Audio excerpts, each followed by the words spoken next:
Blue skies, 23 for the big game today. Showers, winds easing 18 tomorrow. Partly cloudy 19 Monday. And sync up SEN's grand final call with Jared Waitley, Dwayne Russell, Kane Corns and Jared Healy to your TV. Just use the sync button on the SEN app.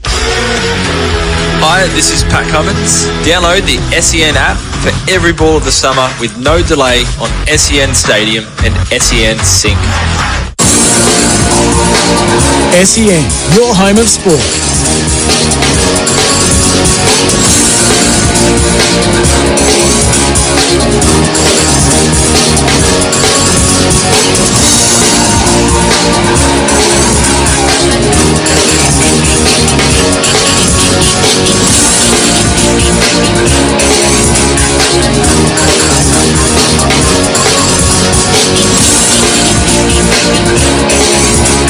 Welcome to Off the Bench thanks to McDonald's. Score a new deal every day with Macca's Footy Finals deals. Like a cheeseburger for just $1, only on the My Macca's app.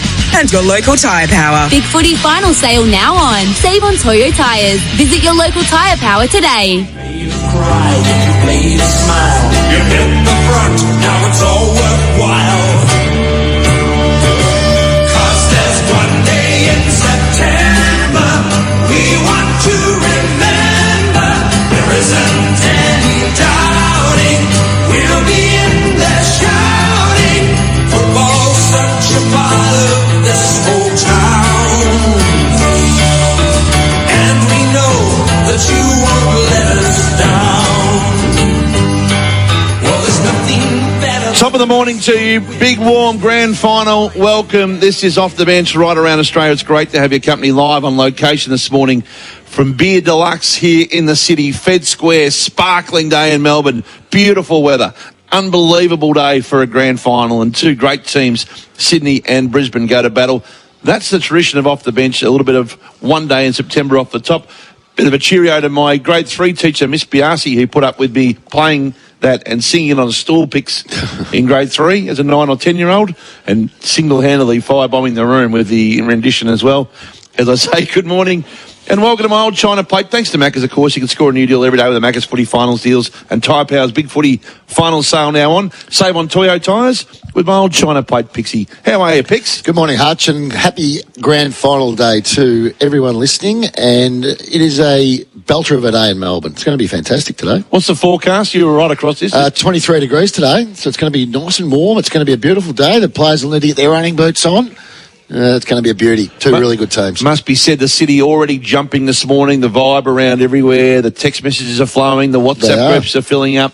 What about the storm of the gate this morning from the MCC, where you saw perhaps not natural athletes, the MCC crowd, Your Mark Rothfield types. Do the Boxing Day dash. Yep. And storm in to get their seats. And reserve their seats. Put their blankets on. They did. So to speak. The seat savers are out in force this morning. They are indeed. And the intrigue around Joe Danaher. Brian Taylor said this started over the last 2 days when he said there'll be a big announcement at the end of the game. The speculation, the paper today is it's Joe Danaher's last game of football despite a contract next year. So that'll be one of the intrigues of today's game. And on the back of the semi-final heroics in the second week of the finals, it would be rather bizarre if that happened, given he's playing good footy. He's playing great footy. But who knows, it's quite speculative at this stage. Pixie, how are you? Fired up? Well, I'd be more fired up if the Cats had a win against the Lions last week, but I'm still very, very excited about today. Of course, as you would. It's grand final day, Hutch. You've been here 3 times as a player, we know? Twice. Twice, sorry. Just twice. 2 of the 4 Cats grand finals, you were here. I wasn't here. I wasn't at Beer Deluxe. I may as well have been. The way we played, I may as well have been here.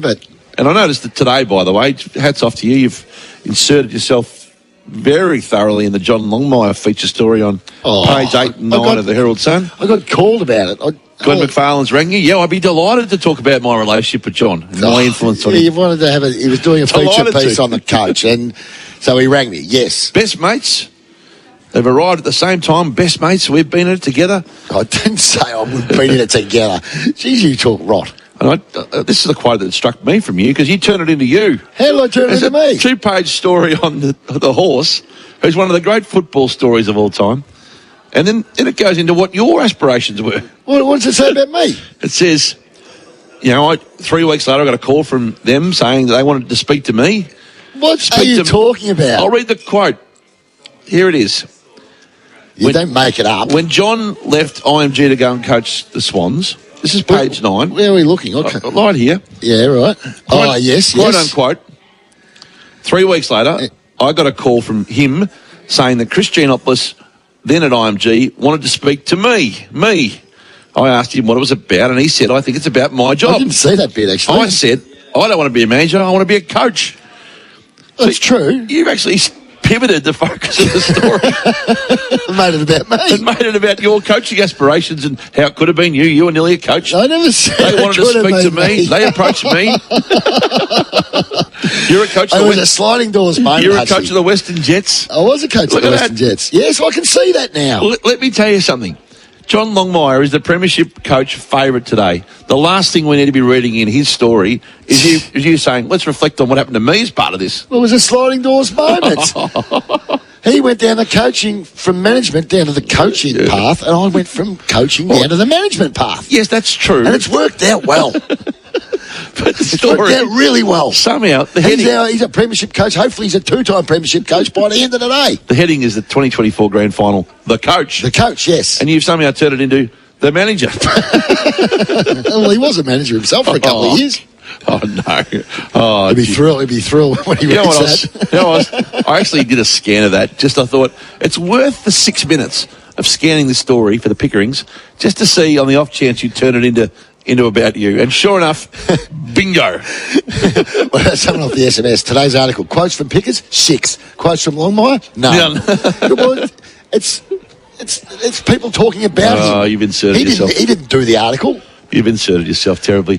Terribly. That's probably right. The results overnight, by the way, in the footy. Storm. What about the Storm? The Melbourne Storm. And that would have rated really well last night because everyone, you felt like you ran into was going to watch it. 48-18. They were in trouble early. They got the sin bin and they found a way, and they are an unbelievable franchise. And the Melbourne was buzzing, and that's a good use of the Friday night for sure. In the cricket, superb. Narrow loss by the Aussies by 186 runs. Picks of the one day. Yep.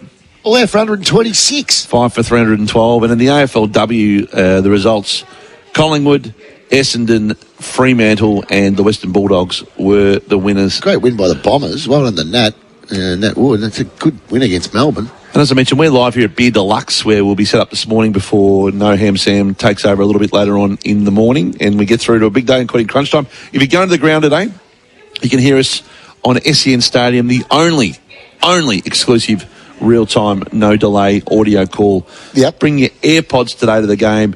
You can share them with the person next to you if they forget theirs, and you'll get the absolute best call in the land with no latency. World first.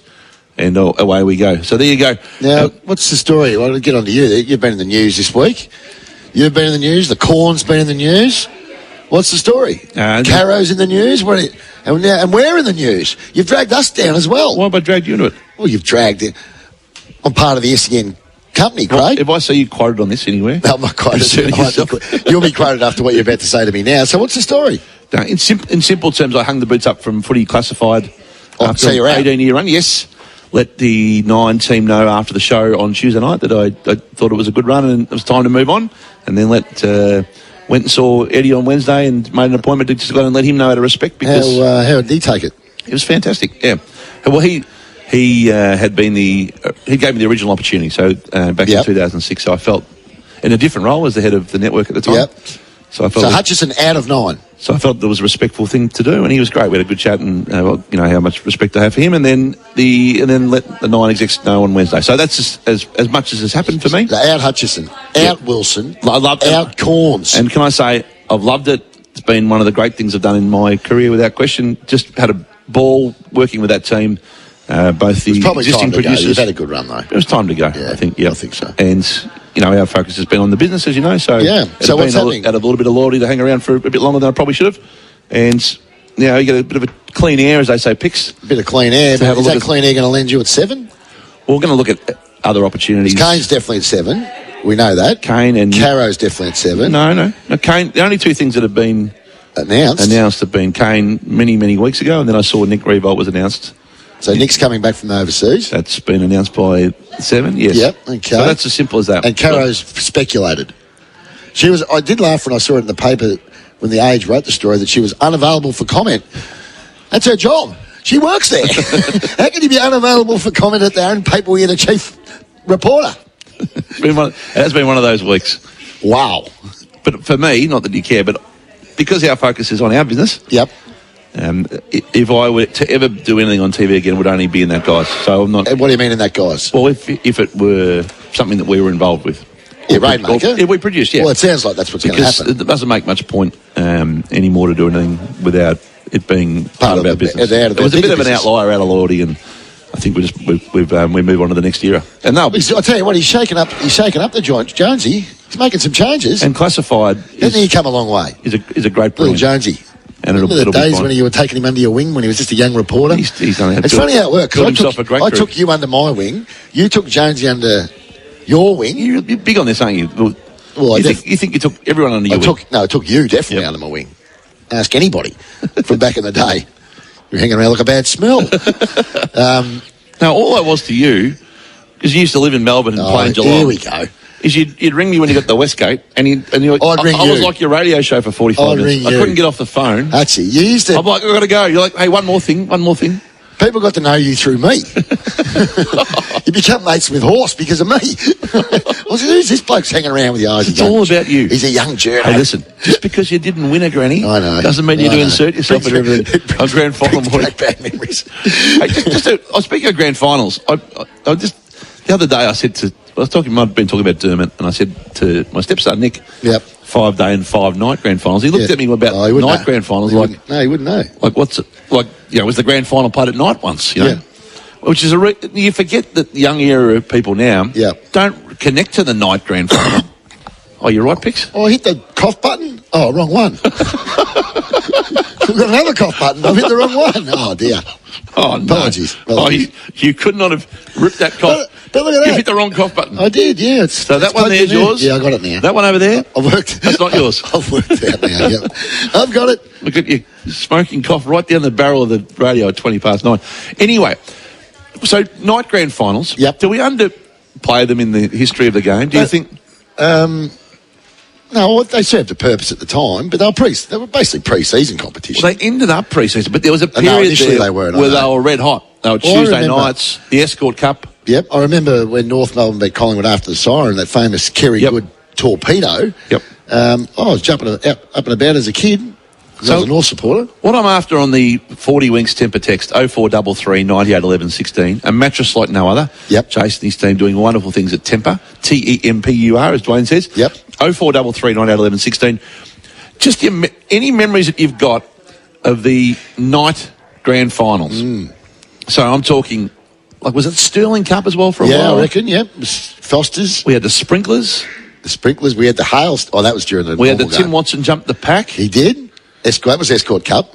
We used to play the school games beforehand, remember? And then they'd replay that on Saturday mornings with a proper commentary team. So your school could end up, Marsland could end up playing. We played Camperdown there. We kicked one goal. Really? Beaten by 20 goals. So, and this is a bit more of our era and age than clearly younger demographic. Demographic. That's all Demographic. Right. One for the, you know what that's for? Yeah. Luchasaurus. Yep. Thank you. Dear idea. So any memories you got of the night grannies? Grant Thomas refusing to smile when he got the Wizard Cup. Yeah, he made Lenny Hayes had the same sour look on his face. Yep. Robert Klomp winning the tally. He did win the tally. 8 possessions. Robert Klomp. Any thoughts you've got? 0433 98 11 16, or any memories, and we'll take some calls too on anything on your mind this morning. You want to talk night grand finals, day grand finals, today's game? Also need a little bit of help because we're going to do a list today instead of a draft. We're going to do a list of underrated grand final performances. Yep. So I need some help. I need some help from our Temper text line. Yep. 1300 23 55. So they can't have won the Norm Smith, for instance. But but it could be a player that was desperately unlucky not to win the Norm Smith, as an example. And there'll be plenty of them. Yep. 1300 23 55 40. That was the Herald Shield, those school games. The Herald Shield? They still have the Herald Shield. Do they? Yeah, they still have the Herald Shield. How do they do that when they don't have the Herald anymore? I don't know, but it's still called the Herald Shield. Yeah, it is. Not. Yeah, it is. There's still a Herald Shield. How can it be the Herald Shield when the Herald folded 25 years ago? I'm sure that's what it's called still. Oh, come on. I'm serious. The sponsorship's gone longer 25 years than the paper did. Well, I think that's what it's... That'd be the Herald Sun Shield, wouldn't it? I don't know. I think it's called the Herald Shield, but... I think that's what it's called. 1300 23 55 48. I started the Herald Sun in 1994, and the Herald was already gone by the time I got there. The Herald part. Is that when did it go? The Herald was gone maybe 91, 92, call it. Yeah, right. So you think there's a 33-year naming rights still post-paper? I think there is. I might be wrong, but I think there is. 1300 23 55 48. We'll take your calls and your texts next. Hit us up. We're up and about. It's grand final day. It's Off the Bench. You're listening to Off the Bench, thanks to McDonald's. Score a new deal every day with Macca's Footy Finals deals. Like a cheeseburger for just $1, only on the My Macca's app. And your local tyre power. Big Footy Final sale now on. Save on Toyo tyres. Visit your local tyre power today. Stay on the ball while you're on the road. The SEN app is now available on Apple CarPlay, so you can keep up with all the big moments, expert commentary, and the latest news. When it happens in sport, SEN has you covered. Find the SEN app on Apple CarPlay. Kevin Sheedy here. As ambassador of Essendon BMW, I can happily share with you that finding your ultimate driving machine is like kicking a goal from the goal square. Easy. Your ultimate driving machine is waiting for you at Essendon BMW. Find the best range of new, demonstrator and pre-owned vehicles. See the Essendon BMW team today, conveniently located just 10 minutes from the airport at 1 Centro Circuit, Essendon Field. LMCT 11803. When you're freezing cold or when you're boiling hot, who you gonna call? We're the world. Take advantage of the VEU government rebate and trade in your old gas heater for huge discounts on ducted reverse cycle systems, multi-splits or split systems. Our service is professional, prices are unbeatable. We're the biggest and the best, and we do it all for less. So who you gonna call? We're the world. For your free quote, visit weatherworld.com.au. Lunch just got a whole lot tastier with 7-Eleven sandwiches from just $5. Handmade and delivered daily, you'll find all your favourite fillings. 7-Eleven. Wonderfully easier.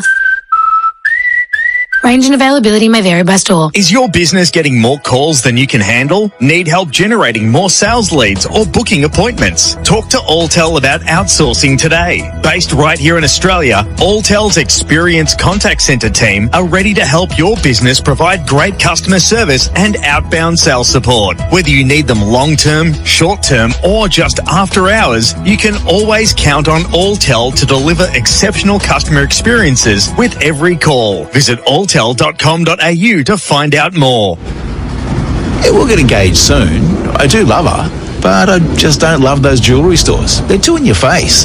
But how's this? I found the Diamond Guys. You know, we talk footy, drink a beer, and then we look at diamonds. They even educated me on the 4 C's.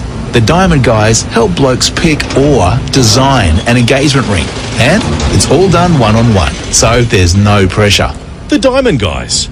The place your girlfriend always wants you to have a beer. Sheen Panel Service. Nobody understands better than Sheen Panel Service how important it is to keep you on the road these school holidays. And if you book your car in for repairs, right now Sheen Panel Service are offering up to a $600 excess reduction plus a replacement vehicle at no cost to you. So if you've been putting off getting your car repaired, wait no longer and claim up to a $600 excess reduction today at one of our 27 stores. T's and C's at sheengroup.com.au. Sheen Panel Service. As a roofer, plumber or builder, time is money. So getting your roofing, cladding and flashing supplies reliably delivered to your site on time is paramount. At Design Sheet Metal, simply order your roofing materials by 4:30 p.m. for delivery on site next business day. Visit designsm.com.au to place your order today or visit their Laverton or Bayswater showroom. Operating 24 hours, 5 days a week. Design Sheet Metal. In spec, on time, every time. That's designsm.com.au. Hear the major moments in sport crystal clear anytime, anywhere on the SEN app. From 50, around the body, you are joking! Wham, bam, thank you, man! On air, podcasts, live sport, news, video content, your city, your town. Get on, still wing! Yeah! Download the SEN app from the Apple and Google App Stores. It's also available on Apple CarPlay. The SEN app, your home of sport, from wherever you are on the planet. The SEN app is now compatible with Apple Watch, so you can listen on the go, anywhere, anytime. Download it today. With Off the Bench for the magnificent team at Macca's, official restaurant, official coffee of the AFL as well, and of course the Monopoly game Magnificent and Tyre Power, and the footy final sale is now on 1300 23 55 48. We've got a Butchers Club beer sausage pack of to give away, with including the Club Carlton Draft Stags and a whole lot more, including a round of golf for two for Club Mandalay. 1300 23 55 48. Pete and Roeville. Hey, Pete. Pickers and Hutchie, how are we, fellas? Good, Pete. Go, Pete. What a way to put a full stop on the 24 season, mate. What a beautiful day for it. It is. It's a ripper, and hopefully it's going to be a ripper of a game. Absolutely. Now, my memories of Foster's Cup days and all that was as a young kid, finishing primary school, and then at night your uncle or dad would take you down to Waverley Park to see the footy games on a Tuesday or a Thursday night. That was just absolutely awesome as a young fella. We should play out your way, didn't they? You Broville, far from the yes, absolutely. Park. Just down the road there. Now, listen, I've got a few quirky stats for today. Regarding Sydney. Hit us quickly, Pete. All right, 2016 they finished first. 2024 they finished first. Richmond beat them in 2016. They lost the grand final. Richmond beat them 2024. Today's the day. Are they going to win or are they going to lose? It's a quirky stat, Pix. It is a quirky stat. Good on you, Pete. Paz is in Maryborough, Maribyrnong. Off to a good start today. Hey, Paz. Go, Paz. Hey, how are you, boys? It's first time, long time. Go on you, Pete. Hey, Paz. I've been to 11 Collingwood grand finals for 7 losses, 2 draws, and 2 wins. And I was also at the 1980 night grand final. And I was 15, and I was with an older kid who drove us there.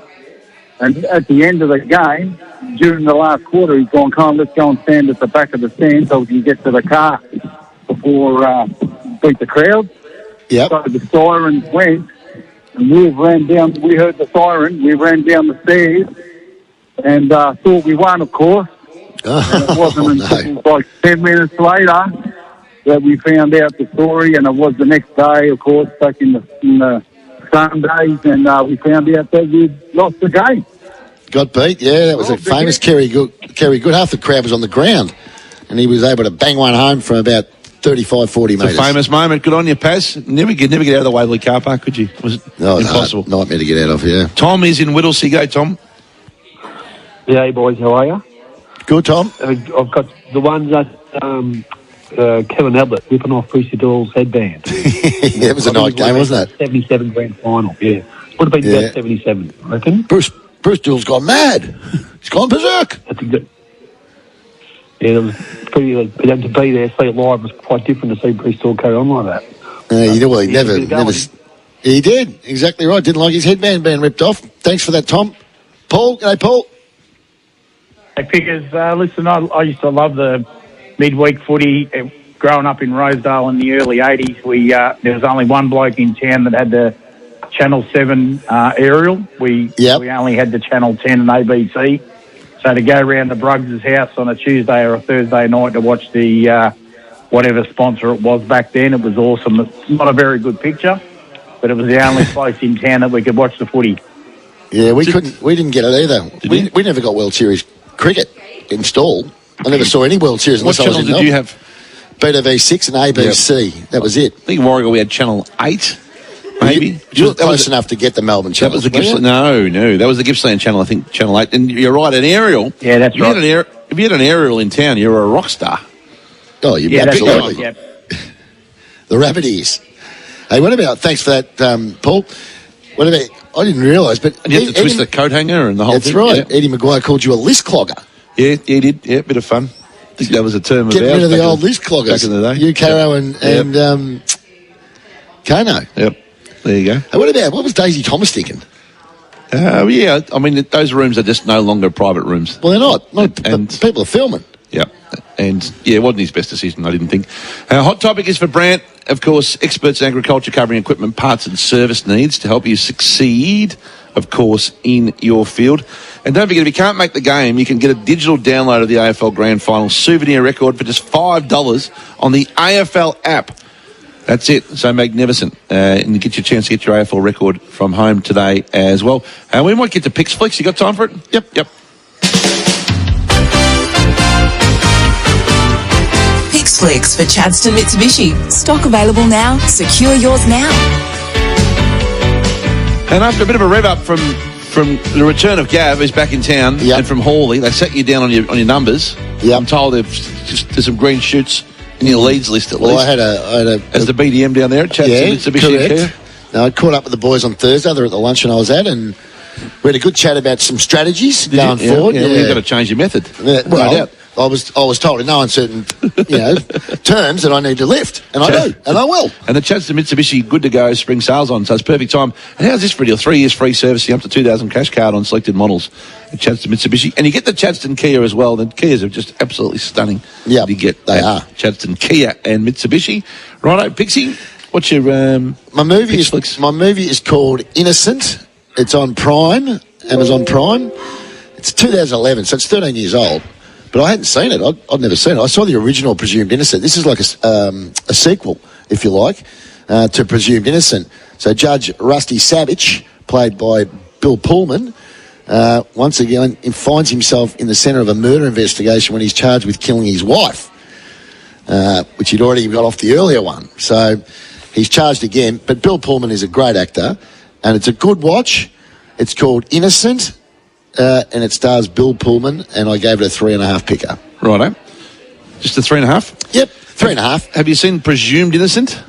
Yeah, I've told you that story. I haven't seen the series. Everyone raves about the series. Yeah. No, I saw the movie when Brett and Harris gave the ending away. I told this on the radio the other day. I've told it a lot of times. Of course I have. But the series is right up your alley. No, they reckon it's... Well, if you already know what the outcome is, how do I get into it? No. It's different. Yeah, it's good. So the wife doesn't do it? I think it has a different ending to what does it? Yeah, than the movie, yeah. Well, I will give it a go because everyone's raving about it. It's very good. Is it on Netflix or is it on... It's on Netflix. Yeah, okay. I might give it a go.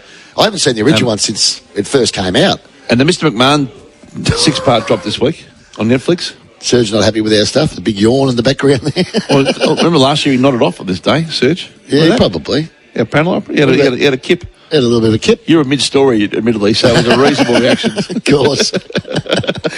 Yeah, of course. Is the eBay there? We'll get to the eBay for Sportsbet.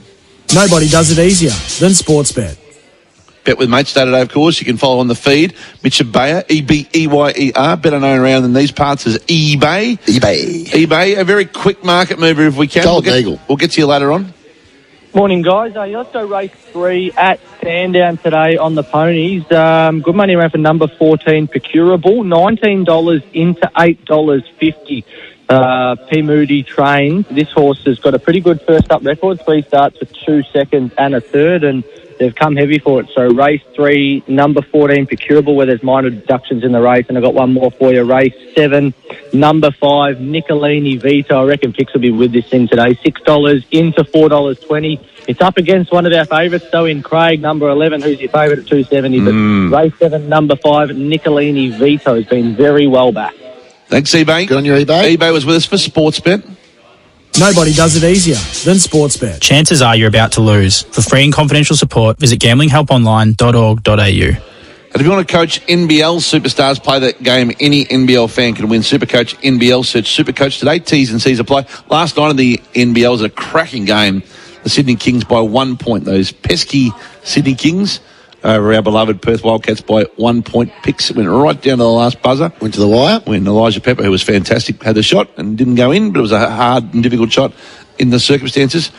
It's funny, sports, I thought Picks got through to last night and got the end of the abuse for the week. Yeah. I'll sit down. What happened? Won't get any more wax from anyone. 9:30, watch the Wildcats and enjoy it. Yep. By the fire in the backyard with my dad, my father-in-law, my stepson. I thought, this is perfect. Yep. Tough week's over.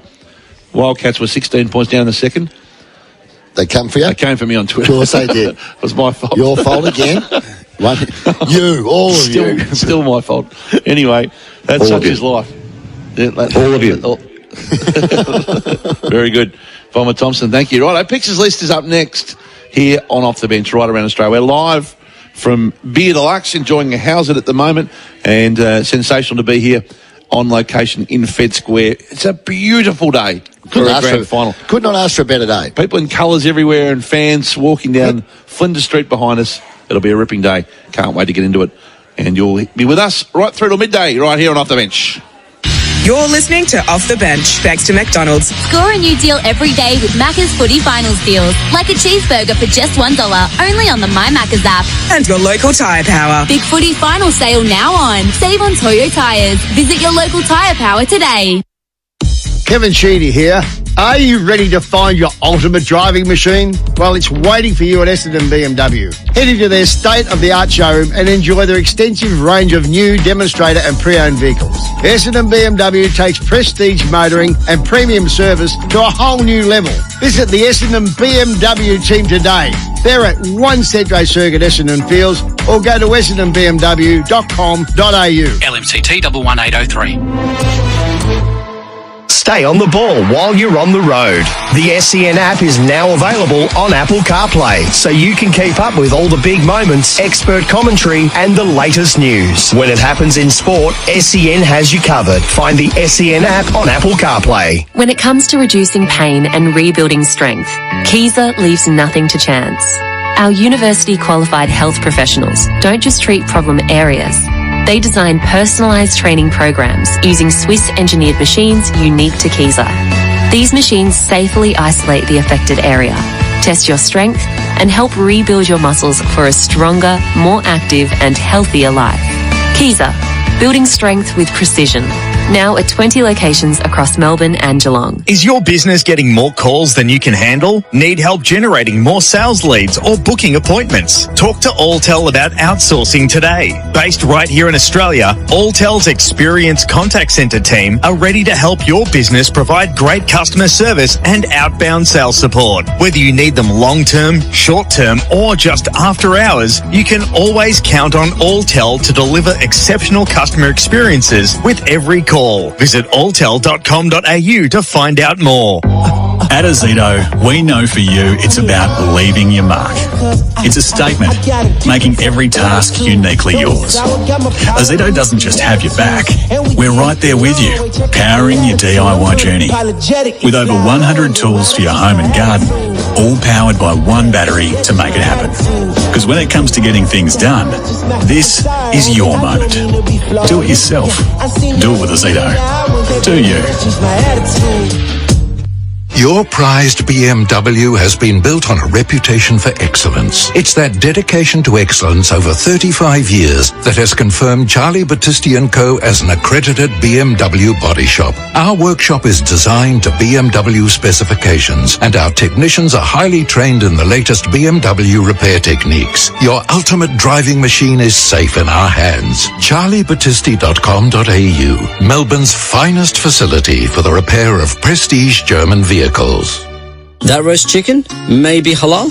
That snack pack? Yep, halal. Dad's investment portfolio? How on earth would you tell? Talk to Hijaz Financial Services, helping Muslim Australians secure halal super, home loans and investments. Hijaz Financial Services. Definitely halal. HijazFS.com.au. This information is provided by Hijaz Financial Advisors, Pty Ltd, AFSL 517686, and Hijaz Islamic Credit Solutions, Pty Ltd, ACL 480542, and does not take into account your objectives, financial situation, or needs. OMF are having a 20-40-60 sale. Get up to 20% off bedroom furniture, up to 40% off selected Manchester, and buy any mattress protector to get up to 60% off mattresses, like the BC7, now under $900, or the Refresh, now under $1,300, or the Urban, now under $1,500.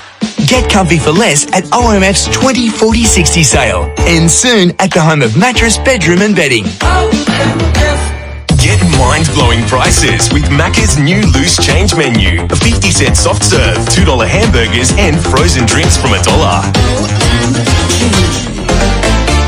Available 10:30am to midnight for a limited time at participating Vic restaurants. Excludes McDelivery. Heading to the footy this weekend? Don't forget to bring your headphones to listen to SEN's call live with no delay on SEN Stadium through the SEN app. You're with Off the Bench on Grand Final Day right around Australia for the big footy final sale. Save on Toyo tyres at Tyre Power and a Monopoly game. It's back at Macca's. Peel, scan and play today. All right, it's Saturday list time picks. Well, we'll play the draft opener, but today's a list. The Saturday list. For Honda, no backyard bothers a Honda. Search Honda battery power. My word, it's been updated. If Zipper gets the voiceover in it. Got his voice in there. Yeah, if it's a non-Zipper voiced over piece of act, you've got a 12-month wait list to get the update. The Saturday list. That's all it comes. But if there's a chance for Zip to get his voice in there, away it goes. And it's a great voice it is too. The booming dulcet tones of Jordan. Righto, just a quick one. One off the SMS. Have you secretly married recently, Hutch? You mentioned your stepson and your father-in-law a couple of times. You got married I don't know about. Married, no pics, no. How could I not know? That's your turf. How could I not know? You secretly go and get married in Vegas or somewhere. You take up all the church dates. Well, you know, none left. You're overusing stepdad and stepson. Well, you've got to get married first for that. You don't just go get willy-nilly. Well, look, if anyone I would why take don't you do the right thing? I would have a throw at the stumps take advice for once in your life. You're 50 years old, man. Well, I'm a little bit torched by what you've been through, probably. I've been there, I've MC'd, I've got up, I've said, here we go again. Welcome back, everyone. No, and, you just got to have a dash, Hutch. Just have a dash. Well, at least you've tried, and look, it's gone up in flames a few times, but at least you've had a go. Overboard. All right, so we're going to talk about underrated grand final performances. Yes. Or performers. And we'll start off, we'll do a list of 20. Liam Picken comes in at 20. There's no specific order. Liam Picken's grand final in 16. There is a list. It's got to go in order. All right, well, that's number 20. Okay.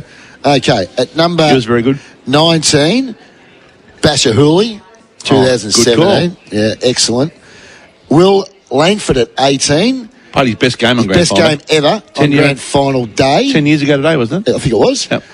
Adam Hunter, the swing man. Yes. Very important in what that about that Shepherd at the end there? All that, yeah, very good. At 15, Teddy Richards. Hang on, we're up at 16, aren't we? No, that was 16, yep. Adam Hunter. 15, Ted Richards. Richards, terrific in that 2012 grand final.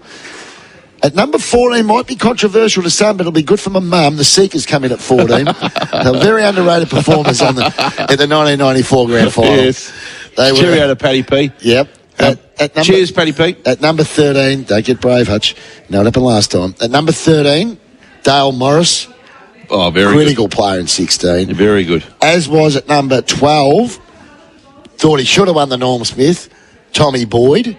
Yes. Did you think he should have won the Norm Smith? No, clearly he was the best player on the ground. Johannesson had about 35 times. He kept kicking it to Sydney.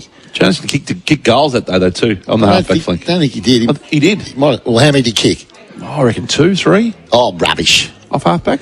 Might have kicked one.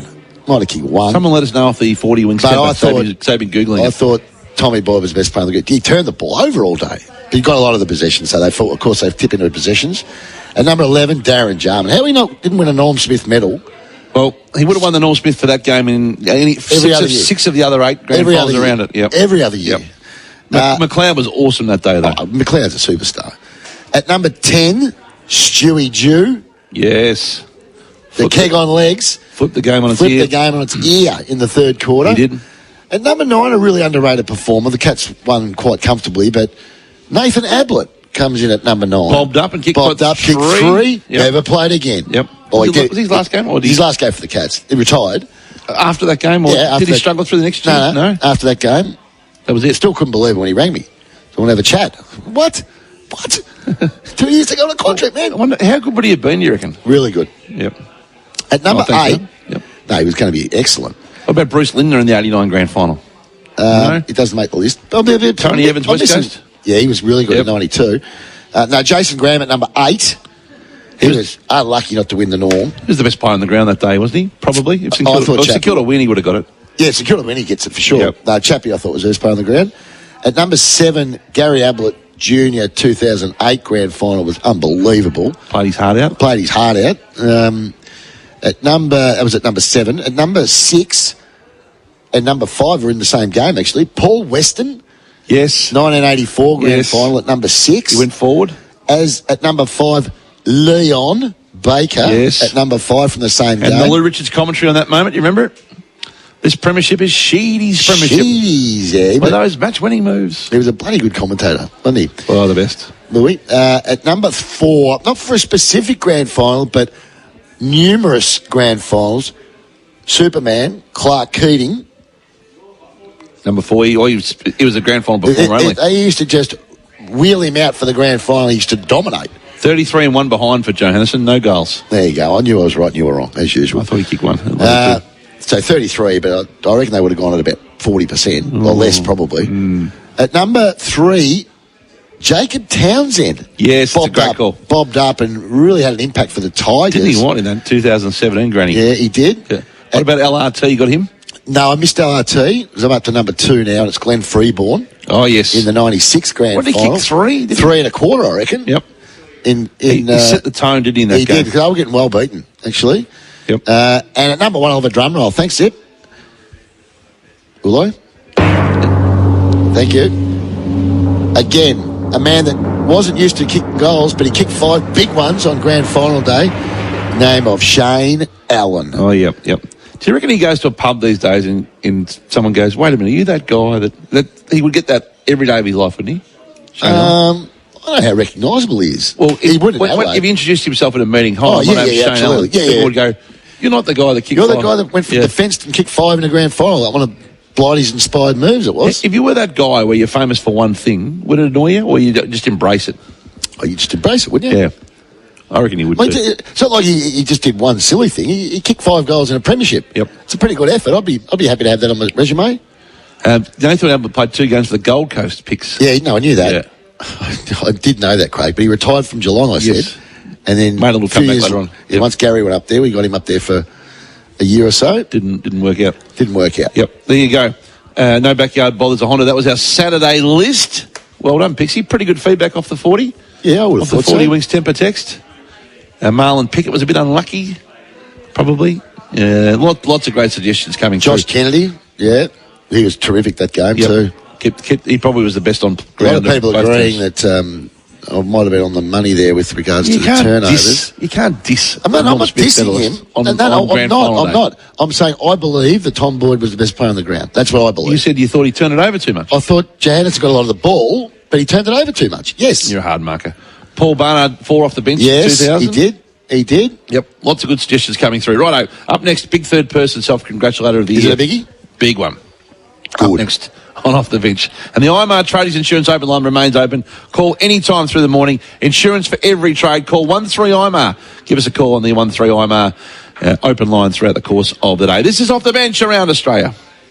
You're listening to Off the Bench, thanks to McDonald's. Score a new deal every day with Macca's Footy Finals deals. Like a cheeseburger for just $1, only on the My Macca's app. And your local tyre power. Big Footy Final sale now on. Save on Toyo tyres. Visit your local tyre power today.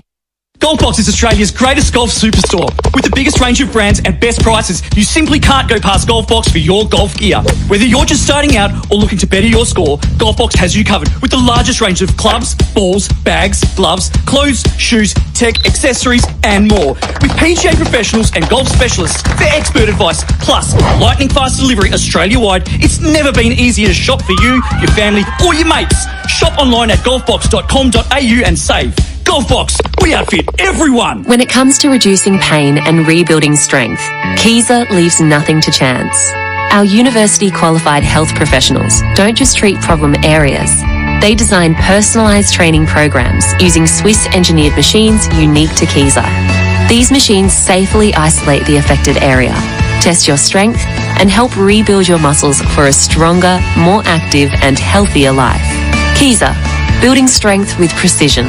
Now at 20 locations across Melbourne and Geelong. Sustained performance in footy is more than just one great game. It's about playing consistently, game after game, season after season. Host Plus has delivered strong performance over the long term with top returns over 20 years. A top performing super fund over the long term? That's a plus. Issued by Host Plus Pty Limited. Super Ratings SR50 Balance Index January 2024. General advice only. Consider your circumstances and the relevant Host Plus PTS and TMD at hostplus.com.au before deciding. Past performance is not a reliable indicator of future performance. Search Compare Host Plus today.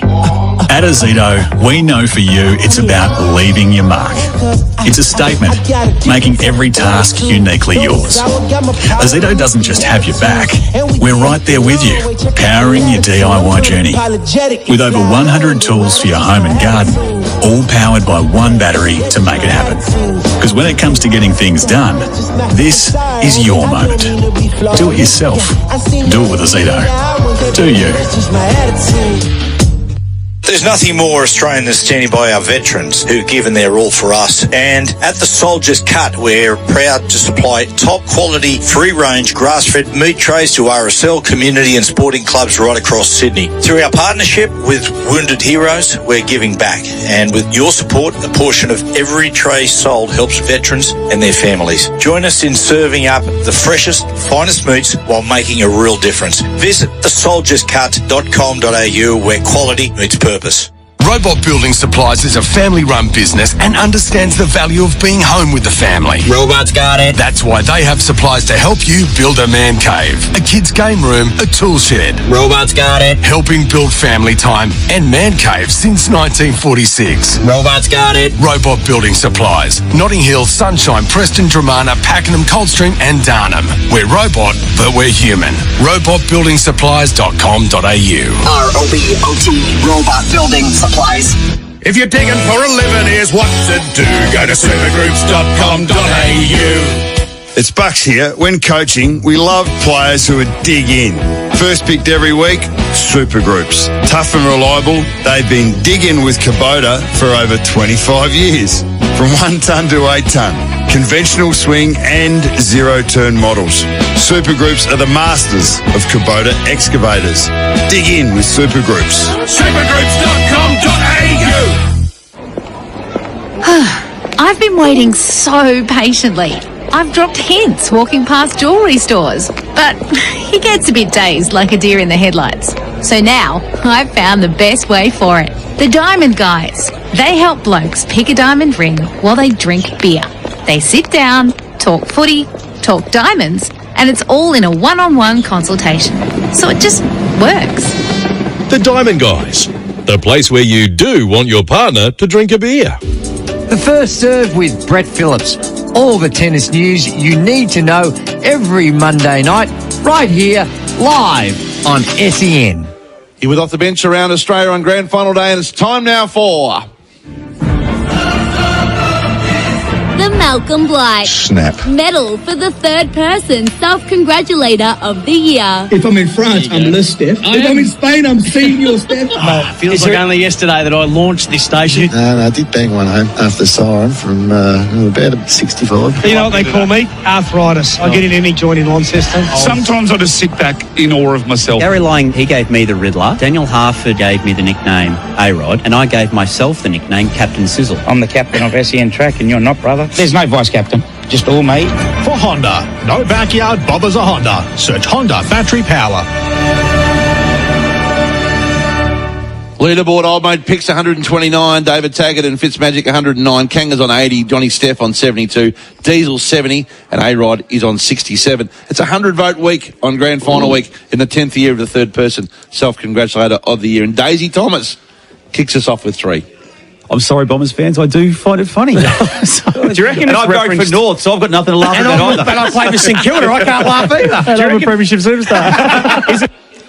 The premiership superstar gets 3. A-Rod, can you believe it? I don't know where he even gets on here. He creeps in the middle of the night somewhere. Of course he does. But he gets 3 and moves to 70. It's a good effort by the back office problem solver on the back of this. The worst thing about Hawthorn losing on the weekend was, had we won, I was aiming to do the media rounds of all the SEN shows who just wanted some expert Hawthorn analysis. I'm like Chingy. I'm always one call away. 3 votes. No Ham Sam will be here at 20 past 10. This is the most ridiculous self-insertion you'll ever hear. He does a lot. He's a no-context inserter. No, That's what he is. Yes. He gets 4 for this. I can honestly say at that stage he was the big name. Absolutely. He was the biggest name. He was the best player that year by a mile. Edwin, the dashing number 3 out of the centre, just putting it over the goal line. I'm getting the wind up, Ed, but while you're giving everyone's accolades, I won a South Bendigo Coaches Award once, so thank you for that. I appreciate all the best wishes. He's a no context inserter. That's what he is. He's an NCI. He's a no context inserter. Yes. He gets 4 votes. Gavin Wanganeen gets 5 for this. We're on the half-forward flank, and I reckon Gav kicked 4 in front of us. You kicked 4 in the second half, didn't you, Gav? Yeah, it was, sorry about 4 that. in under 10 minutes. Game over. 4 and under 10. Yep. The OG of this segment is JB.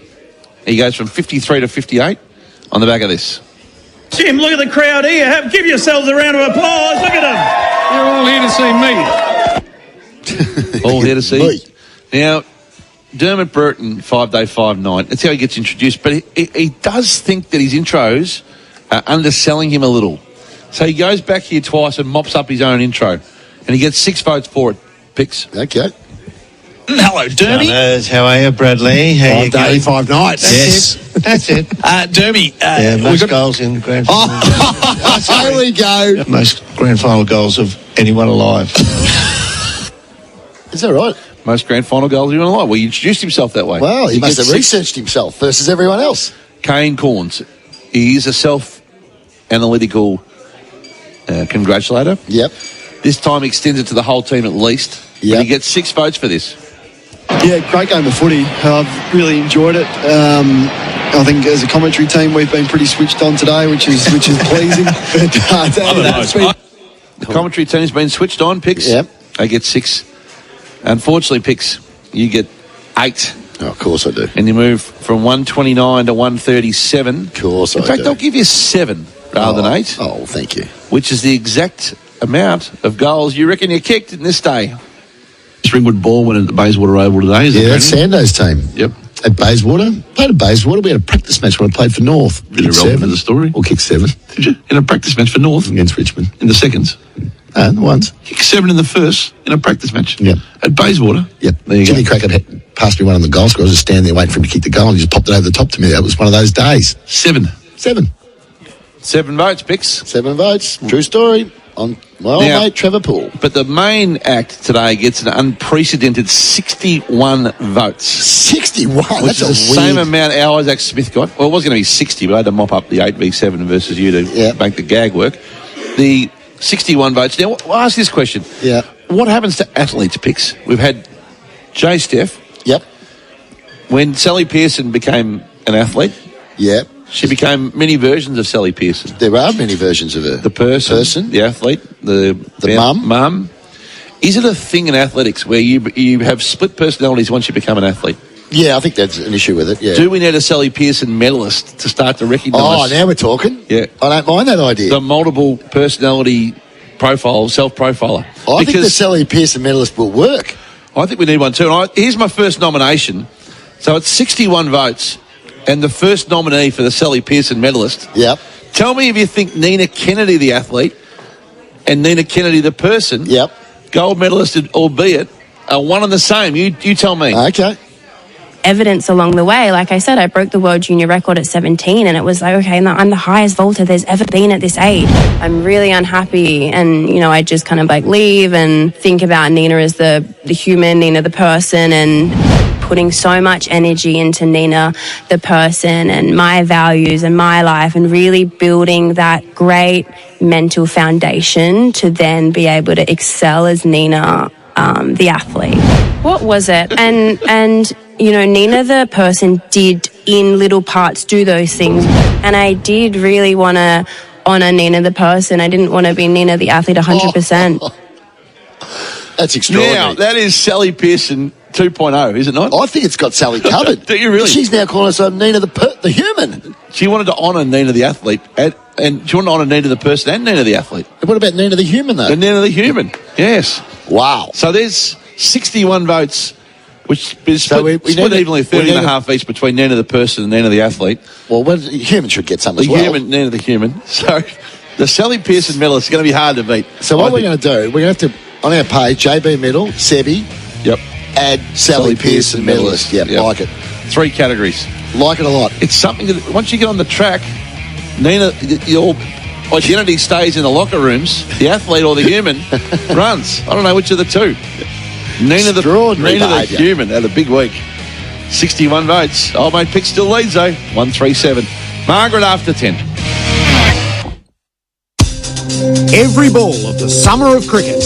One-dayers, T20s, tests and Big Bash. All live on your home of cricket, SEN. Good morning, I'm Adam Pod with SEN News. One of the losers of the last 2 grand finals will revel in the spoils of victory when the final siren sounds at the MCG this afternoon. Vanessa Gibson previews one of the biggest days on our sporting calendar. Most players in both teams know what to expect today, having played in and both lost the last 2 deciders. Sydney's been the dominant team for most of the season, while Brisbane's made the last Saturday in September despite finishing just outside the top 4. There's stories of heartbreak from both sides, with Lions ruckman Oscar McInerney out after dislocating his shoulder in the prelim, while for the Swans, coach John Longmire spoke about the tough call of leaving captain Callum Mills out of the side. It's tough because Callum's a great person and a great leader of our footy club, but he also understands that decisions need to be made, and he came down obviously with us yesterday and is absolutely behind the team, ready to go, and that's just the sort of person he is. He's a wonderful person. The game kicks off at 2:30 p.m. with Katy Perry headlining the pre-game entertainment. Hezbollah's leader has reportedly survived an attack from Israel in the Lebanese capital of Beirut. Israeli airstrikes struck several residential buildings, killing at least 2 and injuring over 70. It comes just hours after Israeli Prime Minister Benjamin Netanyahu again reiterating he will not back down in his pursuit of the militant group at an address to the United Nations General Assembly. How long would the American government tolerate that? I doubt they tolerate it even for a single day. Yet Israel has been tolerating this intolerable situation for nearly a year. Well, I've come here today to say enough is enough. Australia's Foreign Minister Penny Wong will speak in front of the General Assembly today in New York. She will use her speech to call for the international community to unite amid the conflict in the Middle East. Carl Williams' stepdaughter is suing the Victorian government. According to News Corp, she's launched legal action against the Allen government over the gangland figure's prison death. She says Labor failed to protect him after he became a police informant. Williams was bashed to death with part of an exercise bike by fellow inmate Matthew Johnson in a high-security unit of Barwon Prison back in 2010. 4 people have died in a horror crash in the west of New South Wales. A ute and a van colliding on the Newell Highway around 9:30 last night. 2 men in their late teens and a man and a woman in their 50s dying at the scene. Tributes flowing in for Dame Maggie Smith following her death at the age of 89. The actress passing away peacefully at a London hospital with her family and friends by her side. Her career spanned 70 years, earning 2 Oscars, 4 Emmys and a Tony. She was most recently lauded for her roles in the Harry Potter series and Downton Abbey. And Optus should have offered more comprehensive compensation to customers hit by that huge network outage last year. That's according to a Senate report on the fail, labelling the telco's offer of 200 gigabytes of data for the 12-hour fault on November 8 as disingenuous. Around 10 million Optus customers and more than 400,000 businesses were impacted when an apparent software update sparked complications across the country. All the big games, called by all the big names. Your home of sport, SEN. Melbourne Storm have laid down the law in their prelim final win over the Roosters. It was the big names doing the damage, with Jerome Hughes scoring a hat-trick, while Ryan Pappenhausen and Cameron Munster were at their attacking best. Skipper Harry Grant says, just like the majority of the year, it was all business last night. Got to give our whole squad a lot of credit in that area. We just get on with things. That's been a real strength of ours this season. Pre-season carried into the season. We've won plenty of games from all different positions, and tonight was no different. And back to the granny, John Longmire playing down talk. This is their best chance at a premiership since 2012. Sydney has been the dominant force for 90% of the year, but it may still be haunted by the grand final loss to Geelong 2 years ago. The Swans coach saying it's all about the here and now. Regardless of what's happened in the past, it's we know that you've got to go out there and do your job, and you've got to earn it regardless of anyone's story leading up to it. SEN weather coming up next. The SEN app. Download it today and never miss a moment of your favourite show, streaming live anywhere, anytime. Breakfast on SEN. Dan Hanbury gave us an insight into the high standards the senior players at the Swans demanded when he was first drafted. When I went up there, there's probably 8 or 9 guys that are in that leadership group that probably could have been captains at every other club. Tell me about Stuart Maxfield. I'm never forgetting some of the pre-season sessions. He's on the sideline, comes out and starts following players along the boundary line, screaming at them, telling them what they need to do. He's a really good development coach for me and a lot of other young guys coming through. Join Tom Morris and Bucks on Monday morning. Breakfast on SEN. Hi, this is Usman Khawaja. Catch every ball the Border Gavaskar Trophy on SEN, your home of cricket. The best analysis from the weekend of racing, the Monday Means Test Racing Edition. Join Gareth Orr, Wayne Hawkes and John O'Neill every Monday morning from 10 on SEN Track. Heading to the cricket this summer? Bring your headphones and listen to every ball live on SEN Stadium on the SEN app. Subscribe to SEN on YouTube and watch all your favourite shows from inside the studio. Blue skies 23 for the big game today. Showers, winds easing 18 tomorrow. Partly cloudy 19 Monday. And sync up SEN's grand final call with Gerard Whateley, Dwayne Russell, Kane Corns and Gerard Healy to your TV. Just use the sync button on the SEN app. The biggest English Premier League games are live every Saturday and Sunday night, plus every Tottenham game live right here on your home of sport, SEN. SEN, your home of sport.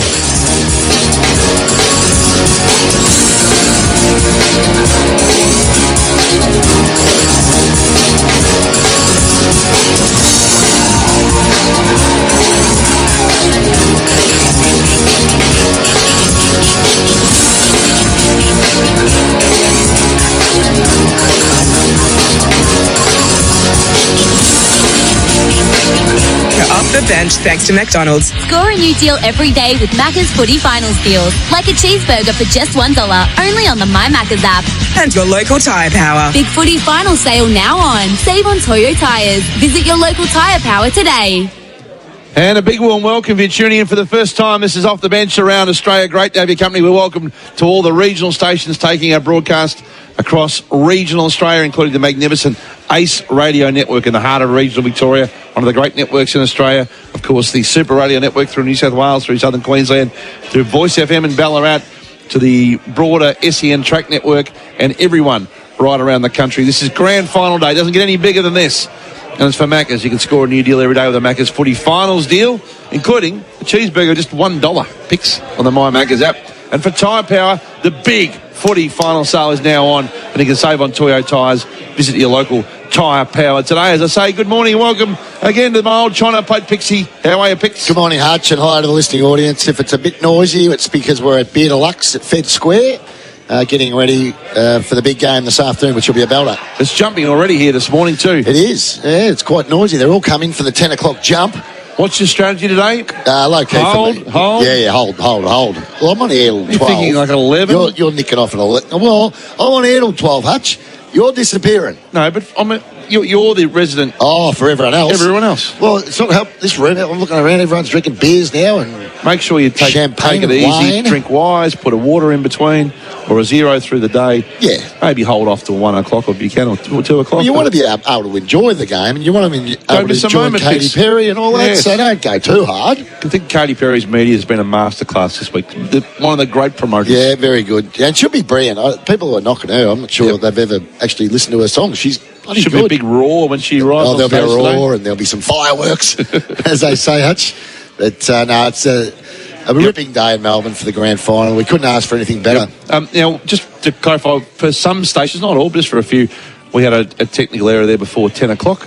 So we missed the third person. Some of it. So missed some of our funniest stuff. So there was a couple of rippers. But it is up on the podcast. We did do it. So apologies to everyone or any station affected, or some versions of the app, but you'll hear it on our podcast channel. It's up now. You can just go there and download the segment already as well. And a 23-degree day today, so it is. There's a little bit of wind out there, but look, it's going to be a ripping day for footy. It's got a bit of a Lions sort of feel about it, the weather, hasn't it? Well, I think I'm all on Swans. I think the Swans will win. I think they'll be too strong. I think they've been the best team all year. For that reason, I think they'll win.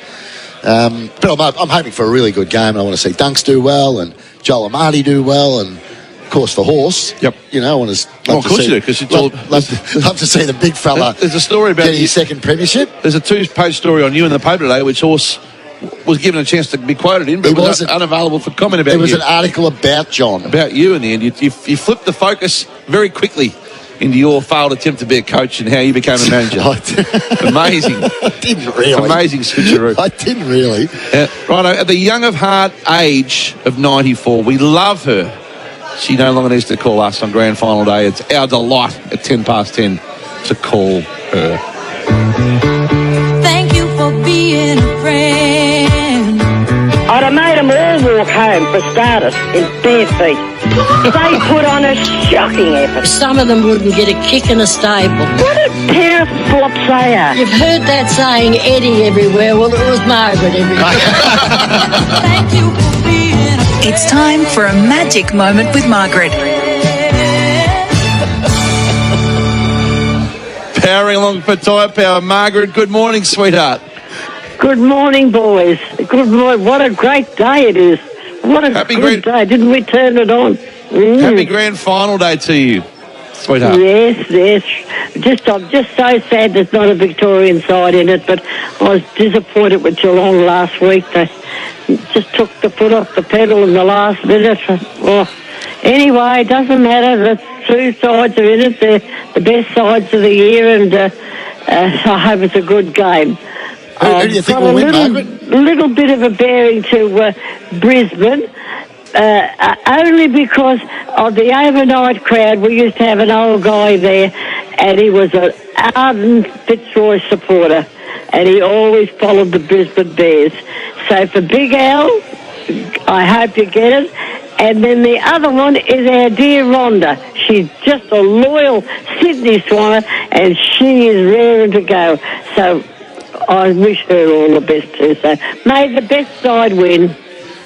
Well, that's what it comes back to, Margaret. And so it'll be a great game of footy. Great night, Monday night for Patrick Cripps. Well done to him for his second Brownlow medal. Oh, congratulations to my Paddy. I had a good feeling he would win because he got all 12 best on the Ferris, best on the night, and they're 3 voters. And everybody's saying about 45. I knew he could got 45 because he was polling so well. So good luck to him, Paddy. We love you. He's a worthy winner, I missed that no photo of him and Nick in the paper. Oh, I believe it was a lovely one of him and Nichols in the paper. Did you see it? We did. I did, yeah, saw that. Yeah, from the I missed that. I've been told about it. What paper was it in? The Herald Sun. Yeah, it was in the Herald Sun. I've missed it. Do you get the Herald Sun, Margaret? No, I don't. Because they throw it up the drive in the water, in the gutter, and you've got to dry it out for about 2 days before you could read it. So I knocked it off. Don't they put it in plastic anymore? They wrapped it in Glad wrap, but it was useless. Useless lot they are. Well, I'm glad you missed the cartoon of me in the paper yesterday, which I just showed pics. That's a classic. Before. Oh, really? Oh, it's very funny, Was that in the same paper? It was Mark Knight, the cartoonist from the Herald Sun. It was very, very... Was it I'll see if I can get it off somebody. It's an unflattering photo, to be fair. But when I asked Claire if it was what she thought of the depiction, she said, your eyebrows look a little dark. She didn't dispute anything else in the picture. No, the rest of the big guy. The big guy set off to the sick bay. Anyway, in the Badland, the 3 good guys that were runners-up, like Nick will get it. He's only a boy. He will get the Brownlow medal before he's done.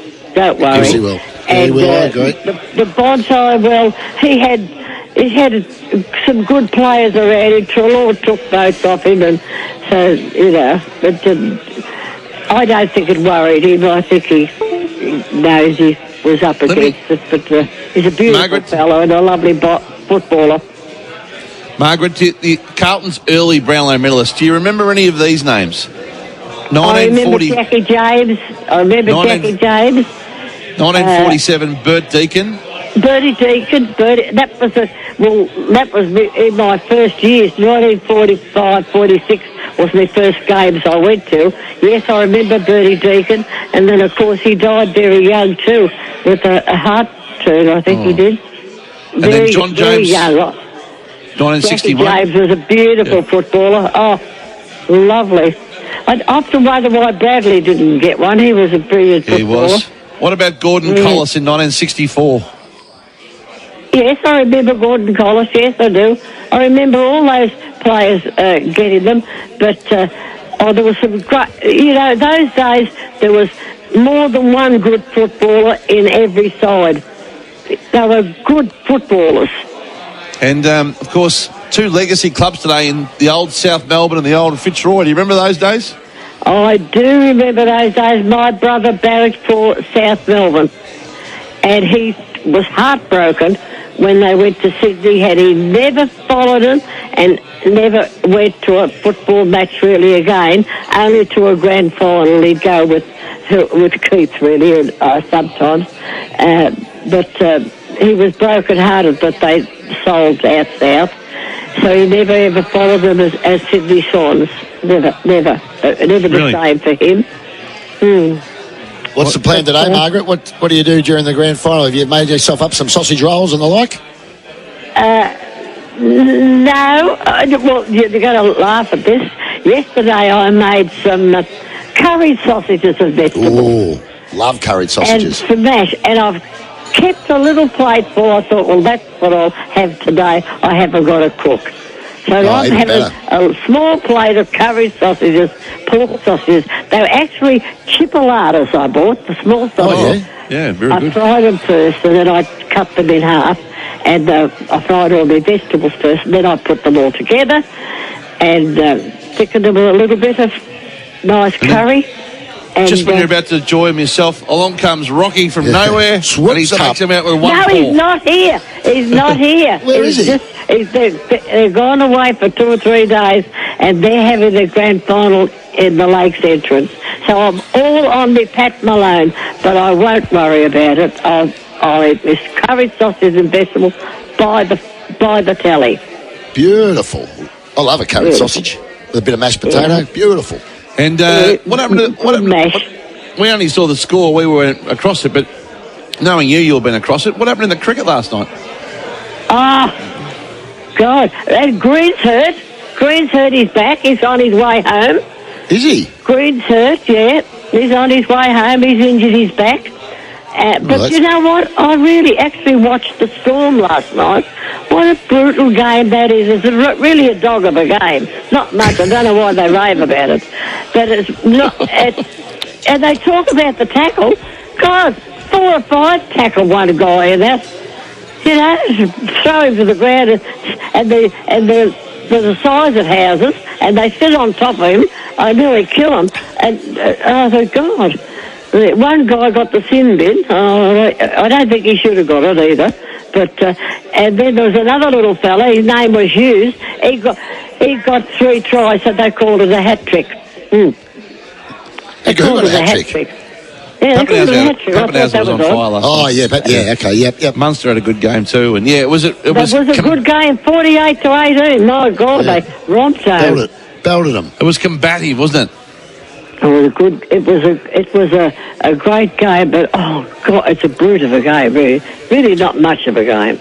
Not much involved. There's a lot of tackling and throwing to the ground. Not much skill. I don't think much skill. At least we've got a Melbourne team in it, Margaret. Anyway, football has got a good skill. You know, a good marking, good kicking. Although they can kick a goal in the rugby. The better than us at kicking goals, but I think our game is much better. Margaret, we're going to let you go and enjoy your wonderful day at home today by the TV. Could you give us a little song to play us out to get us going for grand final? Just 1, 2 lines, that's it. Oh, Paddy boy, the blues were happy.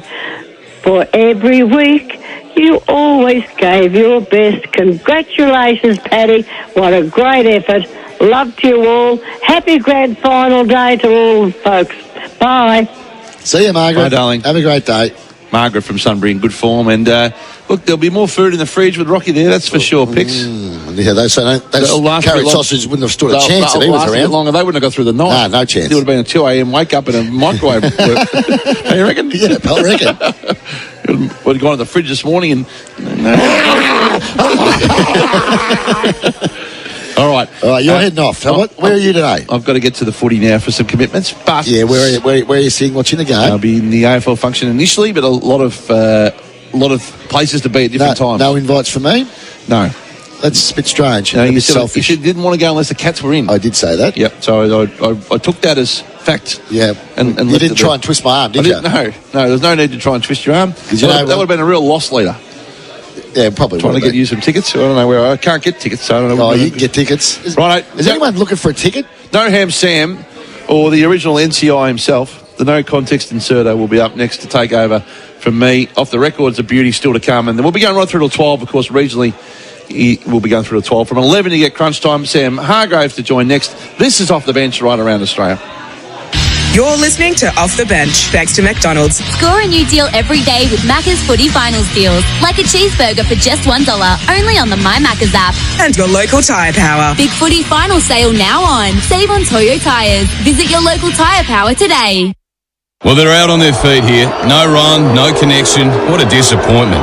They are absolutely flying into premiership contention. Oh, the form team of the comp. No one can stop them. Geez, footy changes quick, but at least tracking your multi is easy with Sportsbet's AFL same-game multi-tracker. Oh, too good. Track your finals multi-live, all in one place with Sportsbet. Conditions apply. What are you really gambling with? For free and confidential support, visit gamblinghelponline.org.au. It's Mower Mania at Makita. For September only, get unbeatable deals across a select range of Makita XGT and LXT battery lawnmowers. Less noise, more power. Take advantage of instant in-store bonuses, plus online redemptions. But hurry, Makita's Mower Mania ends September 30. Check with your local Makita dealer or makita.com.au for details. Makita, rule the outdoors. I want my Makita back. Get mind-blowing prices with Macca's new loose change menu. A 50-cent soft serve, $2 apple pies, and $3.50 chicken and cheeseburgers. Available 10:30 a.m. to midnight for a limited time at participating Vic restaurants. Excludes McDelivery. 1 in 25 Australians will be diagnosed with epilepsy in their lifetime. Get your steps in this October by participating in the Walk for Epilepsy. It's a great way to improve your fitness while raising awareness and funds to help support Australians living with epilepsy. Participate on your own or in a team. It's your choice. Visit walkforepilepsy.org.au to register. There's nothing more Australian than standing by our veterans who've given their all for us. And at the Soldier's Cut, we're proud to supply top quality, free-range, grass-fed meat trays to RSL, community and sporting clubs right across Sydney. Through our partnership with Wounded Heroes, we're giving back. And with your support, a portion of every tray sold helps veterans and their families. Join us in serving up the freshest, finest meats while making a real difference. Visit thesoldierscut.com.au where quality meets purpose.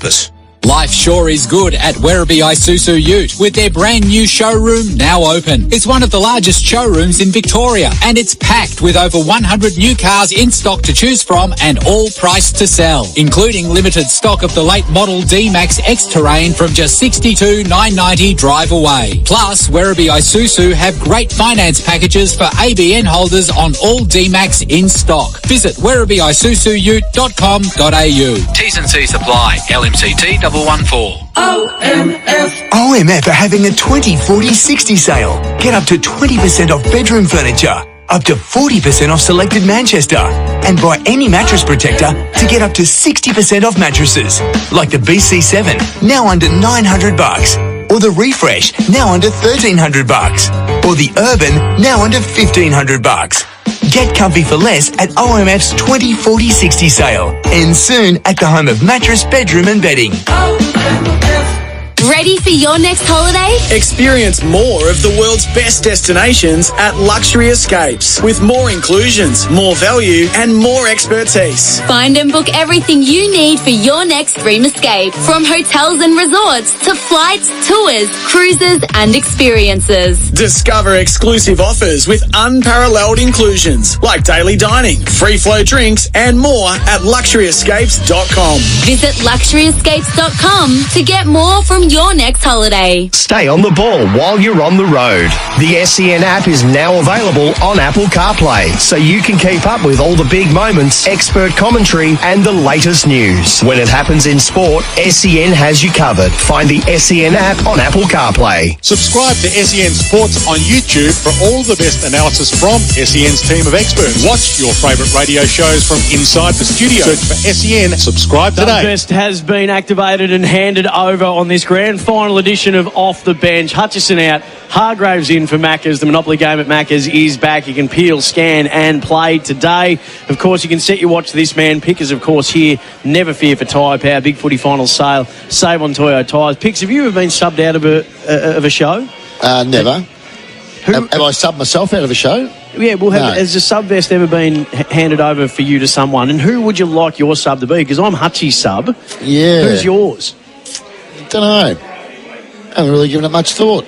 Well, subs today, by the way, for those who, I suppose, hadn't had a great grand final experience in the past, James Jordan is a sub, won't be the sub today for Sydney, but was in Melbourne's 2021. He didn't even get on the ground. Didn't get a second. That was unbelievable. They win by 12 goals? 70 odd points in the end. Couldn't have put him on for 5 minutes? Just at the end to run around and to be there. Come on, Goody. Get some of the green stuff between your stops.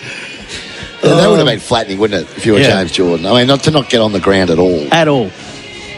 Yeah, do you reckon they just forgot? Do you reckon, I reckon they did. Do you reckon Goody, that cruel. Do you reckon Goody walked into the rooms and went, no. mate. But he's sitting right behind him. He's coaching from the bench. You should have said something. Hey, coach, am I going to run at some stage? As someone who spent their whole life sitting on benches in my football playing days, I think there's a plaque on the QEO bench, the South Bendigo side, with my name on it. You got the reserves bench. Yeah, you got to. Wow. You've got to make yourself seen. To get up and do some sprints up and down, get some warm up. Surely he was doing that. Yeah, well, clearly not. Clearly didn't do enough activity on the bench. Maybe go and point out a couple of things to some of the assists. Just noticed that they're double teaming Petrarca, and maybe I should just step in there. Oh, jeez. For a minute. Our sports update today is for Honda. No backyard bothers a Honda. Search Honda battery power. Just one change in the game. Darcy Ford in for Oscar McInerney, which is a really sad story for him. Stuart Maxfield and Lee Matthews will be the Premiership Cup presenters today for the winning teams. Not Stuart Maxwell, which is our news have been going with. It's Stuart Maxfield. Really? Is Stuart Glenn's brother? It must be. I don't know. And a bit of NRL news. Obviously, the Storm getting through to another grand final was superb. 30-point winners over the Chooks last night at Amy. Phenomenal effort, and they look in very, very good nick. But Kevin Walters has been. Yeah, he got the flick. Oh well, he's such a good bloke, Kevy, that he'll. Oh, mate of yours? He'll. We did a bit of work together. Here he goes again. You asked. Oh boy. Do you want me to lie? Oh, do you want me to lie? Anyway. Pretty poor treatment for a coach that made a grand final only 2 seasons ago. Our listeners are on the job here. Yep. In 2021, it was an injury sub only. You weren't allowed to just sub off for another player. It was a medical sub. Oh, but someone could have cramped. Someone could have cramped. But the players don't think like that. The players just want to play. It's not up to the players to do that. It's up to someone to say, hey, listen. He's a bit tight. You've got a tight hamstring. We're giving James Jordan a run. You've had a ripping game. See if you can just be a good teammate. Who'll be the subs today then? Good question. Because it's been for Brisbane, it's been Connor McKenna, but he's been named in the 20. He's been named on the ground. So you can still make that change. Yeah, you can. It's unusual. Normally it'd be one of the interchange. So I'm not 100% sure who will be the subs, but the sub could be really important today because it is a little bit warmer than it normally is this time of the year. Although we did get a really warm grand final last year. So yeah, it's a bit cooler, I reckon, today than last year's grand final. Yeah, it's cooler than last year. Last year I think it was 26 or 27 last year. So emergencies, don't worry about them. No, forget the emergencies. It's got to come from someone in the 20s. Archie, Morris, Starcevic, Answorth. Maybe it's Answorth. Might be Answorth or because Morris. I'll probably give Starcevic the job on Papley. I think McKenna will be the sub. Okay, well, he has been. I think he probably will be. Again, what about the Swans? Who are they going to Roberts, change? Campbell, McInerney, McLean, Fox. Well, Campbell's been a really good sub for them. Inject some pace and some penetrating delivery. Good player. Roberts is playing well. Yeah, interesting. Just in some other sporting news, Daniel Ricciardo axed by the F1 team RB, be replaced by the New Zealander Liam Lawson. And in the President's Cup, after the American side, the USA went 5-0 yesterday, Pickers. Internationals have responded. Adam Scott becomes the most winning President's Cup player of all time. They went 5-0 today, the international. So it's all square going into day 3 at 5 apiece. I know you love your golf. Thrilled. For the Honda Thrilled you give me that bit of news on AFL Grand Final day. It's in the... Talking about bloody golf. It's on the rundown. Golf that no one cares about. It's on the rundown. I know people love golf, don't get me wrong, but do we really care who wins that President's Cup? It's a big deal. Honda 36-volt battery, garden range, engineered for durability, quality and reliability. No backyard bothers a Honda. It's a pretty bumper edition of Off the Record, so we need to get to that. But I just want to put something on the agenda for after 11. I need to get your thoughts as a man of the world. Big story coming out that Peter have got the Western Bulldogs and the Western Bulldogs mascot firmly in their sights. Yeah, I saw that. We'll need to dissect this. You have to run me through it all. I'm still trying to get my own head. I'm still trying to get my own head around it. 0433 98 11 16, of course. Get involved with us. That's what they're trying to avoid on the insurance talkback line. It's insurance for every trade. Call 13IMR.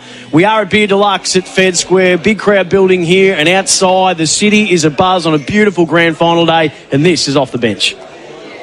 You're listening to Off the Bench, thanks to McDonald's. Score a new deal every day with Macca's Footy Finals deals. Like a cheeseburger for just $1, only on the My Macca's app. And your local tyre power. Big Footy Final sale now on. Save on Toyo tyres. Visit your local tyre power today.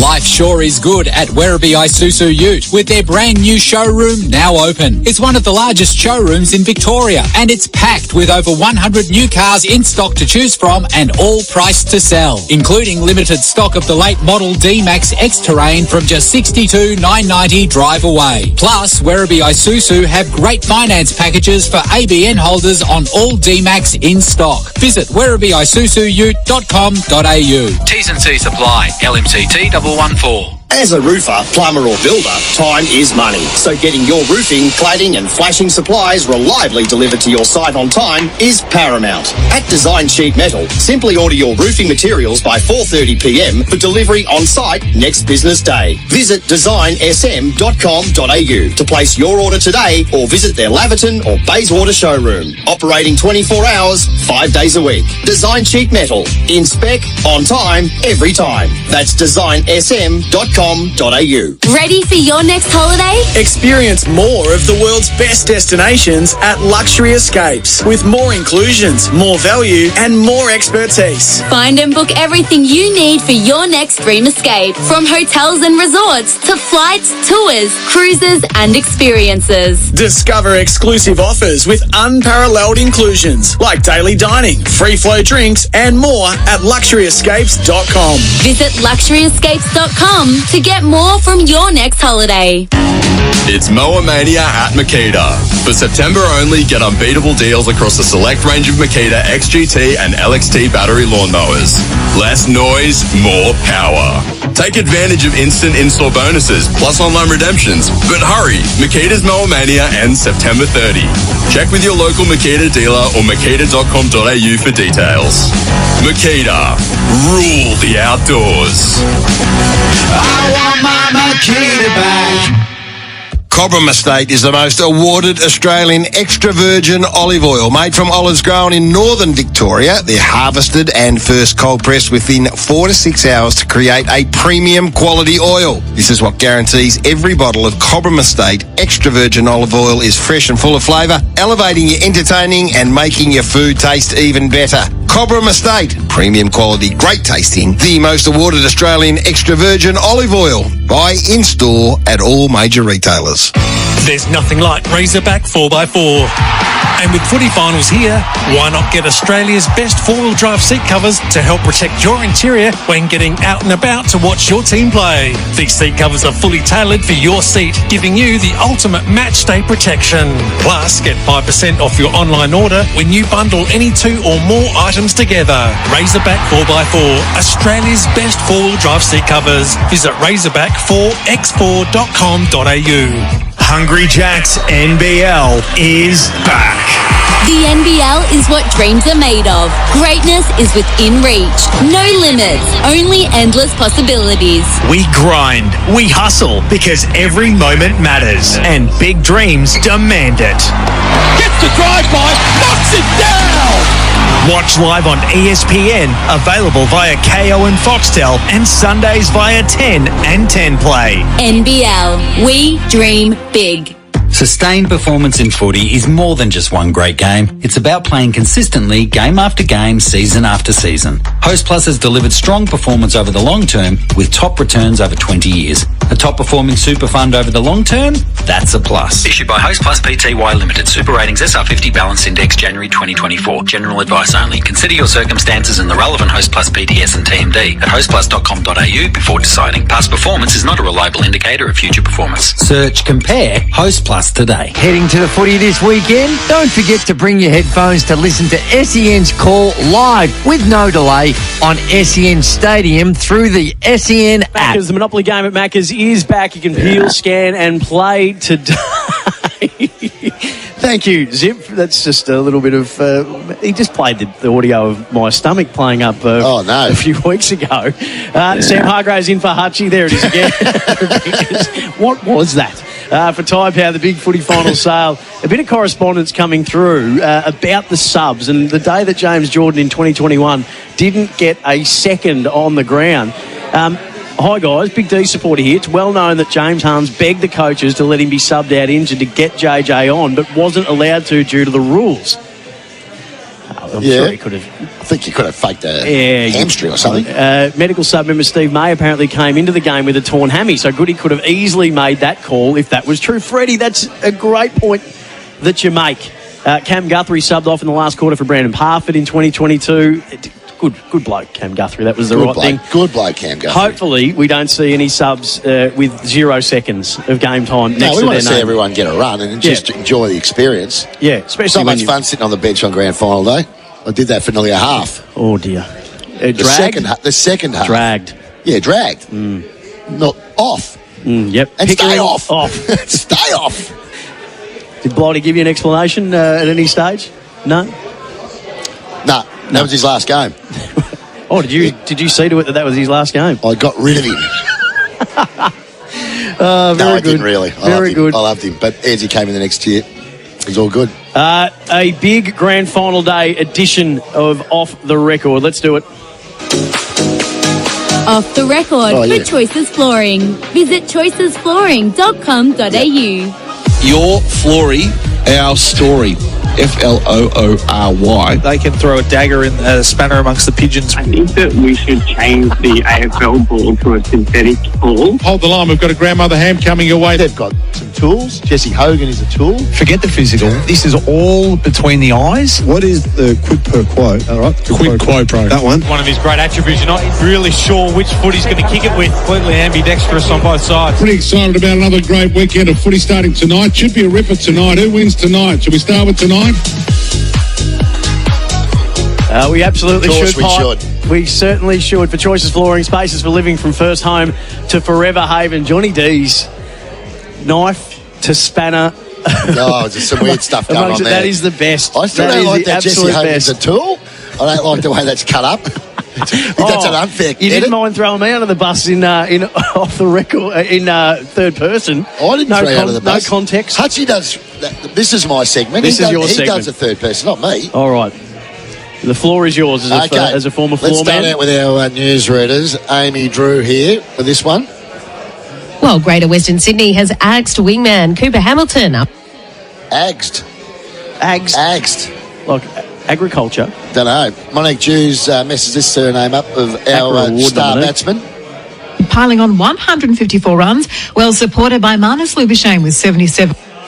Lubishane? Right, this is a caller, Andrew in Nidri, who mashes up 3 different words to create a new one. I just think it's exorbitant. It's just ridiculous. He was trying to get out. Exorbitant, yes. No one better at stuffing up words than the famous Bertie Di Domenico. Flat, and then these two sides, they're playing exactly the type of that Kazmikazi type of footy. Kazmikazi. I lost that early. Yeah. Well, we know Duano gets called the wrong name by the listeners, but how about Billy Brownless getting called a different name by Zach Butters? Uh-oh. Good on you, Zachy boy. Now, how are you feeling? Are you okay, please? Yeah, I'm always good, Brownie. Now feeling good and... Brownie. Oh, Bill wouldn't be happy with that. Joshy Gablich, he is one of the best reporters in the AFL right now, but he's got to be better than this. It's an ankle, so big watch on him. But the good news is Dane Frampy is free to play now. Give that one more go, actually, Zip, please. It's an ankle, so big watch on him. But the good news is Dane Frampy is free to play now. Dane Frampy. Now, Kuda, Anthony Kuda, he's a champion. Kuda's getting into politics. He's running for the Lord Mayor. Now, he's got to brush up on his knowledge if he's going to be in a position of power. Hey, mate, the Premier's coming in half an hour's time. Oh, is he? Oh, God. No, she. Oh, yeah. But Kuda... Come on, Kuda. Well, in fairness, he's leaving the state. He's just sticking to the city of Melbourne. Yeah, it's true. Now, you think Tony Jones is trying to take off our own Gerard Whateley here. Let me know what you think. I can't believe you're listening to SEN. Oh, no, I overheard a conversation here. I thought you were talking about that, okay? You don't have to... Listening to Gerard. It's 24-11. Shots fired. That was his takeoff of Gerard. Well, we could have at least gone with good morning. That's the signature. Good morning. That's how he gets the thing started. It is. That's how he starts the week. Shots fired. Good morning. That's how we do it. Jonathan Brown went for a tongue twister on the couch. I think he needs to stick to the simple stuff. Brownie, what do you got for us? Well, does Trump trust tactics in finals, Gaz? Start again. Does Trump? No, not Donald Trump, actually. But, yeah, that's right. Does trust Trump tactics in finals, Gaz? That's the one. Got it right the second time. I loved Gaz's just deadpan. Start again. Have another go. Right, Sammy Edmund back to his... was very excited about this one. Who ran ahead and slotted an amazing goal, still makes the back of the hair, the hair on the back of the neck stand up. Bruce is back. Brucey is back in business. He's already found himself in the off-the-record files. The Doyen back. Yeah, it was good. Daisy, let's have a look at Geelong when they switched the flick, didn't they? They flicked it pretty quickly. They switched the flick. No. Hasn't done a game in how long, and he made one error.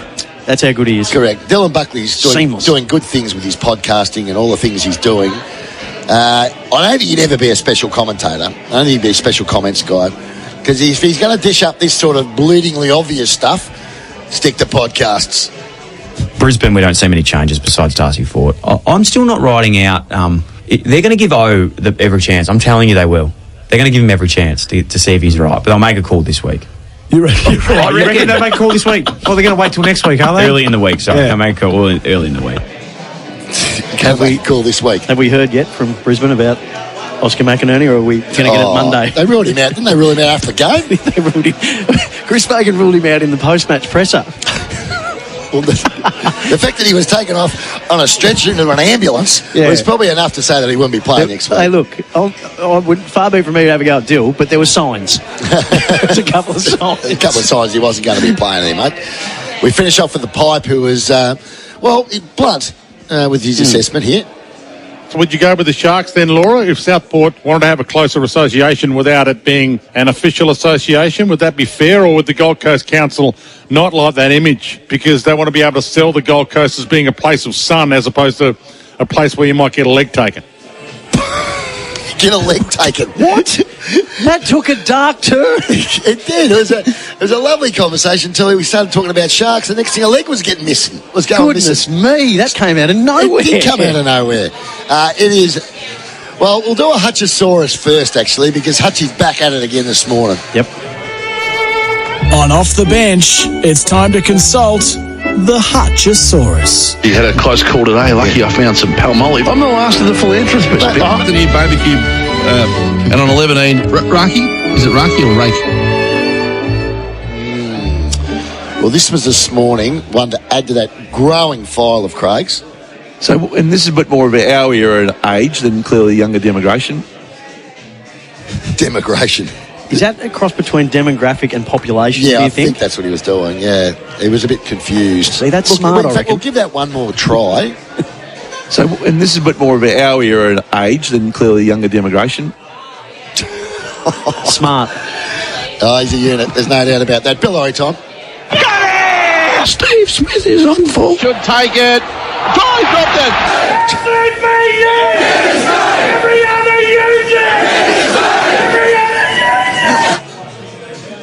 Okay, we've just got a couple today.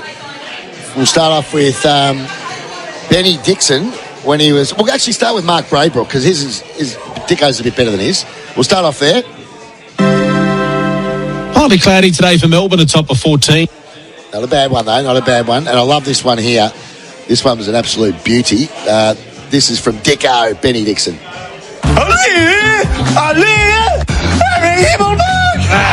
Brandon Starcevich! Jacob Wade! Dane Extraordinary. He's half mad, Dicko. He's half mad. He's one of the real good blokes.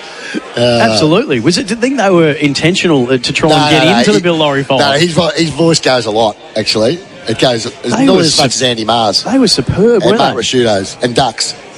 They're the. Who's your Mount Rushmore? It's those three, the trifecta. Yeah. So Carey, no, in order. Yep. Ma. Who was the other one I said? I was Rasciuto. Oh, Rasciuto, yeah. Andy Marr, Mark Rasciuto. Gary Ayres, good call, Zipper. Dicko. Hutch, named after him. Yep. Was after he's dropped it. Yep. But no, he's not too bad. He goes a bit. I might do that as a list next week. And we'll see if we can get it up. Zipper, remind me of that during the week. We do that as a list. Beautiful. All right, it's all for Choices Flooring. Create your dream home with flooring that evolves from your first steps to your forever space. We are at Beer Deluxe on an absolutely stunning grand final day. Picks just the weather from you again, please, because people need to know. 22 today, I believe. Yeah, maybe getting up a little higher. Maybe even up to 23. Not a cloud in the sky. No, a little bit of wind, but not too bad. I'm a hot guy. Who was that? It's Hutchie. Try that again. I'm a hot guy. 100%. You get no arguments from me. No arguments whatsoever. We're here from Macca's. The Monopoly game at Macca's is back. You can peel, scan and play today. And for Tyre Power, the Big Footy final sale, you can save on Toyo tyres. A fair bit for us still to get through after 11 o'clock. Pickers and I will give you our very in-depth look at today's grand final. I need to get Pickers' take on Peter coming after the Western Bulldogs and their mascot and what it might mean for mascots around the rest of the competition. If we have to cast an eye over the Western Bulldogs, who else might be a bit nervous that change may be forced upon them? But up next, eBay will give us an early look at the markets. This is Off the Bench from Beer Deluxe on grand final day.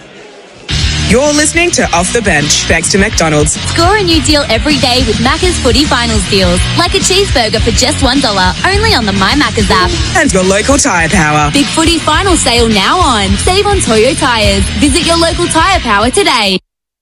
There's nothing like Razorback 4x4. And with footy finals here, why not get Australia's best four-wheel drive seat covers to help protect your interior when getting out and about to watch your team play? These seat covers are fully tailored for your seat, giving you the ultimate match day protection. Plus, get 5% off your online order when you bundle any two or more items together. Razorback 4x4, Australia's best four-wheel drive seat covers. Visit razorback4x4.com.au. Kevin Sheedy here. As Ambassador of Essendon BMW, I can happily share with you that finding your ultimate driving machine is like kicking a goal from the goal square. Easy. Your ultimate driving machine is waiting for you at Essendon BMW. Find the best range of new, demonstrator and pre-owned vehicles. See the Essendon BMW team today, conveniently located just 10 minutes from the airport at 1 Centro Circuit, Essendon Field. LMCT 11803. Flat footy moments to avoid this season. The second half. At a barbie, here's Jackson and his mates checking the stats for a multi. No! His battery goes flat. He can't get live updates. Stay charged with a Signet power bank. Compact and lightweight, it fits in your pocket and you'll never go flat or miss any part of the game. Signet power banks, available at signet.com as well as in-store at JB Hi-Fi and other leading retailers. Catch up on all the latest scores and news. Collingwood take the final step on the stairway to Premiership heaven. In the time it takes to get from the car park to the office with SEN's The Day's Play. In Adelaide, Team Ripper GC take out the title. Loose ball goes that way, oh, he's on a distance. Our team go over the big matches and big moments. Wester, he shoots the bench to Tasmania. SEN's The Day's Play, thanks to Drinkwise. If you're choosing to have a drink, choose to Drinkwise.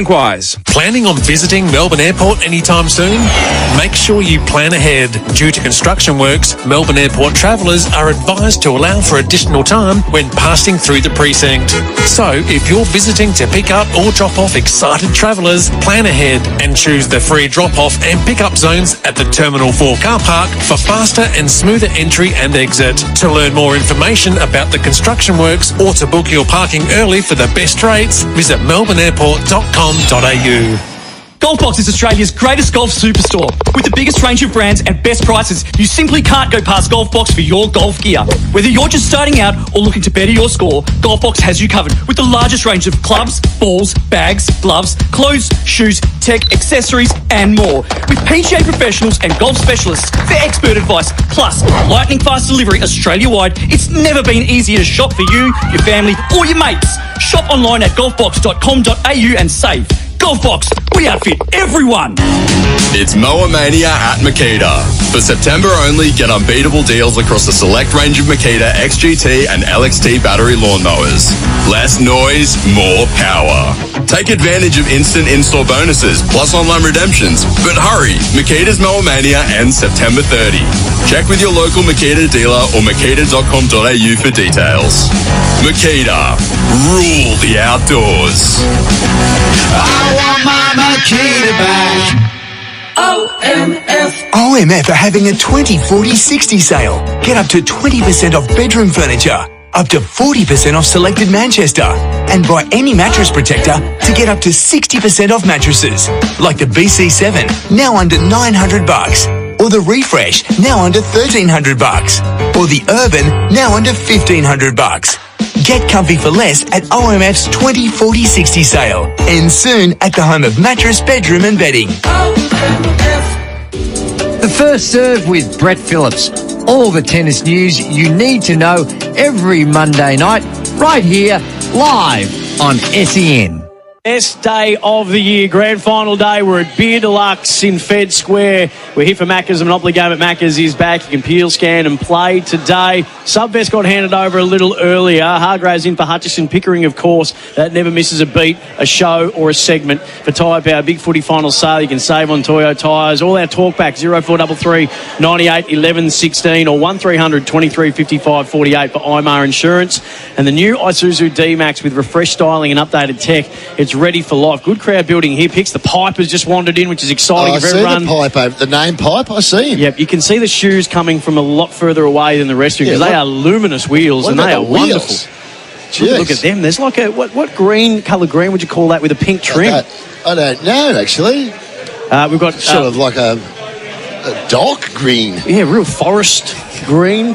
And we've got Brisbane Lions royalty there, AFLW Premiership skipper Emma Zilke's in the building as well. So it's a little bit of a who's who developing here.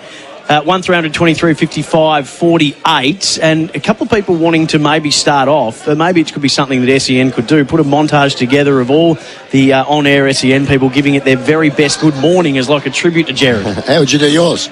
Oh, I wouldn't even be dare to. Good morning. Well, okay. Actually, does the top of the morning. Big warm welcome. Yeah. Unless his voice is going, and then he just squeaks. Good morning. Is that it? Got it because it gets a real nice punch up. Yeah, it does. You've got to. Yeah, it's not easy to deliver and deliver it with such consistency. Oh, the bear's in the house. There's a bear in the house. A Brisbane bear? No, Jason Bear that works in our finance team.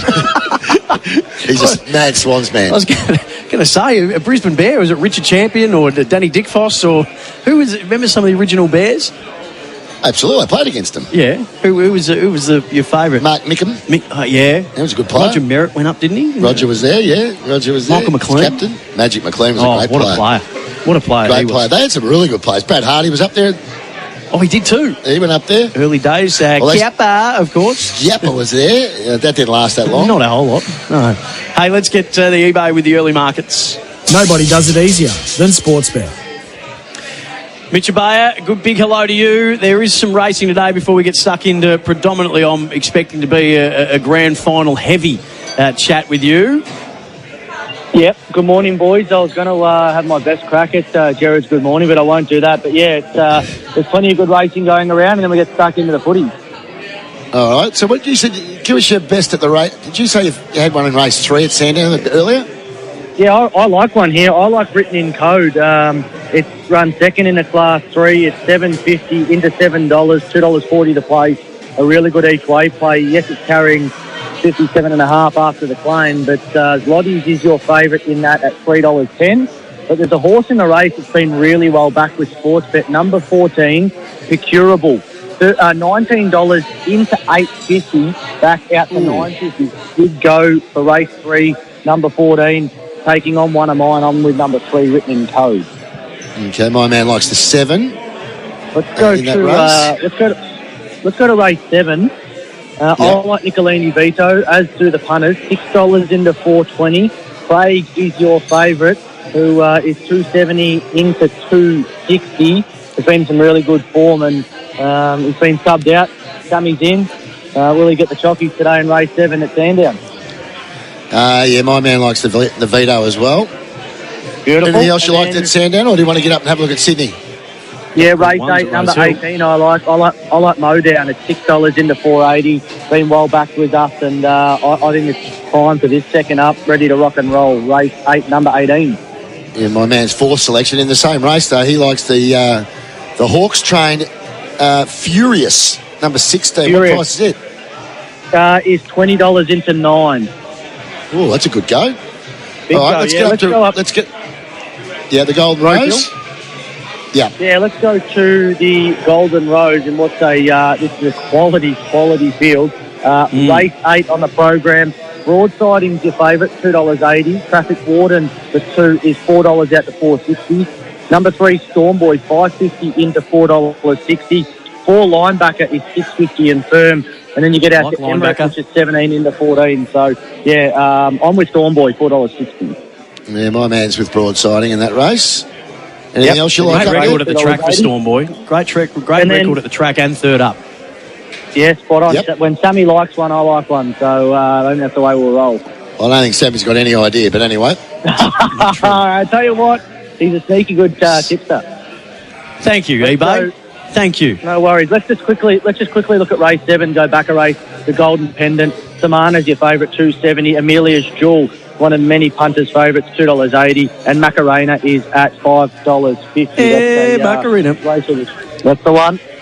I'll get you some greyhound tips. What do you reckon? Yep. Oh, yeah, then we'll do some grand final quickly. Yep. The Meadows, race 3, number 1, Shiny Ink, $1.95. For race 3, number 1, Shiny Ink. Race 10, number 1, Dipping Wing Cup at $1.75 in from $2 with Sportsbet. And then race 12, number 1, Ricky Bobby Wright, $2.40. 3 ones. All to play. 3 ones in a row. 3, 1, 10, 1, 12, 1. Okay, well done, eBay. Let's get on to the footy. Where's the money going today?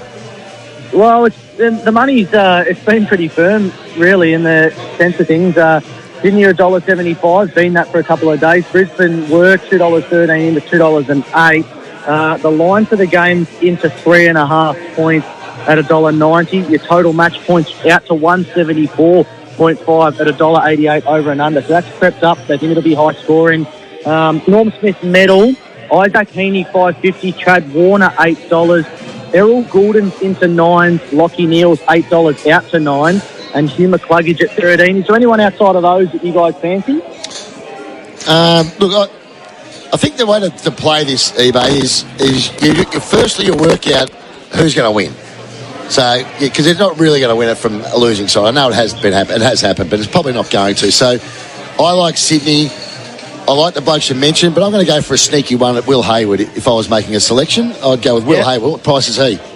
$67 for Will Hayward. I reckon Rowbottom's another one of those at 67 that is probably worth a little nibble. Yeah, I agree. They're the sort of player that I reckon I'd be looking at. Thank you, eBay. Anytime, guys. Happy punting. Plenty on the Sportsbet app regarding the grand final as well. Cheers, mate. Nobody does it easier than Sportsbet. Chances are you're about to lose. For free and confidential support, visit gamblinghelponline.org.au. You can stay with us on the app, or you can head to Crunch Time with Jared, Sam Ebb and Mark Bickley from 1 to 8 tonne supergroups and the Masters of Kubota Excavators. Big grand final pre-game from 1 p.m. Findings final sirens 7 till 9. The late night grand final talkback with Damo Watson from 9 to 11. NRL prelim on later tonight. SEN Sydney and SENQ Panthers and Sharks. NBL this weekend as well. 7:30 p.m. on SEN Tassie. The Jack Jumpers and United. Saturday trackside today for those who want to keep up with the races. The EPL coverage as well. Pickers and I have still got another hour in us, so stick with us on the app or through the regional network as well. From Beer Deluxe on grand final day, this is Off the Bench. Every ball of the summer of cricket, one-dayers, T20s, tests and Big Bash, all live on your home of cricket, SEN. Good morning, I'm Adam Hogg with SEN News. Well, the sun's shining, the colours are out, the snags are on and the beer is cold. Welcome to Grand Final Day. Vanessa Gibson has this preview of the biggest event on the footy calendar. The first Grand Final since 2006 that features non-Victorian teams is shaping up to be a thriller. Both sides will be looking for redemption, having lost the previous two deciders. Lions coach Chris Fagan says his team reflected on some of the moments they would have liked to change from last year's 4-point loss to Collingwood. We did a bit of an exercise where we wrote all those things down and I put them in a time capsule, not really knowing that we'd be pulling them out again this year, but we pulled them out before the final series this year and all those things are fresh in our players' mind and hopefully it will help them. The first bounce will be at 2:30 p.m. with Katy Perry headlining the pre-game entertainment. If the Lions win, Lee Matthews will present the Premiership Cup, while Stuart Maxwell will do the honours if it's a Swans victory. Israeli airstrikes have again rained down on Beirut in Lebanon overnight. The IDF confirming it has struck several residential buildings, which it says house the headquarters of Hezbollah. Different approaches from the US presidential candidates as the November election draws near. Democrat Kamala Harris is visiting the United States-Mexico border, while Donald Trump has met with Vladimir Zelensky in New York, saying he'll work with both Russia and Ukraine to end the conflict there. The world is mourning the death of renowned British actress Dame Maggie Smith at the age of 89. In a career that spanned 70 years, she most recently gathered new fans in Harry Potter and Downton Abbey. All the big games, called by all the big names. Your home of sport, SEN. The Storm have smashed the Roosters 40-18 in their prelim final at Amy Park last night. Skipper Harry Grant and halfback Jerome Hughes among Melbourne's best, scoring a hat-trick of tries. And England's levelled the ODI series at 2 apiece after a resounding win at Lords. The home side setting the Aussies a huge total of 313 off just 39 overs in a rain-affected match before bowling us out for just 129. The SEN app. Download it today and never miss a moment of your favourite show. Streaming live anywhere, anytime.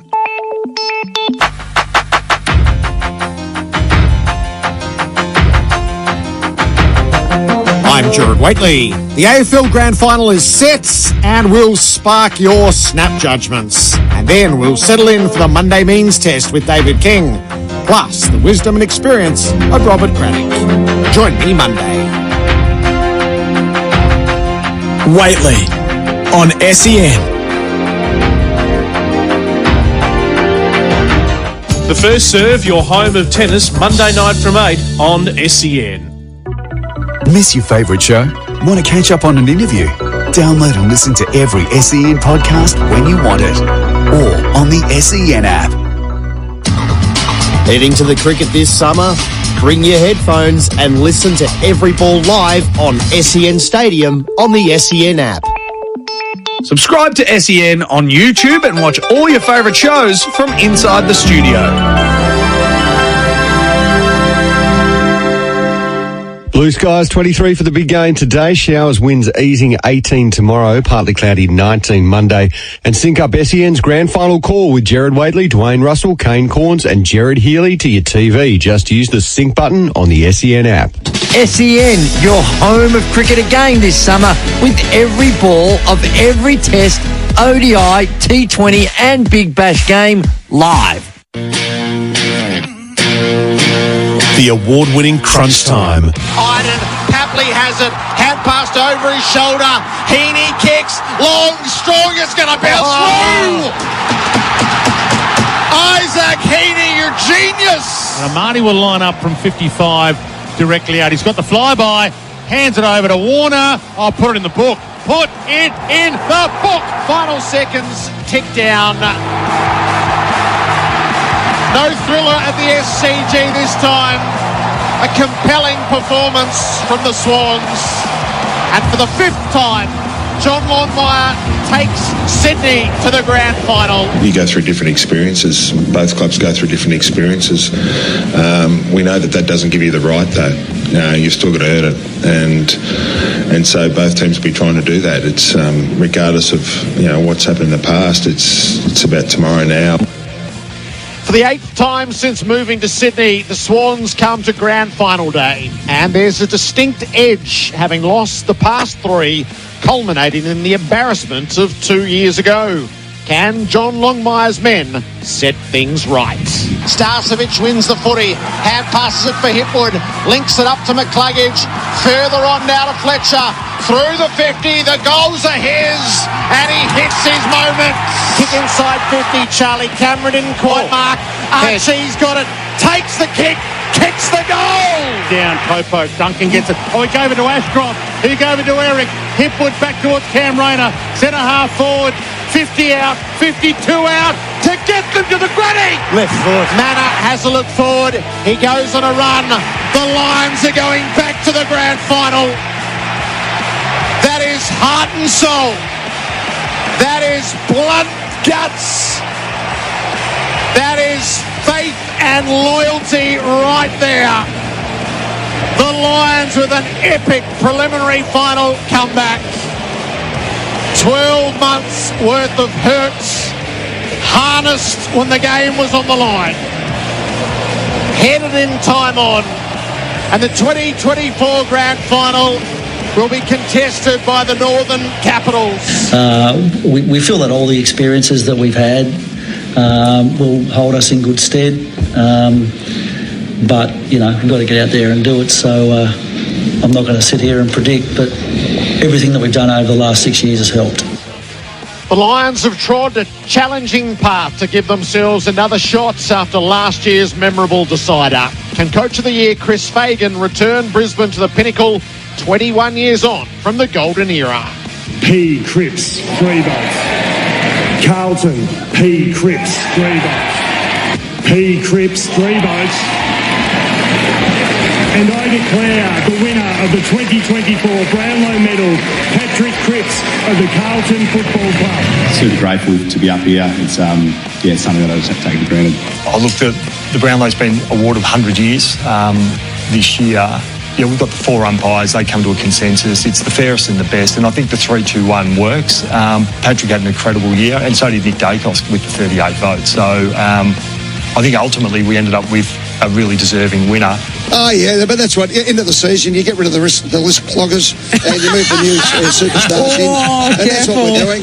And it's great that Channel Copycat is just taking something done for 18 years and put it on air. So that's okay. Yes. While they're doing that, we'll come up with something fresh, new and exciting for next year and do what we always do. I am going to take the stage like a swan. I will expand. You will see my wingspan, but you will definitely hear me roar, okay? And I wonder what Katy Perry makes of grand final week. A record-breaking Brownlow count, upheaval on the media landscape. Plus, we'll look at the hottest seats in footy once the cup is handed out later today. This is the grand final edition of Crunch Time.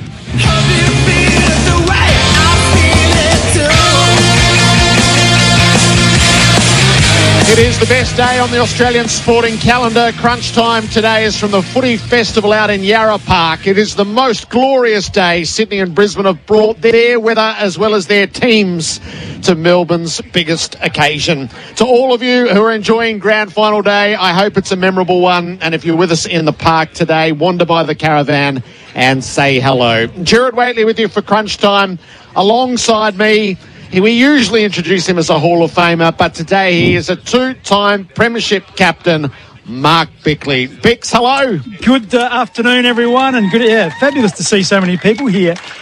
It is such a great day, and if you've been fortunate enough to be able to be here as a player and to experience what it's like to be in front at the end of it, then that is, an absolute joy. And every day every time I should say, you come back, whether it's 1 year later or whether it's like me, 26 years later, it still has that mystique and wonderful memory that comes with it. Across Crunch Time today, Nick Davis is going to swing by. He played in 3 of them, Premiership player with the Swans, Gary Lyon, Jared Healy, and then we'll set you up for all that is inside the Katy Perry performance and then to the main event. Sam Edmund has been a mainstay on Crunch Time throughout the year. Hello to you, Sammy. Jared, good morning to you and to everyone here at a beautiful Yarra Park. How can you not feel blessed to be here today? The sun is out. What a day. The fans are out for this battle for redemption. 2 clubs who know very acutely what it's like when the day doesn't go according to plan. And I'll tell you what, the crowd for the Lions open training session yesterday, the captain's run, was bigger than some AFL games this year.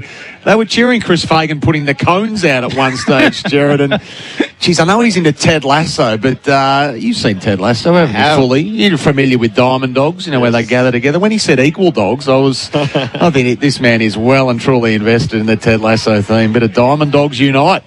The beat never sleeps. Nope. Last year it was a player at the races ahead of coming to the grand final. This year, is Joe Danaher playing his last game today? Well, if he is, then Brisbane don't know about it at this stage. I think that is the official line from the Brisbane Lions. So, of course, that report out last night that he was considering his playing future, Joe Danaher, and the rumour was bubbling around all day that should they salute today, then he'd be prepared to call it quits at the age of 30, I think, with a year to run on the contract. There's a bit to play out, I think, between now and then. But I suspect it wasn't news to Brisbane when the news did drop last night, Jared. Right, that's a little dynamic to have in the background. Well, it's an unusual time for it to surface, isn't it? The day before the grand final, whether it's an off-the-cuff remark, wouldn't that be nice to go out on a high and then that suddenly grows legs? Who knows? But it's just an interesting one. What would that do for the playing group, if anything? Like, if you take yourself back to the 90s, if you were to learn that one of your star players was maybe contemplating retirement before the grand final? Look, I think you got bigger fish to fry. The night before the grand final, it feels like a big build-up, and it's even bigger now with the parade seems to have grown legs with the public holiday, that all the stuff that goes with it. You're so focused on the performance, your own performance, think of Isaac Heaney, for example, didn't have a touch until just before half-time in his last grand final appearance. And I'm sure there's other Swans players that didn't play that well. So they're wanting to make sure they prepare as best as they possibly can. So the other stuff is really peripheral, I think. It is a grand final distinct for how many players have tasted the bitter edge of it rather than the success in it, and that's a big part of the build-up. Greg Swan, the Chief Executive of the Lions, is going to join us shortly. Nick Davis is with us for the start. 3 times to a grand final. Premiership Swan, resplendent in his Sydney scarf. Hello to you, Nick. Happy grand final day. Why not? No, it's a good day to be down here. Swannies fans, absolutely. No, it's always a sort of slow build-up to the week for the Sydney side. You're sort of hidden away up in Sydney, and you can do your thing. The boys are able to walk around the streets pretty easily, and then once you get to Melbourne, you get off the plane, and you see everything at the airport, and then the parade. You know that it's grand final week, so it's a special week, and I'm looking forward to the game. All right, we want to delve into the trove of your memories. Bix, take us back 27 years. You're the captain of Adelaide, coming to the first grand final for you and the club in 97. Yeah, it was interesting because the fact that it was in Melbourne actually worked in our favour, I think, because Adelaide was so incredibly mad. The first ever grand final I remember my neighbours were coming over and saying hello, and you had family, and it was a little bit chaotic. And so to get to Melbourne, which is, you get to the hotel, it's a bit like a sanctuary. You're protected. And I remember about this time on grand final day, I was sort of in my room, just laying back, watching replays of the grand final, and then the coverage started, and they had a camera. I think it was there was 3 Saints players who were living together, and Channel 7 did a live cross to their house, and there was the same sort of thing. There was people everywhere, and there was so much stuff going on. I'm thinking, how lucky are we? We're just lying back in our hotel room, and we just arrived in the big bus, and you walk out straight into the change rooms and just sort of bypassed a lot of the other stuff that went with it. And, yeah, we were fortunate. My memories are lucky. We had 2 times in a row, 2 premierships in 2 years, so great memories. But the one thing that resonates with me that Brisbane has spoken about, the year after the second year, you felt so much more controlled, so much more aware of how it was going to unfold and play. And I know I felt much more comfortable coming back, having already been there before. So I think, both sides will feel more comfortable, which hopefully means we get an epic clash. What's the euphoria like of winning it?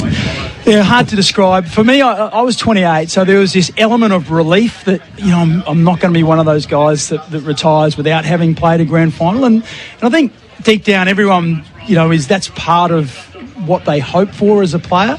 But then, we were a little bit different, being a part of the first of something. So Adelaide had never won a premiership before. They'd only been in the competition for 7 years. So to be the first, we didn't really know what to expect. And then, obviously, we went back to Adelaide the next day, and the whole town had gone crazy. The streets were lined from the airport, so as we were driving out of the airport to go home, we stopped at the traffic lights and people just were jumping and trying to open your car door to get you to sign something. It was epic. And then we had, on a Tuesday, a reception where 100,000 people turned up to the town hall. So, yeah, it was pretty unbelievable. And the other thing that's crazy is you sort of think, a bit like West Coast and some of these great teams, that this will happen every 7 or 8 or 10 years, but to think that they haven't been able to get back there and be successful since is just shows how hard it is to do. And you're part of a great game defined by a couple of great players, and Darren Jarman's deeds just are so large all these years on. So the game itself and the tension and the epic deeds, how does all that live with you the first time round? Yeah, look, I think we didn't know what we didn't know. And when you look at Adelaide's team, Andrew McLeod was a 21-year-old who went on to become one of the game's all-time greats. Simon Goodwin was playing in his 10th game in that first premiership, and he goes on to play, he's a 5-time All-Australian. Tyson Edwards played 300 games. Ben Hart played 300 games. They were all 21 and 22. So we had some solid players. Darren Jarman, much more than solid, but he was the only premiership player on the ground in that first year, having played for Hawthorn in 91 and not played all that well, but he was unbelievable. But it was more so that wave of young players that went on to become the game's greats and Hall of Famers that carried us through and stood us in such great stead. And I absolutely think that there'll be players out there today who are those young players who will go on to become the game's greats. And Nick, your first it's one of the great ones, 2002. So you live a couple of, in fact, all of your grand finals were great ones. Yeah. Just take us back to when you were a Collingwood player and what you remember of going there for the first time. Yeah, it was, as Bix was sort of saying, being a Melbourne team in the grand final was so much different to my second 2 at the Swans, but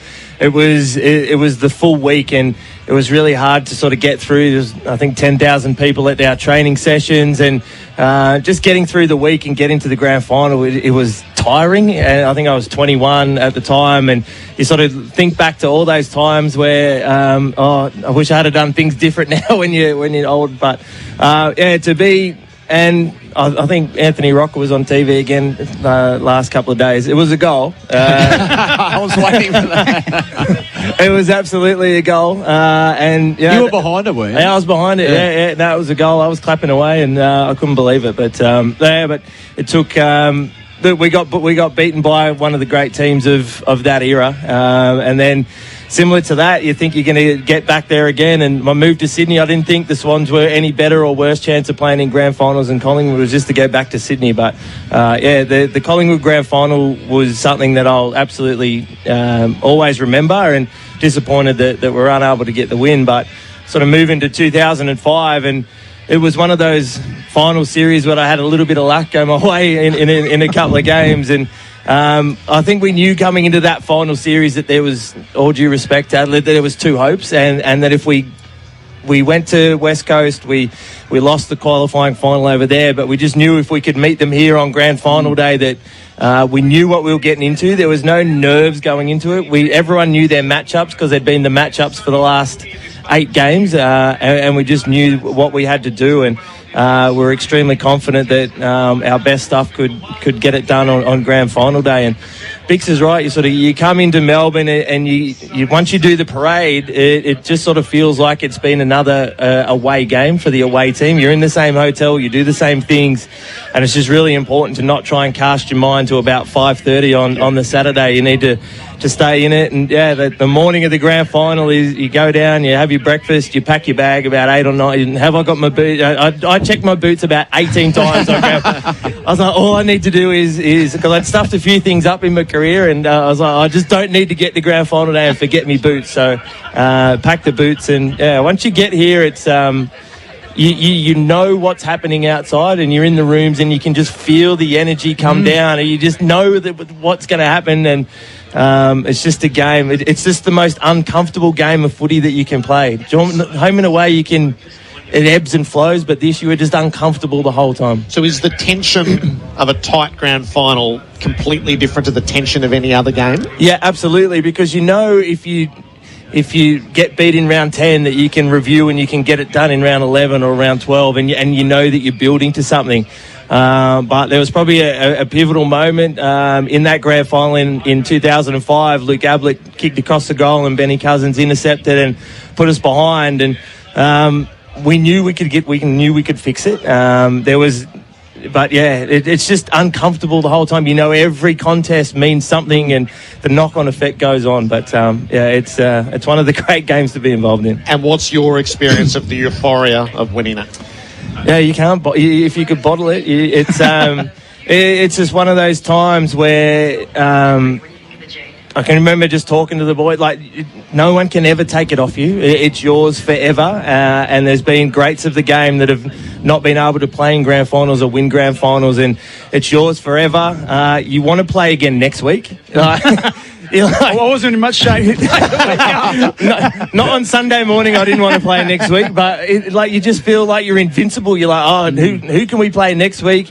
And then you start talking reunions before you even leave the ground. You're like, we get to catch up every year for the rest of our lives. And we're a pretty tight team. And obviously winning the 05 premiership kept us a lot tighter for a lot longer. Just you talked about the tension and what the grand final means. In our second premiership in 98, we were well beaten in the first half, and we finished 5th, and North Melbourne were the side of the 90s basically, and they kicked 2-11 in the second quarter. At half-time, there was a little bit of, look, this is going to be too hard. This is a great team. And Malcolm Blight, this is, part of the legend of who he is. He was so angry with everyone and just said, if you think that you're just going to drift off into the sunset and this isn't our day, just go and shake yourself. He just wanted to make sure everyone knew that even just getting there, we got here again and that's pretty good. He just said, no, you just never know when the next opportunity is going to come, and you cannot just let this pass. So find something. And he had a big crack at Sean Wren, and Sean Wren, the competitor that he was, just came out and just dominated in the ruck after that, and we grew some legs. But I'll never forget that, because I was the captain and I was sort of feeling it. So I can imagine what the younger guys were thinking, maybe it's not our day. But he just, like I said, shook that out of us and made us understand how important it was. Is there anything that lives with you from any of them? Like that? Yeah, there's a few. In 2005, we went in front, and it was probably really important to manage the change room at half time, that you can't get too far in front of yourself. We knew that we were playing against the side that we'd always had close games with in West Coast, and it was more about just managing the room and understanding, all right, even the trainers and everyone going, well done, Dad. You need to stay in the moment and make sure that you nail this second half. And Ruzi was really good at that. He managed the side well. He gave us such belief at half time that he said, you don't have to do anything different. You don't have to do anything better. You just need to go out there and do the same thing, and we'll be able to win a premiership. So, yeah, it's interesting. The half time is probably the bit of the grand final, because everything is so frantic in the build-up, and the first half the grand final, it's the longest game of footy you'll ever play. The most exhausting you'll ever be. It just goes forever, and you look at the clock and you're like, it's 15 minutes in the first quarter. It feels like it's because every moment means so much, and you just can't sort of drift through 5 or 6 minutes of a game that sometimes you might do and catch your breath and go, all right, I'll inject myself back in here. You need to be. It just feels like the game goes forever. Josh Dunkley this week said the difference between winning and losing is as stark as it's the best day of your life and the worst day of your life. Do you agree with that? Yeah, I agree. And it's life-changing. In 2002, 9 points lost to the Lions. If a win could have changed my life, I might not have been sitting here in these cars.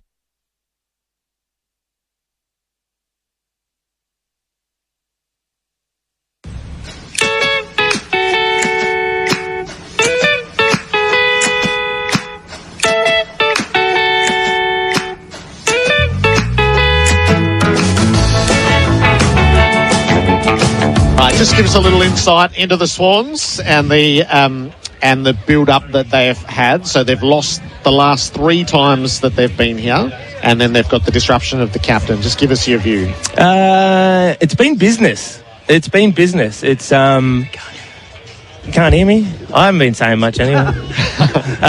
No, it's been business. I felt like in 22 they were there early. They were a bunch of young kids that had played really good footy, and they just got there a bit early mentally. They weren't mentally ready to play in this game, and you could see that they got jumped and were unable to get back. But just around the club, even when things weren't going great in the back half of the year, it was business, and they knew where they wanted to end up, and it's been really business-like, the approach to them up in Sydney. They haven't looked too far ahead. They've got everything done. The Callum Mills stuff was done early in the week.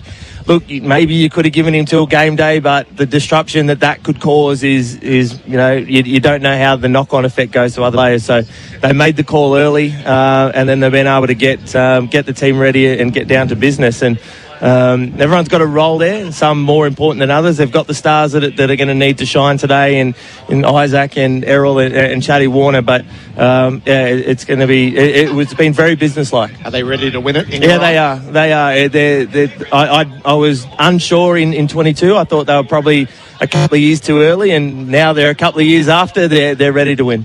It's great to have you as part of it. Thank you, Jared. Enjoy your afternoon. Thanks for guys. stopping by. Nick Swans. Davis, Premiership Swan, 3 times to a grand final. Today's the Super Saturday of the year, thanks to Super Groups. From 1 tonne to 8 tonnes, Super Groups are the masters of Kubota excavators. The Chief Executive of the Brisbane Lions, Greg Swan, is about to join us. You're listening to Crunch Time for Azito. Do it yourself. Do it with Azito. Do you. And Freeway Motor Group, Freeway Ford, F-150 and Ranger Specials now on. Crunch Time, presented by OMF. Kick back and relax with an adjustable bed from the Original Mattress Factory. Australian owned and designed. Hi, Josh Kennedy here. Have you received an electricity or gas price increase? Or you're worried about rising energy costs? Give Red Energy a call. Their Aussie-based team will give you a no-obligation energy bill comparison, and you might be surprised by what they have to offer. Plus, Red Energy is owned by Snowy Hydro, a leader in renewable energy. Give 100% Australian-owned Red Energy a call today on 131 806 or visit redenergy.com.au. Eligibility criteria and conditions apply. Before we run out on the field, our skipper knows exactly what to say to get our heads in the game. But when it comes to preparing our muscles for performance, we can always count on Deep Heat to have our backs.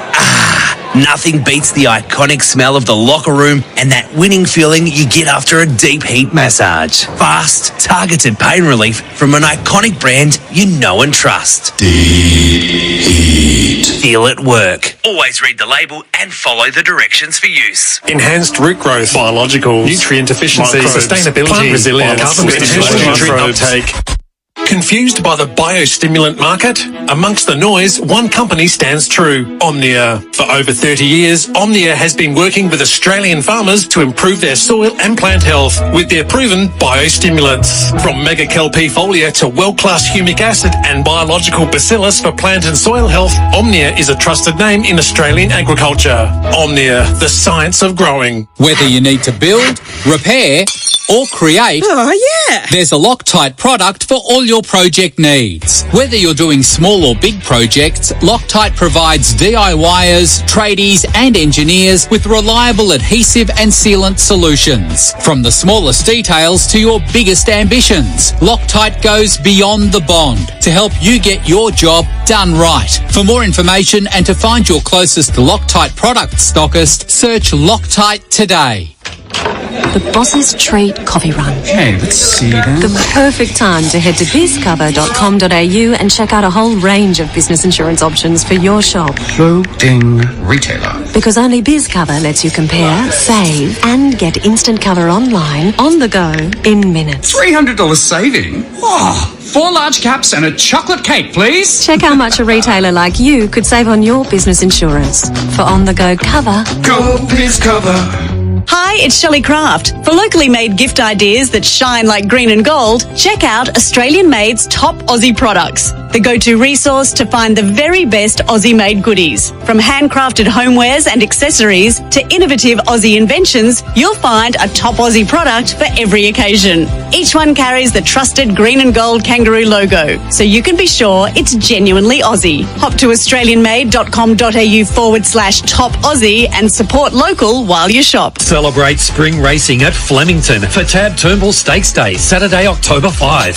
Witness the Group 1 Turnbull Stakes and the Group 3 Lexus Bart Cummings with a golden ticket on offer into the 2024 Lexus Melbourne Cup. Visit the Spring Social Club, the go-to destination where you can play a friendly match of pickleball, enjoy pop-up bars, delicious pizza and endless socialising. Tickets start from $30 with kids under 12 free. Tab Turnbull Stakes Day, Saturday, October 5. Visit vrc.com.au. Well, they're out on their feet here. No run, no connection. What a disappointment.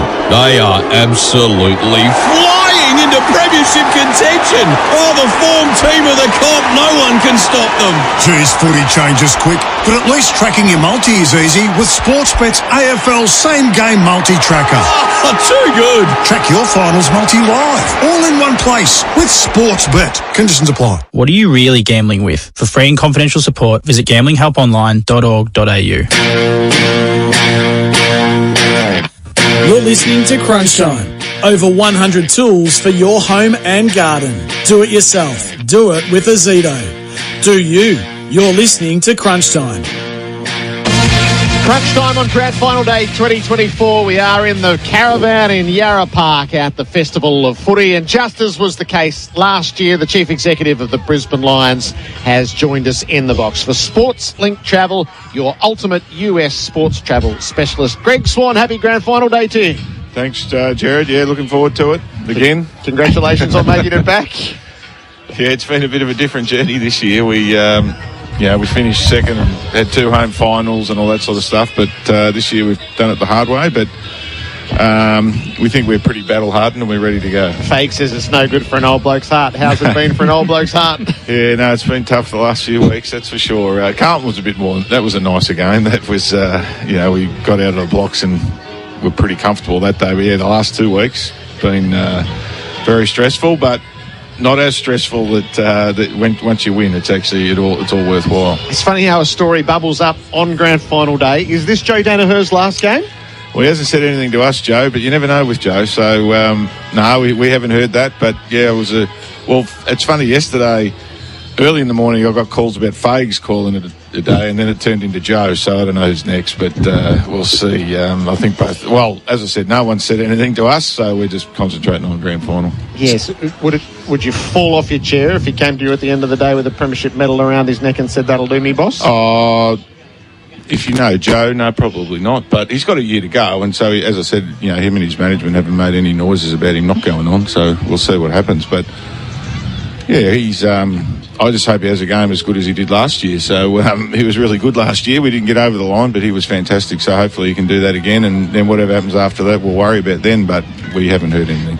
It's been quite a remarkable year. We look on field. You had that spate of knee reconstructions, 5 players, but then that's opened the door for some great young talent to come in and really show what they can do, and they've brought such great energy with them. Yeah, I think that's been a real plus for us. The energy those kids bring. I mean, Kai Lohmann was actually already in the team, but then when Link McCarthy went down, he was sub first 3 games, but then he's been permanently on the half-forward flank, and Yeah, he's high energy, Kai, and Logan came in under weird circumstances as well when everyone went down, and so he's been great. But then Will Ashcroft came back in about round 16 or 17, and he's just got better and better and better every week. So there's those kids, and obviously we sort of forget about Darcy Wilmot and Jasper Fletcher, but they're both only 20 as well. So, those young blokes have been really good for us. We won't even talk about Levi Ashcroft, who's tracking nicely in the draft as well. I think he plays okay, they say. Yeah. What about at the start of the year? I guess we look back across the totality of the season, and every team had their ups and downs, but yours was a little bit bumpy. Was there any reason for concern at that stage? No, and I think Fags addressed that. We did start poorly, but within games we were playing well, and then we just disappear for a quarter or so and lose, or kick badly. So if you looked at our stats at the time, we were pretty good. I mean, I always give the example of that Collingwood game. We were both 0-3, and we played them Easter Thursday, and I think it was in the second quarter. I think we had 22 inside 50s to 2. They kicked 2 goals, we kicked 4 goals, 8, and the game should have been over, but it wasn't. And then the Pies came back and beat us. So that was happening to us a bit, but once we fixed that up, we were okay. Swanee, have you laid eyes on Darcy Fort? How is he feeling? Does he need to be sedated at this stage, or? No, I saw him on Thursday at training. He's pretty laid back, Darcy. He's been around. He was scrambling for extra tickets. That was his. that was a conversation I had with him. Have you got any more tickets? So, but no, he's ready to roll. He's a pro, Darcy. He's been with us. I think this is his 3rd year. He's a beauty. Like he's much admired because he's always sort of the first emergency. And if Oscar goes down, he plays, and if Oscar doesn't, he doesn't. So he travels with the team a lot because we always take a few travelling emergencies, and he's always one of them.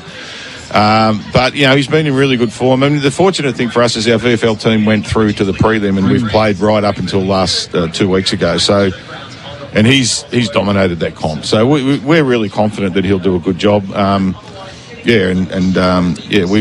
back him in. We think he'll be fine. Non-Victorian teams can fuss and stress and nitpick over how they get here, when they get here. You've changed it this year. I know you wanted another session on the MCG, but as we sit here this morning, are you satisfied with what you've done right up until now? Yeah, it's been pretty faultless. I mean, what happened last year that sort of got missed a little bit, we were on a charter on the Thursday, but there was a storm and then there was a delay, and our guys didn't get to the hotel till 9 o'clock that night, and they just put everything under pressure. They hadn't eaten, we had to train, the parade and everything the next day, so it was just everything was rushed. So we thought we'd come down a day earlier.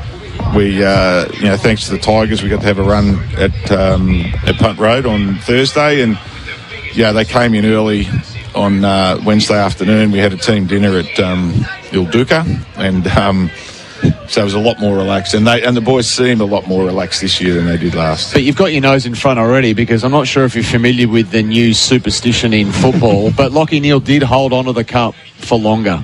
Yeah, he wasn't going to. He actually he spoke about it beforehand and said, "This is rubbish, bollocks." Yes. Dame Rampy was on the same tram. He wasn't interested either. No, I didn't. I thought someone told me that I couldn't quite see. I heard they put it down together. But no, it's been slow mode. Okay. Must have been a developed print. Well, we talked about the energy from the young players, but gee, you've had great service from your older players as well. Starting at Dane Zorko, who's all Australian and just continues to play great footy. Yeah, he's had an amazing year. I mean, he was sort of he was going to be a bit of a swingman this year, but then when Kadeen went down, Fakes decided to put him to half back, and it's just been a masterstroke, really. He's had, as you say, all Australian. He's had a great year. I mean, it's funny, everybody wants to ride up that you can get him and score goals, and that he's a defender, so he still has to defend, but the amount of drive and attacking he gives us is enormous. So hopefully, I'm not sure who he goes to today, but anyway, they'll try and negate him. It might be Jordan. It depends if he goes into Lachie Neale, but he's pretty important to us because he does give us a lot of drive. The AFL made changes to non-Victorian teams' arrangements for grand final week, really off the back of Fage's thoughtful piece, having lived both sides of it. Has it made a material difference to you? Yeah, look, it's been helpful. Even coming down that day early, our staff and players' girlfriends and wives, that's been a lot more seamless than it was last year. Yeah, the AFL have sort of lent into that and helped us out with a whole lot of stuff, flights, accommodation, just our ability to keep everybody happy and move it all smoothly. It's been really good, so it's helpful. And I think, Sydney would probably say the same, that they've been, well looked after as well. Swanee, you've been around forever, obviously, and you've seen a lot of coaches come and go. As we sit here, I mean, you're in a grand final. Have you been somewhat bemused? I'm sure you've been asked throughout the second half of the season about just some of the views on Chris Fagan. I mean, a guy who's got you back to a second consecutive grand final with all the... Kingy? I don't know if he's on his own, but yes, I think safe to say yes, Kingy. Yeah, we're bemused. I mean, we just, like, and in footy, I think all you can do is look at the facts. And I mean, we've won more games than anyone in the last 6 years. We played in our fourth prelim in 5 years last week. We're in our second grand final in a row. So you can't do that if you're,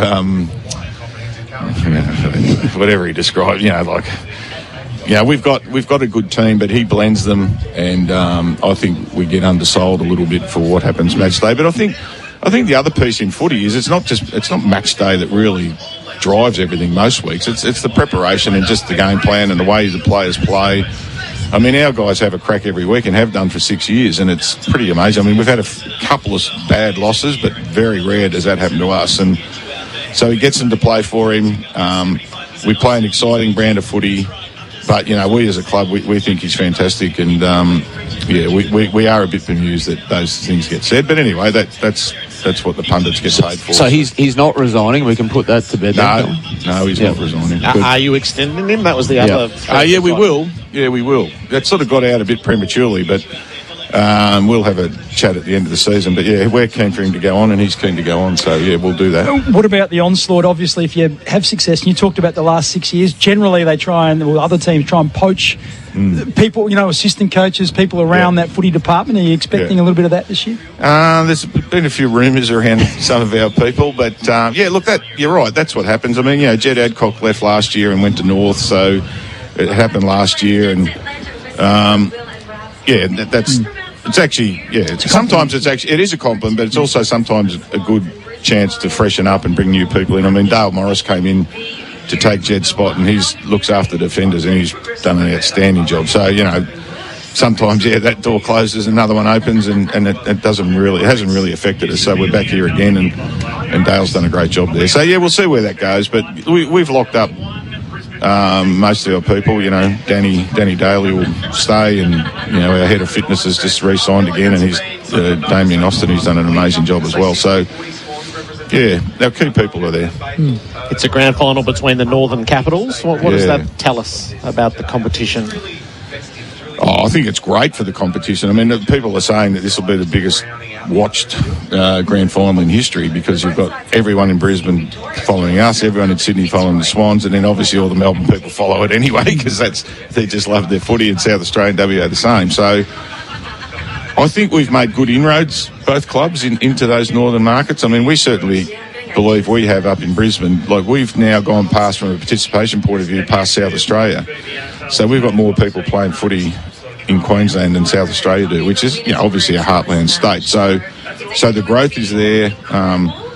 Juniors wise, it's going nuts as well through all the phases. Oz kick all the way through to clubland, and so that's been great for the code. And I think even last week I was told that on free to air, so Channel 7 went versus Channel 9, our game outrated for the first time ever the rugby league final that was on at the same time. So we are making inroads, and it's good, and it's good for the code, and hopefully we can take a cup home and show the people out there what a cup looks like. But it's going to be a tough game, but hopefully we can do that. Will you get a new Gabba out of it at some stage? Not sure we'll get a new Gabba. We're pushing for a new stadium. Yep. So there's an election on 24th or 6th of October, so that'll maybe have a little bit of a bearing on what happens. But there's a bit of a push in the state for that, because the Gabba's pretty old and tired. There's no doubt. I mean, we've filled it. 10 out of 12 games. Like, it's been, it's actually not big enough for us at the minute. We need a bigger stadium. So. That's another good problem to have, but that'll take some time, and maybe roll in with the Olympics and some other bits and pieces. But hopefully Premiership might be able to help us do that. Has there been that realisation beyond Paris that the centrepiece of your games has to be a stadium, and Queensland or Brisbane desperately needs a stadium anyway? I think that both those things have happened, Jared. I mean, we've been joined at the hip with cricket, and we're both of the view that and because the state itself's growing, like it's just growing, forget about everything else that's happening. It's just, I think we have a net inflow of people, and so we need a world-class stadium. I mean, we're fortunate, obviously, we've talked to the government about, we've been fortunate to go to Adelaide, fortunate to go to Perth with those new stadiums and what they do for the cities, and if we want to be a major city and then host the Olympics at a major venue, then we need a new stadium. For us, it's pretty simple. And then once the Olympics is on, obviously us in cricket can utilise it for the next 30 or 40 years. Swanee, you've got a busy day. Thank you for fitting us in. Just close, what would a Brisbane Lions premiership mean this afternoon? Well, somebody reminded me yesterday that wouldn't take me to 0-4. I'd be 1-3, which would be good. I've been to 4 and we've lost them all. So you're the man. I'm the jinx. So, no, but for the state and for the club, and we haven't won one for such a long time, and it would be huge because, as I said, we've been close, we've been building, and we're just wrapped to be back again. But it'd be much better. Having lived through those other ones, it's much better to win it than lose it. So, I mean, even last year was interesting when it was a great game, and you go, no, it wasn't. So, but it was a great game, but we lost, so that wasn't as good as it should have been. So hopefully we can get the chocolates today and take the cup Brunswick Street tomorrow, and then up to Brisbane the next day. So. Be beautiful. Later that day. So, Greg Swan, good on you. Chief Executive of the Brisbane Lions with us in the box. For SportsLink Travel, they are Australia's leading sports tour operator for all your favourite events around the world. This is Crunch Time. Crunch Time, presented by OMF. Kick back and relax with an adjustable bed from the original Mattress Factory. Australian owned and designed. That roast chicken? Maybe halal. That snack pack? Yep, halal. Dad's investment portfolio. How on earth would you tell? Talk to Hijaz Financial Services, helping Muslim Australians secure halal super, home loans and investments. Hijaz Financial Services. Definitely halal. HijazFS.com.au. This information is provided by Hijaz Financial Advisors, Proprietary Limited, AFSL 517686, and Hijaz Islamic Credit Solutions, Proprietary Limited, ACL 480542, and does not take into account your objectives, financial situation, or needs. It's Mower Mania at Makita. For September only, get unbeatable deals across a select range of Makita XGT and LXT battery lawnmowers. Less noise, more power.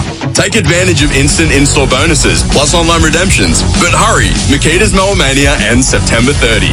Check with your local Makita dealer or makita.com.au for details. Makita, rule the outdoors. I want my Makita back. Oi, listen up. You don't do the garden. You do whatever we, the weeds in the garden, say. Okay? Or else your agapanthus will feel some pain. Your lawn's done for, and your new deck is next. Everything in your backyard.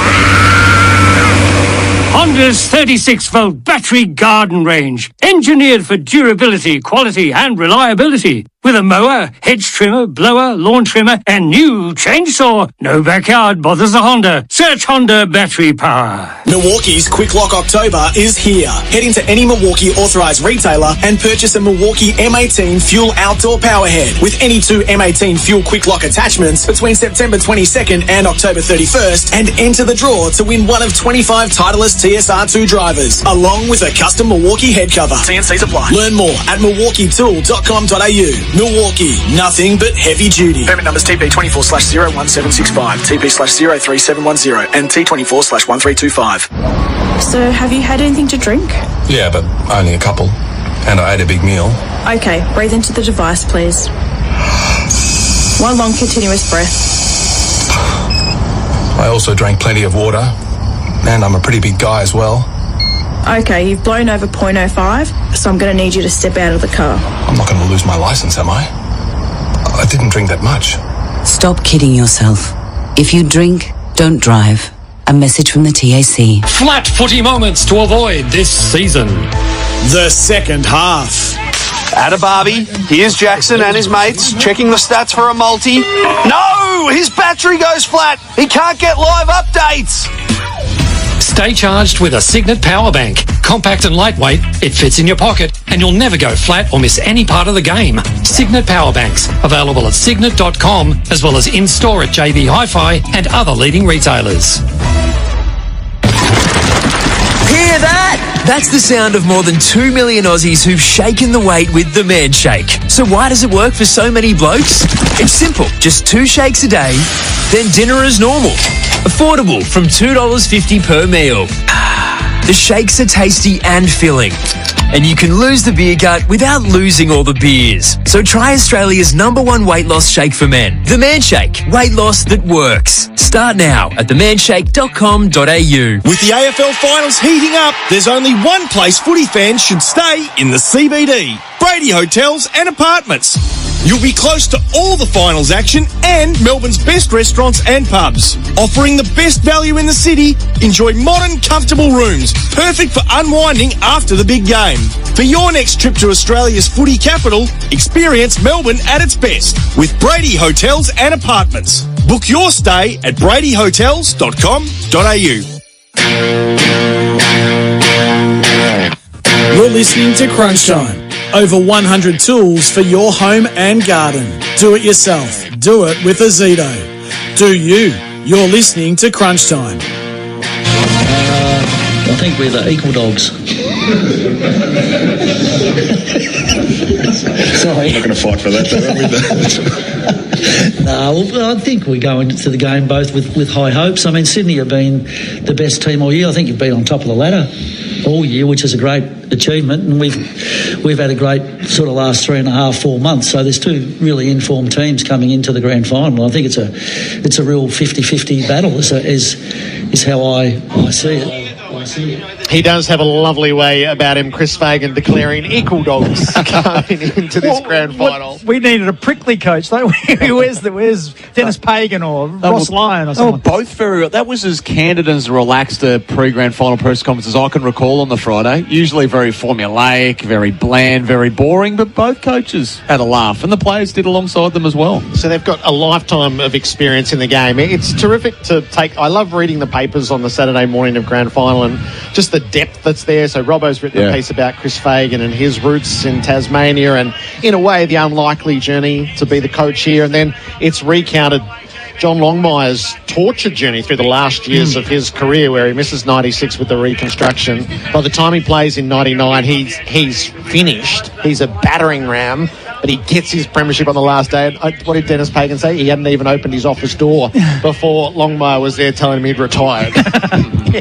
Well, and you know, like he had the finished on 99 goals one year as well. Like he had some battles along the way, but Chris Fagan's interesting because, you know, he's one of these guys who, if he does get there, he's going to do it without playing at the top level, which is highly unusual. We know, like, say, Neil Craig, for example, got to some prelims and he was someone who didn't play in the AFL, but it's highly unusual to get those guys that do get to the pinnacle of coaching and right at the pinnacle in the grand final without actually having that experience themselves, and just clearly much harder to get there. You've got to really do it on your merits in terms of your coaching performance. And what is he now? 63, so 64 halfway through next year, and there will be another contract to come, listening to the CEO, Greg Swan, as well. So he's knocking down barriers all the time. Yeah, so he's already the only coach to take a team in his 60s to a grand final.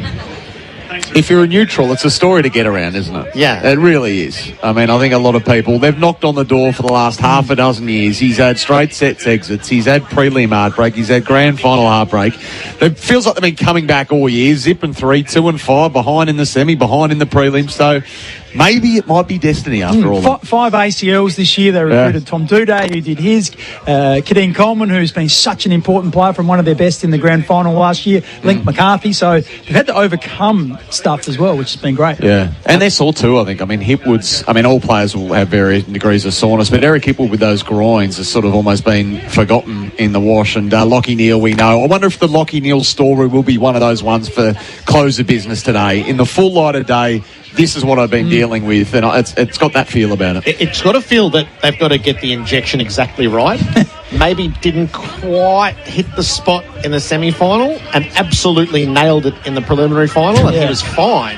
Is that sometimes that's how fine the margins can be? It is, and like 12 clearances, 6 centre clearances is so important because he's their linchpin in there, and they're clearly their go-to man.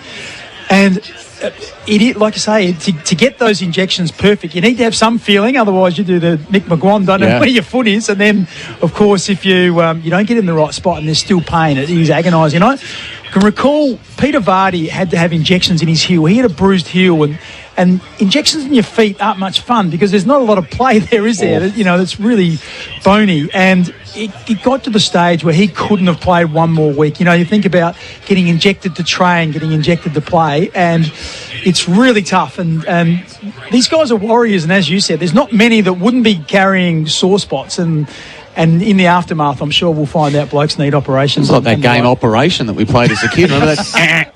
So you just want to make sure you just get it flush. John Longmire, it's a legacy day for the Swans coach. He's 1-3 in grand finals, so the excellence and the longevity, there's no question about that. Won it in his second year, and he's had 3 disappointments. The Bulldogs wasn't, but the other 2 are real disappointments. And 2 years ago, we'll never forget his quote is, "We just buggered it all up."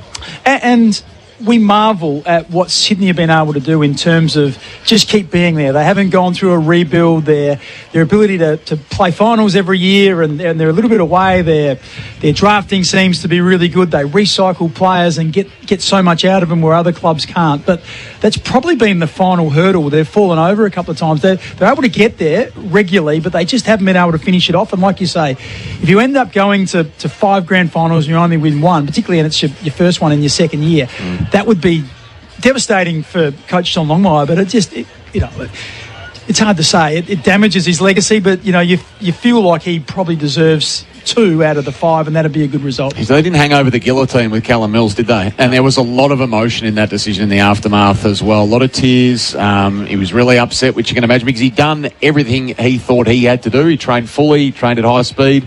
The medicos got in there and just said, look, we can take this risk, but this will be a pretty seismic risk over a couple of hours of grand final football. And in the end, it was a risk they quickly decided they weren't going to take. Yeah, well, interestingly, yesterday I went and watched Sydney train. He led them out and went straight to the goal square. The fans they gave him a big sort of rousing applause. He waved to him, but he was positive. His body language was really good there. So clearly, the disappointment obviously straight away, but then just fed back into team and now just wants his team to do well. But it came down obviously to a risk versus reward. I get this sense he trained at 110% is the way John Longmire described it, but it was still only 18 days, so it was going to be a big risk. And the fact that he, without being disrespectful, he's been a bit player this year 7 games rather than the star player. If it was Isaac Heaney, I promise you they would have taken it to 2 minutes 29 before they decided what they were going to do. But this one here, I think it was just a little bit easier for him in terms of the risk versus reward. Crunch time, grand final day edition. Today's weather for Rainbird is absolutely made to order. Leader in garden and turf irrigation for more than 90 years. Rainbird, the intelligent use of water. It's sunny, a maximum of 23 degrees, winds northerly at 25 to 40 clicks. So for nervy goal kickers, the swirling wind on the MCG might have an impact. We're going to have Gary Lyon and Jared Healy stop by in the next hour of Crunch Time. OMF are having a 20-40-60 sale. Get up to 20% off bedroom furniture, up to 40% off selected Manchester, and buy any mattress protector to get up to 60% off mattresses, like the BC7, now under $900, or the Refresh, now under $1,300, or the Urban, now under $1,500. Get comfy for less at OMF's 20-40-60 sale. Ends soon at the home of mattress, bedroom and bedding. Nothing says modern farming quite like the Deutz-Fahr Warrior Series of tractors. Ranging from 170 to 350 horsepower, the Warrior Series lets you experience farming at full power. Available in a range of specifications with no AdBlue or DPF, the Warrior is your ultimate farming partner. To find your nearest stockist or to view the range, visit deutzfahr.com.au. The Deutz-Fahr Warrior Series. Unearth a legend. Get yard, 125! Go get it, Tommy, yes, get it, go! No! How could you do that, you absolute genius! I don't believe it! He's gonna do it! He's gonna blow it for everyone! You useless son of a gun! What a gun! Yes! No! Yes! No! Yes! Being a fan is hungry work. 4 and 20. Australia's original fan food. Trojan tools are built tough, just like a premiership winning team. Trojan provides quality tools at DIY prices, backed by a lifetime warranty. Big or small, whatever the task, Trojan tools are up for the job. Trojan, tools built tough. Build your winning toolbox at Trojan Tools, available in-store or online at Bunnings Warehouse. The Workside Portaloo. Okay. What better place to head to bizcover.com.au and check out all the ways you could be saving money on your business insurance. Electrician. Like your public liability. Because only BizCover lets you compare, save, and get instant cover online, on the go, in minutes. I can save $400. Oh, woohoo! You all right, Brad? Check how much a tradie like you could save on your business insurance. For on-the-go cover, Go BizCover. Kevin Sheedy here. Are you ready to find your ultimate driving machine? Well, it's waiting for you at Essendon BMW. Head into their state-of-the-art showroom and enjoy their extensive range of new demonstrator and pre-owned vehicles. Essendon BMW takes prestige motoring and premium service to a whole new level. Visit the Essendon BMW team today. They're at 1 Centro Circuit, Essendon Fields, or go to essendonbmw.com.au. LMCT 11803. Hey, have you heard of the Pain Management Team? No, what's that? It's 3 products that work hand in hand to prevent injuries, reduce pain and inflammation, and assist recovery. Sounds amazing. How does it work? During warm-up time, Deep Heat helps enhance performance and reduces the risk of injury. In case of injury, reduce pain and discomfort with Ice Gel. For persisting pain, Pain Relief Naproxen liquid capsules deliver rapid relief from pain and inflammation for up to 12 hours. I've got to try it out. Fast, targeted pain relief from an iconic brand you know and trust. Deep Heat. Feel it work. Always read the label and follow the directions for use. Incorrect use could be harmful. Stay on the ball while you're on the road. The SEN app is now available on Apple CarPlay, so you can keep up with all the big moments, expert commentary, and the latest news. When it happens in sport, SEN has you covered. Find the SEN app on Apple CarPlay. You're listening to Crunch Time. Over 100 tools for your home and garden. Do it yourself. Do it with Azito. Do you. You're listening to Crunch Time.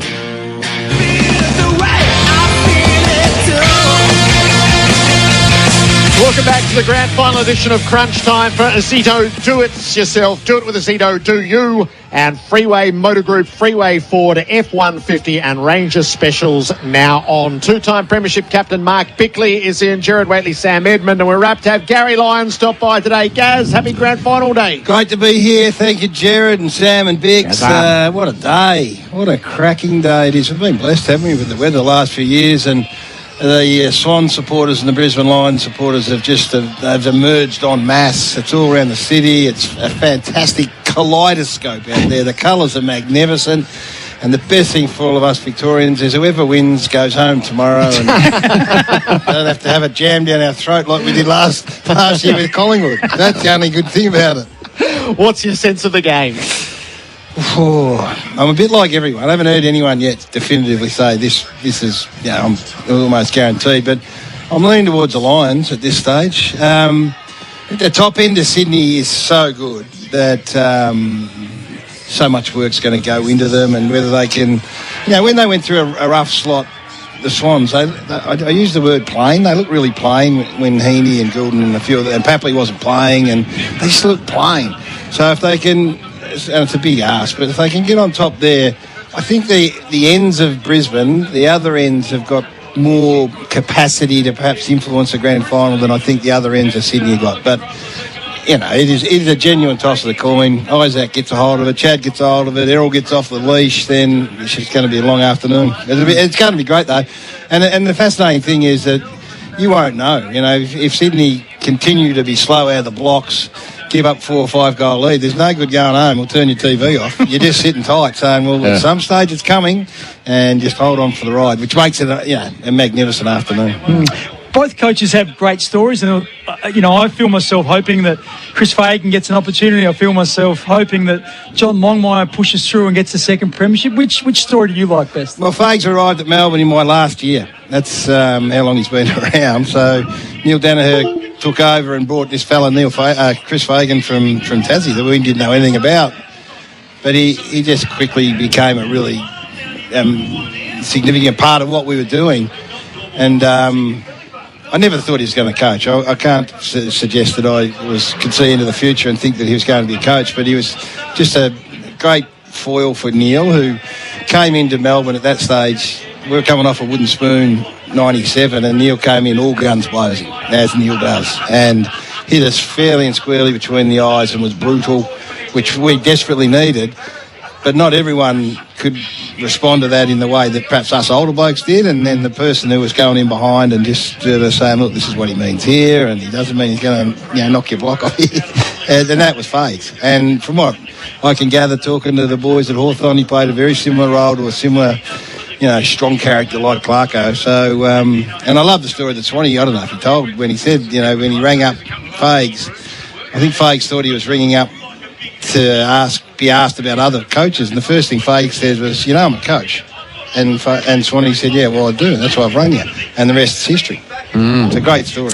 Joe Danaher is a fascination every week, regardless, let alone when the news emerges that he's contemplating retirement. So I'm just, from one key forward to another, when I say the name Joe Danaher, what's the first thought that comes into Gary Lyon's mind? He's the ultimate modern-day enigma, Joe. So he's everything that the modern-day football is not. He doesn't chase the limelight. He doesn't chase the social media presence. He doesn't chase fame. He doesn't...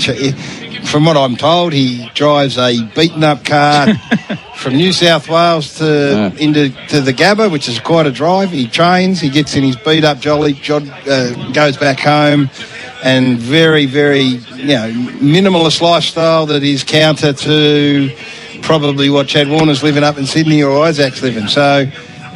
and the story emerges today that he may retire. Well, I don't think anyone's going to be surprised if that's the case, because he's that sort of character. Just got a TV, I think, Jared, as well. I think he won it. He won it, yeah, because a long time no television. Long time no television. Nothing wrong with that, Sam. Not at all. In fact, I find it admirable. You've lived your life in footy, Gaz, so you know grand final day as well as anybody. How's it grown, do you reckon? Oh, massive. Yep. So massive. I played in the grand final, believe it or not, and we got smashed, but... 88? 88, and this was car park. And the players used to... We had to kick up a stink to get our car park a bit closer to the ground so that we didn't have to sort of go through the crowd. So this was all car parking. The September Club wasn't born. The corporate side of it wasn't anywhere... No, it wasn't. It was almost non-existent. So it's emerged into the sort of occasion it should be and demands. But it was footy. And I remember I was living in Burwood, which is out in the eastern suburbs at the time, and I was a bit of a head case with traffic, and I'm driving in, and all I was stressed about was getting here, and the traffic, my normal way to the MCG was cut off, so I was only, I was 20, and I just wasn't coping. I was just, they're diverting me here, and they're diverting me there, and I normally go in here and I'm arguing with everyone, and so I was shot by the time the game. Apologise to all the car park attendants all these years later. You're right, though. Make sure, when you look at all these people and you think, if Carlton and Collingwood were ever to meet in the grand final in the modern age, what it would look like, it'd just be unsafe around. Well, you said that. It would be unsafe. It would be a stampede. I walked over from Swan Street just then, so when that whole precinct's now started to be corporatised as well, so it's fantastic. It really is. It's a great occasion, and we're lucky. We're blessed. Every year we get to go and watch it. Is it better to have loved and lost? Is it better to have made a grand final and tasted it? Yeah, 100%. Yeah. No, like I always say at this time of year, I get enormously jealous of, Mark Bickley's, and sadly got to work with Dermot and Dunstall and Brownie, and lucky I got Bucks. And I say this sincerely, they see this day, and Mark will see this day through eyes different to mine, and that is just the reality of life, and I'm made peace with it. For a long time I was filthy and, unfulfilled, but I made peace with it now. But it is, I say it all the time, this week is you've won it or you haven't. And then once you get over it, you become a supporter, and you've either won it or you haven't. And Melbourne supporters, for 57 years hadn't. So the small mercy is that I've at least seen one and I've experienced it from these people's perspective. And don't worry, it means as much to these guys and girls and kids out here as it does to the players. The players just happen to live the dream and actually get out on the deck. But these guys will be every bit as nervous, probably more so, because they can't do anything about it than the blokes. So it's awesome. It's a great day. And that is such a defining quality of this year's grand final. There's 33 players who have lost and haven't won one, and they're coming back, and some are on the clock and some are in their early stages, but the opportunities are finite. It is. And then, so you look at what's happened to teams that have won premierships in recent years, their inability to get up the next year. So Geelong win a premiership, don't see them the next year. Collingwood win the premiership, haven't seen them in this final series. But these two teams have lost premierships, and the hunger's still there, and it burns, So don't have anyone ever tell you that this premiership hangover stuff. These guys, the back-to-back Bix' team was extraordinary. Mind you, Melbourne beat them in the first final by 8 goals at the MCG, which should have been the end of them, but somehow they worked their way around the other way. The McIntyre top 8 system was only in for 8 years, and it was great timing. It was. But, it's great. And what about you as a caller? Do you get the similar nervousness? It's the big day. You've got to get it right. Yeah. And you want to be part of it. Yeah. I would have the smallest affinity. You want to be part of this day, and you want it to be as big and full as it possibly can be, and you want it to come down to those last passages of play. Well, it lives forever. That's the guts of it. I mean, your role in all this will be super important. Do you do more? I know you're famous for your research and all that. Do you feel like you have to be across even more potential storylines today? Yeah, a little bit more. Yeah. Just for your own well-being. You probably don't have to, but I love it. So I spent all day yesterday in it, and you want to go back and watch round 19 fully. You want to go back and watch the last 2 grand finals to see the who and the how, and which moment might return. Right. So the clearest one is Berry. He's living that very publicly, but everyone's got that little moment. So you watch the replays, plan them in your mind, and then just see what happens. Yeah, be great. And they're equal dogs, which is, Fakes has given Jared Harvey's material already. I love that, equal dogs. There's also, I mentioned this earlier about the players. If you didn't play well last year, you do feel extra pressure, because rightly or wrongly, we say we're measured on how we play in the big games, and some players, whether it be Luke Hodge or Dusty or Andrew McLeod, were able to get it done, Darren Jarman. But then there's others who it hasn't really been their day on grand final day. We mentioned Isaac Heaney in 2022 not touching it until just before half-time. He'll be desperate to want to erase that and have that memory of being able to get it done when it matters most. Yeah, to have played and not won and not played well is almost to have not played at all, right? So there's small consolation if you play and at least you handle the occasion and are able to sort of sit back and say, we haven't won, but I've given of myself what I was capable of. But to play and not play well and lose would be the worst possible thing. And conversely, 99.5% of it is winning, but as a potential premiership player, you want to have one occasion where you can sit your kids down and go, listen, look at Dad. You want to play well, yeah. Well, ultimately you do, of course, selfishly. But, as I said, you park all that, and I've seen enough of it now to go, it's the win. But just a little bit, I want you to say. Give me nice touches. 1 or 2 moments so I can show the kids and the grandkids. Gaz, great to have you here. Hey, good luck. It's going to be great. And, we have SEN Sync, so, the plug here is unnecessary because it's been a revolution, and all the people that are going into the grounds, you can get your phones, you can sync it up, and I'm guaranteeing you won't get any better caller of the game than you'll get here on SEN. So it's a beauty, and it's one of the joys that I'll be doing it. I'll be going in there. Unfortunately, Fox, for the last time this year, won't be calling the grand final, so I'll get in there like everyone else and get the SEN Sync cranked up, and away we go. Gary Lyon, ladies and gentlemen. Lovely to have you here, Gaz. Heading off to Fox footy duties. Righto, Sammy, guide us through. It's been a big news week. There's a lot happening everywhere. The freshest today, you've got the Sam Mitchell story. Yeah, so Sam Mitchell has all but signed a new 2-year contract, Jared, I can tell you, this afternoon, to continue as coach of the Hawthorn Football Club. Now, he is currently signed until the end of 2025, of course, but the announcement of this fresh deal is imminent. There's no pen to paper just yet, just the finer details being sorted through, which you can understand of contracts of this magnitude, they do take time, but it's all but done. So it'll be 2 years. That's now through until the end of 2027 for for a coach who, well, right in the thick of Coach of the Year voting, as we know, during the week as well. So this has been a formality, and he's about to have that announced at Hawthorn. Yeah, look, it seems to be, you know, you look at this year, the one thing that I've loved about Sam Mitchell is he's done it his way. Like, he's actually played a game style right from earlier in this year and even late towards last year, and the type of player they've recruited, that it was actually out of step with what everyone else was doing. They were smaller in defence. They were a more athletic running side. They used handball a lot. And that is now, everyone now is standing up and taking notice of that. So that's, I think, a true measurement. When you can get ahead of the curve, you're setting the trends of how the game's going. And I don't think we're surprised by that. The way he played, the way he's attacked everything he's done, he hasn't really worried about what other people think. He's always been his own man. Yeah, so that's the easy one, isn't it, almost? His contract till then, that's easy. And then you get to clubs like Port Adelaide with Ken Hinkley. Now, Ken Hinkley is going nowhere, at least not of his own volition anyway. Final year of a contract, a very, very lucrative one. So he is more than prepared to back himself in, ride whatever bumps, and they can be seismic, as we know, nothing he hasn't dealt with before, and fulfil the final year of this contract as long as the club will have him. So I think we can put a line through that. And then you've got clubs like the Western Bulldogs with Luke Beveridge, and you've got Fremantle with Justin Longmuir. They're just going to be so fascinating how they navigate the final year of those two contracts, Longmuir and Beveridge. Chuck Adelaide into that as well. And Adelaide with Matthew Nicks, of course. Now, Fremantle did do that 12-month extension. Would they be so bold to do something as unique as that again? Would they back him in and show the faith, given their year was going really well prior to being derailed at the close with some injuries? So, look, they are unenviable positions to be in for clubs, moments like this. All right, just before we get to the trade landscape, which I know you've done so much work on, just reflections on the Brownlow. So a magnificent...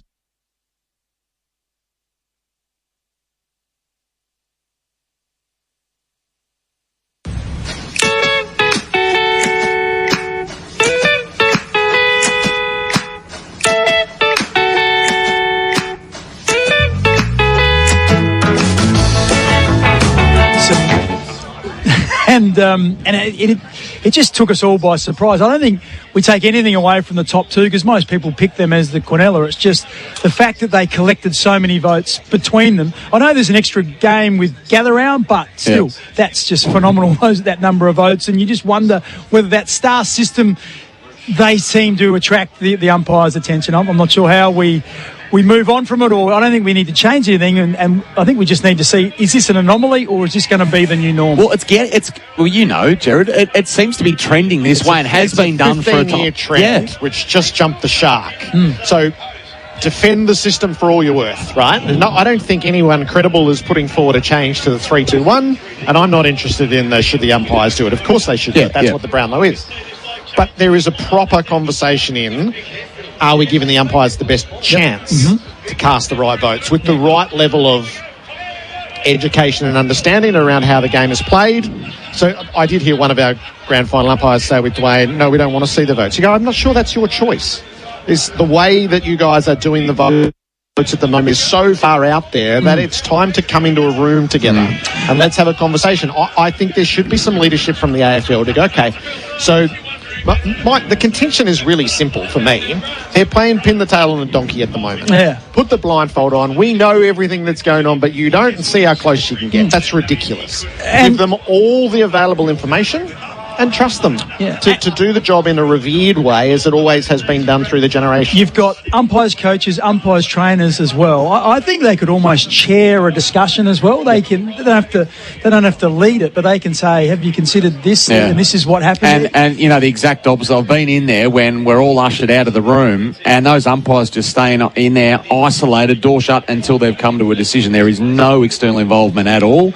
And I think once upon a time, in fact, not too long ago, you know, the phone did used to come out, Jared, and there would be a quick consultation with the stat book. Make no mistake.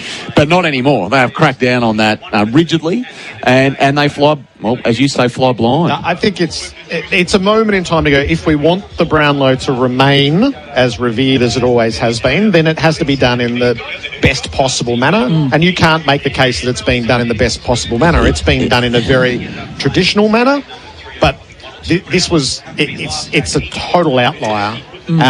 And it's worthy of a bit of leadership to go, okay, so here's how we got here, and that's fine, but here's how we're going to progress from here.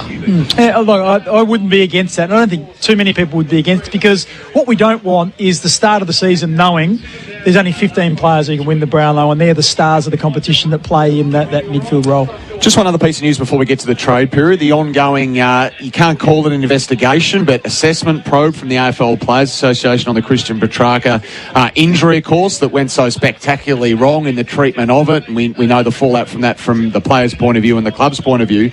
So there will be an independent review of what took place. So that's going to be external from Melbourne, external from the AFL, in order to strengthen the way it's been described to me, safety and medical standards and processes, so that when a player goes through something similar, then I guess the wider industry is better prepared. Now, obviously, Christian Petrarca's on record as saying he could have died in that situation. So, they're not interested in pointing fingers, the AFL, or even the AFL Players Association, in getting people sacked. It's just, let's not wait for an absolute tragedy. As unlikely as it is to potentially happen, we've been given everything we need to go and do a deep dive on it and get to the bottom of it. So that will take place shortly, and they'll create a term of reference.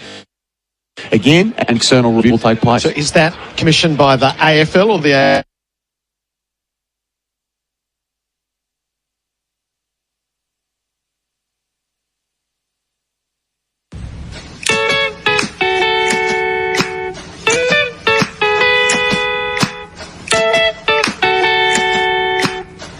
No, look, so much of the trade period revolves around Port Adelaide, the Giants, Richmond and Gold Coast. But the development this morning, if we get to the pointy end, sits at Port Adelaide, and it involves Dan Houston. So contracted for another 4 years at Port. Now, for him to get to Victoria is already problematic, because the Power are going to miss out on Cumming and Perryman of the Giants. And we'll come back to them in a moment. But Port have just lost a prelim. They've finished second. They want to win, and they want to win now with a coach coming out of contract. Now, Dan Houston wants to go home because his relatively new girlfriend lives here in Melbourne. Hasn't exactly spurred Port into action to do the deal, let's say. So they want a very good deal. This is not an Alex Neil-Bullen situation. And he says he loves Port Adelaide, Dan Houston, and he loves his teammates. Now, the Blues, for their part, have always been seen as the front runner, but they want to keep their pick 11 and they want to take it to the draft.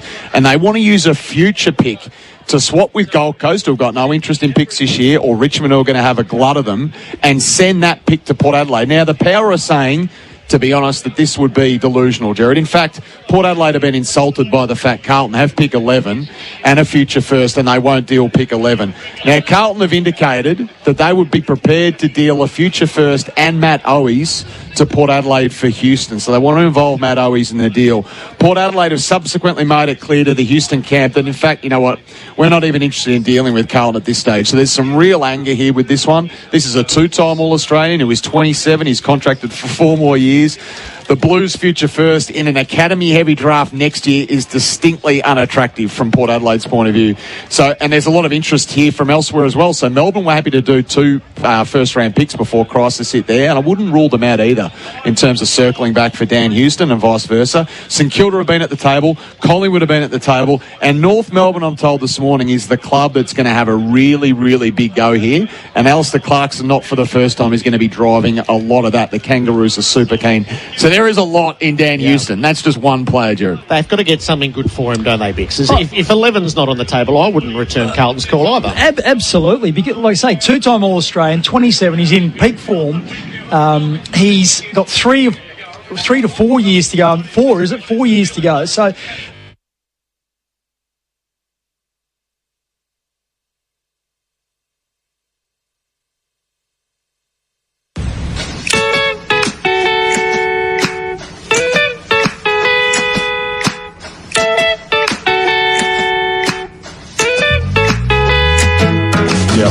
could he still be at Port? There is that world. Yeah, absolutely. I mean, he has no issue with the club. He has no issue with his teammates. This is simply driven by factors outside of football, as I say. Look, I think we've danced this dance enough to know that a trade is likely to happen. At the moment, though, there is the relationship between Carlton and Port Adelaide couldn't be any lower. So there's some significant bridge mending to do here if Carlton are to satisfy Port Adelaide. All right, lead on. Isaac Cumming to Adelaide 4 years. We know that the Giants came up to 4, but the ship had sailed by then. The Tex Walker connection can't be understated. Jack Lukosius chose Port Adelaide over Adelaide. And again, you can't overplay the Connor Rosie connection here. That's significant. So too is the contract. Now, Jake Lukosius had 2 years to go on a heavily back-ended deal at the Suns. Now, I'm told he stands to earn more than $1 million in each of the next 2 seasons. So the plan from Port Adelaide, spread that right out. It's a back-ended contract. They'll add another 5 onto it. That's what the Lukosius camp had always wanted. So a 7-year commitment, it looks like, at the moment for Jack Lukosius. And look, there'll be triggers and there'll be specifics in and behind that, but broadly speaking, it's 7. Who did that contract? We can't just let that pass. Who did that contract which has Lukosius earning $1 million 2 years running? Well, contracts are front-ended, they're back-ended, they're middle-weighted. This one is back-ended, and back-ended heavily. Oh, I'd be shaking that person's hand and saying, thanks for your efforts. We're no longer interested in you running our list. Harsh. We've spoken about the AFL rule, which states you have to use 2 first-round picks in a 4-year cycle. So Port Adelaide's last first-rounder was Josh Sin in 2021. So can Port do this for a future first-rounder, which is what Gold Coast would be willing to accept for Jack Lukosius? I guess the fact Port Adelaide traded some pointy-end picks to get a teenage Jason Horne-Francis in 2 years ago, there's always a workaround, and maybe that would satisfy the AFL. The Suns, by the way, they've got academy interests everywhere. Again this year, Leo Lombard comes in. That's why they're not interested in the pointy-end picks. And Zeke Ewell, Zeke the Freak, they call him, he's coming next year. That's Bodie's younger brother. He's supposed to be in a bit as well. So they just keep coming at Gold Coast. We told you several weeks ago Ivan Soldo wants out after 1 season at Port Adelaide. He appears bound for St Kilda. Clubs have come for Ollie Lord. Port are assuring him they've got no intention of trading him. Collingwood have asked the question. Collingwood are trying to hang on to Joe Richards, who's got Port interest as well. So much happening at Port Adelaide. And then, Jared, there's Harry Perryman. He's going to be at Collingwood. That's sounding increasingly likely the Pies. He grew up a diehard Collingwood supporter. The family are all Collingwood. I think the Collingwood beanie comes into the hospital ward when these kids are born. So, again, that can't be overstated. They gave Port Adelaide a big head start. They've come over the top. The power offer's big. The Collingwood offer might even be bigger, according to some in the industry. Midfield time is what we're hearing. So can Collingwood give him that? More minutes of that than perhaps Port Adelaide can possibly.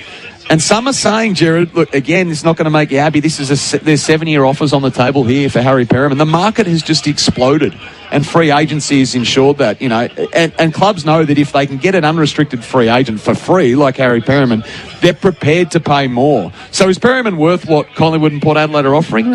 Absolutely not. But you're getting him for free is one part, and if you're not willing to go to that level, then the facts are that another club will. So it's feeding upon itself at the moment. I sat on the weirdest panel this week where Bailey Smith was on my left and Luke Darcy was notionally hosting on my right. I'm not having any of that.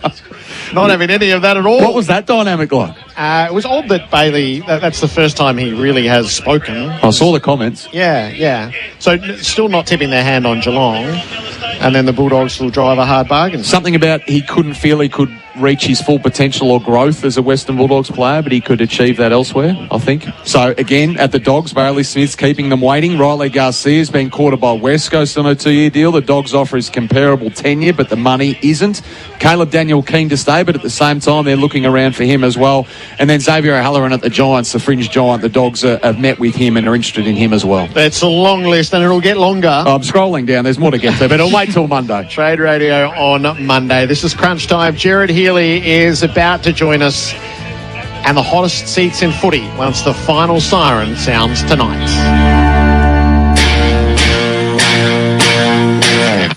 You're listening to Crunch Time. Over 100 tools for your home and garden. Do it yourself. Do it with Azito. Do you. You're listening to Crunch Time. Milwaukee's Quick Lock October is here. Head into any Milwaukee authorised retailer and purchase a Milwaukee M18 Fuel Outdoor Powerhead with any 2 M18 Fuel Quick Lock attachments between September 22nd and October 31st and enter the draw to win one of 25 Titleist TSR2 drivers, along with a custom Milwaukee head cover. TNCs apply. Learn more at milwaukeetool.com.au. Milwaukee, nothing but heavy duty. Permit numbers TP24/01765, TP/03710 and T24/1325. Footy finals are here. And there's no better place to see the action than 388 Sports Bar, right in the heart of Melbourne's CBD. Enjoy happy hour during every game of the finals. That means cold drinks for every kick, goal and mark.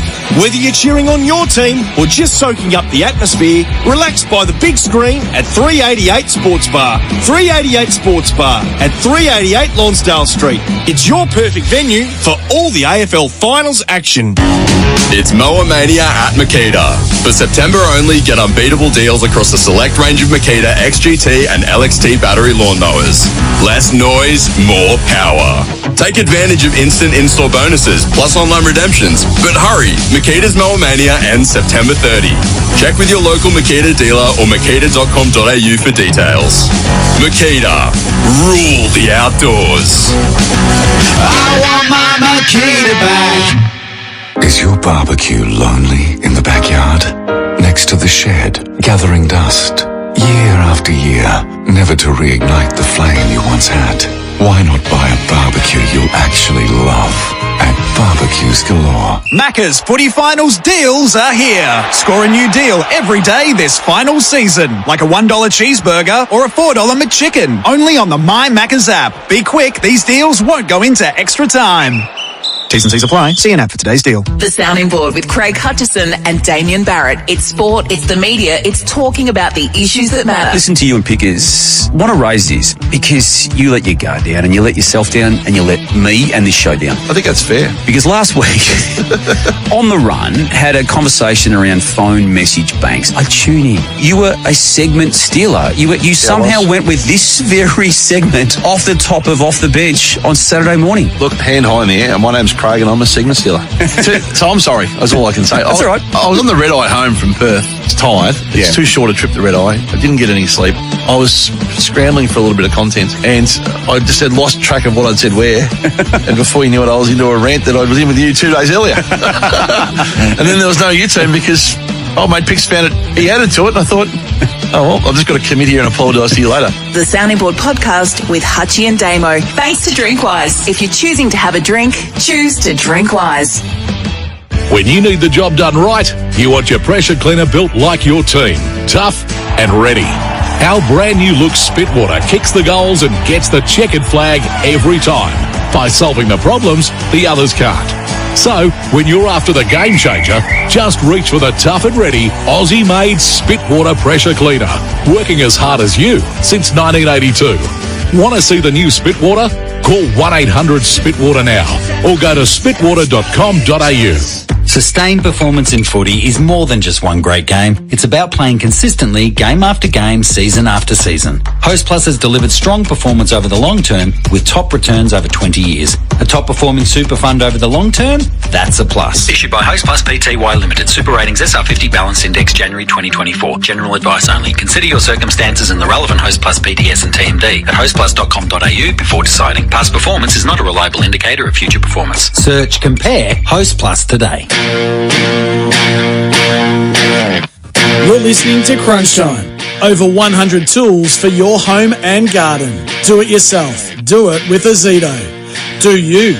You're listening to Crunch Time.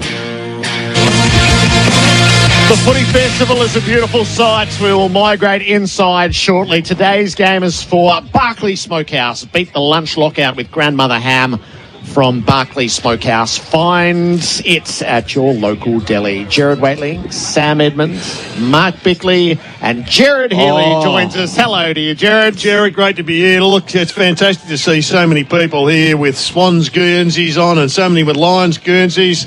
And the place is a buzz, isn't it? It's just a magnificent prelude to hopefully what's a cracking grand final. There's a love for the Brownlow medalist when he comes into the van. They come from everywhere. That was nice. It was very nice. What does it tell you about the modern Sydney Swans, a week like this, when it brings together the old bloods who keep the candle lit in Melbourne and then Sydney's team? Well, I think it's really just the secret sauce that Richard Collar supplied when he went and took over in 93, 94. It was two cities, one team. And I thought when I first read that, that's genius.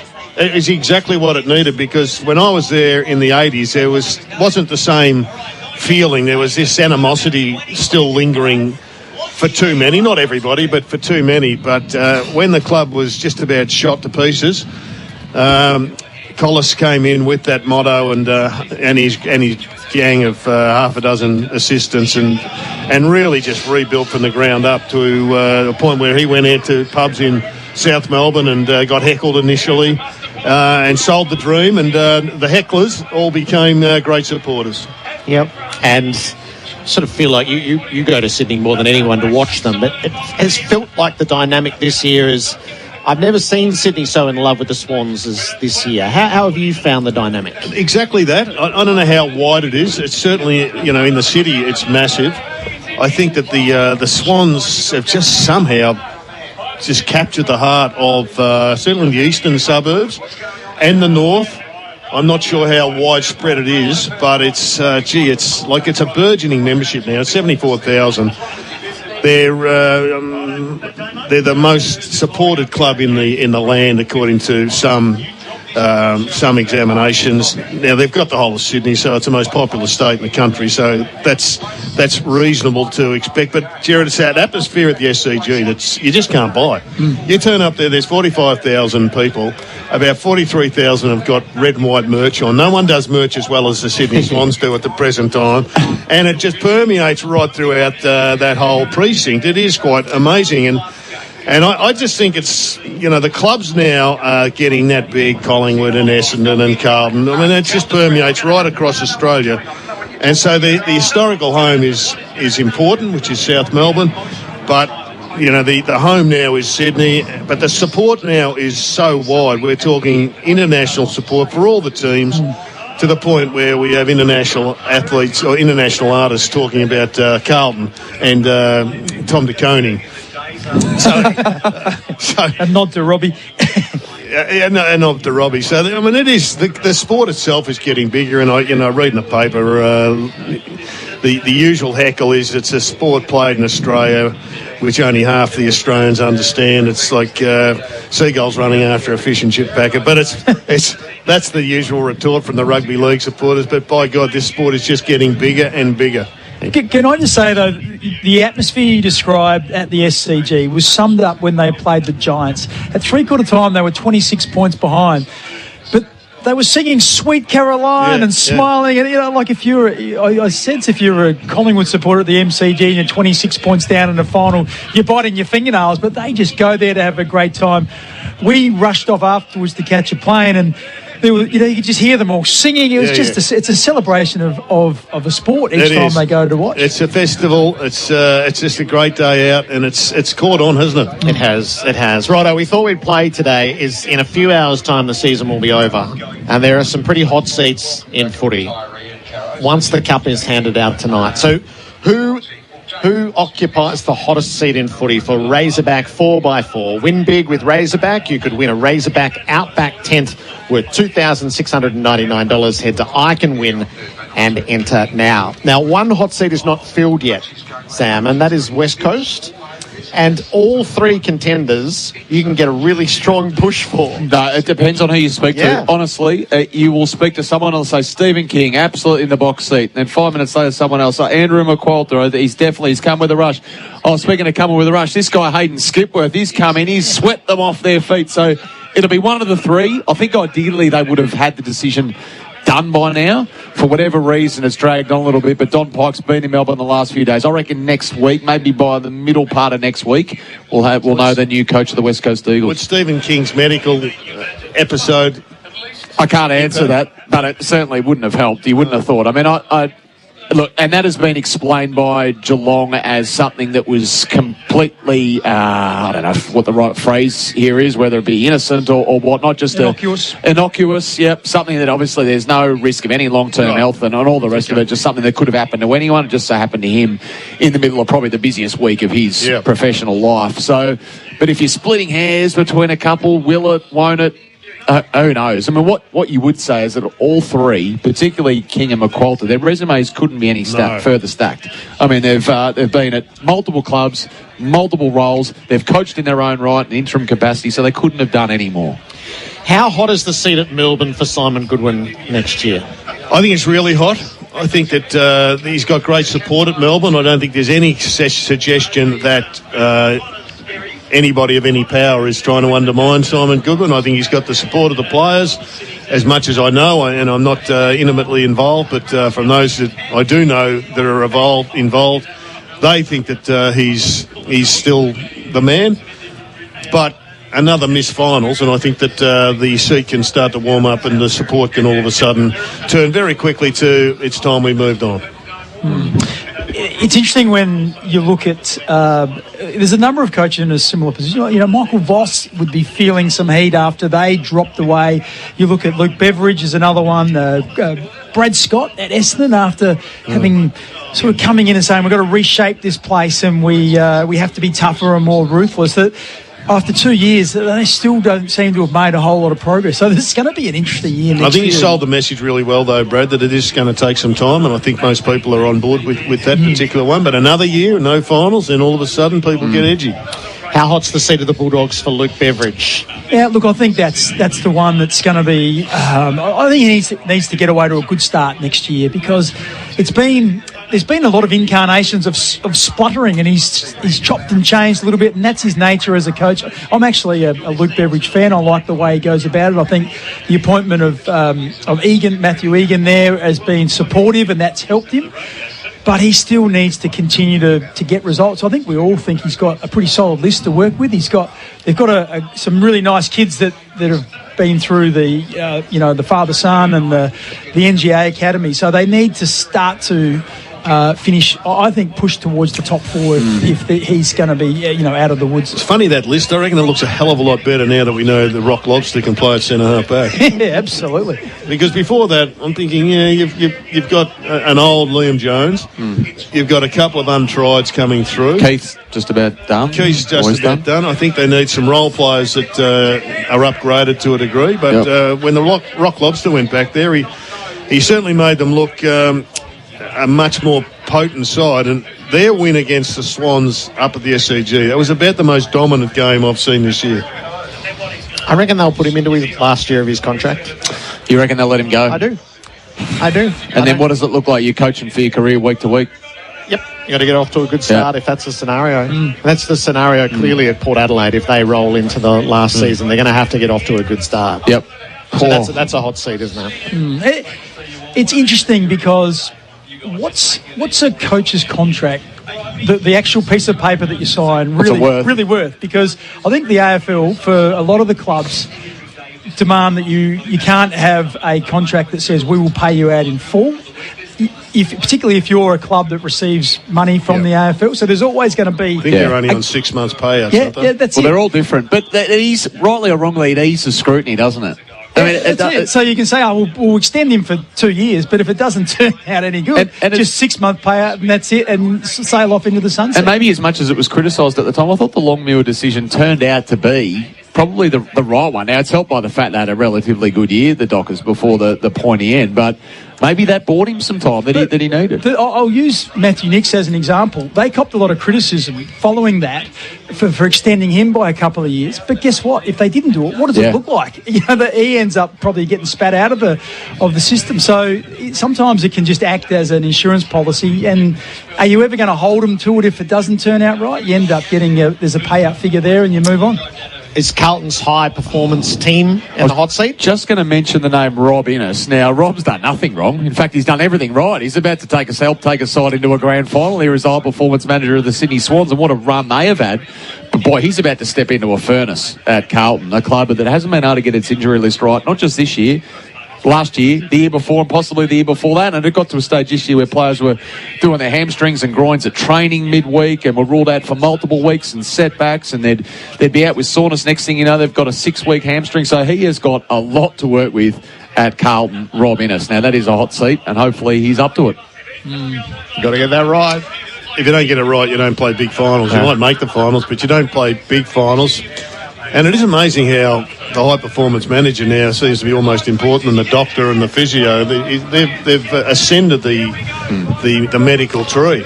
He's extremely highly regarded, though. Even before he went to Sydney at Richmond, their strength and conditioning, they loved him there. So he couldn't come in with a better resume. It's a good hire. Recognise where your soft spot is and solve it. Yeah. Oh, it's soft, all right. It's also good, though, as well, because if there's ever been any players that just maybe cut a few corners, they're not cutting any corners this year, are they? And the program, in terms of you're always arguing for the coach, I need more time, I want more emphasis on these types of things. You're going to get everything you want, I reckon, when you start. It is fascinating because the guy who's just left Carlton, he's got a big reputation. Andrew Russell was he was the pinnacle a decade ago.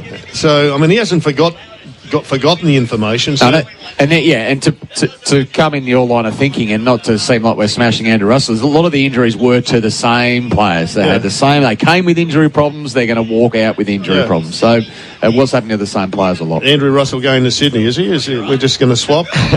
Is he? Well, mate, trade? I'm asking. No, I don't know. That is an important position, and you need to fill it reasonably quickly, given the pre-season starts in a month.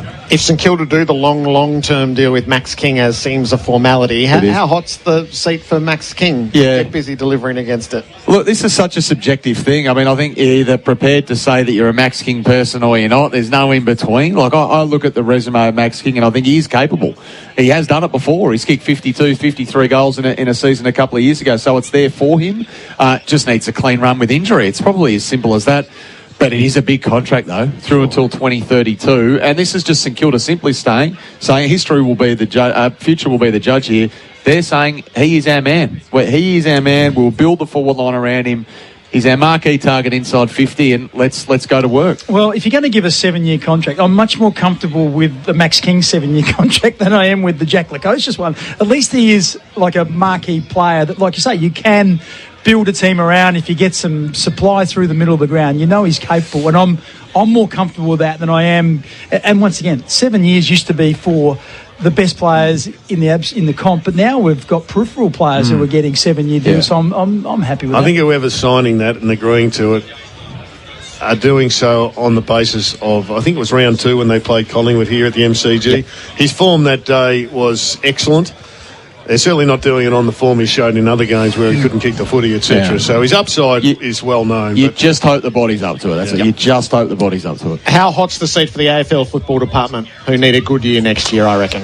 I think it's reasonably hot. It's always hot, but I think it's hot. You know, they've had a rules summit. I'm not sure what they decided there, but Nothing. I got told during the week that somebody approached Steve McBurney, who said that there was absolutely no issues with the push in the back. So he's a my gun. I've got him lined up for a discussion. But I think football is in a pretty healthy spot, but around the country, local level footy needs work. Andrew Dillon has wedded himself to the development of the game at junior level, so I think that needs to be done. I think there's some real issues around concussion. We need to sort that out. We need to sort the sub out. We need to sort rotations out. And I think doing nothing is probably not good enough. We need to evolve. And I was going to say, I think Laura Kane and Andrew Dillon have been fantastic coming in and listening, and they've heard lots of different submissions from everyone. But now you've got to act and you've got to choose which of the things do we have to change, and then let's go about it, because you can't be everything to everyone. And like you said, I think the game's in a pretty good space. We're enjoying the product, but there are some areas that need addressing. Yeah, the MRO probably needs a bit of a look at too, just particularly with the dangerous tackle. And they brought everybody in to talk about the dangerous tackle, but I'm not sure you just go to coaches. I mean, it's a much wider game than that. I mean, the product is owned by the supporters. No, it was coaches, heads of football, players, the Players Association. It was actually the Players Association who pushed for this meeting for mid-year, off the back of how unhappy they were, that statement on dangerous tackle. So that was well and truly on their agenda. I think Kane Corns might be going to the hottest seat in footy, going to rescue the host broadcaster and all that goes with it. He likes it hot, though. You know that. The grand final sprint. Who will we fall in love with? Get huge savings at Barbecues Galore's Big Brands sale online and in-store now at barbecuesgalore.com.au. What a funny field they put together. So Dion Prestio's in the grand final sprint with a Razio Fantasia. 2 players, safe to say, with the most suspect injury history. Get the medical cart ready. No, I'll tell you what, it's strange, but down the years we've seen some very strange ones, Jared. Here's the back catalogue. Clayton Oliver's done the grand final sprint. Greg Tivendale's done the grand final sprint. Stephen May rolled out for a 100-metre dash one year. Fev in 2002 came out as well. There's obviously a check in it. How big is it? There's a ticket and a check, I reckon. A ticket and a check. Yeah. Oh, my God. Yeah. So there you go. Do you have to finish to get your ticket? I like that. I reckon just have to start. I'm a chance to go next year. Get to the blocks. Well, Dion Prestio, goodness me. Fingers crossed for those hammies. Get huge savings for big brands at Barbecues Galore. We'll bring it home on Crunch Time with selections and Norm Smith medalists coming up next. You're listening to Crunch Time Over 100 tools for your home and garden. Do it yourself. Do it with Azito. Do you. You're listening to Crunch Time. Hi, it's Shelley Craft. For locally made gift ideas that shine like green and gold, check out Australian Made's top Aussie products, the go-to resource to find the very best Aussie-made goodies. From handcrafted homewares and accessories to innovative Aussie inventions, you'll find a top Aussie product for every occasion. Each one carries the trusted green and gold kangaroo logo, so you can be sure it's genuinely Aussie. Hop to australianmade.com.au/top Aussie and support local while you shop. Macca's Footy Finals deals are here. Score a new deal every day this final season, like a $1 cheeseburger or a $4 McChicken, only on the My Macca's app. Be quick, these deals won't go into extra time. T's and C's apply. See an app for today's deal. Hi, I'm Russell from Bunnings, and this year we're launching a new program called Home Ground Advantage. We know that sometimes the things that don't look the best can hold the most meaning. And at your local footy club, this is no different. Whether that be the weather grandstand or the change rooms where the song is sung after the match. That's why we're going to help 5 deserving clubs make what's great about their club even better, with $50,000 worth of Bunnings products and materials. Apply online today. Flat footy moments to avoid this season. The second half. At a barbie, here's Jackson and his mates checking the stats for a multi. No! His battery goes flat! He can't get live updates! Stay charged with a Signet power bank. Compact and lightweight, it fits in your pocket and you'll never go flat or miss any part of the game. Signet power banks, available at signet.com as well as in-store at JB Hi-Fi and other leading retailers. There's nothing like Razorback 4x4. And with footy finals here, why not get Australia's best four-wheel drive seat covers to help protect your interior when getting out and about to watch your team play? These seat covers are fully tailored for your seat, giving you the ultimate match day protection. Plus, get 5% off your online order when you bundle any 2 or more items together. Razorback 4x4, Australia's best four-wheel drive seat covers. Visit razorback4x4.com.au. When you're freezing cold or when you're boiling hot, who you gonna call? We're the world.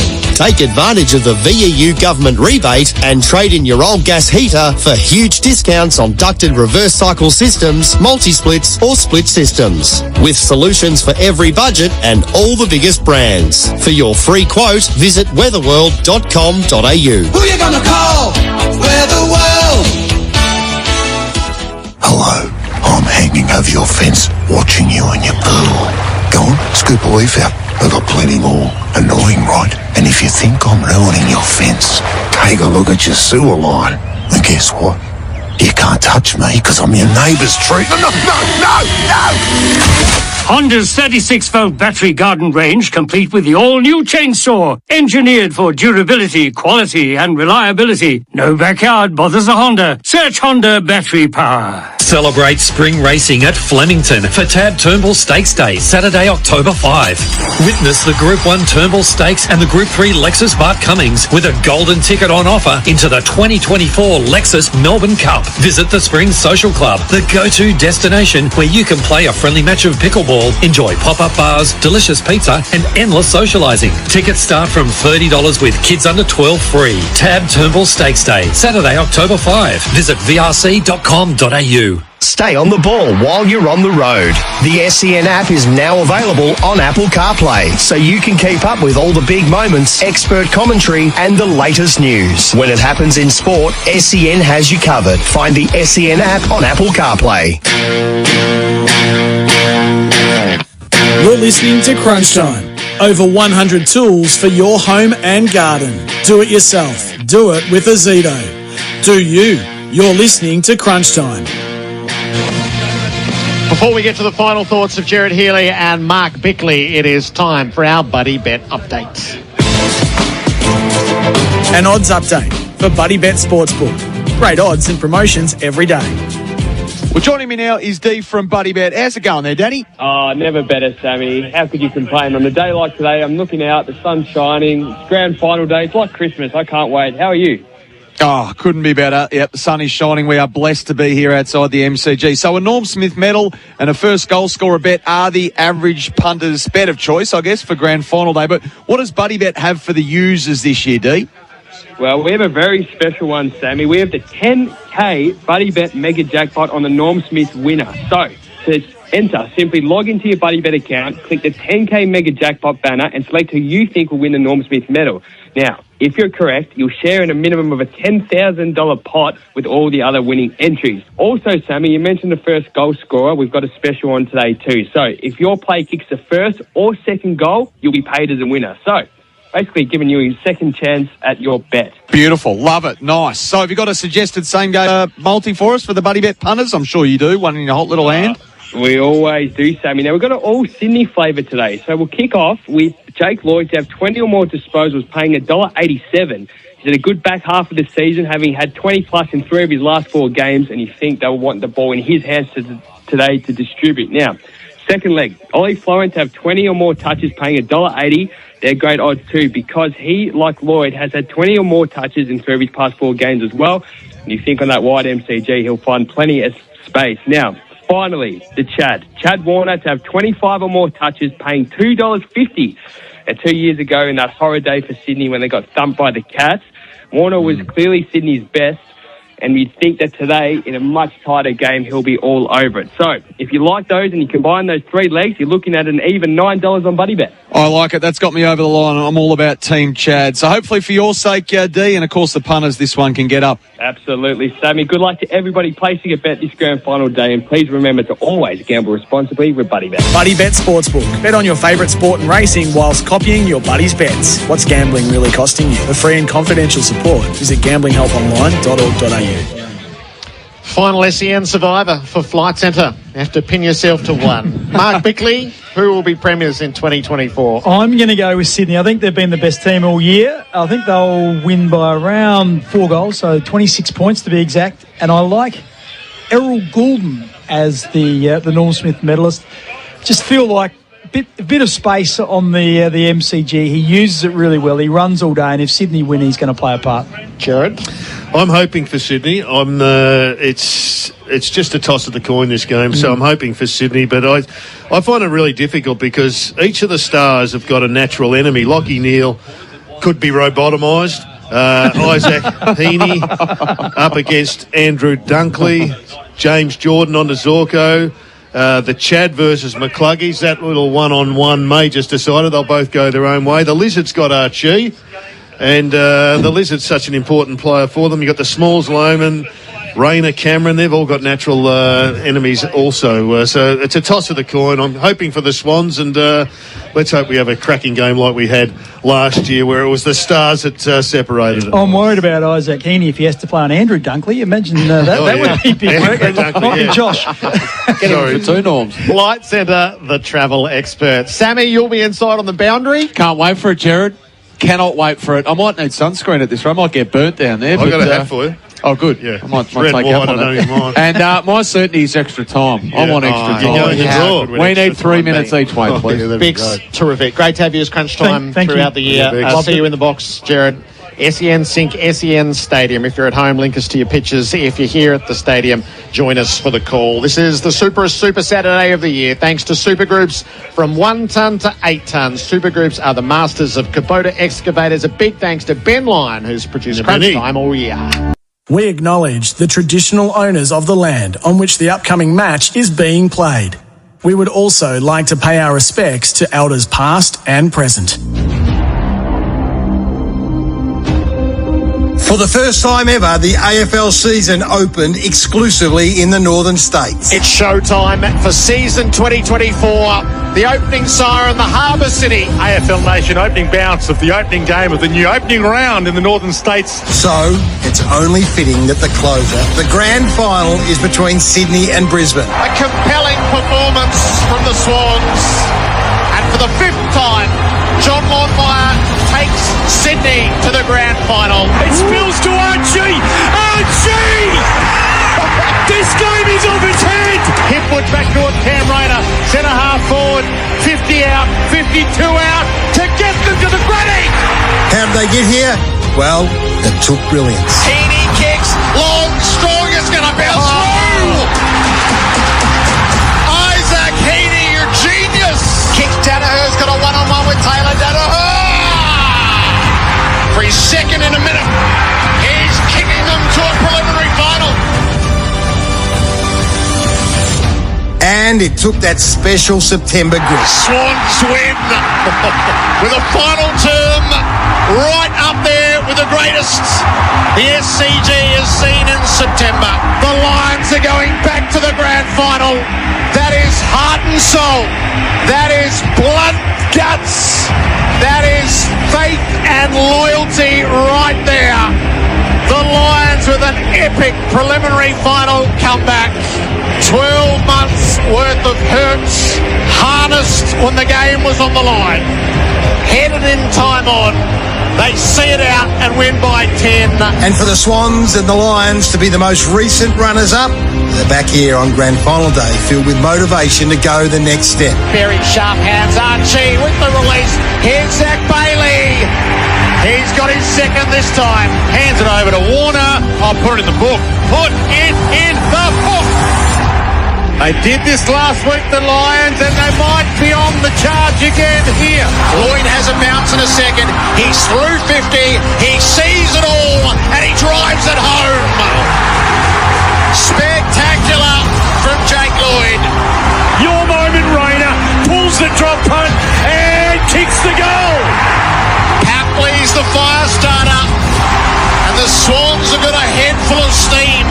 Will it be John Longmire and the Swans or Chris Fagan and his Lions? And the 2024 Grand Final will be contested by the Northern Capitals. It is Brisbane versus Sydney in a true picture of the national competition. Welcome to the 2024 Toyota AFL Grand Final on AFL Nation. Melbourne has turned on an absolute stunner here for Grand Final Day 2024. Blue skies. There's a bit of a northerly blowing across the MCG, but the conditions, well, you'd be a Grinch to be asking for better than this. It is a sea of red and white, maroon, blue and yellow. It is a colour extravaganza outside the MCG, walking in whatever direction you came in today towards this Colosseum, this mecca of Australian sport. It was an assault of the eyes. It really was. It's absolutely heaving out there, and it's going to be a spectacular scene by the time the two teams run out. In fact, we just want to hurry up, can we? I know we've got a bit to get through, but if we can get to 2:30 as soon as we possibly can, that would be appreciated by all of us. Welcome to AFL Nation for 4 and 20 pies, Australia's original fan food. And for Tyre, Power Save Big, kicking goals with Toyo Tyres. Anima, part of the team today, and it's a big one. We're going all around Australia, 11-16 and AFL Nation.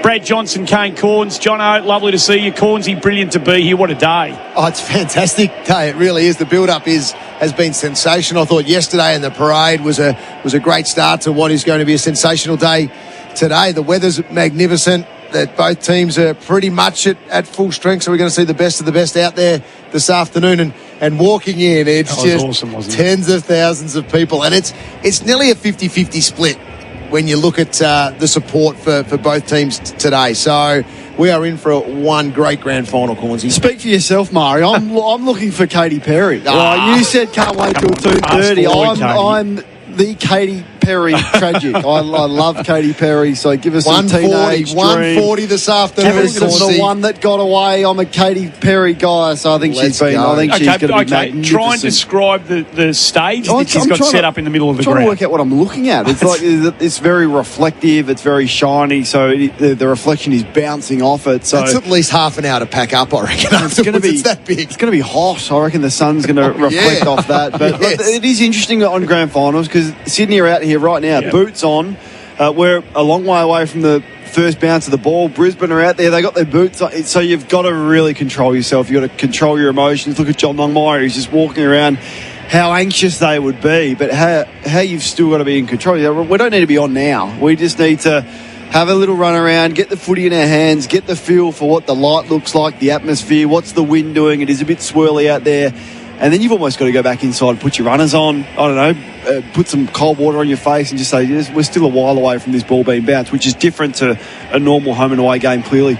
It's not unexpected for both groups, though. They know what this day's about. They've been here recently, both of them. So what they have experienced since arriving, whatever time they got here, the pageantry of the whole thing, the magnitude of yesterday, I mean, it was heaving at Yarra Park yesterday. There were hundreds of thousands of people around the precinct.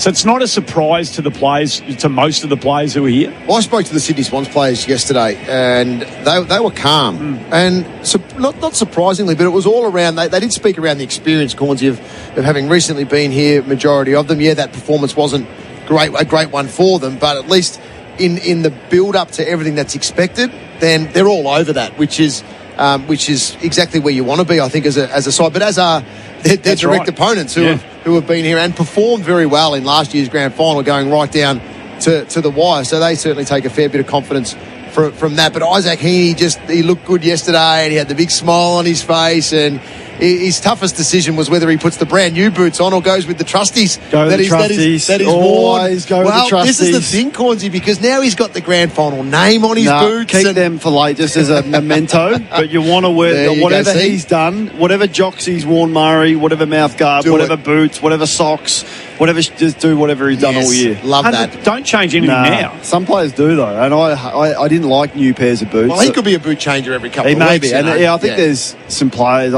Dangerfield and these guys change their boots quite often, and they're quite accustomed to the new feel of a boot. But I had sort of two pairs for the whole year. One pair of screw-ins. I had three. One pair of screw-ins, one pair of molds, and a training pair. They were the three I'd had for the year, and then I'd start again the next year. I was identical. Yeah.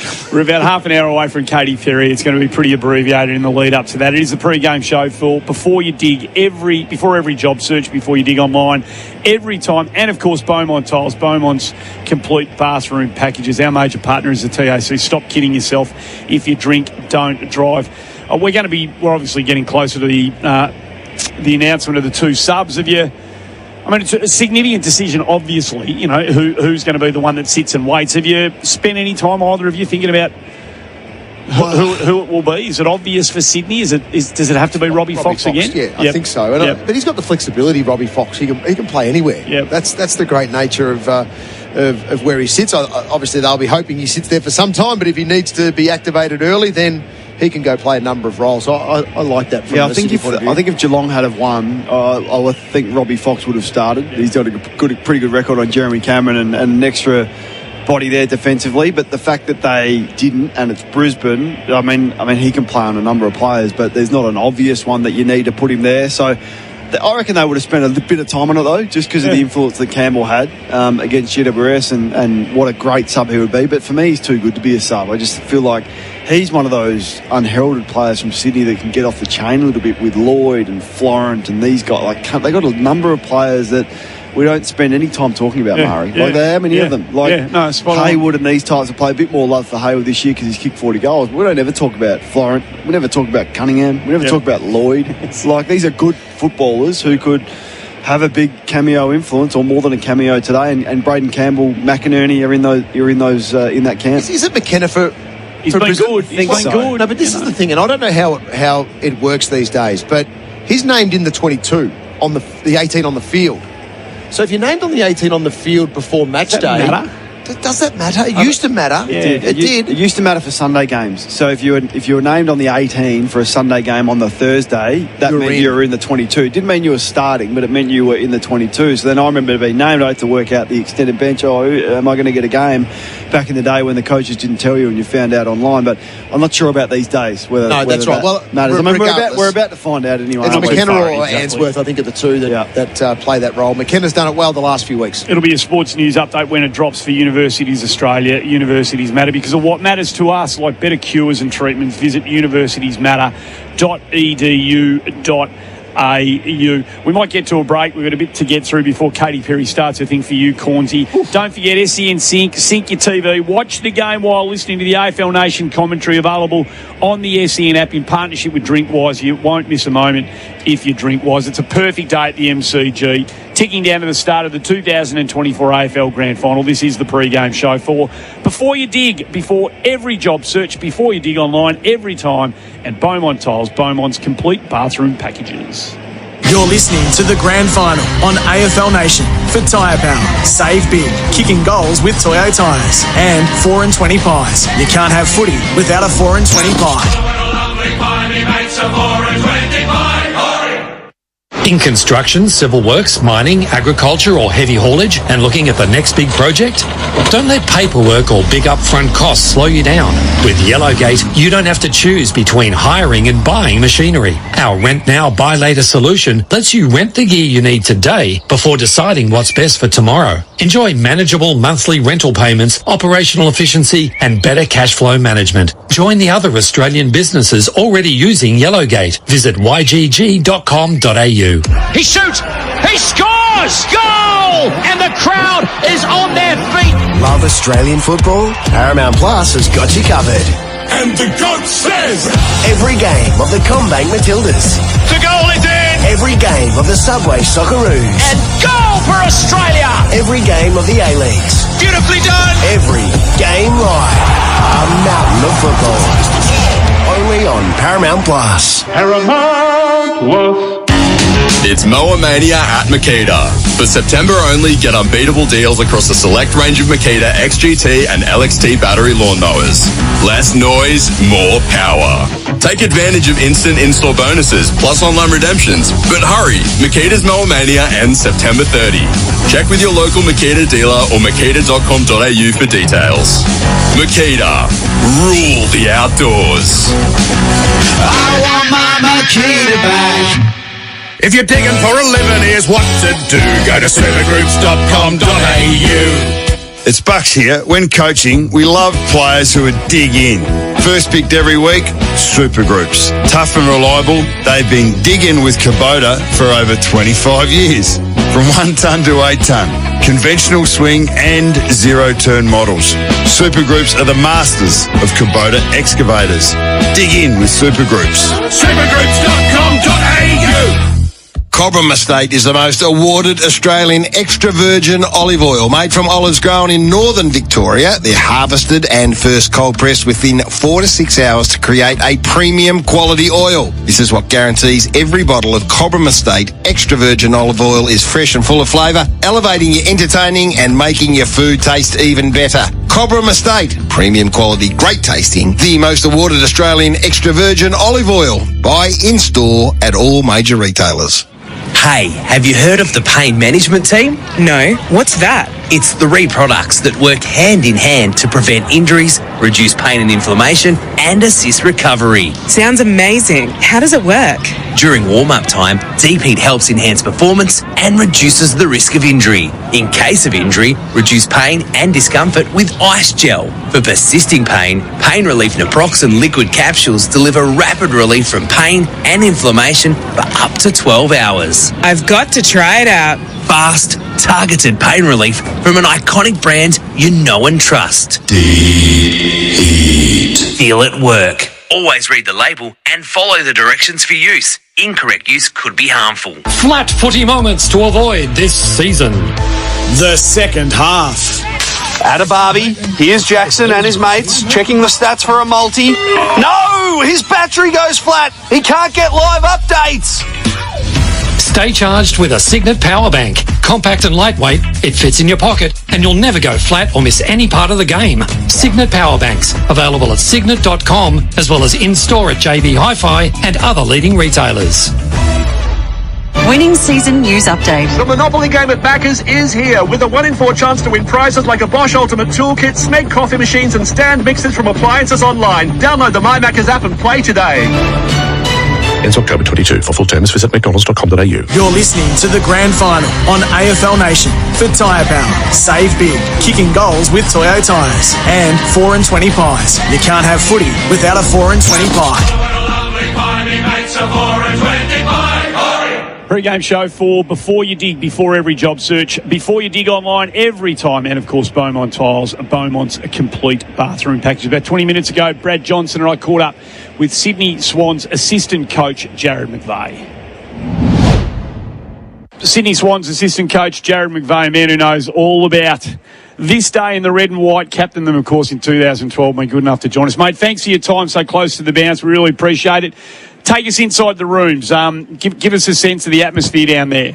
Yeah, thanks for having me, guys. Yeah, look, a beautiful day down here at the MCG. Look, the players were pretty relaxed. Fortunately, in 22, they've kind of experienced the whole week, so they know what's required. And, look, they're in a good mood and, looking forward to a fast start. Well, Jared, good luck today, mate. It's perfect conditions here at the MCG. How good must it be, mate? The players yesterday at the parade, you're right about them being calm too. Yesterday when I was talking to a few, they were just nice and relaxed and in control of their emotions. Yeah, look, they were. Yeah, it's to get another shot at it, it's fantastic for our group and for our footy club. And yeah, look, the learnings from 22 were, we probably enjoyed the week, and Geelong being such an experienced team really showed us on the actual day, what's required. And I think the players have learned a lot from that, and hopefully we can, right a few wrongs, I guess. How much planning has gone into a couple of their players in particular? We know that you sort of can cut off a lot of their ball movement. And from the starting point, if you can nullify Zorko and Neil, how much planning's gone into those two? Yeah, look, a fair bit. And probably McGluggage is the one that we've really looked at as that midfield runner. Lockie's obviously a stoppage beast, so clean, and then, probably sits a little bit. Then you've got McGluggage doing those, long 150-metre strides, or work rate across the whole oval. So he's definitely one we're looking at as well. But their uncontested mark game started by Zorko. So, look, if we can cut that out early and force them long down the line, look, that'll go a long way for us. Jared, a lot of talk obviously this week around now Brodie Grundy, and the expectation on the outside is that he's going to dominate this game. We know that's not the way that it always plans out to be. What are some of the conversations internally around the role for Grundy today? A different opponent in Ford, and he'll probably see a bit of Danaher as well. Yeah, look, he will. And, he's probably all the years I've played, he's probably one guy, the best I've ever seen it, working and studying his opposition and understanding what's required to beat him. He works, alongside Dee Cox really closely throughout the week, and his knowledge and his little black book of all the ruckman's been quite amazing to see. So, look, he's going to have a huge role. Fort's obviously still a really strong backup ruckman, and look, that'll go a long way. The stoppage game they are really strong at, so we're going to have to nullify that. Now, Jared, you understand this better than anyone. Looking at yesterday and right at the end of the parade, and both captains get up and they both hold the Premiership Cup. It seemed like they teed it up that once it hits the deck, we'll let it go at the same time. I'm not too sure. Well, I think Lockie beat him, and I was big. I never let that thing go until I could. And if you're staring across from Luke Hodge, it's going to be a bit of a battle. But look, we all know that doesn't guarantee the win. Look, it's the micro stuff now. We're so close, but I wonder whether you can give us a sense for the You've worked with John for a long time now, Longmire. He's been there for, well over a decade now. We know how big this is for his legacy to a degree. Can you give us a quick sense of the evolution of him in the position that he holds? Oh, look, he's never one to sit back and just let the same thing roll on and on. He's continually improved. He's continually changed our game plan, the way he coaches, the way he holds himself around the footy club. His demeanour has certainly evolved over the year as well, and that's one thing that he's done so well. Even this morning when he rolled in, he was very relaxed and gave the players, I think, good confidence. The way he walked in, you knew he was sensing the moment of, they all look at you. So how is he portraying himself? So that was something that I saw this morning, which was different to normal. And if you guys are on early, what are going to be the telltale signs for you? Our two-way transition. We've focused on that heavily all year, but certainly this final series. If we're running and releasing from stoppage and reacting really quick both ways, we're coming here to run today, so we're ready. Are you keen to run through the corridor today, Jared? Look, we always try, no doubt. But if they want to block that, we think we've got different modes. We can work it around the boundary line. If they want to give up something, we have to find that and try and take it. So we've got different modes on how to play with our ball movement. If they take something away, there's something else we can go to. And you're focusing on 23 you've got here, I understand that. But can you give us a sense for how Cal Mills responded to the news, midweek? Oh, clearly devastating. He's such a, he's a good friend of mine. I've played a lot of footy with him as well, and to be able to see that news delivered to him was, shattering for everyone involved. And but the character of him and who he is, he came in and was jovial and up and about the other day, and was like, wow, pretty special player. But terrible news for him. But we can't wait for the opening bounce. We're all looking forward to this. Thanks so much for giving us a few minutes of your time. Thank you, guys. You're listening to the Grand Final on AFL Nation for Tyre Power. Save big, kicking goals with Toyo Tyres. And 4 and 20 pies. You can't have footy without a 4 and 20 pie. There's nothing more Australian than standing by our veterans who've given their all for us. And at the Soldier's Cut, we're proud to supply top quality, free-range, grass-fed meat trays to RSL, community and sporting clubs right across Sydney. Through our partnership with Wounded Heroes, we're giving back. And with your support, a portion of every tray sold helps veterans and their families. Join us in serving up the freshest, finest meats while making a real difference. Visit thesoldierscut.com.au where quality meets purpose. Winning season news update. This season in the Monopoly game at Macca's, there are prizes like 3 Isuzu MUX SUVs and 2 $10,000 Webjet gift cards. For a 1 in 4 chance to win, download the My Macca's app and play today. Ends October 22. For full terms, visit mcdonalds.com.au. Trojan tools are built tough, just like a premiership winning team. Trojan provides quality tools at DIY prices, backed by a lifetime warranty. Big or small, whatever the task, Trojan tools are up for the job. Trojan, tools built tough. Build your winning toolbox at Trojan Tools, available in-store or online at Bunnings Warehouse.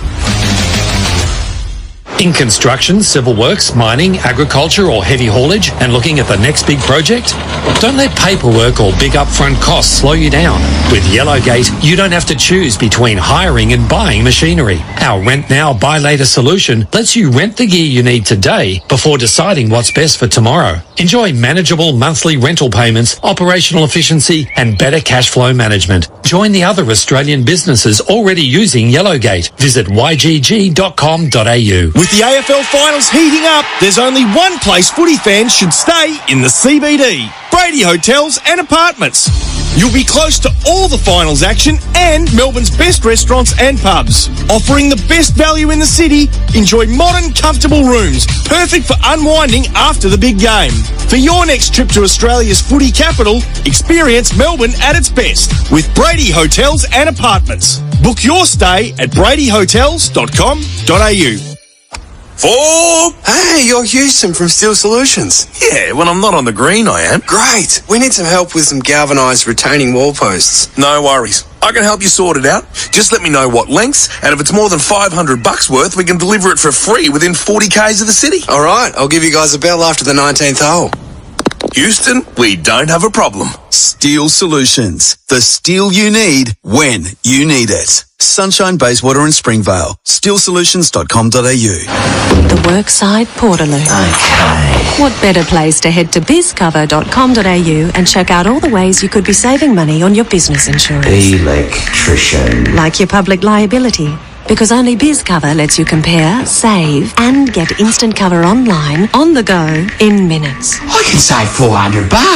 Oh, woohoo! You alright, Brad? Check how much a tradie like you could save on your business insurance. For on-the-go cover, Go BizCover. Looking for a super fund that is halal and affordable? Get Halal Super from Hijaz Financial Services. We help Australians invest their super while your funds remain true to your values. Hijaz Financial Services, keeping halal super affordable. HijazFS.com.au. This information is provided by Hijaz Financial Advisors Proprietary Limited, AFSL 517686, and Hijaz Islamic Credit Solutions Proprietary Limited, ACL 480542, and does not take into account your objectives, financial situation, or needs. Stay on the ball while you're on the road.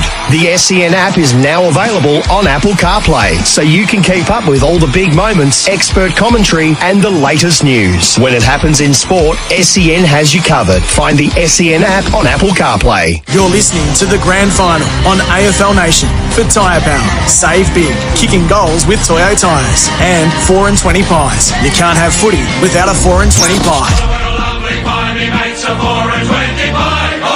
Pre-game show for Before You Dig, before every job search, before you dig online, every time at Beaumont Tiles, Beaumont's complete bathroom packages. The festivities continue here. We're about to have Christine Anu and Mike Brady perform as the motorcade is about to get underway. Christine Anu has started belting out her tunes. We're about 15 minutes away from Katy Perry much to Cornsy's excitement, we're holding him back. He's just like a young colt, clawing at the floor to see a bit of Katy Perry at the moment. No, I know where he's so excited he can't even get his microphone on at the moment. We've got a problem there. So the motorcade not too far away from getting underway. We'll get to Jules Valance as soon as we can to get an update on where the money's going today for PointsBet. Gee, it looks good, doesn't it, John? It's they've amazing, cleared about 80% of the ground now is cleared. How good does it look? Absolutely amazing. Christine Arnoux performing at the moment at ground level as well. It's just a really nice build-up. We've already had Charlie Cameron's Country Road song. I think I'm back, fellas. He's back. All right, yes, now I'm back. We've patted enough. Here you go. There's a few people that were happy that I couldn't talk, and they would like my microphone off to be the whole day. Not in this room. I just think anytime you can get a global superstar to perform here at the MCG, I'm a fan, and it's really hard with the music because music's like food. Everyone has different tastes. That's so to true. satisfy everyone, you can't. You can never. You could play AC/DC and there'd be people that would love it, but then there'd be anyone who's under the age of 40 that goes, "Oh, who are these blokes?" World-class performers only now, Cornsey. That's what we're attracting. It's awesome. Time now for a PointsBet cross with Jules Valance. A PointsBet update. PointsBet, now with AFL Bet Tracker. Built different. Jules, good to have you with us, mate. Sydney favourites when they jump today? Yeah, they will be, Andy. Look, $1.75 earlier in the week. They've just trickled out to $1.77. And Brisbane sort of got into $2.05 yesterday, just back out to $2.10. So there was a bit of a push for them last week against the Cats. It started again for this week yesterday, and then it's just trickled back. But it's a pretty marginal game in terms of favouritism, boys. So we know both teams like to control the footy, and they do take a few risks, but they're going to try and hang on to the Sherrin for as long as they can, these two. What's the Brisbane disposal count number looking like? Yeah, I think the key here is if you're going to play into player props, play onto the Brisbane side. We spoke about this with Brisbane and Geelong. Sydney are a little bit similar to Geelong. They like to give up disposals, especially, back of the centre square. So I think if you're playing in the disposal space 25 plus, 30 plus, I'd be looking at Brisbane, and just be careful on your Sydney players. I think they'll be 20 plus, there'll be a few of them, but I wouldn't be hitting up 25 plus, 30 plus. That's just not how Sydney like it. It's going to be a fast track here, mate. There's a bit of breeze around, which will knock the footy around a little bit, but conditions other than that are pretty close to perfect. What's the total point line looking like? It's moved. It's gone from 170.5 at the start of the week, Andy, to 174.5. Yep, and I know it's a grand final. I know it could be tight, but these two teams love to score. Sydney averaging 98, Brisbane 93. I think the 174.5 might be light as well. I think you boys are in for an absolute belter.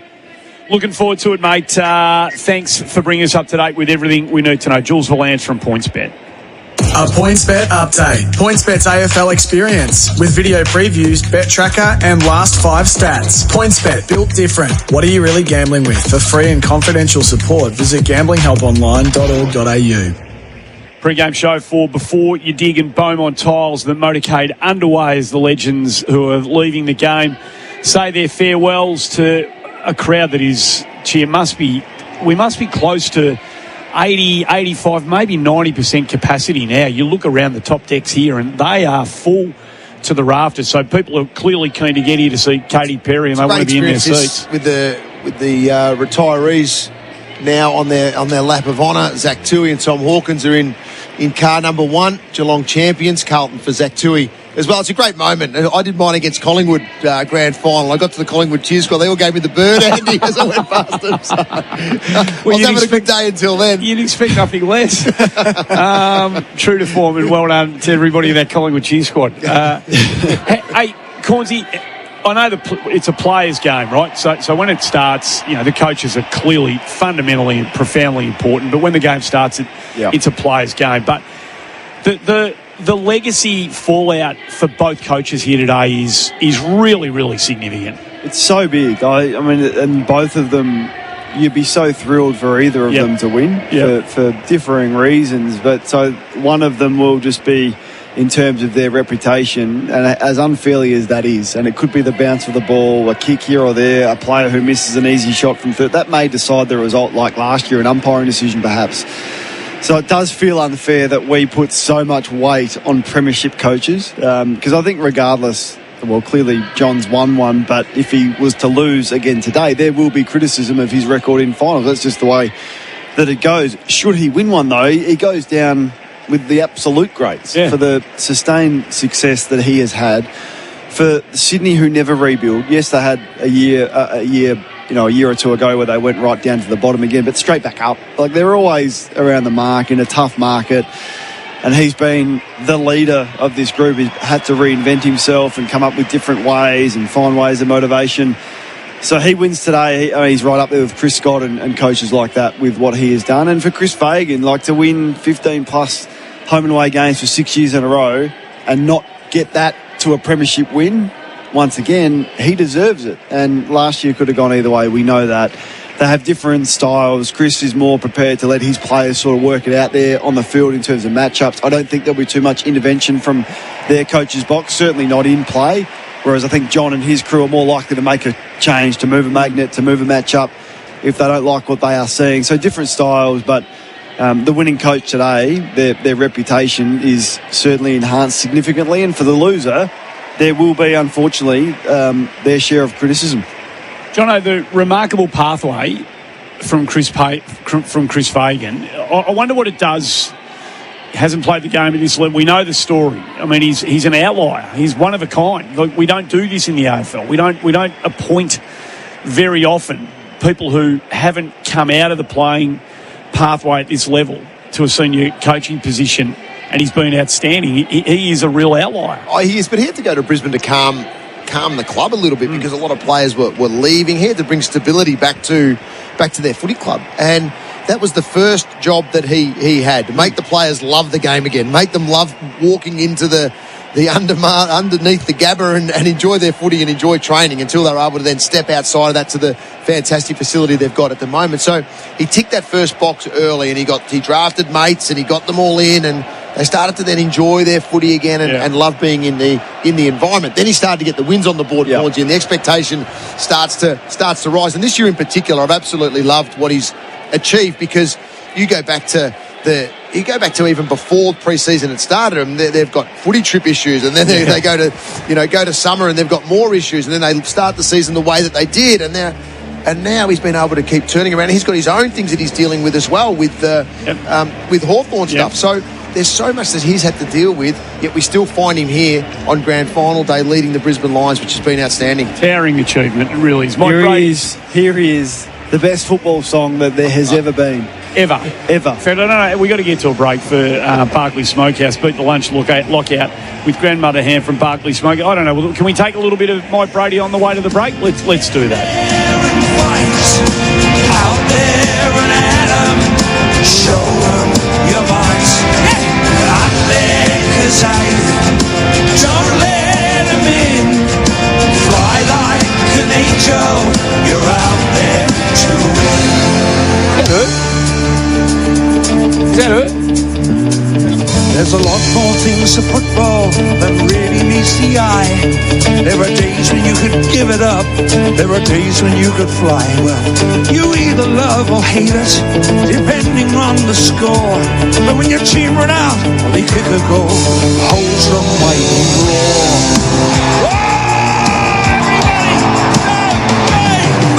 I'm there 'cause I in there and fight. Out there and Adam, show them your might. I'm there 'cause I don't let them in. Fly like an angel, you're out there to win. Come on! You're listening to the Grand Final on AFL Nation for Tyre Power. Save big, kicking goals with Toyo Tyres. And 4 and 20 pies. You can't have footy without a 4 and 20 pie. At Amy, we know when our game has its moments. Like when you're playing in Whoop Whoop. The only park left is behind the goal square. You get heat rub in your eye. When your banner has a typo. The scoreboard doesn't add up. You lose a boot. And the match winner misses everything except your windshield.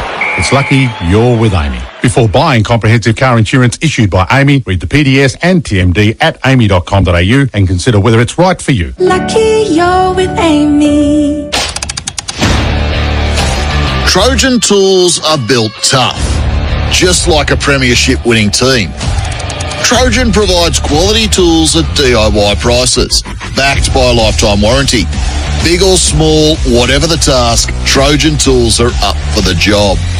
Trojan, tools built tough. Build your winning toolbox at Trojan Tools, available in-store or online at Bunnings Warehouse. Planning on visiting Melbourne Airport anytime soon? Make sure you plan ahead. Due to construction works, Melbourne Airport travellers are advised to allow for additional time when passing through the precinct. So, if you're visiting to pick up or drop off excited travellers, plan ahead and choose the free drop-off and pick-up zones at the Terminal 4 car park for faster and smoother entry and exit. To learn more information about the construction works or to book your parking early for the best rates, visit melbourneairport.com.au. Get yard, 125. Go get it, Tommy. Yes, get it. Go. No. How could you do that, you absolute genius? I don't believe it. He's going to do it. He's going to blow it for everyone. You useless son of a gun. What a gun. Yes. No. Yes. No. Yeah. Being a fan is hungry work. 4 and 20. Australia's original fan food. Life sure is good at Werribee Isuzu Ute with their brand new showroom now open. It's one of the largest showrooms in Victoria and it's packed with over 100 new cars in stock to choose from and all priced to sell, including limited stock of the late model D-Max X-Terrain from just $62,990 drive away. Plus, Werribee Isuzu have great finance packages for ABN holders on all D-Max in stock. Visit werribeeisuzuute.com.au. T's and C's apply. LMCT 114. Cars. They get messy. Crammed with drink bottles, kids' footy boots, and snack wrappers. Some even smell like a change room after a game. Oh, but that doesn't mean we don't love them. We just show the love where it counts. Under the hood. With Ampol Amplify Premium Fuels. Unlike regular fuel, Amplify Premium Fuels clean and protect your engine, keeping it in peak shape. So no matter what your car looks like, you can keep moving from A to on and on. Ampol, Australia's own. If you're digging for a living, here's what to do. Go to supergroups.com.au. It's Bucks here. When coaching, we love players who would dig in. First picked every week, Supergroups. Tough and reliable, they've been digging with Kubota for over 25 years. From 1 tonne to 8 tonne. Conventional swing and zero-turn models. Supergroups are the masters of Kubota excavators. Dig in with Supergroups. Supergroups.com.au. Ready for your next holiday? Experience more of the world's best destinations at Luxury Escapes with more inclusions, more value and more expertise. Find and book everything you need for your next dream escape. From hotels and resorts to flights, tours, cruises and experiences. Discover exclusive offers with unparalleled inclusions like daily dining, free flow drinks and more at luxuryescapes.com. Visit luxuryescapes.com to get more from your next holiday. You're listening to the Grand Final on AFL Nation for Tyre Power. Save big, kicking goals with Toyo Tyres. And 4 and 20 pies. You can't have footy without a 4 and 20 pie.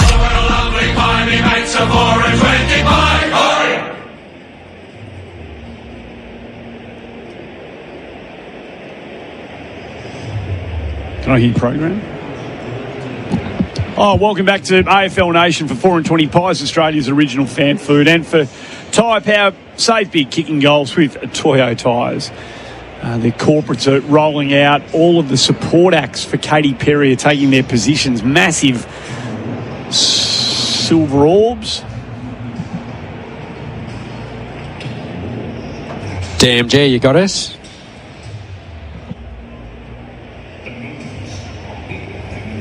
Silver orbs everywhere as the support cast for Katy Perry gather around the MCG. Righto, you two, you're experts on this sort of stuff. Yep. We've got this circular silver stage in the middle of the MCG. Just before we get to that, Mark, just the subs are in. So I just thought we'd mention that because we had a quick chat on that. Braden Campbell's going to be the sub for Sydney. So had a great performance as sub when he came on against the Giants and helped turn the game quiet last week. So they've gone with Robbie Fox to start on the ground, who was sub last week, and Campbell, they've just put him back to that role. So there's a wild card. Hot day MCG, come on halfway through the third or the end of the third. That's a real weapon for them. I thought he would have started.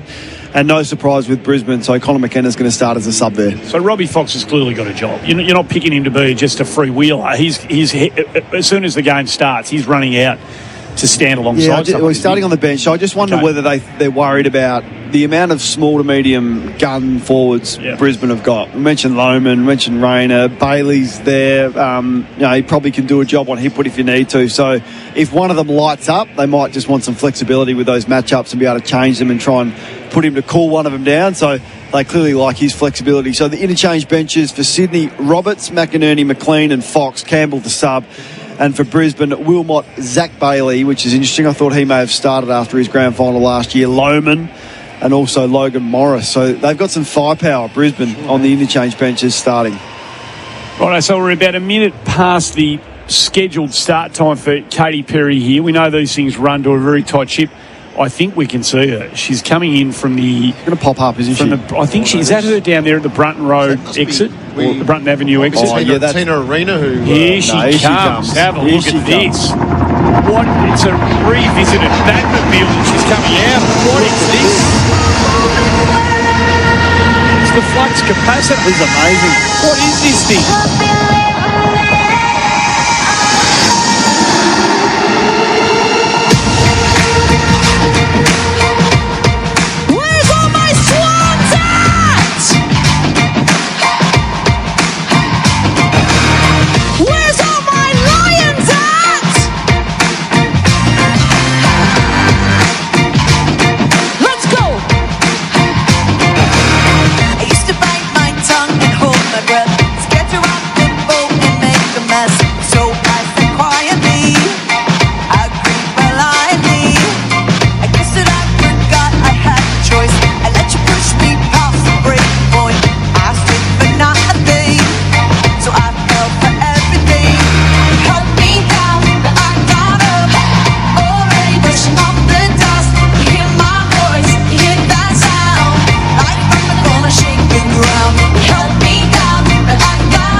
spectacular. I doubt the stage has ever been quite so big ahead of a grand final. Katy Perry set a stage at the MCG. The seating bowl completely full for us. And that is a spectacle like the day has never seen before.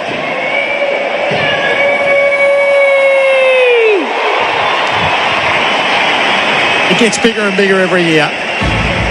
It's never been quite so big as that, Kane. No, I'm a fan of Katy Perry. I thought she nailed it. Not an easy task to keep everyone happy, but in terms of what it is and the show that it is, what a way to get this day underway. It's just magnificent to be here. The crowd is ready to erupt already. Like, there's been chants going left, right and centre. They feel on the edge of their seats. This may be the loudest grand final we've seen.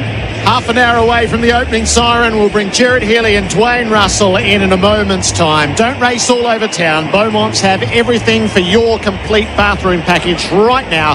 You could get either a free hot wire heated towel rail, Zoomy ceiling heater, Rema LED mirror valued around $650, or a free Jabaloo from Zoomy valued at $799. All these freebies are available right now at your local Beaumont store when you buy a complete bathroom package. T's and C's apply.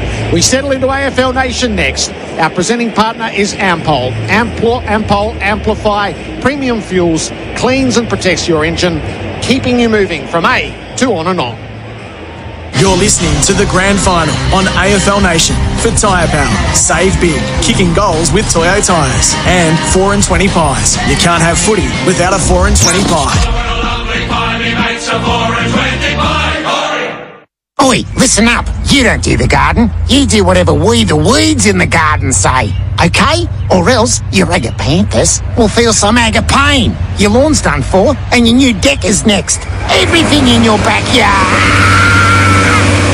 Honda's 36-volt battery garden range, engineered for durability, quality and reliability. With a mower, hedge trimmer, blower, lawn trimmer and new chainsaw. No backyard bothers a Honda. Search Honda battery power. At Amy, we know when our game has its moments. Like when you're playing in Whoop Whoop.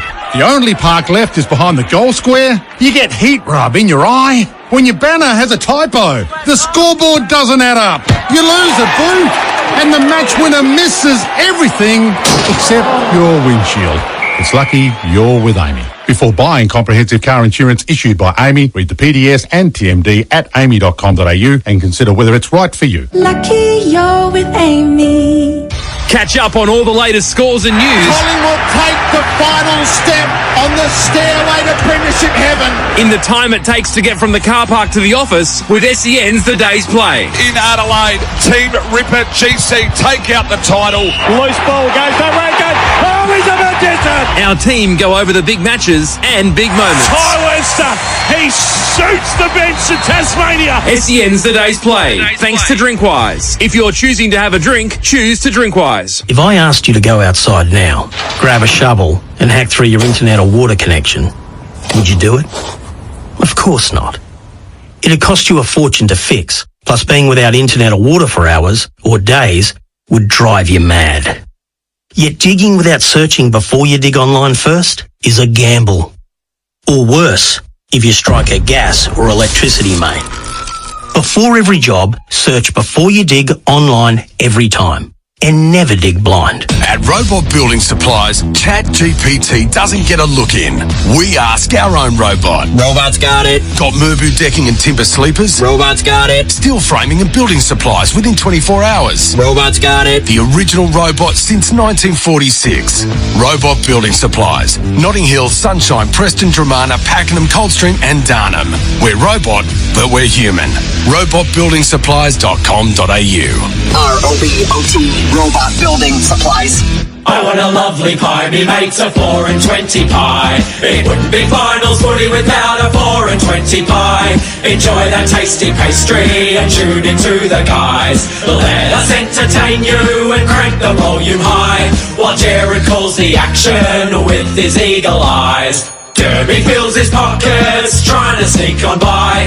And he loves the blue boys, and he loves these pies. Oh, what a lovely pie, me mates a 4 and 20 pie. Oi! Whether you need to build, repair, or create, there's a Loctite product for all your project needs. Whether you're doing small or big projects, Loctite provides DIYers, tradies and engineers with reliable adhesive and sealant solutions. From the smallest details to your biggest ambitions, Loctite goes beyond the bond to help you get your job done right. For more information and to find your closest Loctite product stockist, search Loctite today. Enhanced root growth, biological, nutrient efficiency, microbes, sustainability, plant resilience, enhanced nutrient uptake.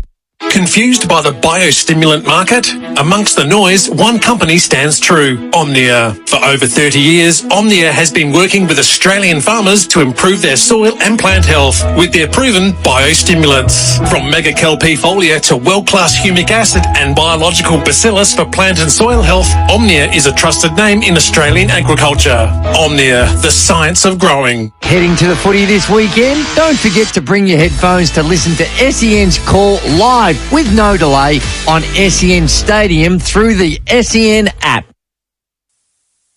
We acknowledge the traditional owners of the land on which the upcoming match is being played. We would also like to pay our respects to elders past and present. For the first time ever, the AFL season opened exclusively in the northern states. It's showtime for season 2024. The opening siren, the Harbour City. AFL Nation opening bounce of the opening game of the new opening round in the northern states. So, it's only fitting that the closer, the grand final, is between Sydney and Brisbane. A compelling performance from the Swans. And for the fifth time, John Longmire takes Sydney to the grand final. It spills to Archie! Archie! This game is off its head! Hipwood back to it, Cam Rayner, centre half forward, 50 out, 52 out, to get them to the granny! How did they get here? Well, it took brilliance. Heaney kicks, long, strong, it's going to bounce through! Isaac Heaney, your genius! Kicks Danaher's got a one-on-one with Taylor Danaher! For his second in a minute, he's kicking them to a preliminary final. And it took that special September grip. Swans win with a final term right up there with the greatest the SCG has seen in September. The Lions are going back to the grand final. That is heart and soul. That is blood, guts. That is faith and loyalty right there. The Lions with an epic preliminary final comeback. 12 months worth of hurts harnessed when the game was on the line. Headed in time on. They see it out and win by 10. And for the Swans and the Lions to be the most recent runners-up, they're back here on grand final day, filled with motivation to go the next step. Very sharp hands, Archie with the release. Here's Zach Bailey. He's got his second this time. Hands it over to Warner. I'll put it in the book. Put it in the book. They did this last week, the Lions, and they might be on the charge again here. Lloyd has a bounce in a second. He's through 50. He sees it all, and he drives it home. Spectacular from Jake Lloyd. Your moment, Rayner. Pulls the drop punt and kicks the goal. Papley's the fire starter. And the Swans have got a head full of steam. Will it be John Longmire and the Swans or Chris Fagan and his Lions? And the 2024 grand final will be contested by the Northern Capitals. It is Brisbane versus Sydney in a true picture of the national competition. Welcome to the 2024 Toyota AFL Grand Final on AFL Nation. The MCG is a glorious sight. The climax of the 2024 season. The best day in sport this country has to offer. Sydney and Brisbane in the AFL Grand Final in the minutes and hours ahead. You're on AFL Nation for Tyre Power. Save big, kicking goals with Toyo Tyres. And Victoria Police made for more. Search police careers. Jared Waitley with you Hall of Famer Brownlow medalist Swans devotee Gerard Healy is with me. Hello to you, Gerard. Oh, what a great day, Gerard, for all supporters, but more particularly for Swans and Brisbane Lions supporters, past and present. They are absolutely on tenterhooks, and coming here today, just absolutely engrossed in what's about to happen. It's such a tight grand final. There's a lot of theories I've read and I've heard and I've understood, but at the end of the day, this is a toss the coin. And as I was walking around the ground trying to get the best vantage point for Katy Perry, I heard the big Lions roar. They are here in force, en masse are the Lions. So the Swan supporters, and there's plenty of red and white, they're going to have their voice in the roar-off.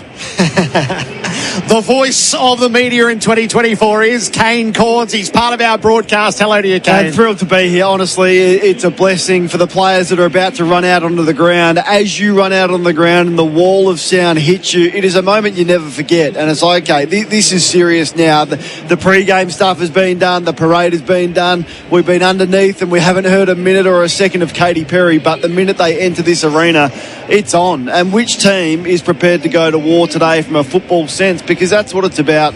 The toughest team will win today. The team that is strongest around the contest. The team that wins more of those critical one-on-one duels. It'll be a moment's game today because I'm with Gerard. I think this game is set up for a very even affair, and the bounce of the ball or a missed shot here or there or a critical contest could determine the result and history. Errol Gould made a very strong statement during the week saying they weren't ready physically last time and they won't make the same mistake this time. So they know they have to lift the game from a contest performance, and contest and clearance in many respects has been their weakness for the Sydney Swans. They're great at ball movement, but they have got to get the ferocity right because the Lions, they know that is their great opportunity as well. And the narrator of this generation of football is Dwayne Russell. Hello to you, Dwayne. Good war weather as well. Speaking of who's going to go to war, it's a beautiful day, Gerard. Just a delight to be here alongside all of you and be calling on AFL Nation as the umpires emerge to a tepid round of applause. But there's barely a spare seat in the house. As you mentioned with Katy Perry, everyone was seated for Katy. That's the amount of respect she does have around the place. And yeah, being here today, I'm not sure the national comp needs the Victorian teams, does it? It's pretty good with these two in it.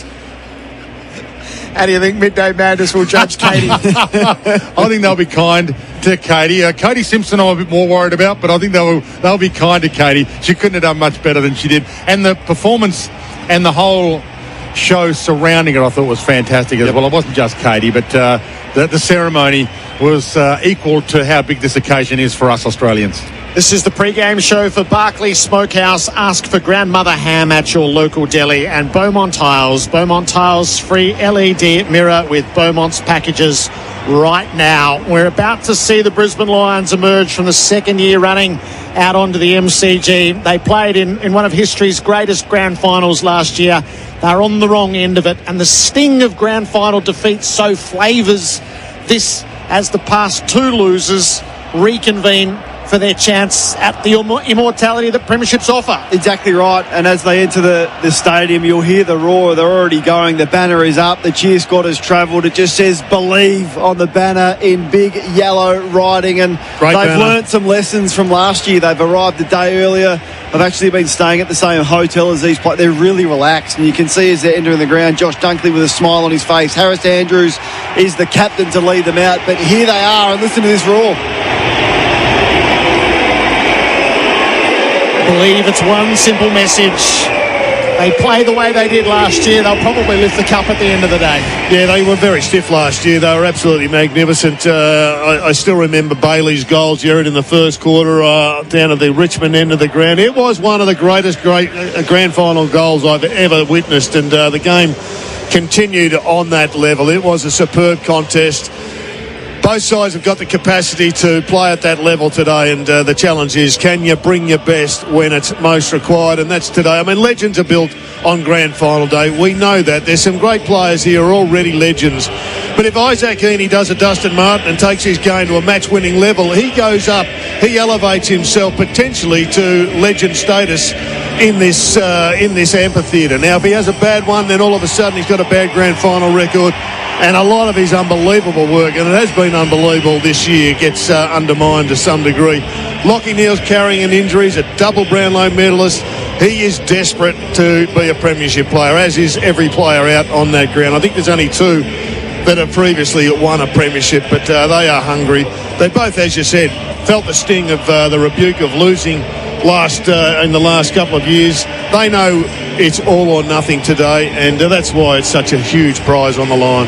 Our grand final partner is Matolo Family Farms. Start cooking with Charisma potatoes with 25% less carbs. It's the most glorious day in Melbourne. Clear blue skies, the breeze is blowing, it's heading for a top of 23. It's the Northern States weather have come with their teams for MoleMap. Detect melanoma early. MoleMap, it's a game changer. So what value the experience for all the players? It's not foreign to them. There's a set that it is, but what you described, Kane, the elevated stage, the wall of sound, if you've experienced it before, when you come back to it, is it less overawing? It would be less, because they'd be just knowing what they are going to expect, and they learned that they were a bit rushed last year. I mean, they did a lot of right, as you've highlighted their performance last year. So it's hard to find fault with it, and not for a critical contest here or an umpiring decision there and a bit of inaccuracy, they would have won, and it would be a different story. So I think they'd be pretty confident with how they applied themselves last year. I think there'd be more question marks over Sydney for those players that did arrive and didn't perform in the first quarter. Game was over in 2022, and Tom Hawkins was monstering them, and Isaac Smith was running a mark on the wing, and they couldn't get Isaac Heaney around the footy quickly enough. 11 disposals for him. So different proposition. They're a more mature group. They're very well organised, Sydney. But there'd be some nerves. Don't worry about that. There'd be some nerves for the coach, who has had and been on the wrong side of a day like this too many times, probably for his liking. So I just think for the legacy of both coaches, it's significant as well. It's all going to start in the middle. I look at Brodie Grundy and I think, Jared, what sort of influence are you going to have early on this game, and take it right up to Darcy Fort, who hasn't played since round 7? Now, he looms as a huge potential advantage. Here are the Swans. They ran out at the City End, where a stronghold of their supporters are. 2 years on from an embarrassment. They've lost their 3 most recent grand finals. John Longmire brings his side back, looking to reprise the deeds of 2012. But I think Grundy needs to bring his best, and I don't think we've seen enough of his best this season. He's floated along. He had a great start, and he's been okay. But I think we haven't seen him in the best 3 players on the ground for a long period of time. And I don't underestimate Darcy Ford. I think Darcy Ford is hungry. He's tall. The new ruck rule suits him. And he knows all he's got to do is nullify. So Grundy, they need to add another midfielder to the mix to give them that advantage. If he can get himself 20 possessions and not get dominated in the ruck hit-outs, then all of a sudden you can get an advantage. And that's what it's going to be. Just 1 or 2 battles where there's an advantage gained by one of the clubs or the other. But it's the small forwards up in the Brisbane Lions end that really would worry me if I was coaching against Lohman and Hipwood, who's a tall, but he plays small at various stages. He's so quick. Archie, Cameron, Morris, Bailey goes forward. They are a very, very, very dangerous group, as we saw last week. And anybody that was here last week knows the power. And I didn't mention Rayner there as well. So they've got a group of 4 or 5 that can just bring chaos to a forward line that can really disturb the Swans' defence. Signet is powering the call team. Power every moment with a Signet Power Bank. We go through the warm-ups and then the ceremonies ahead of this grand final. The warm-ups for Ream, Australia's favourite. That's steady, hot and strong. Yeah, so I'm just watching the Brisbane Lions go through their centre-bounce stuff, and Rayner looks as though, he's in there warming up with the midfield group. I don't suspect he starts the first centre-bounce on ball, but he may, and they may look to try and really get him involved early. Dunkley's going to be important.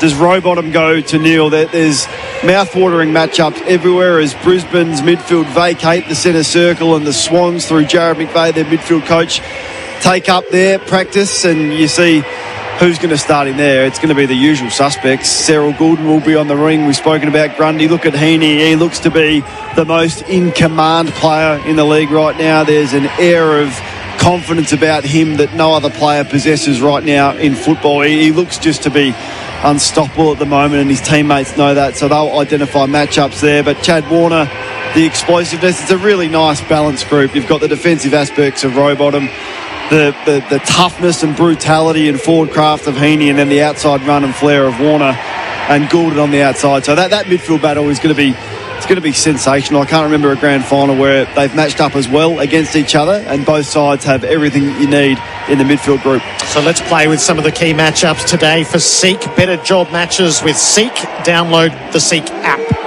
Well, Kane's already mentioned it. My belief is that there's no other person that goes 2-0 than Rowbottom. I think that's an obvious setup.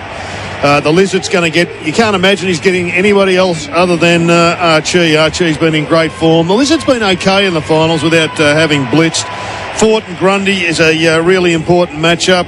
I think Goulden and Berry almost look guaranteed to play on each other. And Berry... He will have visions of last year when he lined up on side bottom. He was okay to half-time, then he let himself down. Lloyd and Fletcher, the really old and the really young, going head-to-head. I suspect that Jordan will go to Zorko. It's impossible to let Zorko off the chain, and you're just hoping to win if you do so. Harris Andrews is an interesting one. We know what happened to him in the grand final last year. I suspect it'll be something a little bit similar, but I reckon it may be Parker, who was on a for a bulk of the game last week. There's a question mark on Jack Payne. Has been all finals. Amati and him will go head-to-head. And Starcevic and Papley, I think, is also a really critical one, because if the Swans don't get started up by Papley, then it's left to Hayward probably at ground level to start them up. Big job on Starcevic. There's so many great players, but they've each and every one of them got a natural enemy out here, Kane, that can just maybe not kill them, but neutralise them to a large degree. And the Swans need Papley up and about. They need him probably to kick 3 for them to win. Seek and you shall find. Our major partner is the TAC. Stop kidding yourself. If you drink, don't drive. Yeah, I mean, and Charlie Cameron versus Cunningham, you think he's done a really good job. He's a good player. So I just think Sydney have so many, well, we'll call them role players, but they're much better than that. I look at Hayward now. He's way more than a role player now, 40-plus goals for the year. Cunningham just gets the big jobs and takes down most that is in front of him. Huge matchup for him. I like Florin off the back as well. Spoken about Campbell as the sub, which was a little bit of a surprise to me, but what a weapon it is for Campbell to come on, I should say, halfway through the third term and give them the boost. But just looking at the way that Brisbane are starting this game in terms of the 18 starting on the ground, they've got real firepower on the bench. So they're going to inject Bailey and Lohman into this game probably at about the 5 or 6, 7 minute mark of the first quarter. And how's that for firepower there? And Wilmot off the back, he's going to give them the run and the ball use. So I really like the fact that they've held some bullets in the holster, or the gun in the holster, I should say, with the quality that is starting on the interchange bench for the Lions. Swan's a little bit similar with McInerney. He's got the running power. He actually played poorly in his first final back, but last week he got into some good form. Roberts, I'm surprised he's starting on the bench, but nevertheless he comes on and he'll look after one of the smalls. McLean also, they always look too tall with all those talls out there, and they've almost all year rotated one of them through the bench. McLean will come on to give Grundy a spell. And I just made the point during the week, Jared, I reckon Grundy tires himself out too much, and I was talking about this to Kane. He's got to share the load more with McLean and keep himself fresh so he can be a running beast and not just plodding behind the scenes when he gets a little bit fatigued. Our call team is dressed thanks to Ringers Western. They've got you covered at ringerswestern.com.au. There's an array of stars in this game, as you've articulated, Kane. Who could be responsible for the unmissable moment? Thanks to Drinkwise. You won't miss a moment if you drink wise. No, I mean, the obvious answer is Isaac Heaney. I just think that there's almost like a Michael Voss air of confidence about the way that he's playing his football now. So I think he's the one that can really insert himself early. And a great coach of mine, Phil Walsh, said in big games, what you want to do, you want to feel like you're involved as soon as you can. And I don't care what that looks like. It could be a bump. It could be a tackle. It could be a first possession and a long kick inside forward 50. My eyes are all on Heaney. Michael Voss style in the grand finals that he played on, where he gives it to Burns, then gets up and gets in the face. That looked to me Isaac Heaney last week. They couldn't stop him, Port Adelaide. They identified mismatches. So in terms of unmissable moments, I'm looking not so much for the highlights, but for the influence and the aura that he's got at the moment. Yeah, Willem Drew tried to turn him into a mortal, but he couldn't do that. And we've done the whole pre-match without mentioning one name: Smoking Joe Danaher. It may well be his last game, according to some reports. I hope it's not. He's too young to retire. But Smoking Joe was their best player, nearly won them the grand final on his own boot last week. He's going to be a big matchup against McCartan, I suspect. Players are heading over to the members' wing to observe the formalities Hamish McLaughlin is in charge of things as Josh Kennedy from West Coast, as the ambassador, marches the Premiership Cup onto the field. Stewie Maxfield and Lee Matthews either side of it. At day's close, one will present. Lee, who led the previous golden generation at the Lions. Stewie Maxfield, who is credited with so much of the modern culture at Sydney. May the best team win. They were playing games too. No one wanted to let The go of the AFL cup. acknowledges the Wurundjeri people of the Kulin Nation, the traditional owners of the land we gather on today, and pay our respects to elders past and present. We acknowledge we play our game on this land and respect the cultures of all First Peoples, their contribution to our nation and to the game of Australian rules football. To conduct an official welcome to country, would you please welcome Uncle Colin Hunter Jr.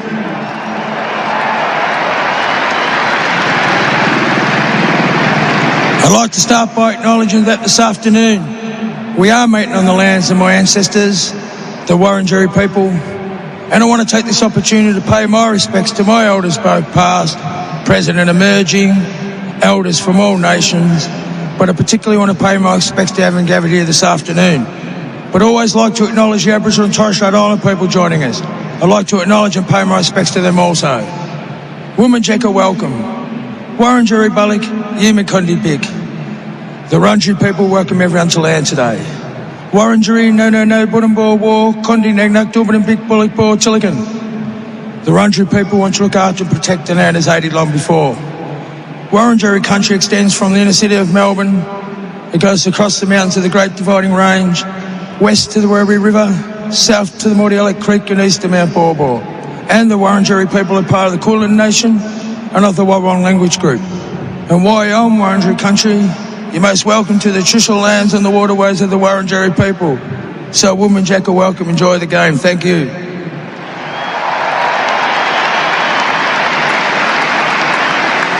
Thank you, Uncle Colin. If you're able, would you now please rise, remove your caps and join with the players, coaches and umpires for the Australian National Anthem to be performed by Cody Simpson.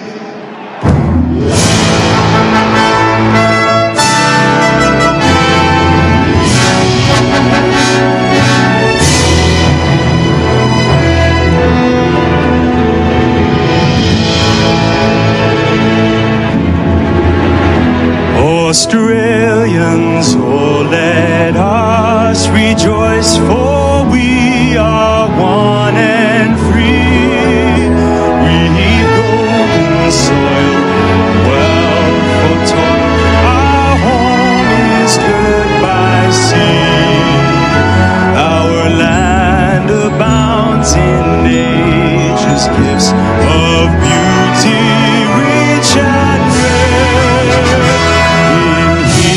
History's page, let every stage advance Australia fair.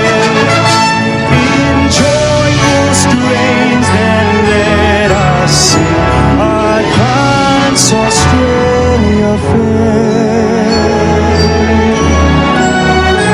In joyful strains, then let us sing, advance Australia.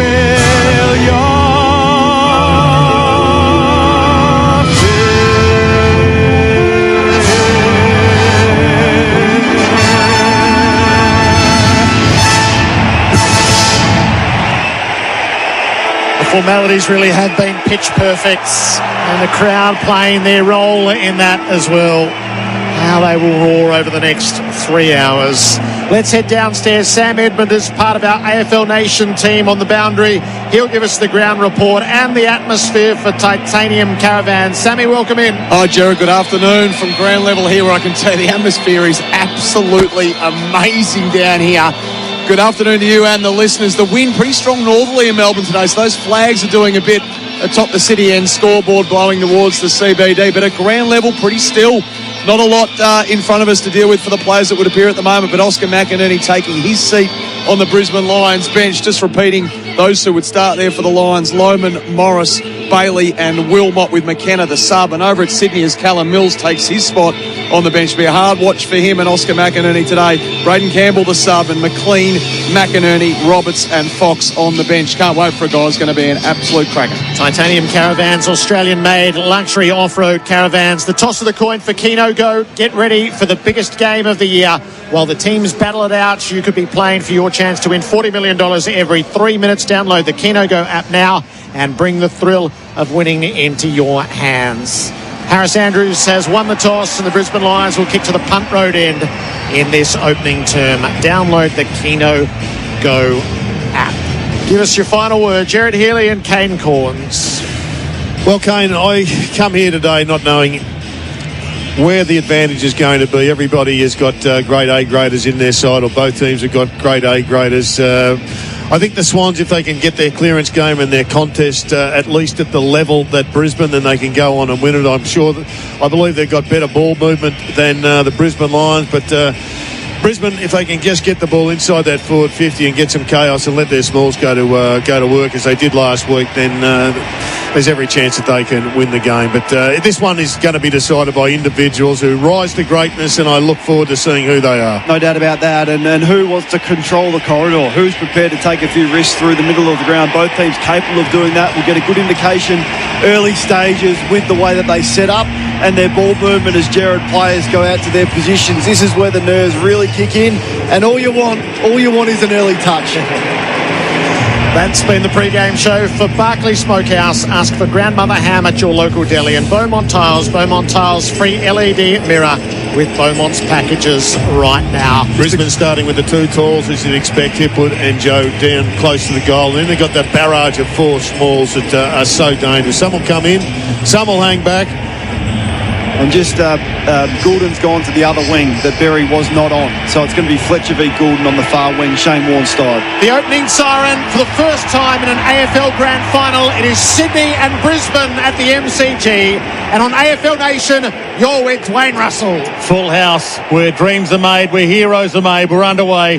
Grundy up against Fort in the rack. Ball knocked forward towards Starcevic. Got it back to Fort, who got an early touch. Kicked it wide, though. And the mark to Blakey. Lockie Neal with road bottom. Blakey, scything kick, low to Papley, and Starcevic playing in front of Papley. Takes a good saving mark at centre half back. Dunkley to Heaney. As the boys told you, early touches are worth a lot, and your confidence will grow. Fletcher goes out wide. It's a wobbly one. Andrews mopped it up against the boundary. Archie on the wing. Spears it towards Hipwood. Couldn't get on the end of it. Goulden gets his first touch. It's a good one, as you expect. Hits the target. Got it to Warner. Back to Goulden. Crunched on the kick attempt. All this on the wing. Lester lays the tackle. Ashcroft got a handball out. Hipwood flicked one wide. It's hot in the kitchen early. Archie gave it to Answorth. His little kick is good. Got it to Ashcroft. Got it on the wing. Chips it to Fletcher. And they should go forward here, the Lions. Fletcher gives it back to Ashcroft, who followed up, and now to McCluggage. He wheels out onto the right. He directs a bit of traffic. He kicks for the hot spot. Charlie! Didn't hang on. Didn't get the free kick. Yes, it has been paid. Lockie Neal claimed the advantage. Kicked the goal. It's going to come back. Charlie Cameron, out of zone umpire, paid the mark. Yeah, well, you're right, Jared, because one umpire called play on and Lockie Neal was there. He took the advantage and kicked the goal. Now, on another day, they would have just called the advantage play on. So I don't know if he held it enough, because he juggled the first attempt, then Cunningham was right there, so it's a generous one. It didn't matter. Brisbane would have rathered it be played on, because Lockie Neal would have been a huge bonus if the midfielder kicked the goal. McCluggage and Warner going head-to-head. What a matchup that is going to be. McCluggage involved with a perfect kick there to Charlie. And I noticed Dunkley was charging forward, trying to make Heaney defend. Charlie Cameron in his third grand final from 35 out directly in front. Smiths to the right. Lions fans all went up and watched it fade away. First scorers are behind on the Robot Building Supplies scoreboard. Well, there is a bit of a wind out there, so no shot's going to be easy, but you'd expect Charlie. You just dabbled at that one to kick it. Florent heads out wide with the kick in, heads in the Park direction. Andrews got there. Clean ball, Parker. Ball fell to Heaney. Is away on the wing. Looks up. He launches long. Papley, can he get there? Can't get there. Lester dropping back with a flight. Good mark. Saves the day. He's got Berry inside. Hits him at centre half back. The early question is, are we going to get the accurate Lions or the inaccurate lines. Early chance. Neil kicked the goal, taken off them, and then Cameron misses the kick. McCluggage inside, goes to Neil, hands it to Berry, runs the wing. The 1-2 didn't work, went back inside, missed McCluggage. Now chance for Heaney again. Gave it to Warner, crunched, caught, gone. Surely ball. Charlie wrapped him up. A ball up instead on the wing. Just the extra handball there from Brisbane that they didn't need. Clearly it is marked handball, take them on with your legs, but that forced the turnover. Tossed up on the logo, members wing. Grundy's going to get a free kick. Ford just took hold of it. Kane, just have a look at Logan McDonald, how he's travelling, and see what you think. He's got Leicester for company. Grundy up to Jordan. Led out to take the mark. He's got Zorko, so Jordan to Zorko is an interesting. There's great matchups everywhere. Ground given, Cunningham. He's played in his share of losing grand finals. Logan McDonald's gone deepest forward. He just looked a little hobbly. Rampy took it, kicks to the hot spots. McDonald was in that pack, knocked away. Neil Roves underneath, handed it off to Andrews. Leicester. Berry's kick was smothered. Rowbottom got across his boot. Dunkley has to kick in a hurry. It lands fortuitously and Fort takes the mark, defensive 50. Free kick down the ground, Jared. And taken high. No surprises, Jared. You highlighted this pre-game, but Luke Parker's gone to Harris Andrews. So, I mean, Harris Andrews should absolutely monster him. But Luke Parker will make him earn it. He'll lead up on him and try and get busy. Dunkley in the Hipwood direction, and Rampy kills it with a fist to the boundary. And once you look at Logan McDonald, Jared, and you look to see if he's hobbling, you kind of can't unsee it. You can't. I agree with you. It's like Starcevic's positioning on Papley. So Papley into the stoppage now. Going to take Starcevic where he doesn't want to go, and that's into the stoppage. Bright sunshine, full house, MCG. Grundy does monster foot. Got to kick away, but it's way, way wide, and it's into row 3. It came off. That was smothered. So just to explain that, he brings him up to stoppage, Papley, and then all he's looking to do is get him out the back. Starcevic taking front position, so that's a watch. Be a great matchup, that one. Zorko on the restart, picked out Dunkley, had to take a contested mark against Lloyd. He feeds the hand pass up or line on the grounds. Berry brings the Lions to Hipwood. Great transition by the Lions. Did this last control. week, didn't they? Left half forward, Hipwood got his kick for Danaher. That was just too easy by Brisbane. Really good play from one end of the ground. And probably a bit lucky because I think that ball from Grundy was smothered. They played it out in the fall, but nevertheless, there were 4 opportunities for the Swans to intercept, and that was just way too easy. They've got space. They've led into space. And that time Big Joe, he just pushed off McCartan. Well, no, that was way too easy. Good early touch, very Hipwood, he needed it. But speaking of big set shots, Charlie Cameron misses from straight in front. It's been their issue all year, and Sydney starts. They've got to make them pay Brisbane. Big kick. 40 metres out on the angle. Joe Danaher kicks out across the face. It won't work back. 2 behinds for the Lions to start, and it will create the odd jitter. The Robot Building Supplies scoreboard. They're all over them, Jared, for Signet. 30 touches to 12. Blakey runs from fullback, launches in the Amati direction. Got hands on it, couldn't mark it. Fox crumbed it, got a handball up to Warner. Has a dainty little bounce on the wing. Now a second one. Berry comes at him. He thumps it inside 50. Harris Andrews, thou shalt not pass. That's where he's just got to ignore Parker, and that's exactly what he did. He's like, he can't pull that ball back into Parker. It was a poor option, but Harris read it beautifully. He did. In fact, it almost looked as if he led for it, and they kicked it to him. He goes from one back pocket to the other to Fletcher. He heads long. Archie's got the sit. He might get up on Blakey. He does.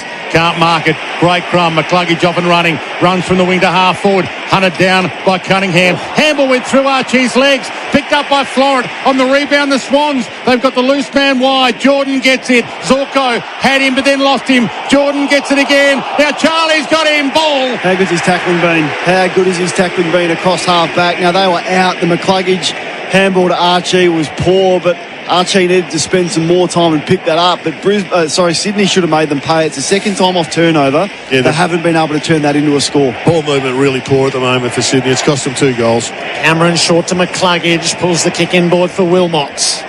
Looks right to the centre of the ground. Berry is there for him, desperate to give it back. Wilmot on the wraparound, goes on a bouncing run. From inside the centre square, he wobbled it, and he coughed it up as a result. Poor kick, and Lloyd stands his ground to mark. Just as he goes wide to Rampy, the number to watch for Brisbane is 100 uncontested marks. They've taken 16 to 6 already in this quarter, and we've got 14 minutes left to play. Swans are now playing catch-up. Rampy up to McDonald and on to Rowbottom at halfway.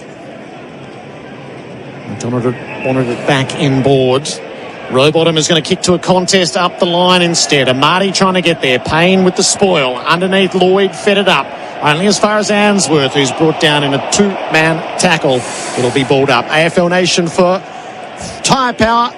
Premiership deals always, and Victoria Police recruiting now. And the score for Robot Building Supplies, if you just joined us on AFL Nation. Lions 2 behinds. And the Swans yet to score. Half forward for the Swans. Rowbottom gets it. Berry stripped him of it. Ball fell to Ashcroft. He got it to Neil at half-back for the Lions. Answorth ran into trouble. Got to kick around his body towards the wing. High ball. Rampy fist wins out. Knocks it into the congestion. Mad scramble forward on the wing, and they tie up and will ball it up on the wing in the shadows of the MCC members stand. Watch Rowbottom and Neil. The minute Rowbottom gets sucked into the ball, Neil holds his position on the outside, so Rowbottom's got to be very careful not to let Neil get on the outside. Danaher had only just touched his boot. Rowbottom went. He was tackled high by Berry. Well, you're right, Kane. They just played Russian roulette because Lockie Neal should have been on the end of that little left footer, but he missed the ball and Rowbottom dived in. But Lockie Neal, that's how they won the game last time. It was Big O kicked or hit a left-hander to him. Rowbottom kicks up into the forward pocket. McLean across. Parker. Hand pass to Jordan in the next tackle. And Dunkley stuck it. Zorko kicks on the way out. Bouncing ball. Good body use from Rampy. Straight back inside for Sydney. They're all still in the pocket. Andrews made the spoil on McDonald and punched it out of play. Well, such a pressure game. The Swans have had 2 easy kicks inside forward 50. One from the Chad, which just went nowhere. And now, though, it's just kicking down the line. This is good pressure work from Brisbane. They're not letting the Swans get their ball movement game going. Makita XGT 40-volt max clock. 9 gone. Opening turn. Ball back into play. Zorko knocked it down. Great smother. Rowbottom got his own smother back and then kicked it on the full. No, he scraped it in for the first score for the Swans. So the Robot Building Supplies scoreboard helping you get the right products for the job at a better price. Swans 1 point, Lions 2 points. Zorko in long. Leicester read it well. Tight spot. Called to play on. Dropped the footy. Gee, that's a big call. Gordon. Definitely played on. Leicester says he couldn't hear. It doesn't matter. Good win for the Swans. Now, what can Goulden turn it into? Joe in the ruck now, Ford off the ground. Roberts on the ground. Checks his kick. Amati front position, tunnelled. Will the advantage be paid this time? Hayward's kicked the goal, and the advantage is paid. So what the Lions were denied at one end, the Swans are given at the other. Will Hayward wins the sweep. And it's Sydney 1-1-7 to the Lions 2 behinds. Robot Building Supplies helping you get the right products for the job at a better price. Well, this is the issue for Brisbane. They've been absolutely all over them, and the amount of opportunities that they have had. 2 relatively simple shots that they miss. They are out through an excellent kick in from Zorko to Leicester. They've got the middle of the ground. Leicester goes there, plays on, and Goulden is all over them. Goes back inside forward 50. Good contest, free kick. And Hayward's just been a star this year. Plays such an important role for them. Finishes on the advantage. And Sydney kick one against the run of play. The disposal was 28-43 Brisbane's way. Inside 50s all in favour of Brisbane, but Sydney get a goal against the run of play. So Sydney's main ruck, Grundy, is against Danaher now for the ball up. Danaher pushes Grundy away, and then the umpire comes in and says, I'll have it back. It was almost to Grundy's advantage until Danaher Grundy's said, no, actually it's running not. across the line before the ball's bounced. So Grundy does run across, engages with Danaher, flicks it behind him. Rayner collided with his own man Dunkley, and Warner is out the front. He spears it, hoping for not finding McLean. He got him after the bounce, gave it to Papley, the fire starter. Papley in the pocket. Monster goal from Stappen Tom. And the Swans lead 2-1 to 2 behinds, 11 gone first term. Here's Gerard Healy and Kane Corns. Well, it was a clearance goal, centre clearance goal. It wasn't a great kick from Warner. He's done these all year, and often they go skew-if like that particular one, but it didn't matter because after a handball receive, Papley just came on. I mean, he's kicked plenty of goals like that, but it was a brilliant little handball from Dermott's man McLean to set him up, and he just went round the corner and just electrified the place. Well, there's 2 Brisbane players, Rayner and Dunkley, that crashed in. You don't mind seeing that, but Chad Warner's going to be devastating on the outside. When he gets it on the outside like that, his kicking has been off to start this game, but you go into even numbers and you've had Hayward and Papley make you pay with probably 50-50 shots, and Sydney have started hot. They're running hot for Ream, Australia's favourite hot water in the middle. Lockie Neal roves the tap. He gives it off to McCluggage and shares it with Fletcher. Brisbane inside the 50. Morris has to make the contest. Melican at the back. Hand passes to Blakey. Got his kick beyond the defensive 50. It'll land in vacant territory. Fox knocked it cleverly over his head. Heaney in full stride gathers. Got his kick away before he was tackled, but it fell in short. Andrews takes the intercept mark, and the plaudits go to Wilmot for the chase. Great chase. And Harris Andrews' second intercept mark opposed to Luke Parker. On that occasion, it was the pressure up the ground that forced the turnover. Danaher's got to be better, though. He's allowing McCartan to come off and influence the contest deep in his forward line, and Joe was a spectator. He's got to get himself involved in these contests. Andrews to Answorth, who kicks long down the line. Hipwood brings it to ground. Neal feasts on it.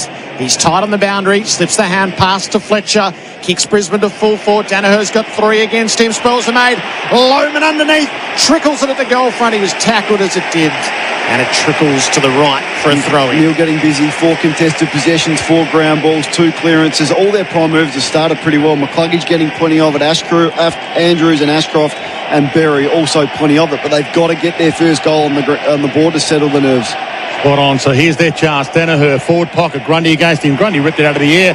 He's doing well at the moment. He's got it back again. Flicked it to Goulden. They're running in a wave. Goulden thumps it long. He's got a 2-on-2 ahead of the ball. McLean gets there for the run at it. Andrews, McLean, Andrews. Ugly bounce. It favoured Parker. Caught on the kick. Rolls it in the McLean direction. Andrews knocks it to Leicester. They combine well. A little knock, then a little Shepherd, and then a little kick is horrible. Cut off by Fox. Swans toward half forward. His kick a horror. Hayward made it look good. Got it inside 50. Starcevic with the reach. Saves the day for the Lions. Pressure from Brisbane's been superb, and it's killing Sydney's kicks inside the forward 50. They've had about 5 or 6 real hacks that should be set up for goals. Starcevic to the back pocket for Berry. He's got the short for Bailey. He too has the short to Dunkley. So how can Sydney shut this down? What you want here is the long kick down the line. Brisbane refusing to do that as they did in the second half last week. It was such a weapon for them, their ball movement. Around to Andrews, backward to Leicester, and up now to Bailey. Playing high Bailey in recent weeks. Bailey near centre, half back for McCluggage. Swans have doused the corridor. Kick is going there anyway. It's got great penetration. Leicester got out the back of the coverage, and he kicks it beautifully to Archie. Danaher's on in the square. Archie just calmly. He'll play it to Lohman instead.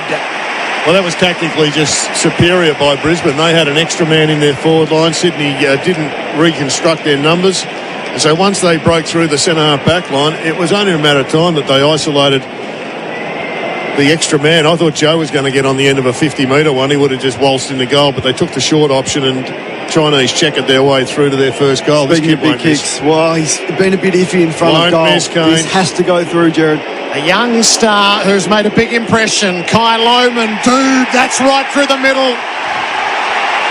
And doesn't he love it? Bleached blonde hair out with the Lions fans and the sun on the far side. Brisbane's first.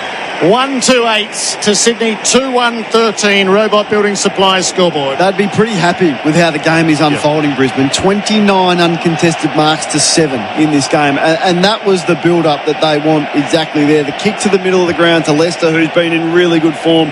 They had 3 of them out. Sydney would be really disappointed not to be able to shut that down, because that was a possession a couple of times deep inside Brisbane's defence, and they were able to transition the ball through, and they could have had it was McCluggage kick inside to split the whole thing open, and that's exactly what they did last week. They owned the corridor. Geelong couldn't shut it down, and they've started with their ball movement in a similar vein on grand final day today. McInerney into the middle with the Chad. 13 plays 8 on the Robot Building Supplies scoreboard. Fort rips it out of the air, gets it inside 50. Bouncing ball, bounced in front of Joe, knocked it to Archie, caught, got it to Eric. Here's his moment. He fed it backwards in Kai Lohman's direction. 2 in a minute for Cobra Kai. Here comes the flex. And the blink of an eye, Cobra Kai has him in front. 14-13, 17 gone. Opening term. The clock brought to you by Makita XGT 40-volt max, and the score for Robot Building Supplies, helping you get the right products for the job at a better price. Another great centre bounce clearance this time was Darcy Fort. You heard the whole crowd runner jump up and say, hello, what's going on here? Darcy Fort's just hit that one to advantage, ball out of the centre, and they did it particularly well. Well, that's what I loved about starting Lohmann on the bench, because they started with some real firepower on the bench. Bailey was there, and also Lohmann, who's come on, and Eric Hipwood's had a couple of really nice touches. One to Danaher for his first set shot. That little give there to Lohmann unselfishly. They got to get Cam Rayner into the game. Brisbane has not touched the footy. If he can start to light up and insert his influence, this could be a big quarter-time lead. They're in good form, the Lions. Matchups for Seekin, he shall find. In the middle, they fight for it. Rowbottom with a hand pass. Warner squeezed to kick out to centre half forward. Starcevic, he dropped the mark, and Marty missed Papley. What a pick up from Lockie Neal. Slips the hand pass to Ashcroft, gives it to Fort. Back to Ashcroft, over the top to Bailey, right through the middle. Balks the kick, gave the hand pass to Cameron instead. Charlie has a look to full forward. Archie, it was a bouncing ball, didn't reach him. Morris is over it. Roberts got him. Morris hatched the footy. Umpire balls it up. Lockie Neal, what he did then.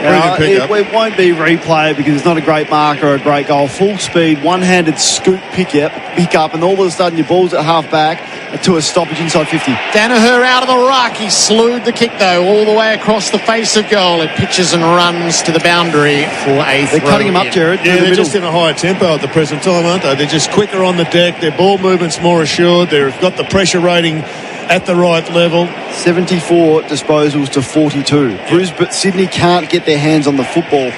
Brisbane are owning this game. They're owning the corridor. The positive for Sydney is that they're only 1 point down. Back into play. Forward pocket for the line. Joe's got it again. Almost a throw. Umpire said it was, so it's a free kick to the Swans. Matt Stevic was 100 metres away and paid that free kick. We're about to tick into time on opening turn for Selade. Seconds can be the difference between life and death. Make a difference with Selade. How aggressive is Sydney going to be, Jared, here? How aggressive McInerney's been called to play on. He doesn't know. Got his kick away just in the nick of time. A couple ran past him. They didn't realise either. Lloyd brings it out to Warner. Hunted by Hipwoods. Got around the big man's tackle. Warner out the far side. Melican has to wait a long time. Lohmann couldn't make the score. Great from Hipwood, though, because he held him up. Warner was uncontested. Could have gone. Hipwood forced him slow to evade a tackle and now wide and held up, which allows Brisbane's defence to set up. Melican just checks his kick to McInerney. Approaching right half forward. He plays it low down to Jordan. Got to spot up Parker, because if you get spot up Parker, then all of a sudden you drag Harris Andrews out. Plays it wide instead to Lloyd. There's a lot of timber in the goal square. Lloyd's taking his full allotment of time. He's told to get things moving. He lofts it to the hot spot. They'll fly. Andrews the spoil. Parker the crumb hooks it over his shoulder. No direction. All the way across the face of goal and out on the full. Well, that's exactly why Parker's there, though. So that's a tick. Get it on the deck. Get Parker there while all the big tools start flying against each other. Unlike him to miss that one, that's a golden opportunity gone. Dunkley doing a good job on Heaney. Just the 3 touches. They'd take that every day of the week. Fletcher from the back pocket heads toward the wing. McCartan gets there late. Got there with a fist. Thumped it back inside. Attacking 50 of the Swans. Big ball to win. Getting there in time with Zorko. Gave it to Starcevic. Wide ball from Misbert to McCluggage. Out in front of him. Morris collects it. Up against the boundary. Spear pass is good. Got it to Hipwood. He's got it on the wing. Fed it inside. Got it to Archie. They're on the run the lines. Spear pass from him. Charlie Cameron dropped it. Fell on his chest. And he bounced up straight towards Roberts. And now he goes wide for the Swans. Over the head of Andrews. Answorth should mop it up. Half-back flank gets there. Bump causes a little bit of room for him to move. Fox under it. He waited a long time, and Morris, good hands, plucked it from all of them. Really good hands. So the handball receives 28-7. Every time Brisbane are taking a mark in fast play, there is a handball runner give. Sydney 7 handball receives only with the way they play this deep into the first quarter. Morris's kick to Archie. That's a terrific grab. Test of strength against Cunningham. Kicks the lines for Danaher. 1-on-1 takes the mark. Go back, Joe. That is a great, a big mistake by the Swans. There was a 2-on-1 and they burned it. Around the corner, Joe swings it near side. Joe's off at the present time, but he is winning the ball. But right now, it looks like the Swans are coming out of cold conditions and playing in hot conditions. And they look lethargic compared to the Brisbane Lions, who are just running as if there's no tomorrow. Their pressure's got to lift, Sydney. Their pressure's off. She'll kick to Roberts, back pocket for the Swans. He wants inside. He wants the corridor to Blakey for a run. It's better. And he does run a couple of steps, and then he wobbles one to the midfield. Chaos ball. Zorko gets there, cuts it off. hands it back. Fort with an inside handoff was good, but they had their pocket picked. Papley picked their pocket, gave it to Warner, inside to Amati, gave it to Jordan, heads out wide, could have gone for home, went for Parker, lays a tackle on Andrews, he's got him, and then he released him, and then he got him again. He released him to say to the umpire, he's at Pryor now. And then he tackled him again, and the umpire did not bite. Kick from Jordan was a disaster. That's the fourth inside 50 that they've butchered. Fort took it out of the rack, coughed it up. McLean threw it. Fort spiked it. Rowbottom got stripped of it. Wilmot's able to gather and make sense of it. Ashcroft off to McCluggage. Kicks to halfway for Danaher. He's got two behinds to his name. He wheels and goes and prods for Archie. It's just too strong. He runs into Blakey, jarred it free, and through comes McCluggage. Kicks the goal. You can't play for free kicks, Joe. Nick. Wow, it was just a great collision. Both players going head down at the footy. Archie was enormous. And it just started at half back. Jared, you called the little give there from Ashcroft. They are destroying them with their ball movement and their handball receive. So I'll give you the handball receive number again. This is where the game is at. 33 handball receives to 9. They are owning the corridor, Jared. It's 3-3-21 Brisbane, 2-1-13 Sydney Swans. We're watching the replay for Smarter Light Environmental exit signs. Nick Blakey sort of plunged forward, hoping for the high free kick. It was never there. It was well umpired. Look at that give from Ashcroft. I mean, him and Lachie Neale have been so clean. And I agree with you. Blakey took the footy, ducked his head to try and win a free kick. Archie was hard, and McCluggage made them pay. And the restart. Danaher, he's finding it again. He wobbles it inside. Well, outside 50 Archie can't mark it, and Blakey collects it, and now the Lizard is off and running. How to bounce. Spear pass, missed his target. He put it on the chest of Wilmot, and now the Lions are on the rebound. Heads wide. Bailey, he wanted the corridor. Swans have blocked it. We've got 4 minutes left. Opening term. 21 plays 13. Lions lead. Ball on the outer side. Here's Gerard Waitley on AFL Nation for Victoria Police recruiting now. Dunkley had to wait under the swirling ball, and he handled it well. Plays it up to Rayner. Rayner. First touch. Sets them inside 50. It lands short of the intended target, and Blakey in the hole takes the mark. He's won the ball all right, the Lizard, but he hasn't done too much damage with it. McCluggage has been the man. 8 touches, 3 score involvements and a goal. It's kick for Grundy on the far side. Dunkley made the contest. Grundy's after the loose ball. Fed it back to Heaney. Popped it up for Goulden. He's got a little bit of time and space. Goulden curls the kick back inside well for McLean. McLean has a look into centre field. He dabbed it for Florent. It was barely the 15. Florent across the centre circle. He comes to Rampy. Good switch. Out the near side, the completion of the switch is Fox. Fox has got the wide. Cunningham. Don't have a lot of confidence in their tall forwards. They refuse to go to Lottie McDonald. They refuse to go to Amati and McLean. There's no confidence that their tall forwards like Danaher at the other end in a one-on-one is going to take a contested mark. I think he's gone forward with Ashcroft. Into Fox, who waited, and McInerney got clear of the 50 to mark and plays it inside for Rowbottom. So they orchestrated the short ball well, the Swans, and they'll get a shot at goal as a result. He's a pretty good shot at goal. For someone with not a precise kicking style, this guy generally gets the job done, and they need it done. If they could go in here just a couple of points down, they are out of jail because they are about 5 goals behind at the moment without the scoreboard. Just the 6 goals for the year. This would be a huge one late in the first quarter on grand final day. 6 goals, 6 around the sticks. James Rowbottom from 50 gives it everything he's got. It's on a great line, and it sails through perfectly.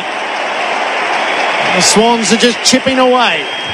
3-1-19, trailing Brisbane 3-3-21. AFL Nation for Tyre Power. Premiership deals always, and Victoria Police recruiting now. One thing I've learnt watching the Swans over the years is you never underestimate the Rowbottomizer. He is a fantastic player, lifts under pressure.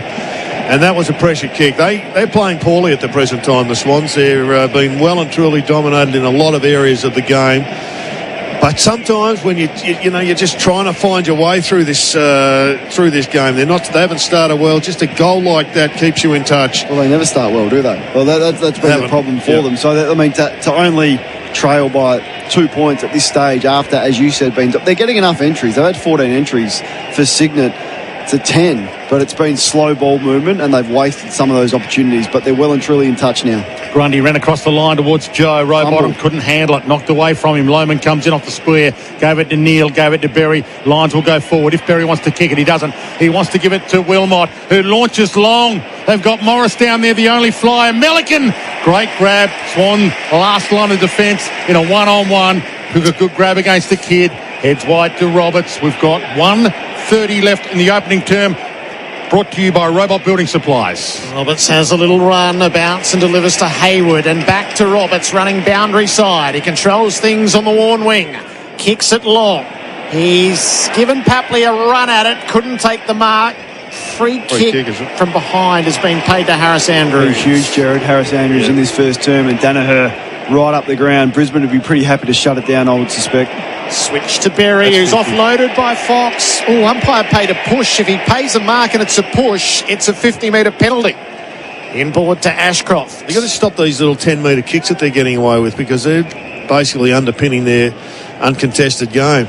Neil's on the members' wing unattended. Well, that's why I'm surprised that Sydney have allowed them this much room. Even sitting off here to McCluggage inside, he's had a big quarter. They need to shut these uncontested marks down. Rayner's set, he flies. Rampy coming the other way, took the mark, released the hand pass. Berry's got Morris in the pocket, and longer still to Charlie.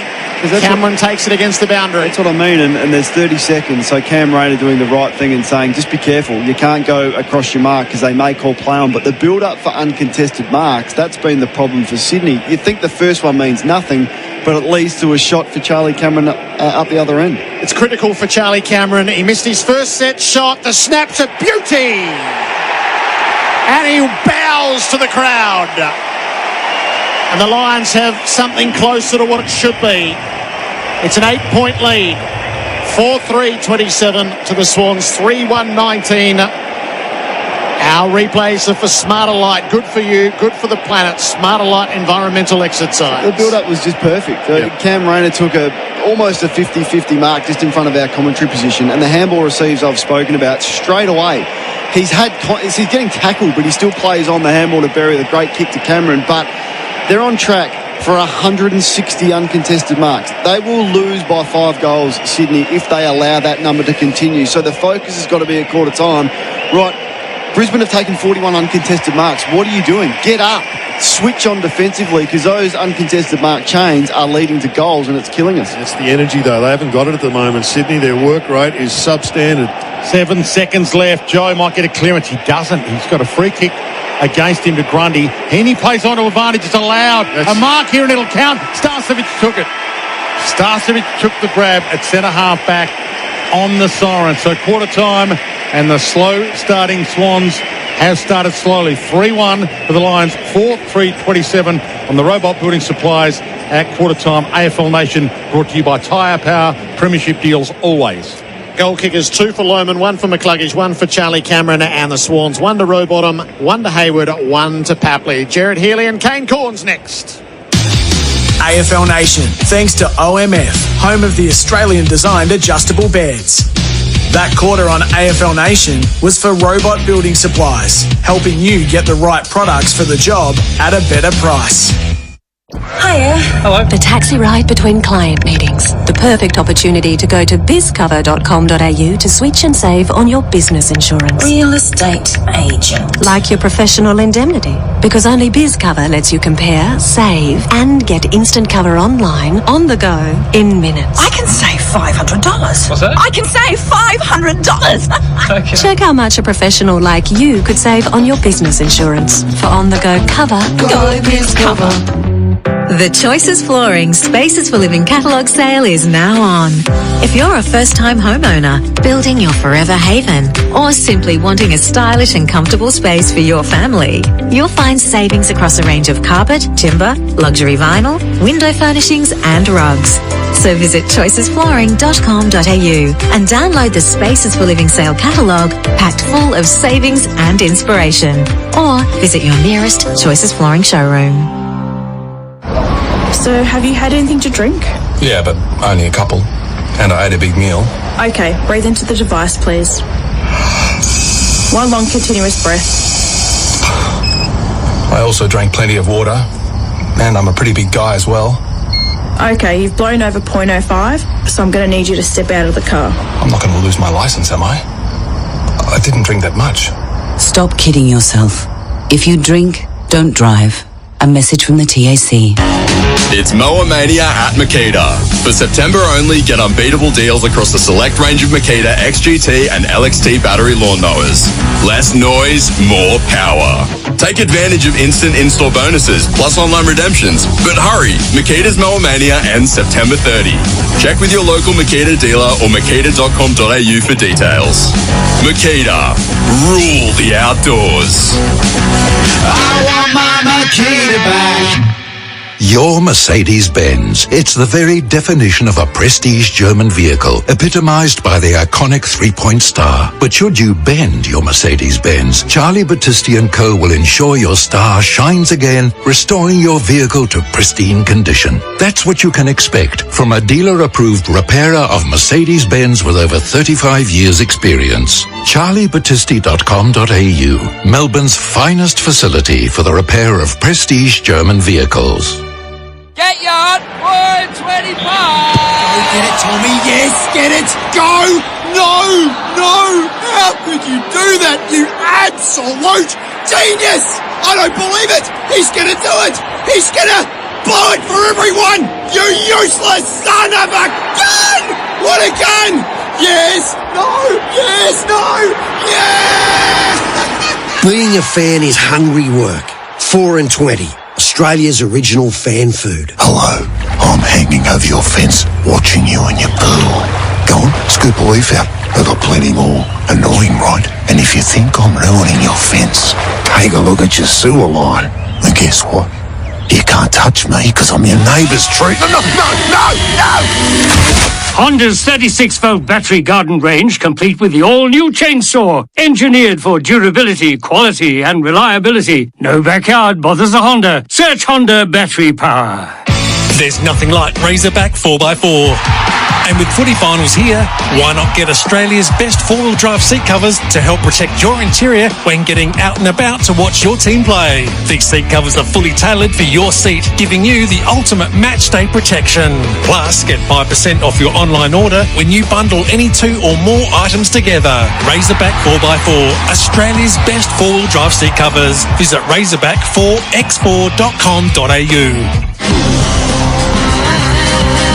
You're listening to the Grand Final on AFL Nation for Tyre Power. Save big, kicking goals with Toyo Tyres. And Victoria Police, made for more. Search police careers.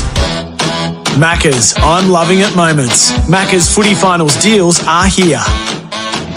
Checks his kick, a Marty front position, tunnelled. Will the advantage be paid this time? Hayward's kicked the goal. And the advantage is paid. He spears it, hoping for not finding McLean. He got him after the bounce, gave it to Papley. The fire starter, Papley in the pocket. Monster goal from Stappen Tom. Got it, Eric. Here's his moment. He fed it backwards in Kai Loma's direction. 2 in a minute for Cobra Kai. Here comes the flex. Rods for Archie. It's just too strong.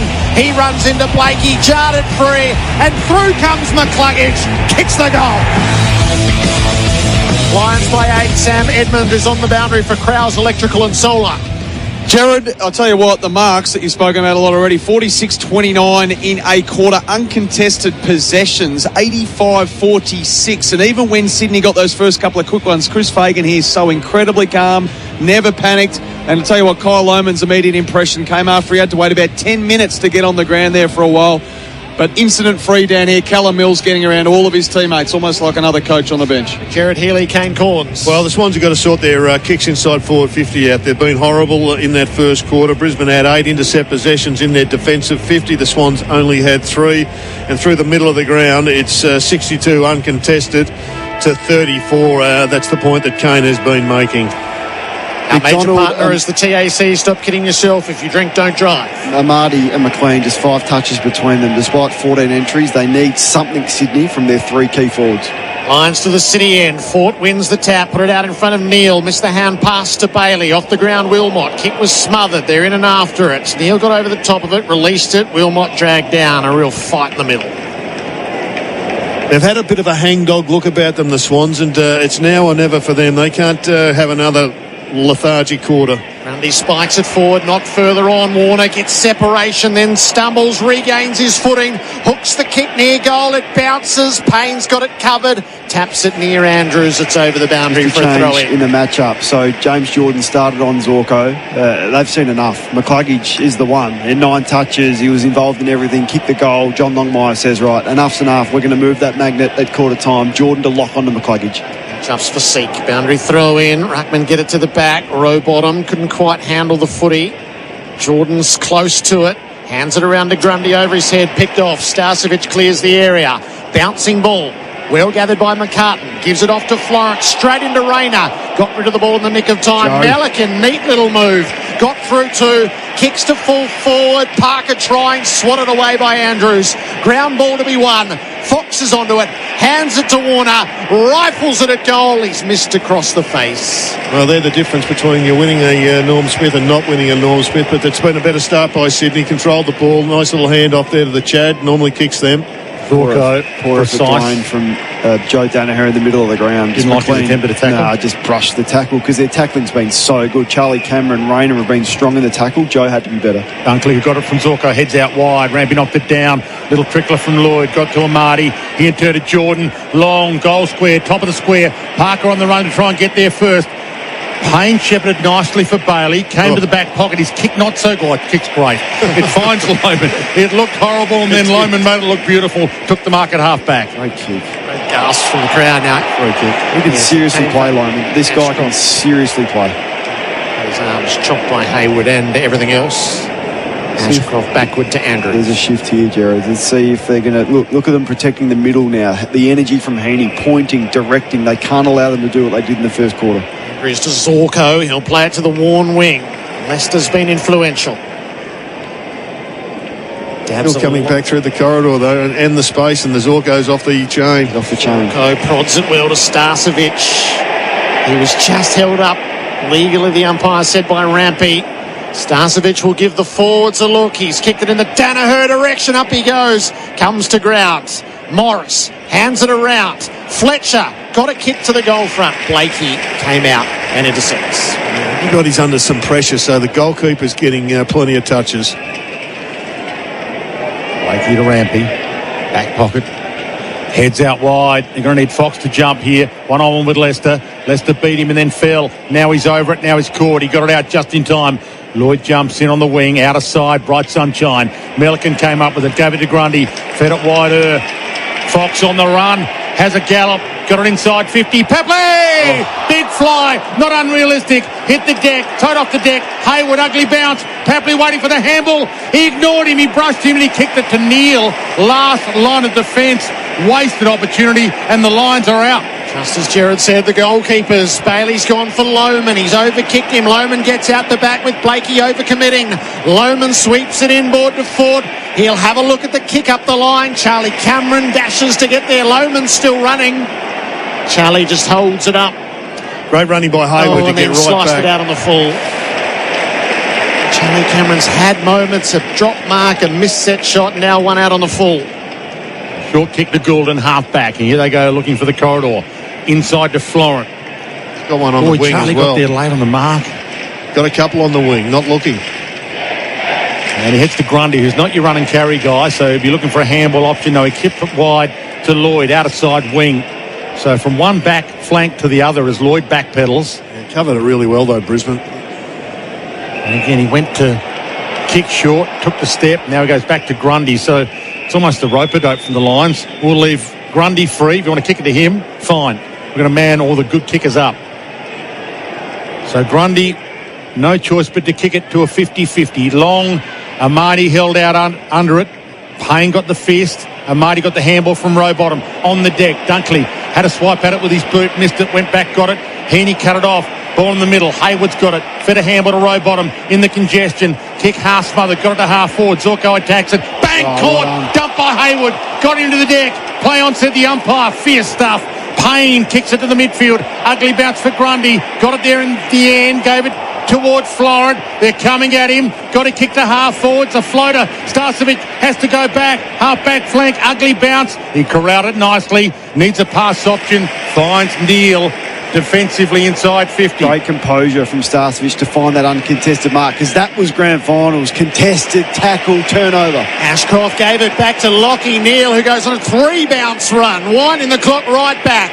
The dual Brownlow medalist sears the kick forward, put it to the back of Bailey, onto the loose ball. He's got Lohman inboard, uses him now. Lohman has a look. He's going to kick his third. Wow. He might not be the official rising star, but he is the game's soaring talents. Kai Lohman with his third in the grand final. 5-3-33 to Sydney 3-2-20. Athena Home Loans scoreboard. Be rewarded for your loyalty at Athena Home Loans. Well, that was the most important goal for mine for Brisbane, because Sydney had been pushing pretty hard for that first 4 or 5 minutes.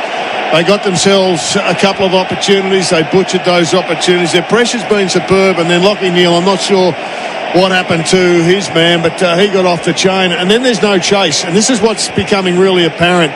They are running much better. Their energy's better, Brisbane Lions, and their transition is better. Well, and they ended up nailing the goal. Yeah, it's the fourth goal they've kicked from their back half. The fourth goal from their back half, and there was a critical moment. I thought Bailey pushed Rampy in the back. The umpire put the whistle to the mouth but called play on, and Lohman is making them punish. So back in the middle, Fort and McLean go at it. Goulden can't trap it. Rowbottom does. Got a handball out towards Berry, though, and he gets a free kick, Rowbottom. Got to get Heaney involved. He's had 5 touches, but no influence whatsoever. He's in the middle of the ground. He'll get this. Yeah, he does. Exactly what you asked, Kane. So Heaney short to centre half forward, picking their way through them to Fox. Too far out to score. Oh, 50. Wow. And that'll bring him 8 metres from goal. Dane Zorko totally misjudged it. Well, you just got to err on the side of caution when it comes to manning the mark. Just be 1 metre short rather than 1 metre overzealous. He went miles over. So Fox from the goal line sends it home. They get a soft one. 4-2-26, plays 5-3-33. 7.5 minutes gone in this second term. Makita XGT 40-volt max clock. And the score for Athena Home Loans. Athena will help you pay down your home loan faster. Visit athena.com.au. And the stats for Signet, power every moment with a Signet Power Bank. The stat that matters is it's 26-33, and all of a sudden they're creeping closer again, the Swans. Yeah, that's exactly right, Dwayne. Every time they've needed to, they have answered. Now, that's just a big let-off, because Brisbane have defended the entry so well. There's been a large number of entries for Sydney, but Brisbane's defence holding up really well. You can't defend that. And to get a goal out of Robbie Fox, what a bonus that is. You've got one out of Rowbottom, so unusual goal scorers, but Dane Zorko, that's the full experience. He's played a lot of footy. He's the oldest player on the ground. He's got to be better. 6-2 inside 50 so far for the Swans. Ball back in the middle for Maccas. Fort down to Dunkley. Lions come forward. It lands inside the 50. Rampy, the spoil Roberts, gets the hand pass away under duress. Oh, no. McCartan blazes it wide. It'll land in the field of play and take a pitch to run the line, then turn right and go over. That was almost the perfect kick. It was almost...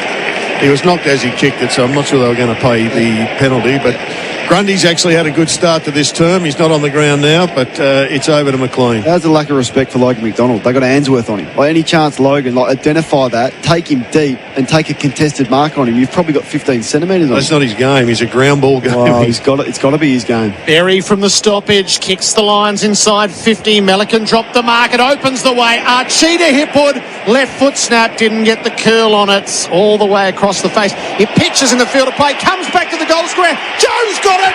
Oh, he missed it. Oh, how did Joe? Fresh airy. We're going to have to check what's happened here. That ball took the most wicked bounce. Landed in the lap of Joe, who might have been as surprised as anybody. And I don't think he got it to his boots. Does that sum both of them up? What a weird... behind. Please check which foot it came off. Review underway. Replay for smarter light environmental exit signs. It's off McCartan's hand. The full experience between Hipwood and Danaher. Hipwood has a shot, snap, left foot on the right side, doesn't score. Danaher picks it up in the goal square after a favourable bounce and can't get it onto his boot. Looking at this angle, we can see the ball comes off the Sydney defender last before crossing the goal line. Decision on the scoreboard. He could have 4 goals, Joe. Yeah, he's got 2 behinds and an airy. Yep. For the score review for IMAR Insurance for every trade, call 13IMAR. So 4-2 plays 5-3. That's the score line. Lions lead. 10 minutes gone. Second term being confirmed for the crowd here. And the replay for Smarter Light, environmental exit signs. Still yet to find their game, Sydney. Haven't really had a decent period in this patch. Long to the wing. Zorko back with the flight. Missed it. Parker dives in. Zorko wrapped him up. Did he jump on? The umpire circling and says no. He dragged it in. Now running hot for Ream. Australia's favourite hot water is Lockie Neal. 13, 6 contested, 5 ground balls, 2 clearances. At the ball up. Fancy Fort wins the tap, kneels onto it, tracking it. They dragged him, and then he got pushed in the back. Had to be a free kick. Ashcroft claims the advantage. Kicks for Morris. He's a beauty, this young kid. Been waiting for him to assert himself. He's a good ground ball player. He's very smart, but clearly he can take a contested mark, even though he flew for that one almost by himself, but Ashcroft got away. It was a really good kick to a dangerous spot. Yeah, so Brisbane are getting on the outside of the stoppage. Sydney are getting sucked in, and it's been Lockie Neal, which probably isn't his usual go, but he's been able to do some damage in space on the outside. He paddled that to space, and Ashcroft followed up and won the ball with speed and momentum on the outside. Logan Morris from 40 metres out, right foot drop, punts, is leaking late. It fades to the right. And behind, it's the Lions by 9 points on the Athena home loan scoreboard. So 4-3 from set shots, Brisbane, to Sydney's 3-1, and some real gettable ones in those 3 misses. Quick kick into Lloyd. Half back, goes toward the wing. He's got McLean down there, couldn't get there. Great mark, backing back with the flight by Answorth. It's a good mark. Great mark. They had about 4-1 there, though. 4-2, I should say. And Sydney are kicking it to an outnumber. They're a bit off at the moment. They've got a long way to go to get this back on their terms. Alarm bells here. This is where they've cut them up. 4 goals from their back half. Sydney have got to be right up their backside and not allow them to chip short. Good result. Leicester towards Hipwood at half forward. In fact, Ford got there late and took the mark on 50. He's a worry, this bloke, for the Swans. He's starting to get a little bit of confidence. He's won a couple of hit-outs. He's used the ball okay as well, I reckon. He's an underrated player. He's always been number 2, but when he jumps up, he's had some big games. So he's on a 45-degree angle. 8 marks inside 50 to 1 for Signet. Power every moment with a Signet power bank. And he's going to kick from 50, from right on the arc. It's his 3rd game of the season. And he can't nail the goal, but what a Cinderella story it would be if he is able to get a premiership medallion this afternoon. A let off there. 4-2 plays 5-6 to the Lions that lead. 13 minutes gone, second term on the Makita XGT 40-volt max clock. Well, the Swans just can't move the ball at the present time. It's breaking down at halfway mark or across half back line too often. Blakey finds Heaney. Poor kick. Morris pinches it across the front of Roberts. He'll kick for Lohman. Right forward pocket. Another example, just a pressure kick. Wrong decision. Well, it shouldn't have been a pressure kick, though. It was no pressure from the Swans' best player, Heaney. And he just turned it direct. You can't defend that. And once you turn the footy over in that part of the ground, you are absolutely gone. So Blakey's turned it over in this game. Hasn't been at his best. And Heaney's just off. He just doesn't look like the Isaac Heaney we've seen all year. And this is the guy. Put it in the book, eh? It's a tough shot. He's 2 steps in from the boundary, 40 out. Kai Lohman sends it on a passage to goal. It hangs up at the far goal post and it's pushed through for a behind. Lions by 11. 3 goals before half-time and another shot. Quick kick in. Warner got on the end of it. Thumps it long. Parker in a one-on-one. Amadi got there late. Parker stayed down. He can crumb it, but Starcevic wrapped him up. Well done. Dispossessed. Fletcher picks it up off the deck. Goes back to Harris Andrews. Been enormous. They got no answers. Luke Parker just can't compete with him in the air, and Andrews has just been a rock. Didn't get it on the ground that time, Luke Parker. Had it in his hands. Didn't get the disposal away. Went back to Payne. Went back to Andrews. And here's this kick mark back in turn to Payne. Middle of the ground and chip kick to Rayner. They are picking their way through them. 14 minutes gone, second term. Lions lead 37-26. Ball in the hands of Rayner at half back. He had a long study of what wasn't there, his kick. Lohman's going to have a fly at this pack too, and he takes the mark. It hasn't been paid, which seemed rough. Hand pass went nowhere. Grundy overwhelmed by the pressure. McCluggage good in tight. Answorth. Cameron kicks to the hot spot. Joe. They're so clean, Jared. They're too good on the ground. Exactly what you just said, Jared, there. McCluggage in tight. How many times you said Ashcroft in tight, Neal in tight, they're too clean at the moment. So I think Lohmann marked that, but then he played on, and the umpire called play on. So he paid the mark, play on, but they're just cutting them up inside and outside. So the clean hands inside, the little gives, means that they then get to the outside with time and space, and they're making good decisions. The problem is their set shots. When you look at it, that's been the issue. 2-5 from set shots in this game, and Joe's been the culprit a couple of times. This is a big kick. Danaher has to get it on the board. From 40 out, he's shaped it perfectly. Joe Danaher now has a goal, and the Lions have it to the game-high lead of 17 points. 6-7-43 to Sydney, 4-2-26. Athena Home Loans scoreboard. Be rewarded for your loyalty at Athena Home Loans. Well, you can't help but admire what they're doing here at the present time. They've been hardened by their passage to this grand final, and they are just playing much more solid football right now. They're running harder, they're cleaner, they're getting it inside, and they're getting the Swans on the outside. The Swans don't have the running power, and I'm looking at Braden Campbell right now, and I'm just wondering whether the Swans don't pull an early sub. I doubt what will happen before half-time, but they are really struggling. Marks in the forward 50 is 10, and it's 1 to Sydney. So we keep looking at the talls down there, and I've asked the question all season. Are they tall? Are they too tall? Do they do enough? Exactly right. Danaher's taken 3 marks inside forward 50. Sydney have taken 1 as a team. And he's rucking more than he's ever rucked. Danaher plucks it out of the air. Here's to Archie. There's another one. 10 marks inside forward 50. Or is that 11 now? 11 to 1. Like, and I mean, that's Joe. Like, how good is that? Like, Brodie Grundy should be embarrassed. He should be absolutely embarrassed of that effort. You up against a part-time ruckman. Oscar McInerney's on the interchange bench with one arm in a sling about to get a shoulder reconstruction. You've got Fort, who's probably taking it to you. Then Joe, the part-timer, comes in, pushes him in the chest and takes it himself out the ruck. Archie directly out from 50. You'll hear the Lions roar. Got it! By a whisker! And the alarm bells are going off in the Sydney Swans coach's box right now. In fact, we're about to ticket a time on for Cell Aid. Seconds can be the difference between life and death. Make a difference with Cell Aid. 18 minutes gone. 8 minutes left in the second. Here's Jared Healy and Kane Corns with the score. 7-7 to 4-2. Lions leading the score for Athena Home Loans. Be rewarded for your loyalty at Athena Home Loans.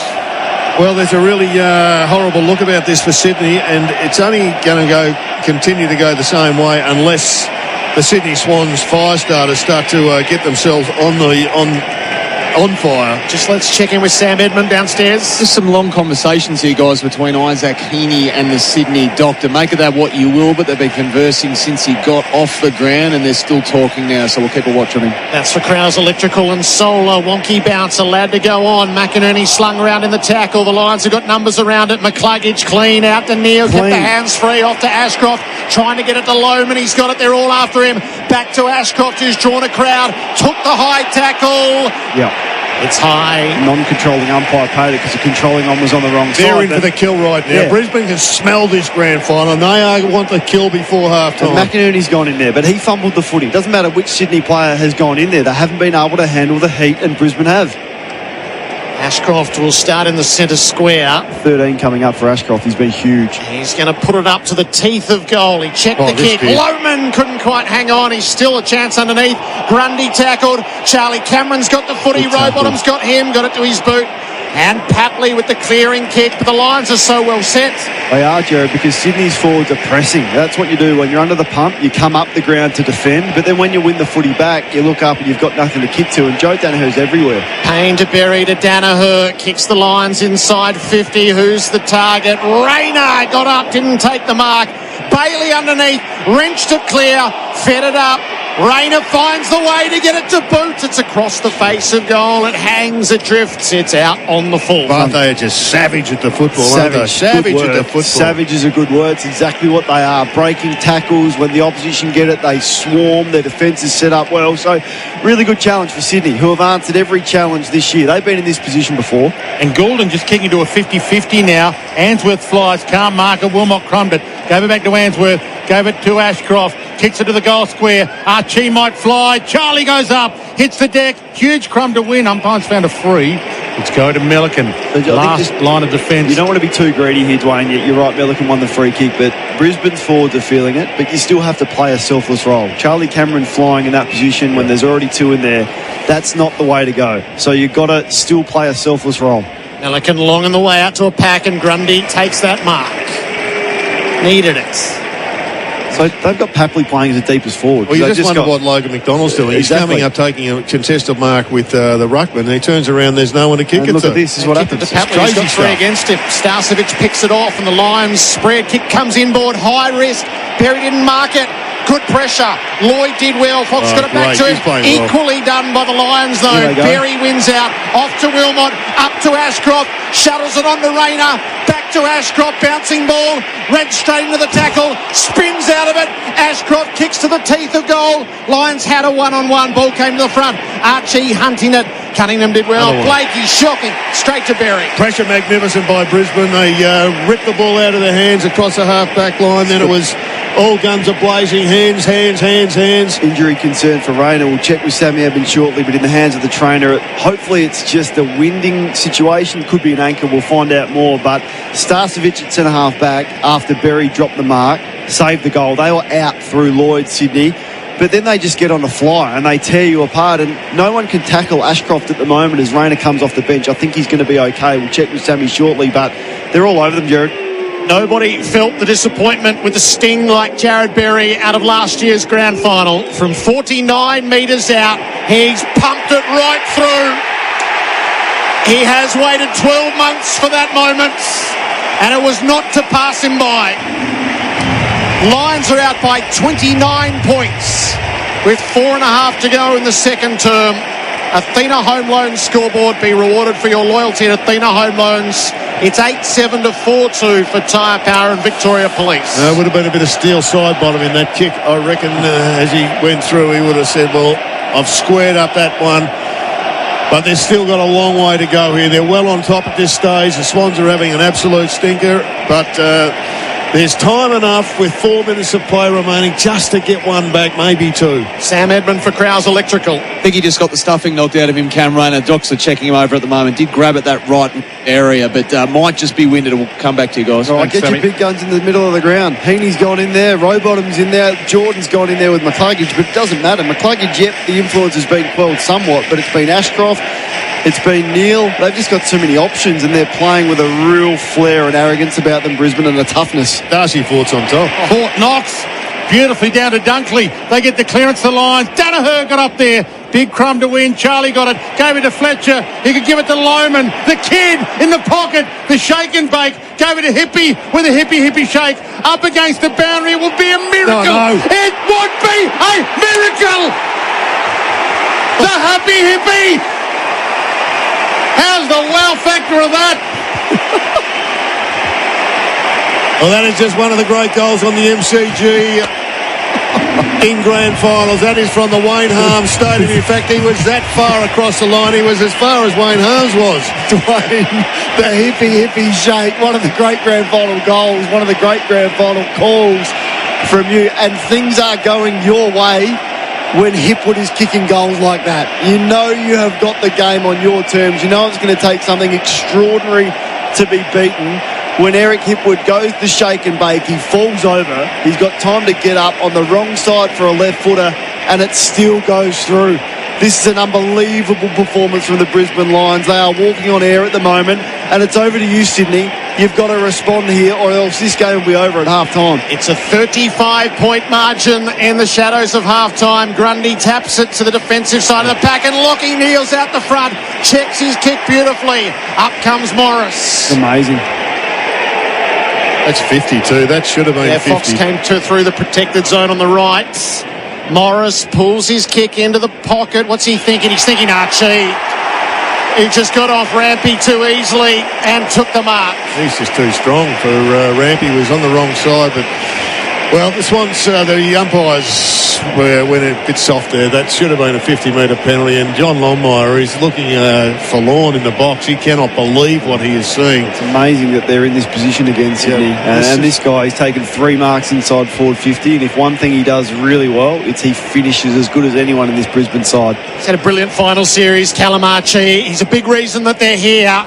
And he steers this through for a goal as well, as the Lions pile the pain on Sydney.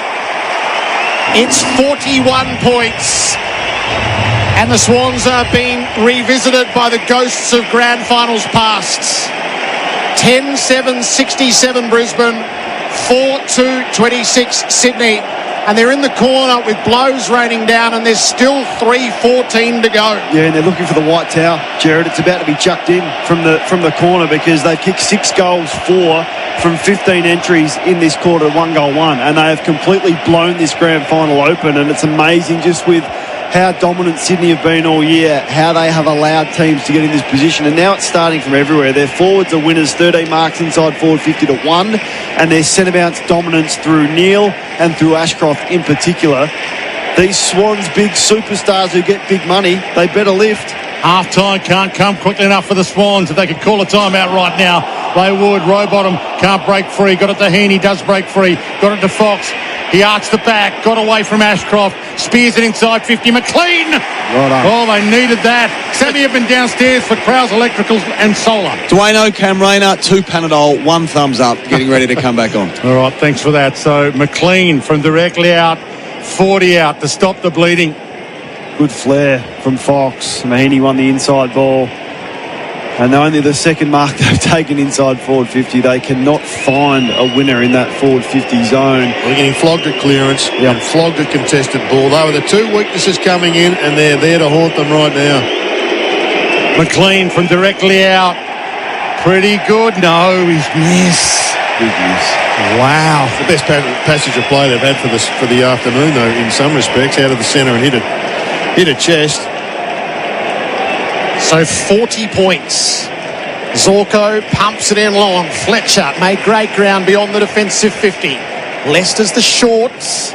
Fletcher didn't give it initially, so he's looking for something a fraction longer, and that's Archie. It's just a mature performance with their ball movement. They've just taken what Sydney have given them. If it's wide, if it's down the line, they've taken it, and at the right time, they've brought the ball back inside, and they've cut them up in every important facet of this game. When they go, they go. This one's long down the line. Grundy comes to the bouncing ball. He swipes it to keep it alive. Will that work?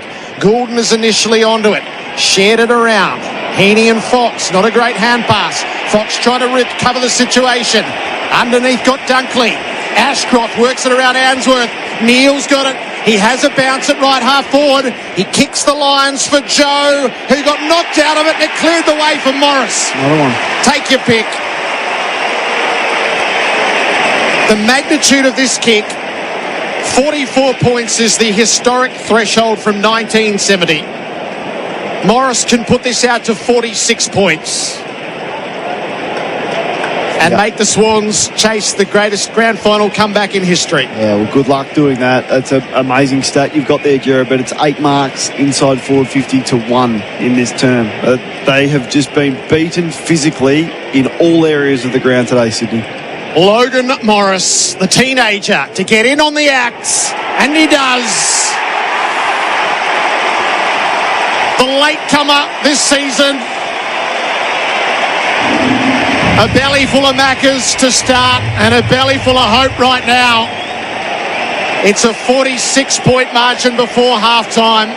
11-7. The Lions have kicked 8 goals in the term, and the Swans are scoreless in it. Nailed to the fence.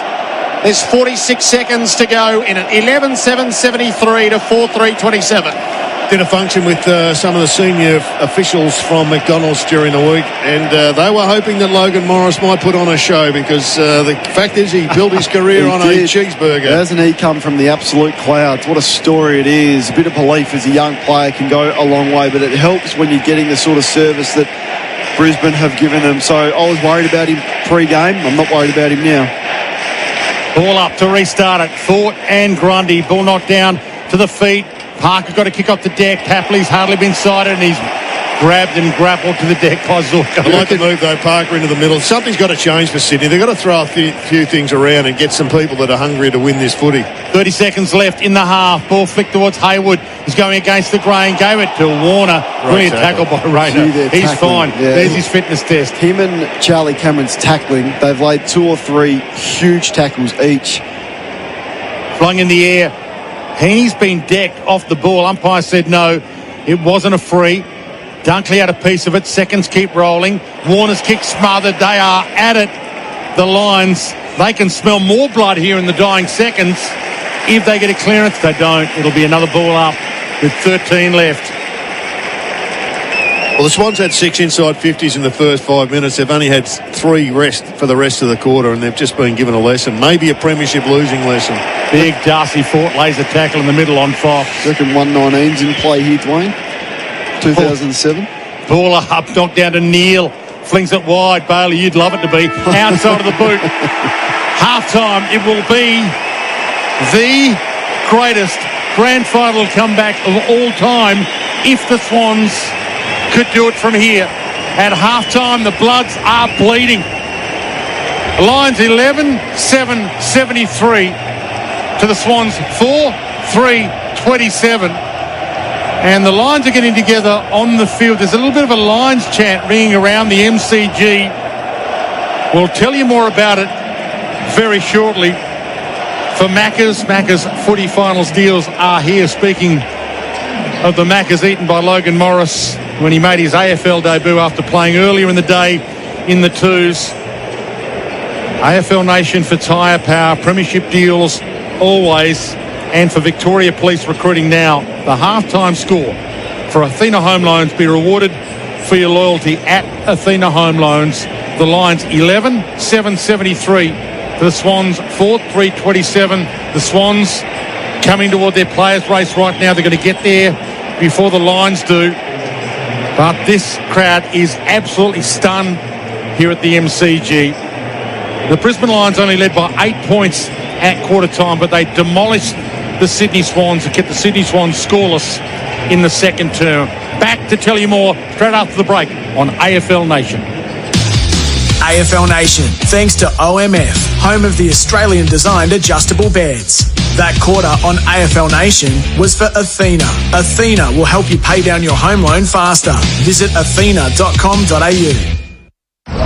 So, have you had anything to drink? Yeah, but only a couple. And I ate a big meal. Okay, breathe into the device, please. 1 long continuous breath. I also drank plenty of water. And I'm a pretty big guy as well. Okay, you've blown over 0.05, so I'm going to need you to step out of the car. I'm not going to lose my license, am I? I didn't drink that much. Stop kidding yourself. If you drink, don't drive. A message from the TAC. Flat footy moments to avoid this season. The second half. At a Barbie, here's Jackson and his mates checking the stats for a multi. No! His battery goes flat! He can't get live updates! Stay charged with a Signet Power Bank. Compact and lightweight, it fits in your pocket, and you'll never go flat or miss any part of the game. Signet Power Banks, available at signet.com, as well as in-store at JB Hi-Fi and other leading retailers. The Choices Flooring Spaces for Living catalogue sale is now on.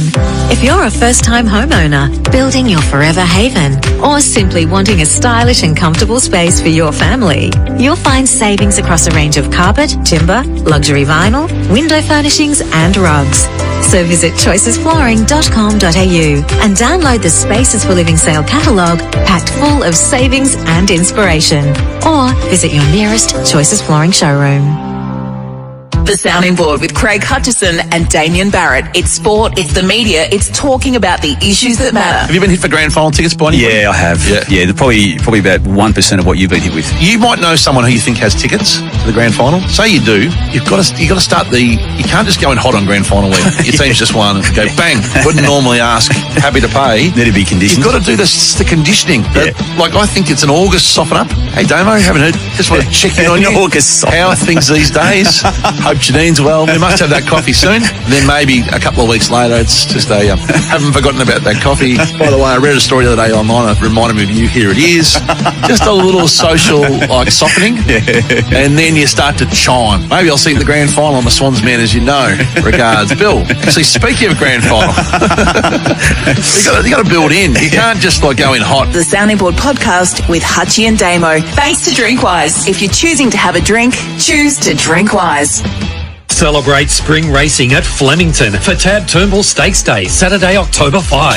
Witness the Group 1 Turnbull Stakes and the Group 3 Lexus Bart Cummings with a golden ticket on offer into the 2024 Lexus Melbourne Cup. Visit the Spring Social Club, the go-to destination where you can play a friendly match of pickleball, enjoy pop-up bars, delicious pizza and endless socialising. Tickets start from $30 with kids under 12 free. Tab Turnbull Stakes Day, Saturday, October 5. Visit vrc.com.au.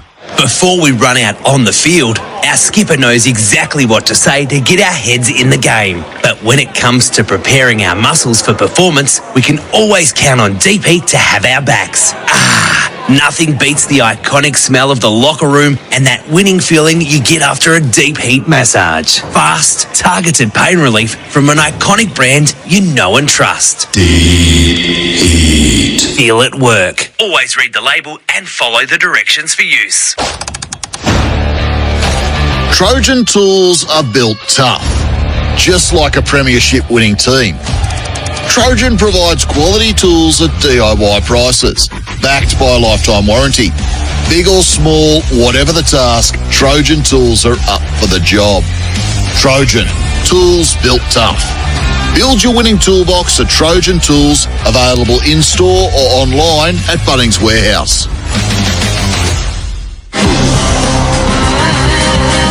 You're listening to the Grand Final on AFL Nation for Tyre Power. Save big, kicking goals with Toyo Tyres. And Victoria Police, made for more. Search police careers. Macca's, I'm loving it moments. Macca's footy finals deals are here. Put it to the back of Bailey, onto the loose ball. He's got Lohman inboard. Uses him now. Lohman has a look. He's going to kick his third. Wow. Cameron kicks to the hot spot. Joe Danaher has to get it on the board. From 40 out, he shaped it perfectly. Danaher plucks it out of the air. Here's to RG. Directly out from 50. You'll hear the Lions roar. Got it by a whisker. He could give it to Lohman, the kid in the pocket, the shake and bake, gave it a hippie with a hippie shake, up against the boundary. It would be a miracle. No. It would be a miracle. The I'm loving it moments for Macca's. Macca's footy finals deals are here. Halftime score and the Lions 11-7-73 to the Swans 4-3-27. If you've just flicked on to AFL Nation, and AFL Nation, great to have your company wherever you're listening for Tyre Power, premiership deals always, and for Victoria Police recruiting now. It would be the biggest comeback from a halftime deficit in the history of AFL VFL grand finals if the Swans are to get the chocolates from here. 11-7-73 the Lions, and the Swans 4-3-27, and they were 4-3-27 at quarter time. They were held goalless or scoreless in that second term, and you probably heard the unmissable moment for Drinkwise. Choose to Drinkwise, the Eric Hipwood goal. Before Kane Corns and Jared Healy, a couple of the numbers.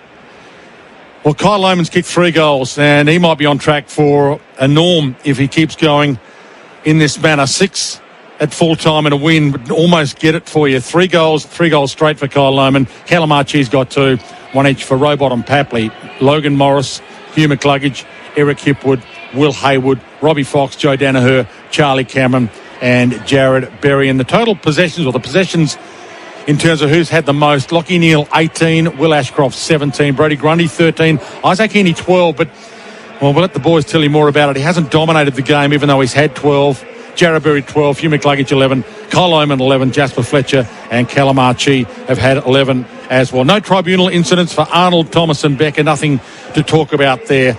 But here is Kane Corns and Jared Healy to tell you more about it. Well, there's a number of issues confronting me, Kane, but the one that just stands out is 4 goals from centre clearance. Now, your average across the board is about 7 points per game. They've got, in a half of footy, with a bloke who's come in after 2 games of footy for the year as your number one ruckman. And I know it's about 10% the ruck.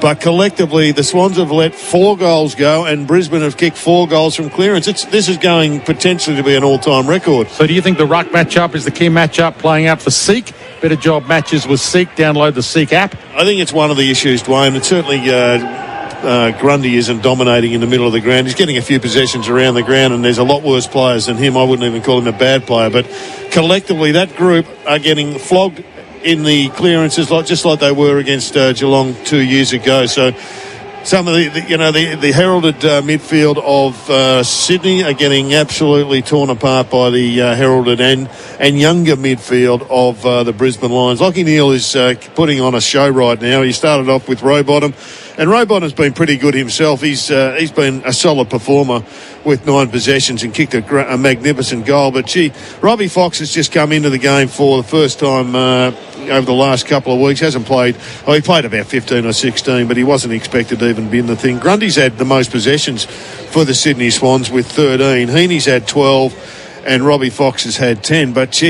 on the other side, Lachie Neale is killing them with 18 possessions, and Will Ashcroft is his partner in crime with 17, and they are just running like the Swans have. It's almost as if they haven't seen this sort of performance before. Yeah. Their link up with hands and foot has been superb. Yeah, so that's one aspect that you highlighted is the stoppage work and their ability to put punishment from stoppage, but also their ball movement from their back half has stood out as well. 76 uncontested marks. The number is 100 for a game. If you keep Brisbane under 100, you win, essentially. I mean, your odds of winning are far greater. In fact, it's hard for them to win without that. They took 100 exactly last week against Geelong and just won 76 in a half, 41 in the first quarter. So they weren't able to address that at quarter time, Dwayne. And speaking of those matchups for Seek, better job matches with Seek. Download the Seek app. Seek and you shall find. So the coaching move that you'd make, given what you've seen in the first half for Henley Homes, buy a brand new completed Henley home across Melbourne from only $565,000. I'd be Braden Campbell straight onto the ground. They need to get some run from somewhere. Probably not far away from that. I'd put Papley on ball. I'd give him some centre bounce minutes. I've seen Tom Papley have huge influence as a centre bounce forward player.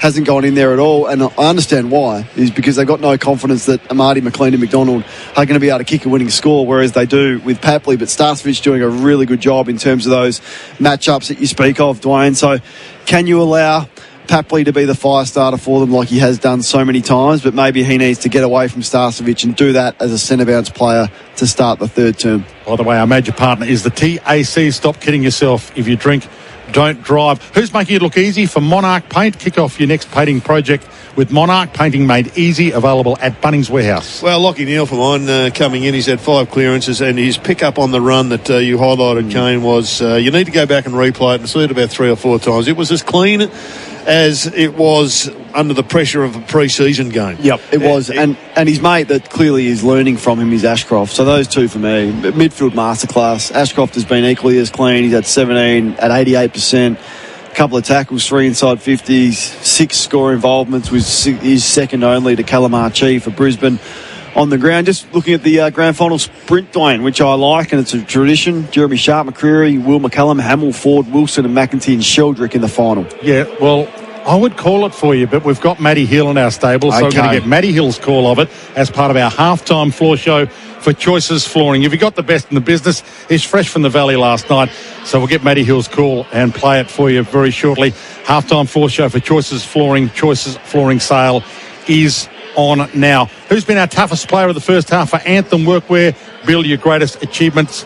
Visit anthemworkwear.com.au. I really like Harris Andrews' game. Just been a rock. So when you look at toughness, there's leadership, but there's also some control. He's absorbed the Parker matchup after last year. Frampton was able to nullify him for 3 quarters. But right from the start, I thought he's been a rock and has gone back, takes some intercept marks. But, yeah, I mean, you could be a number of players. I've loved the way that Rayner has attacked the body.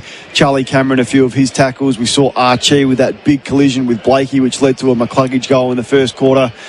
They've just been brutal, Brisbane, all of them. Our grand final partner is Matolo Family Farms. Matolo Family Farms start cooking with Charisma potatoes with 25% less carbs. And by the way, toughest players for anthemworkwear.com.au. anthem, workwear, get inspired. We're going to take a quick break. We're going to come back with Matty Hill's call of the grand final sprint. But the halftime score here, you've got to believe it, even though it's got to be hard to listen to if you're a Swans supporter tuning in for the first time. The Brisbane Lions, 11-7-73 by 46 points. It will be the biggest comeback from halftime of all time if the Swans are to get up from here. Sydney Swans 4-3-27. Massive second half still to come. That is the halftime floor show. Thanks to Choices Flooring, spaces for living from first home to forever haven. You're listening to the grand final on AFL Nation for Tyre Power. Save big, kicking goals with Toyo Tyres. And Victoria Police, made for more. Search police careers. Let's face it, no one likes losing. Like when your team misses the finals. Or when you're reeling in the big one and it gets away. But sometimes losing can make you feel like a winner. Just ask any of the 2 million Aussies who've lost weight with the Man Shake. So whether you'd like to shake off a few unwanted kilos or transform your life, if you want to feel like a winner, go with Australia's #1 shake, the Man Shake. Weight loss that works. Start now at themanshake.com.au. Cars, they get messy. Crammed with drink bottles, kids' footy boots, and snack wrappers. Some even smell like a change room after a game. Oh, but that doesn't mean we don't love them. We just show the love where it counts. Under the hood. With Ampol Amplify Premium Fuels. Unlike regular fuel, Amplify Premium Fuels clean and protect your engine, keeping it in peak shape. So no matter what your car looks like, you can keep moving from A to on and on. Ampol, Australia's own. The Choices Flooring Spaces for Living catalogue sale is now on. If you're a first-time homeowner, building your forever haven, or simply wanting a stylish and comfortable space for your family, you'll find savings across a range of carpet, timber, luxury vinyl, window furnishings and rugs. So visit choicesflooring.com.au and download the Spaces for Living sale catalogue packed full of savings and inspiration. Or visit your nearest Choices Flooring showroom. Footy finals are here. And there's no better place to see the action than 388 Sports Bar, right in the heart of Melbourne's CBD. Enjoy happy hour during every game of the finals. That means cold drinks for every kick, goal and mark. Whether you're cheering on your team or just soaking up the atmosphere, relax by the big screen at 388 Sports Bar. 388 Sports Bar at 388 Lonsdale Street. It's your perfect venue for all the AFL finals action. Planning on visiting Melbourne Airport anytime soon? Make sure you plan ahead. Due to construction works, Melbourne Airport travellers are advised to allow for additional time when passing through the precinct. So, if you're visiting to pick up or drop off excited travellers, plan ahead and choose the free drop-off and pick-up zones at the Terminal 4 car park for faster and smoother entry and exit. To learn more information about the construction works or to book your parking early for the best rates, visit melbourneairport.com.au. Flat footy moments to avoid this season. The second half. At a barbie, here's Jackson and his mates checking the stats for a multi. No! His battery goes flat! He can't get live updates! Stay charged with a Signet Power Bank. Compact and lightweight, it fits in your pocket, and you'll never go flat or miss any part of the game. Signet Power Banks, available at signet.com, as well as in-store at JB Hi-Fi and other leading retailers. So, have you had anything to drink? Yeah, but only a couple. And I ate a big meal. Okay, breathe into the device, please. One long continuous breath. I also drank plenty of water. And I'm a pretty big guy as well.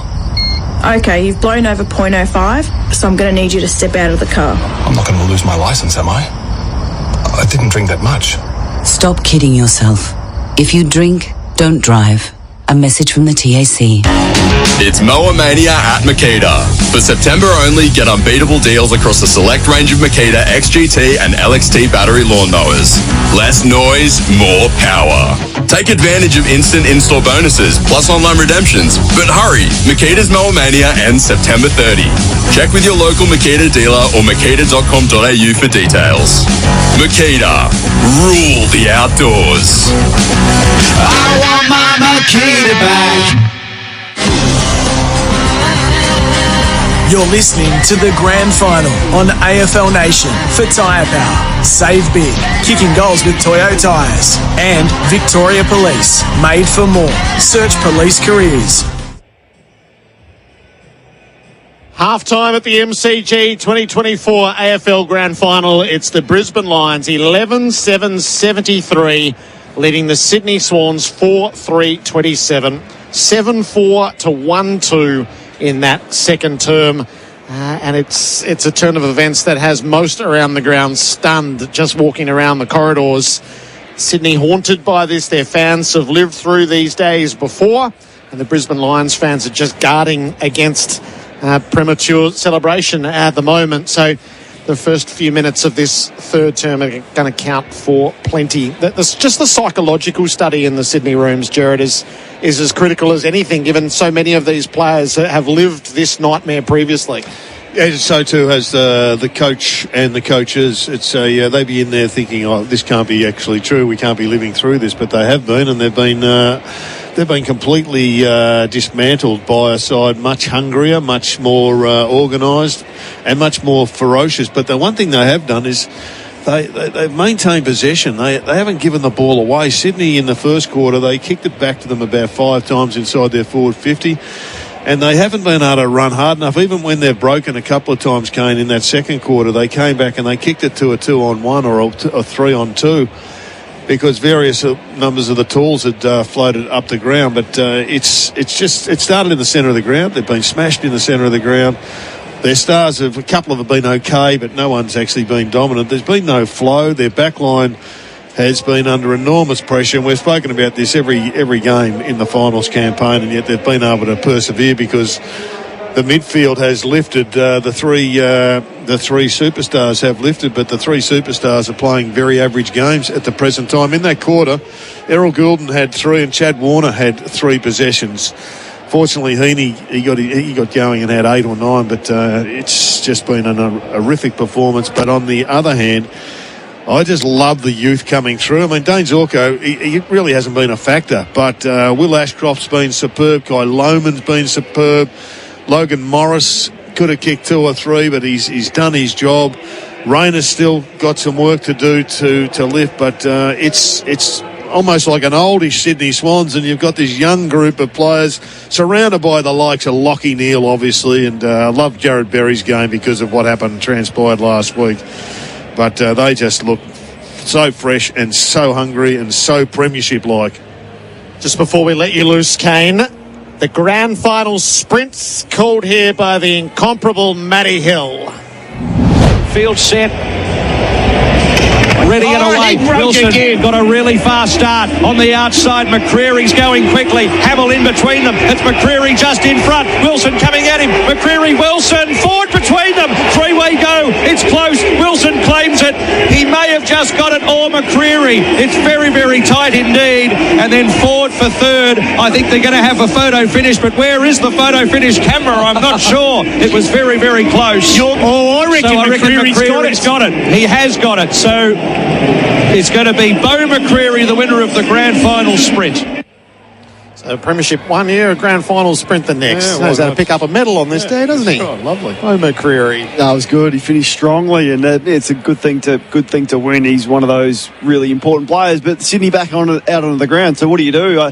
I just feel like those that were charged with the responsibility to get it done in the midfield haven't been able to get it done. So, as I said, Papley, put him in there. See if he can get you going. He's done it before from centre bounce, and he's capable of really getting the energy up and having an influence as a centre bounce player. Errol Goulden, you touched on. I mean, he can go inside. I've hardly seen him go inside. I know McInerney went in there. No, not McInerney's job to get in there. Put your ones who you know can impact. Even like if you have to, Will Hayward, can he throw his body around and try and force the footy forward to win Sydney some dominance and field position throughout the middle of the ground? So they came out first. Brisbane have just entered the arena. Clearly they're calm. I did a function with Stevie J the other day, and they beat us by 119 in 2007. He said at halftime, I was just relaxed, walking around, thinking about I'm going to kick 7 because I knew the result was not in doubt. He said Tom Harley and Lingy were very serious, but I knew we'd won it. I wonder what the feeling is with Brisbane. Kick the first goal here, and it is all but over. Yeah, Braden Campbell's still got the subs Guernsey on with QBE, who have been strong supporters of the Swans campaign, but I don't think they would be very happy with this display. One of those tall forwards, get them off the ground. Amadi probably I'm looking at. What's McDonald's line? No, nothing at all. He came in with an injury, and I don't think he's been... One possession. Yeah. He looks like Sam Reid all over again. Yeah, it does. He hasn't been able to move since the game started. You could see... No, he had a little hobble up. It looked like it, but... whether or not he was, was just feeling that psychologically, who knows? I don't even know what the injury is specifically. But I look at Kai Lohmann at 3 goals, could have had 4.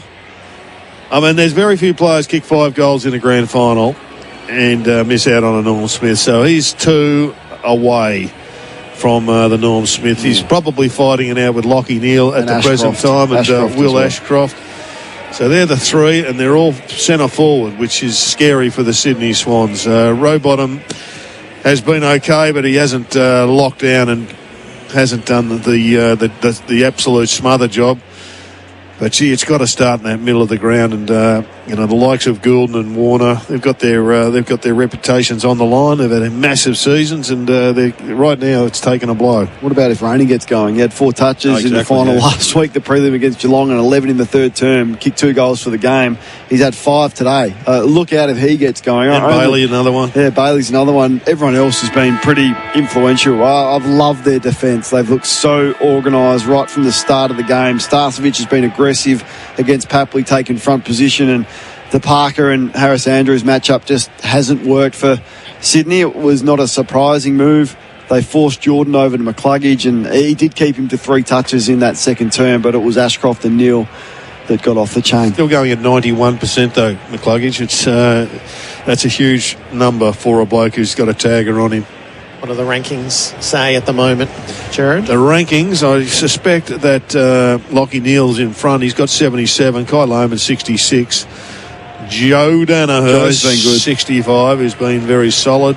He could have kicked 3 or 4, Joe, and he's still done a good job with the ball. It'd be flat if you were Lohmann starting the third term on the bench. I don't know, but it's worked for him. He started the game on the bench, as did Zach Bailey, as did Morris. So they're starting the way that they started the game. And why would you change things now? Chris Fagan's on the interchange bench. Should be really comfortable with how things are playing out. There'd still be some nerves. You never, ever take this for granted and think you are going to win this. Ashcroft starting at half forward. He'll be injected on ball at some stage. And, well, it's Sydney going with Luke Parker is the change, to go on ball. So they've dropped the Harris Andrews tag, and Luke Parker's going to start on ball. Yeah, and they got the Lizard up on the wing up against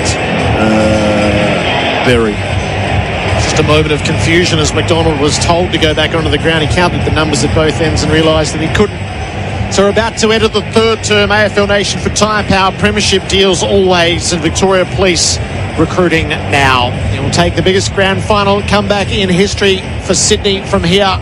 The Lions have it by 46 points as we head towards this third term with Dwayne Russell. Yeah, the Swans are looking for credibility and a little bit of respect before they even consider thinking about a win. Goulden's gone forward as well. So Goulden's got Zorko. He may be able to expose Dane Zorko. Third term brought to us by Harvey Norman, back in the middle. Full house MCG. Half the ground still bathed in sunshine, and we're underway. Fort v Grundy. Early momentum's going to be massive for the Swans. They're there to get back into this, and we've got a tackle and a ball up. Great from Berry. Head in the hole. Put your head where not many people want to go. That's what grand finals are about. Flung in the air. Scoreboard their enemy. Time's their enemy, the Swans. Rowbottom's got it. They've got him. Got a free. Got him too high. It was a lucky one from here. Umpire said play on, so he launches it. He's got it high. Hayward from 4 deep. Almost plucked at Zorko. Read it beautifully off the back of the pack. Gathered and went, and then he was dumped. Umpire has, well, it's a mark anyway to Leicester, but it would have been a downfield, so he's got it on a half-back flank.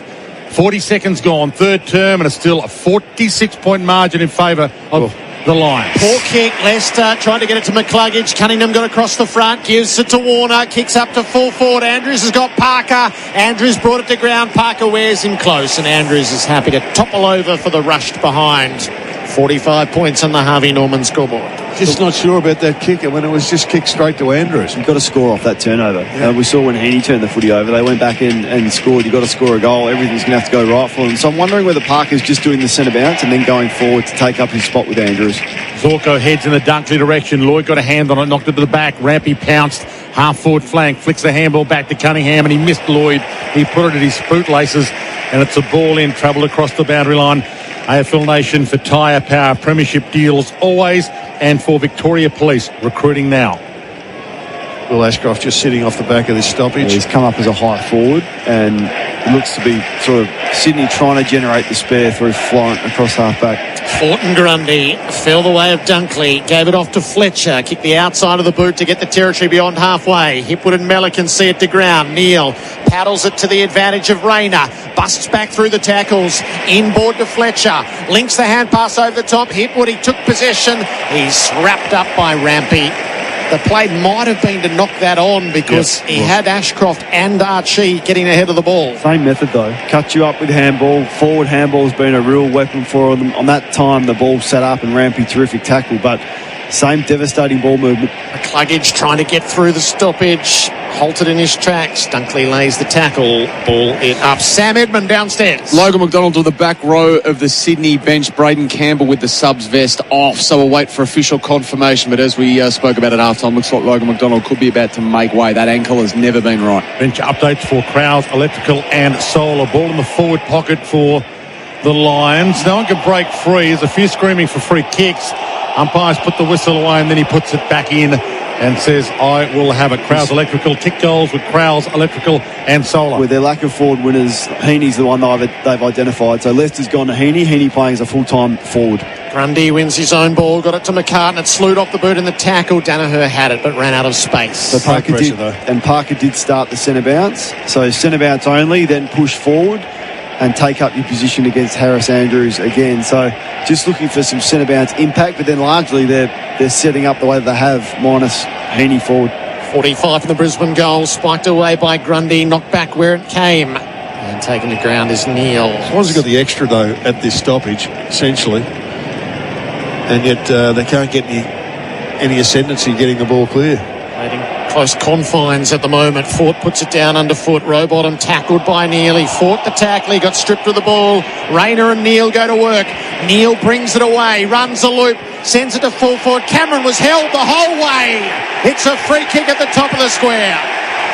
Which is a shame because Melican, who's having a good day, was always going to take that mark. But Harry's really struggled on Charlie at various stages today, and there's an arm around. Charlie played for that. I'm not sure that one was there, but just the devastation of Lachie Neal today. Yeah, the improvement since he's gone to the level that he has been his drive with his legs. Win the ball in tight, drove out, pumped it to a dangerous spot.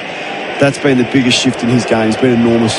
Charlie Cameron from full forwards. He's done his best to miss it, and he has. Shocking miss. He's kicked 1 goal, 2. They're up by 46. 2 bad misses. Kicked the hard one. Yep. Missed 2 from straight in front. All right, the little things. Can they start to add up here? The Swans take it on from half-back. Rampy heads in the Papley direction. He's up. He can't mark it. Leicester crushed it down. Zorko stops the rot. Gave it to Starcevic from half-back. Out wide towards the wing. Bouncing ball. Hipwood got there. Later hip and shoulder. Knocked it to Dunkley. He gave it to Ashcroft. Back to Hippie. A little tap over the top. It's good.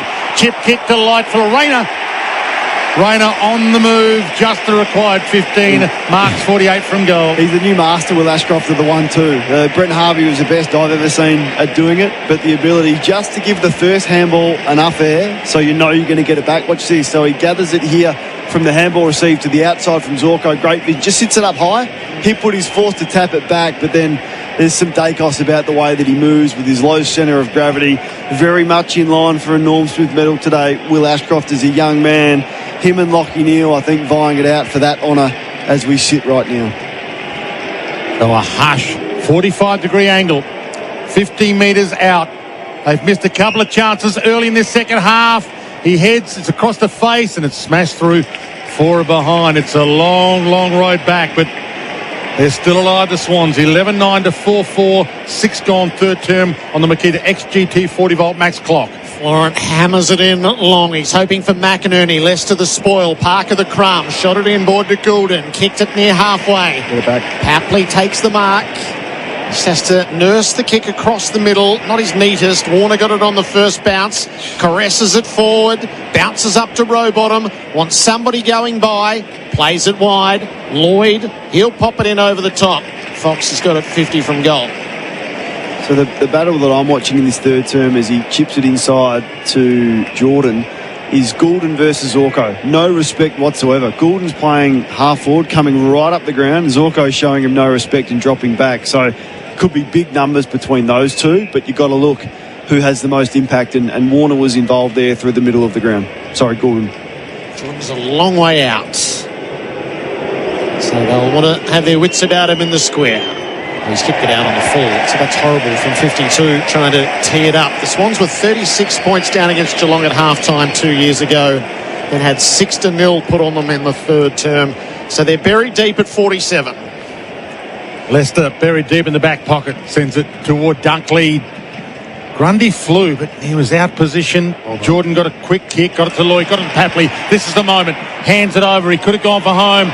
Not sure what McInerney was doing, but they weren't on the same page. Starcevic cut it off. Heads toward Rayner. Got it at half back. They are over the top and running. Joe. So Joe's alone. Hipwood gives it to him. Joe, 60 out, 55 out, 50 out. He centers it. Brilliant kick, Joe. That is smoking Joe.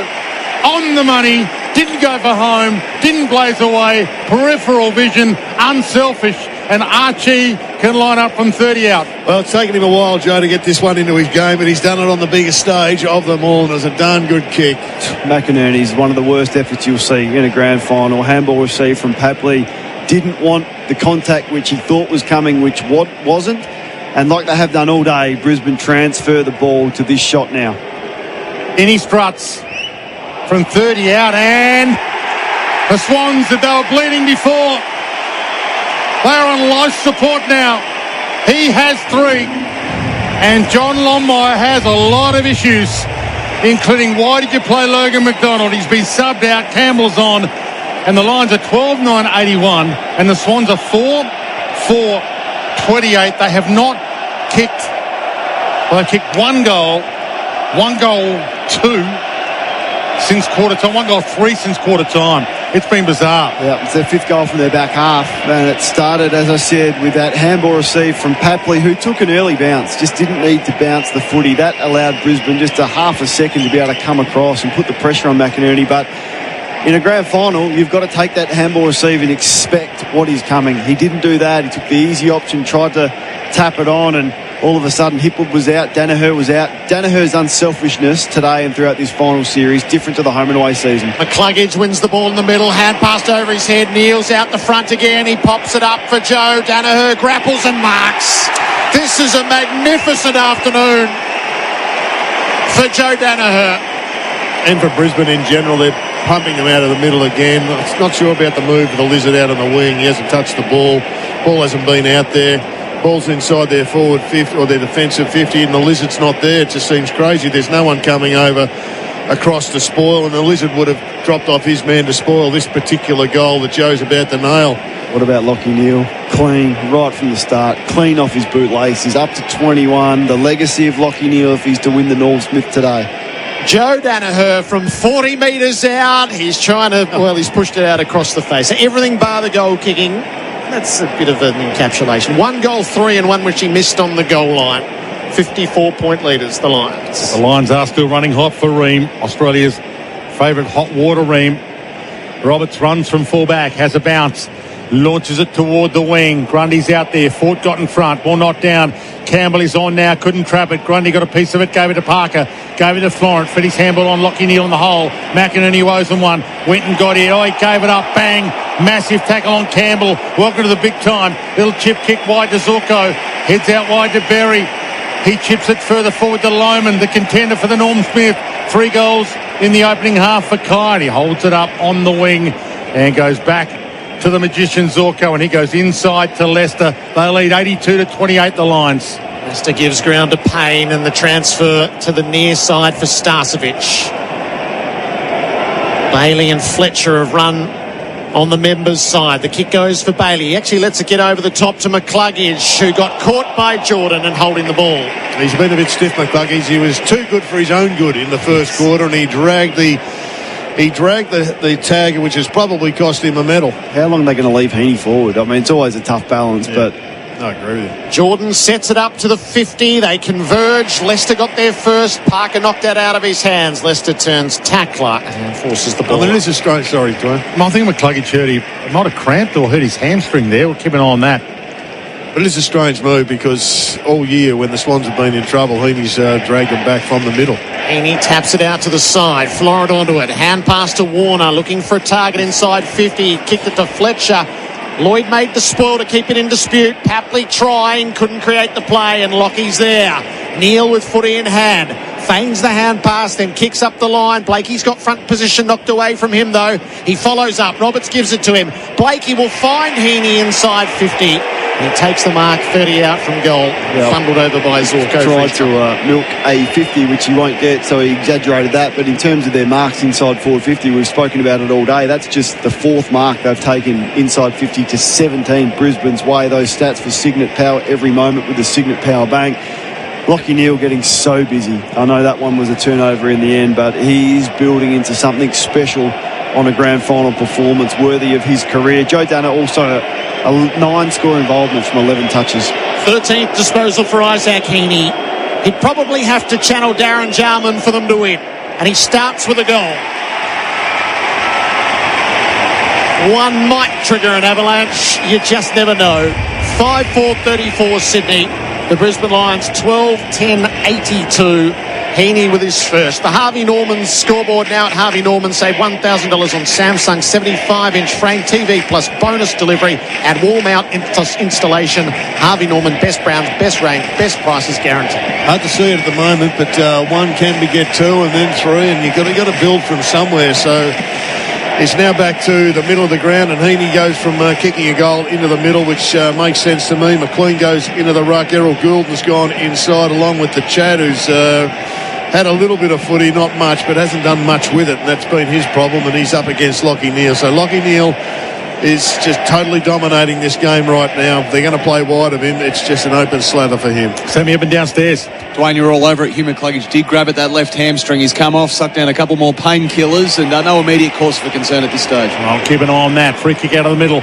Goulden spears it wide, hoping for Papley, beaten by Starcevic. He's been aggressive front position right from the start. A strategy, okay, if you're going to beat me, Tom, it's going to be out the back, but he's got the size, he's got the aerial ability that he's been really good. Papley's had his moments, but Starcevic is just a good player. Longwood, Hipwood, McCartan. Rayner got up there. He plucked it. Umpire paid it. Held it long enough. This is the warning that Kane delivered to everybody. Look out if Rayner starts on fire.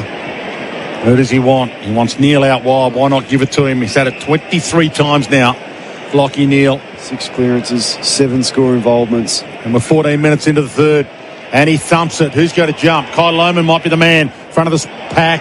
Charlie Cameron stalking Eddie. Took it out accidentally, kind of on purpose. You've got to watch him here. This throw in, Charlie Cameron, really dangerous. Also watch Lohman. This is their biggest strength. The talent that they have forward to centre with their small and medium forwards. Watch Rayner, Lohman. Ashcroft is there and Charlie Cameron. McLean and Hipwood to ruck. 30 out from the Brisbane goal. McLean knocked it down. Ashcroft straight through the stoppage onto the boot. The kid's pure class. Here's all class. And he's doing the family heritage proud. Will Ashcroft cancels out Heaney's goal. His 20th touch is his first major. And it's the Lions again by 54. 13-10 to 5-4 on the Harvey Norman scoreboard. If you want to be an AFL player and you're watching the grand final, just watch this on replay and also grab a tape of Lachie Neale and this young man now, how clean they have been. Watch the timing here. Ruck off hands. It was Hipwood in ruck. And they still kick the forward stoppage goal out of this one at full speed. They've left the front of the stoppage open. They had so many options. McLean won the tap. But Ashcroft was just so clean. One take, one step, bang, goal. And Errol Goulden is side by side, and he is playing Russian roulette 20 metres away from goal. Errol Gould's been the big name, but he just got a major lesson. Who wants a Norm Smith medal? Ashcroft and Neil just fighting it out right now. Neil needs a goal. Needs a goal. Hey, Joe kicks a couple. He's a contender. Ball back in the middle. Joe's rucking at the moment. Neil clean-handed to Ashcroft, to Joe. They're all smoking, not just Joe. He gave it out wide to Berry. Chip kick. Got it to Hipwood, got it to Ashcroft. Could he kick it from 50? It's a wobbler, goal square. Loman! He couldn't quite reach it. They're waxing now. Still in the running moment. They are waxing. Out. Lockie's just going to feed the kid, I reckon. I think he loves the idea. Yeah. 7 clearances now for Neil. 10 ground ball gets. What a disaster. We're talking about Norm Smith medal winners now, and the competition's shot. Deep forward stoppage again for the Lions. McLean hand to it. Mishandled by McCartan. Cunningham couldn't do much with it. Neil threw himself at it. Charlie's threatening. Rayner's got it. Found a passage. No, gave it up. Hand passed it straight to Fox, who comes bouncing through to the defensive goal square. Has a little stumble as well. Blakey out to Roberts. Links it up to Florence. He'll play the worn side of the grounds. Place it for Jordan. Balked the hand pass. He's got Heaney inboard. He didn't see him. Had to go. They had everyone running. You stop for a 5-metre kick. Blakey's had no room in which to run. He plays it up to Heaney. At that moment's a bit too late. Heaney defensive side of the middle. Oh, he missed his target badly in Goulden, so it's into open play. Florent run down by Berry, and Wilmot gets in on the act. He goes on a bouncing run. 2 to cross halfway. Eyes toward the 50. Charlie draws the footy. Bouncing ball got dragged down without it. Melican took hold. Umpire couldn't help but pay it. Well, there's 18 guys out there having the time of their lives right now, and there's another 18 in the greatest nightmare that they could imagine in their footy life. It is just magnificent to be a Brisbane Lions player right now, and they've got a quarter and a half to enjoy it. Most fun you can ever have as a footballer right now for Brisbane. Cameron around to Answorth. Big Joe's in the middle. Give it to Joe. Answorth was in the stands last year. He's on the field today. He's overkicked Bailey. Ball loose in the pocket. Loman has a taste for it. It's out over the boundary for a throw-in. Needs one shortly just to keep in the running. The question mark over Sydney all year has been their 3 tools. Amati 4, McLean 4, McDonald out with 1, and it's come back to hurt them on the biggest day of all. Absolutely, it's failed on the biggest stage, the biggest test you can get. Ashcroft weaves his way clear of a couple, got it to Lloyd, and he is the meat in the sandwich with the tackle. We'll get a ball up. Forward pocket for the Lions. Can they put a running power of the Lions all year, including Hippie. McLean, he just rolled it towards the boundary. Berry, well, he can get it, and he pulled up and he claimed the free kick for insufficient intent, and then he realised it popped, so he had to run and try and get it again, and then it ran away from him, and he got the free kick that he first desired anyway. Another Ashcroft coming next year. Look out. Yeah, that's right. This bloke's been terrific. Yeah, all year. The year they recruited him and... he sets it up. Set this club up. Rayner got there late, and Goulden pulled down the mark, and he played on to disadvantage, really. Shorts it to Florent, and they get out of trouble here. In the meantime, the Swans at halfback, but they still trail 88-34. Florent kicks long down the line, so Amati's outnumbered, and Payne just glides in. Hasn't been tested, Payne. Came in with a bit of a dippy knee. Has had some confidence issues, had goals kicked on him, but has not been under too much heat at all. Kicks the Lions back to the 50. Hipwood into the pack. McCartan spikes it to the boundary, and it skips over for a throw-in. 15 intercept marks to 7. It's been pretty solid for Sydney when their game has been up and going. You know the names, but Starcevich has taken 5 intercept marks opposed to Papley. He's been too big, and he's just monstered him, and Starcevich been really solid, as has all their defenders, Harris Andrews as well. Danaher got it out of the ruck, tumbles it forward. Hipwood let it get out the back. Charlie lurks, tried to paddle. Hipwood didn't quite read the cues. McCartan and Blakey right against the boundary, tossed up beyond the defensive 50, and Lockie's there. So Neil, with footy in hand, squares it off to Zorko. Time in their favour now. They don't need to play on quickly. They'll just go into kick mark mode if they want to. Zorko to Harris Andrews, who's inside the centre circle. He chips it back again. Got Joe. Answorth. He chips it wide again to Joe. They are playing with them at the moment, the Lions, like pulling wings off flies at the moment. Joe holds it, curled it, And now he launches it. He got it 60. High bomb. Rayner! Sky Cam! How high did Rayner get there? Brilliant grab forward pocket for the Lions. Well, Joe Danaher went for the long kick award, and I think he won up. But Rayner, man, has taken to the sky. He's put the cape on. And the superhero from Brisbane has dragged down a big one. Cam Rayner around his body. Salutes. It's hard to believe the scoreline. 14-10-94 to 5-4-34. It's hard to believe this team started 2-5.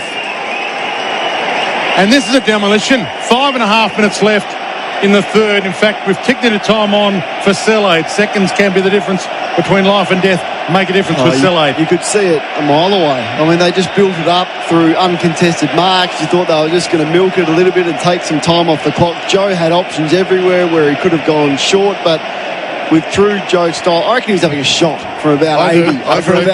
Joe. And you can look at Blakey and Rayner in the goal square. And Blakey has just let him have a run and a jump. If you're going to do that, look out. They've taken 18 marks inside forward 50 to 4. Cam Rayner's taken 2 contested marks. And I said look out if he gets going. Well, he's got going in this third term again. Ball back in the middle for Maccas. Fort wins it, works it forward. Ashcroft finishes the job. Cameron with a fly, just mistimed it. Lohman bounces, gives it to Joe, trickles it from behind. He's kicked 1 goal 4. He's been unfortunate a couple of times, just hasn't had the legs, hasn't had the balance. It's the sort of day that'll make you give the game away. Oh, say it ain't so, Joe. Say it ain't so, Joe. Can't give it away. Gordon's got it half back flank. The Swans players know, the Swans fans know. It's hard to believe this is the team that was the best team in the comp for most of the year. To Fox, he heads wide, mark taken by Roberts. But they need to play on and take chances now if there to be any chance. Florent dances through the centre square. One back flank to the other. It goes to McCartan. Wide to Cunningham.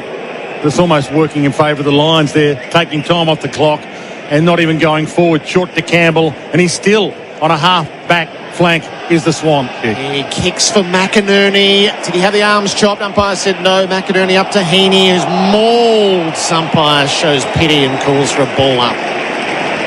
But a victory tag on Harris Andrews has been dropped. You can understand why. So it's just McLean versus Harris Andrews now, and you'd think Sydney have dropped all those defensive runners. Ford spikes it forward. Roberts cut it off, but gave up the footy. Wilmot swarmed by Jordan. Ball it up. Ball's just not going in there, so it really doesn't matter, does it? Yeah, what are the inside 50? The entries are 40-31. So, I mean, Brisbane have kicked 25, had 25 scoring shots from 40 entries as the umpires paid a free kick to Big Darcy Fort from the stoppage. Elimination for Taipan and Victoria Police. Inside 50s are 7-12. Ford out the side to Zorko. What a story for Dane Zorko. 5-time best and fairest winner. A lot of those best and fairest were won after the golden era, clearly at Brisbane. So to have the year that he's had as an All-Australian in a premiership year just adds that extra bit, doesn't it? That extra huge bit to his career. So many storylines which we'll go through after the siren, but he's a big one. Zorko kicks it long down the line. Lohman brought it to ground.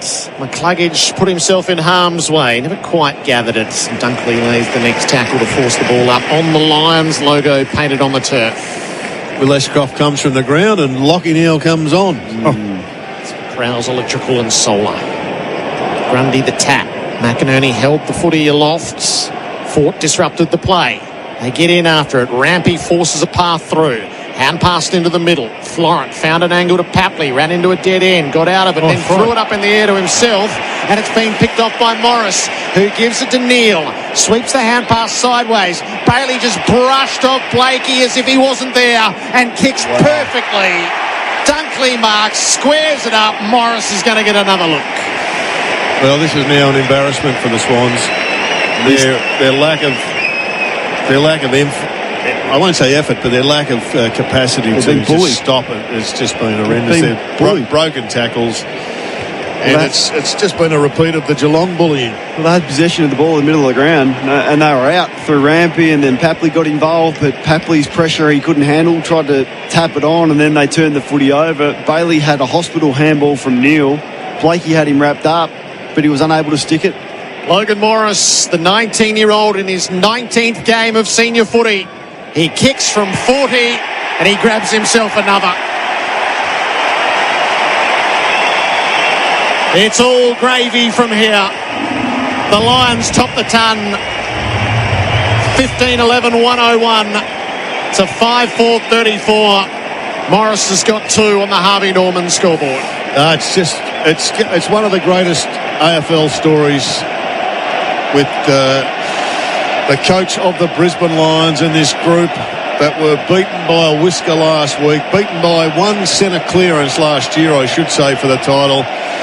Lost 5 guys through ACLs, and you feel for those who were there last year that aren't here this year. Lost their ruckman last week, and they've come out and not only just won, but they have obliterated the opposition, the more highly fancied opposition, and yet they've smashed them. And we've got the rare situation with the coach of the year being the premiership coach, which is nice for a change. Rowbottom out of the middle, floats one towards half forward.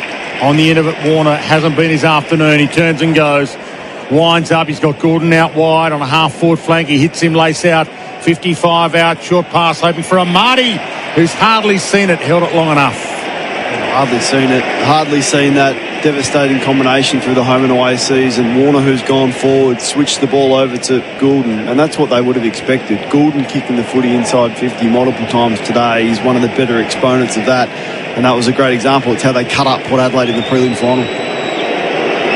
So Amati lines up from 45. It's across the face, and that tells the tale. Ain't no party for Amati this afternoon. Harvey Norman now at Harvey Norman, save $1,000 on Samsung 75-inch frame TV plus bonus delivery and wall mount installation. I wonder how they assess this at the end of the year with their 3 tall forwards. Does it force them for a Jake Stringer type? Do they pull the trigger on that one? You'd have to think it changes their thinking after seeing what those 3 have delivered today.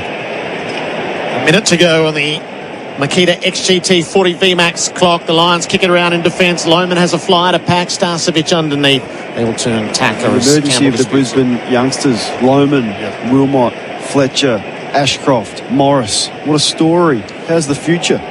Rowbottom at the stoppage, tumbles it inside the 50. Heaney couldn't quite get it to work. Starcevic repels again. Kicks on the way out. Hipwood brought it to ground. Rampy hand pass to Goulden. Run down by Joe, and it forced the turnover. Rayner, glorious open space. It's set ever so perfectly for Archie, who can walk it in. Oh, it's a glorious scene at the G if you've got the Lions close to your hearts. Archie's kicked his 4th. And the Lions lead by 73. Well, take it back to Big Joe with the chase down tackle, the pressure on Goulden. 10th goal they've kicked off turnover, and the composure for Rayner, because he had Archie and he could have hit him with an uncontested mark, but he didn't. He kicked it 10 metres in front of him. The ball set up beautifully, and then Archie had the whole of the 50 to sum it up. He had Blakey chasing him down. Real composure. 10 goals, 6, 66 off turnover. Brisbane, a devastation. What a race. What do you want to race? What's the number, game? The margin? The margin of the game. 119, is it? 119, sorry. 119 you want to race. It's still a long way away, but who knows the way it's going. Free kick out of the middle. Rowbottom hands it back to Goulden, and he just smacks it long, hoping for McLean. He flies, can't mark it, and almost a mark to Payne. He tried to claim it. Umpire said no. Play on. He gave it to Answorth. He heads wide towards the wing. Is there one left for the Lions? Hipwood's about to pounce. Archie's stalking it. He might pluck it and go. He couldn't quite get it and go. Ball knocked back to the deck. Goulden tried to flick it. Almost got tripped. Siren. 3/4 time. Hard to believe a grand final could be over at 3/4 time. But this is a demolition. This is going to be the first ever flag for Chris Fagan And from the majority of these lines, it has been a joy to behold. 16-11, 107 to 5-4-34 with a quarter and some celebration to come for Lions. 5 goals to 1 in that term. Multiple goal kickers. Archie's got 4. Lohman's got 3. Morris has kicked 2. This is AFL Nation for Tyre Power. Premiership deals always. And Victoria Police recruiting now. AFL Nation, thanks to OMF, home of the Australian-designed adjustable beds. That quarter on AFL Nation was for Harvey Norman. Now at Harvey Norman, save $1,000 on Samsung 75-inch frame TV, plus bonus delivery and wall mount installation. Harvey Norman, best brands, best range, best prices guaranteed. Hear that? That's the sound of more than 2 million Aussies who've shaken the weight with the Man Shake. So why does it work for so many blokes? It's simple. Just 2 shakes a day, then dinner as normal. Affordable from $2.50 per meal. The shakes are tasty and filling. And you can lose the beer gut without losing all the beers. So try Australia's #1 weight loss shake for men. The Man Shake. Weight loss that works. Start now at themanshake.com.au. The Boss's Treat Coffee Run. Hey, let's see that. The perfect time to head to bizcover.com.au and check out a whole range of business insurance options for your shop. Loading retailer. Because only BizCover lets you compare, save, and get instant cover online, on the go, in minutes. $300 saving? Oh, 4 large caps and a chocolate cake, please. Check how much a retailer like you could save on your business insurance. For on-the-go cover, go BizCover. It's Mower Mania at Makita. For September only, get unbeatable deals across a select range of Makita XGT and LXT battery lawnmowers. Less noise, more power. Take advantage of instant in-store bonuses, plus online redemptions. But hurry, Makita's Mower Mania ends September 30. Check with your local Makita dealer or makita.com.au for details. Makita, rule the outdoors. I want my Makita back. Celebrate spring racing at Flemington for Tab Turnbull Stakes Day, Saturday, October 5. Witness the Group 1 Turnbull Stakes and the Group 3 Lexus Bart Cummings with a golden ticket on offer into the 2024 Lexus Melbourne Cup. Visit the Spring Social Club, the go-to destination where you can play a friendly match of pickleball, enjoy pop-up bars, delicious pizza and endless socialising. Tickets start from $30 with kids under 12 free. Tab Turnbull Stakes Day, Saturday, October 5. Visit vrc.com.au. With the AFL finals heating up, there's only one place footy fans should stay in the CBD. Brady Hotels and Apartments. You'll be close to all the finals action and Melbourne's best restaurants and pubs. Offering the best value in the city, enjoy modern, comfortable rooms, perfect for unwinding after the big game. For your next trip to Australia's footy capital, experience Melbourne at its best with Brady Hotels and Apartments. Book your stay at bradyhotels.com.au. Macca's Footy Finals deals are here. Score a new deal every day this final season. Like a $1 cheeseburger or a $4 McChicken. Only on the My Macca's app. Be quick, these deals won't go into extra time. T's and C's apply. See an app for today's deal. He shoots!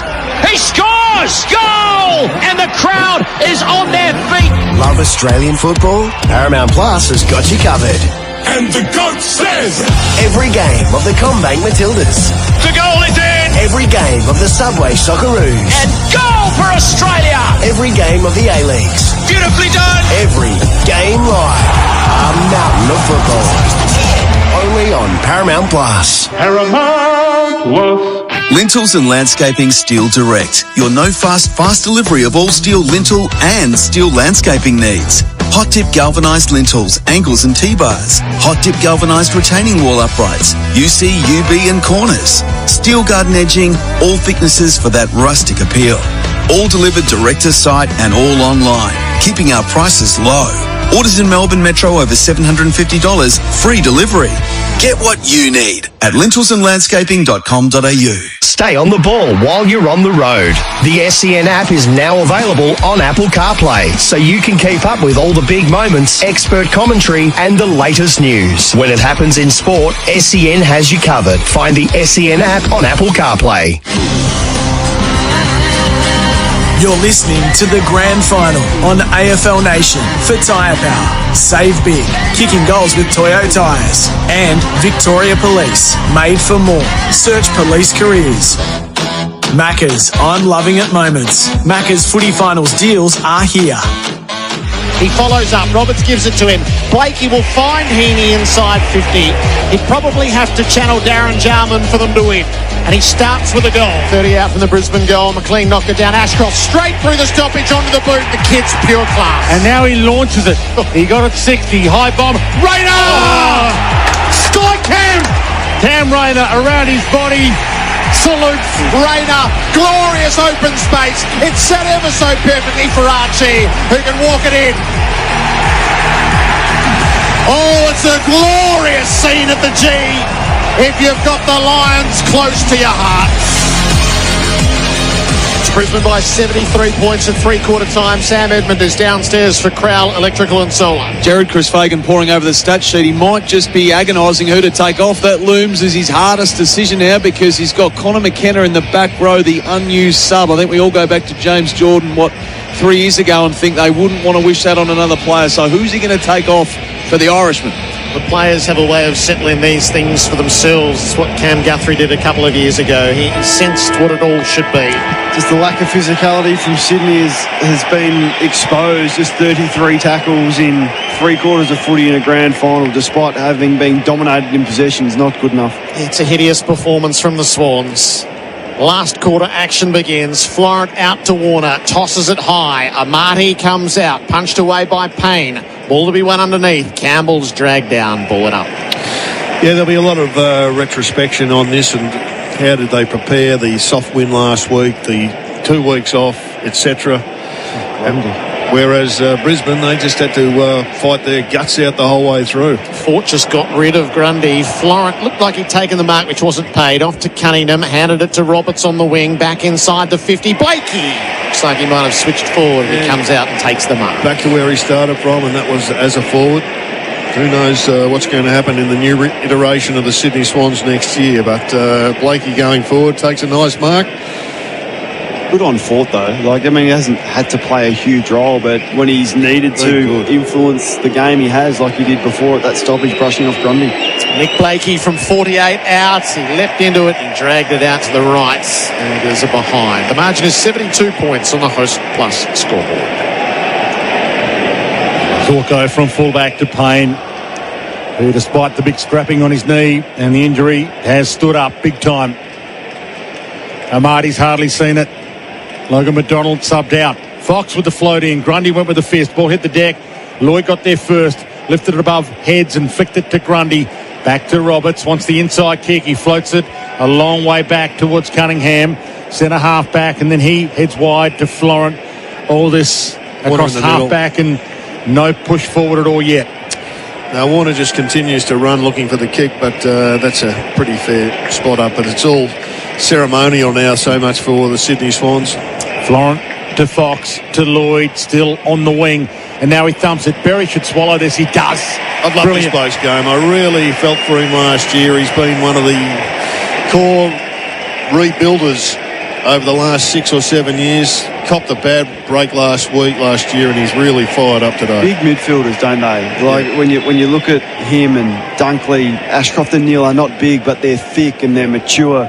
Berry just plays that. Rayner, when he goes on ball, he's the big and powerful. It's just they've been able to bully them with their size and their strength, both tackling and breaking tackles and in the air today. The stats for everyone, because Brisbane are just working the clock. Just give us the rankings now before they get skewed by the glut of possession. Zorko brings it out long to Starcevic and up to Bailey. Close battle, Jared. Yeah, Lockie Neal has continued to maintain a short half nose in front of Will Ashcroft.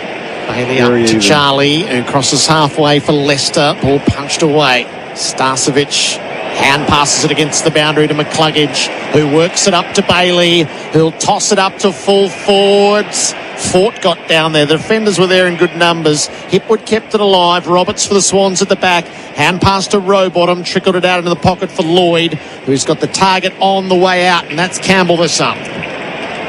No hesitation. No choice really. Had to go. Runs to the wing.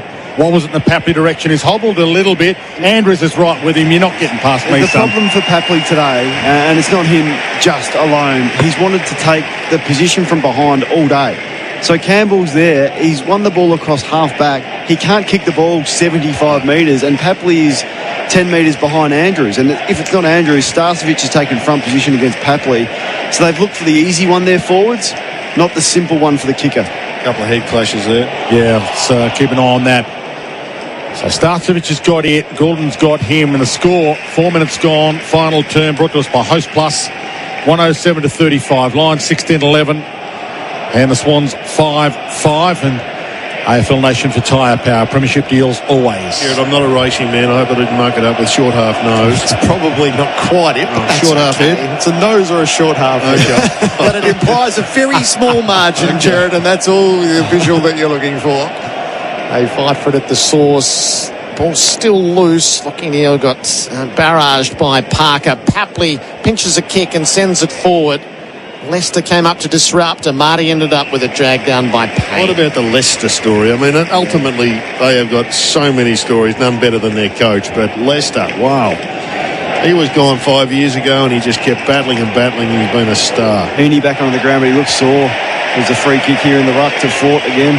He didn't chase in the second quarter, Heaney, and I was wondering why. I think there is an issue. Yeah, when Sammy told us he was in the long conversation with the doctor, as we'll learn in the aftermath. Ford across the face of goal to Zorko, plays it long to Charlie Cameron, who's working the worn wing. Bailey's gone up there to take the mark. Great run. It was a gut run. It's why you do your pre-season. Brisbane have finished in this final series so strongly, and they've just run all over them today, right from the start. Archie is looking menacing in their forward line. What a final series. Yeah. We have great cameo finals performers like Liam Picken in 2016. This is the equal to that. He's almost been their player of the finals for impact.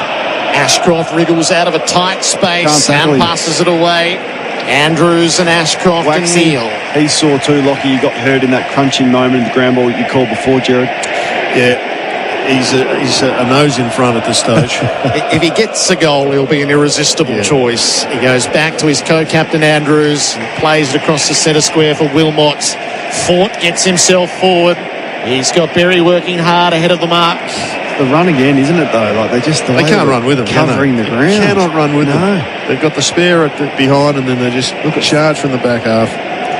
Berry has a look to the teeth of goal. He set it up for Lohman to have a run and a jump. Oh, Archie at the back took the juggling mark. Now this bloke. Is this 5? This would be 5.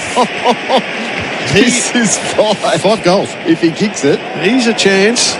If he kicks it. 2 in the elimination final, 1 in the semi-final, 3 in the preliminary final. It's amazing. 4 so far in the grand final. Can he win the Gaddiers medal? He's not quite close. Not quite, because Heaney was already on 20 coming in. I reckon Heaney's done for the day. So 10 in a final series and a chance to make it 11. Calamarchi from the boundary. Misses across the face. His first blemish. 4 goals, 1. The Host Plus scoreboard has the Lions leading by 73. For 3 years, I reckon he was their 21st, 22nd, 23rd pick, Archie. What a story. High draft pick, top 10 to Gold Coast, has come across like a number of their recruits that you think are coming in to play a minor role, but eventually they have patience, they develop their game, they find a role, they find their confidence to the point where Jared's just explained his final series. They wouldn't be here without him. Fort and Grundy fight the fight. Goulden gave it back to Roberts, couple of dance steps, and then he hits wide to Goulden. All this at half-back, by the way, for the Swans. Goulden dancing up and down on the spot. Hands it all the way back to Lloyd, who's at half-back. He had to give it off quickly. Fox nowhere to go long, had to go short. Warner, who's had a pretty light afternoon at the office as well. The problem for Lachie Neale now as he goes shorts again to Fox, Warner, is that the painkilling injections start to wear off at about this time as well. So he's hobbling all over the place, Lachie Neale, but his work is done. So Fox to Rowbottom, into the middle of the ground. They travel to Roberts. It's almost the Swans now, taking time off the clock. Can't wait to get home. Lloyd short, Hayward dropped it. Starcevic has been epic. Goes back against the grain. He looks a little sore as well. Wrapped up in the Jordan tackles. We go downstairs to Sammy Edmund. Pure devastation for Isaac Heaney. Head in his hands, being consoled by Brett Kirk. It's a leg injury of some kind, but whatever it is, it's got steadily worse since we told you he was having those long talks with the doctor. And on the Brisbane bench, Connor McKenna getting ready. It looks like to come back on shortly. Warner through the stoppage, kicked it to full forward, but Harris Andrews takes the mark against Amati. The Lions fans are singing like an English Premier League crowd. Imagine if Charlie Cameron kicks one and they'll break into country roads. Well, I'm pleased that the coach is doing that. I thought it was really poor when James Jordan didn't get a run in Adelaide, in Perth a couple of years ago, and he deserves his time on the ground. Kick to Answorth, up the line. Swans committed in the air and gave away a free kick. Morris waited underneath and wore all manner of contacts. Yeah, the story about Archie is he went to the coach at the start of the year and said, "Coach, I think I'm a forward." And the coach said, "Righto, well, let's give you a try there." And he's moved him as that negative forward, and he's become very positive in his negativity. Link McCarthy's gone out, which has opened up the role for him and Lohman. Morris kicks to half forward. Big pack. McCartan couldn't mark. Lohman and Parker dispute the footy. It'll be balled up. Cameras capturing the heroes of the previous era. Justin Lepich and Craig McRae sitting together. Lee Matthews is going to present the cup. They won't be the only ones here either. Goulden and Dunkley scrap over the footy. Goulden tackles Dunkley, ball it up. And there's one old Lion who's listening in today, Jared, in Robert Walls, who's had his own battles in recent times, who was one of the fathers of Queensland footy. He'd be absolutely thrilled with what he's saying today. Absolutely he would. It dates all the way back to Kevin Murray, who for health reasons couldn't be here, but he'll be watching from the couch as well. Grundy a tap, Robot in the footy. The Swans out of half back, but the Lions are so well set. Harris Andrews again. Bullied him. He's bullied him all day. 4 intercept marks for the Lions captain. He's not going to hold the Premiership Cup up, but he led the team out. He tossed the coin. Lockie Neal's got the honour of doing that, but what a performance, what a season once again for Harris Andrews. Well, they stand side by side, though, with the Cup. The two captains, they both get the Ron Barassi medal as well. So the gatekeeper, Harris Andrews, has had another fantastic day at the office. Zorko's dancing up and down. He wants Ashcroft to kick it backwards to him, and Ashcroft says, "No, I'm going to go forward. Let's try and get a goal for Charlie Cameron." Bailey nearly had it. Gordon picked his pocket, gave it to Grundy, heads inside the corridor. Good collision between Starcevic and Jordan. Zorko's got it now. Flings it out wide to Fletcher. Here we go. Archie's on the move. He ignored him. Got Joe. He wants longer. Joe. Zorko's pressing. He wants a goal. Hipwood's down there. Who do you pick? He goes wide by hand to Starcevic, and he launches it and says, "Way you go, guys. What about Kai? Can he get up there?" He stayed down for the crumb. Kai Lohman, almost a strip tackle on Cunningham that was high. Florent gets it, gave it up to Rampy, gave it up to Campbell, gave it up to Jordan, chips it wide to Amati, who's got it on the wing. The Bronx for Amati, and kicks to half forward. McInerney's after the bouncing ball. Cruel bounce, straight back to Answorth. And the Lions build around the wing. Andrews couldn't quite get it on the full. Jordan bounced it across the turf to Florent. Sydney bring it back through the middle. Lloyd flipped the hand pass over his head to Fox. Delivers up for Parker. I wonder if this is his last game in Swans colours. From outside 50, Parker pumps it through for a long-range goal. He's lived the full journey of the John Longmire years. A teenager when they won the premiership, and then the 4 grand final losses thereafter. Parker puts up his first. Sydney 6-5-41 to the Brisbane Lions 16-12-108. Host Plus has been named Money Magazine's best super fund for 2024. That's a plus, issued by Host Plus Pty Limited. Check the PDS and TMD at hostplus.com.au. Yeah, well, a big finish from outside 50, but not a great day for Luke Parker, not a great day for many Sydney players. Rowbottom's probably been okay.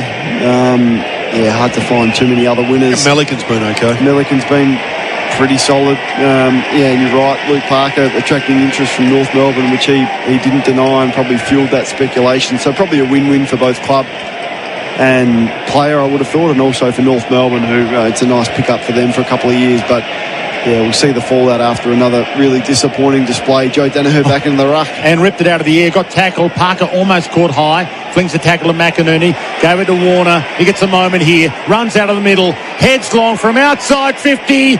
Very nice consolation prize for Chad Warner. It's a little bit of wallpaper over cracks here for the Swans, but at least they're fighting it out. You've got to give them that. 13 minutes gone in the final term, brought to us by Host Plus. Host Plus has been named Money Magazine's best super fund for 2024. That's a plus, issued by Host Plus Proprietary Limited. Check the PDS and the TMD at hostplus.com.au. And the clock from Makita XGT 40 volt max. 13 minutes gone. and the score 7-5 to 16-12. Well, he's had a brilliant year, as we know, Chad Warner, but when you're looking at a side that's capable of winning a flag, you just wonder whether they need a few more bigger bodies in the middle of the ground and a Chad Warner type to be the half forward coming into the middle and having 3 or 4 minutes, not your genuine midfielder. Because you look at the big bodies of the opposition and you just wonder whether or not they need to have a think about their quality through there. Lions by 61, back in the middle. Dunkley got it going forward as he towed it.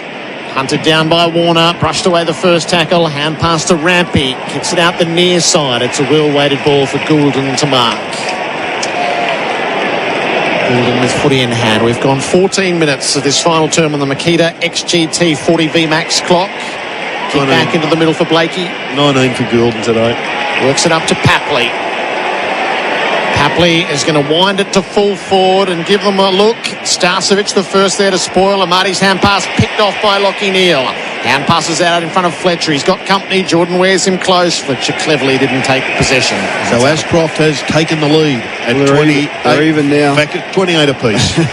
28 apiece. As we head to the line. 28. Both with 10 score involvements. Ashcroft has got the goal. Neal's got more clearances, two more and more contested possessions. Marcus's biggest grand final was 14 disposals and 10 marks in 2002. Another clearance. So Lockie again to Dunkley to Fletcher, who heads out wide to McKenna, the sub, who's on. Sammy Eben downstairs.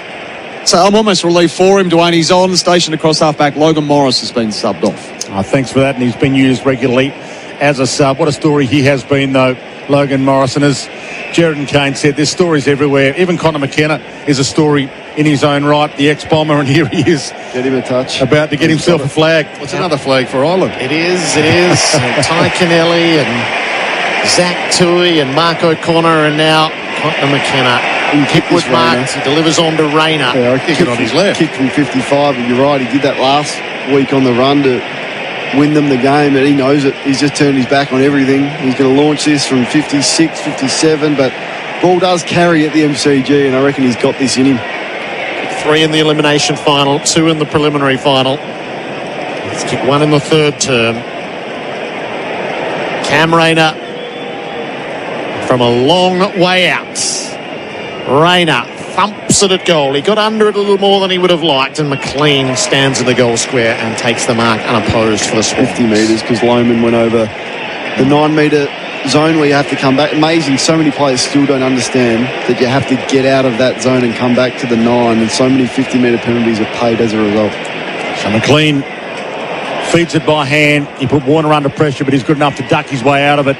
His little poke pass inside the corridor wasn't the required, and Florent had his pocket picked. Little handoff by Rayner. Kick off the deck, Neal. Wide ball, Fletcher's got it. Dances his way through the wing. He looks up, he's got Lohman out the back. Kai, get up there, Kai. Got it. Oh, what a start. What a find. He's a gun. He's an absolute gun. 2-on-1. Plays with energy. Has given them something so significant this year.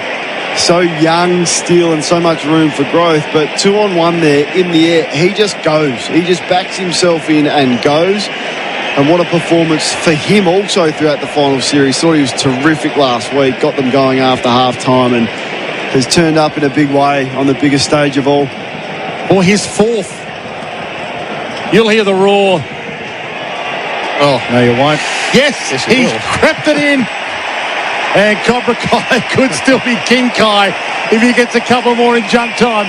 17-12, 114 to 7-5-47. We've got 7 minutes left on the clock. We're about to tick into time on for Cell-Aid. Seconds can be the difference between life and death. Make a difference with Cell-Aid.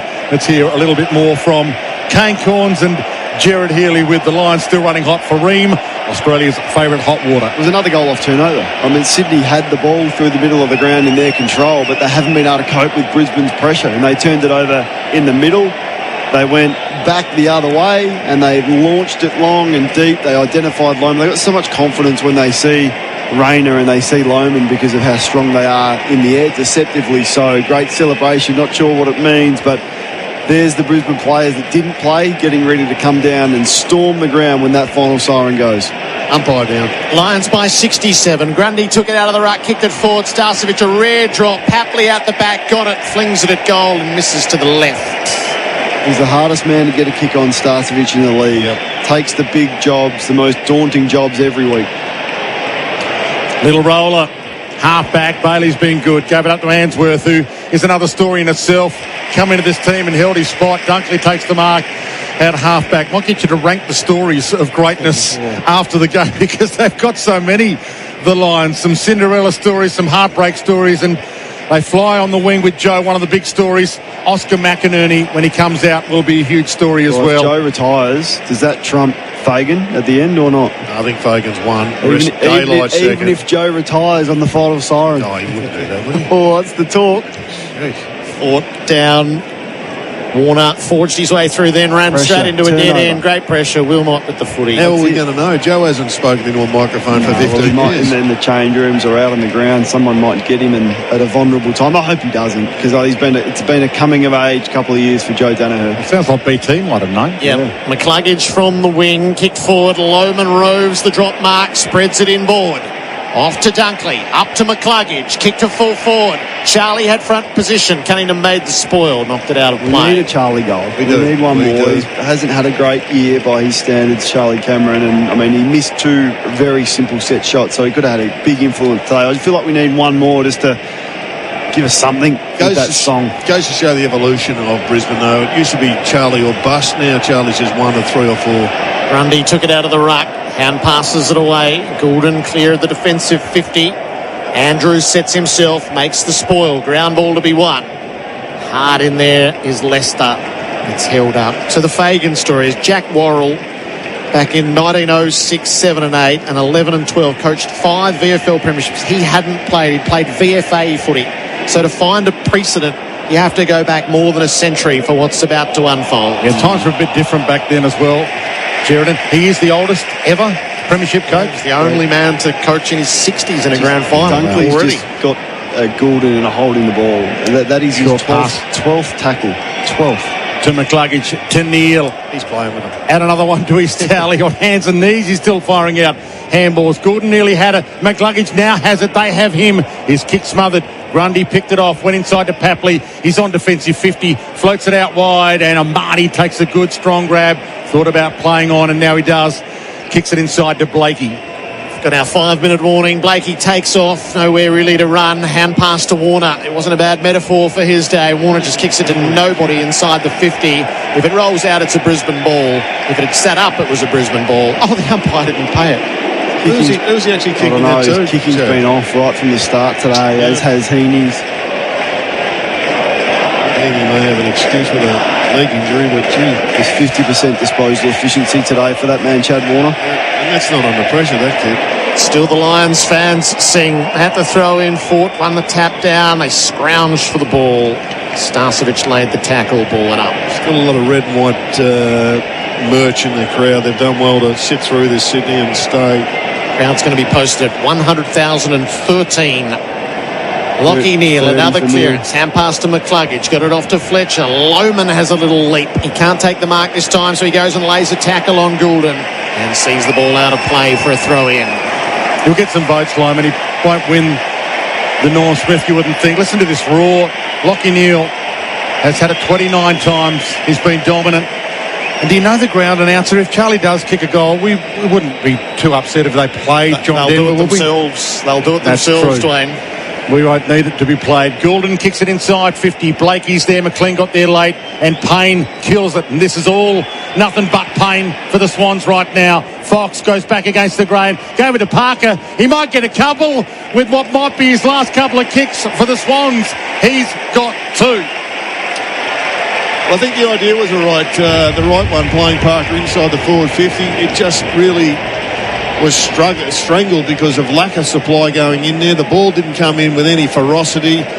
And Harris Andrews, he just sat back and was never really under any serious pressure. So today, or in this last quarter, when the ball's gone in there and the heat's gone out of it, it's proven that it could have worked, but it's all a little bit too late.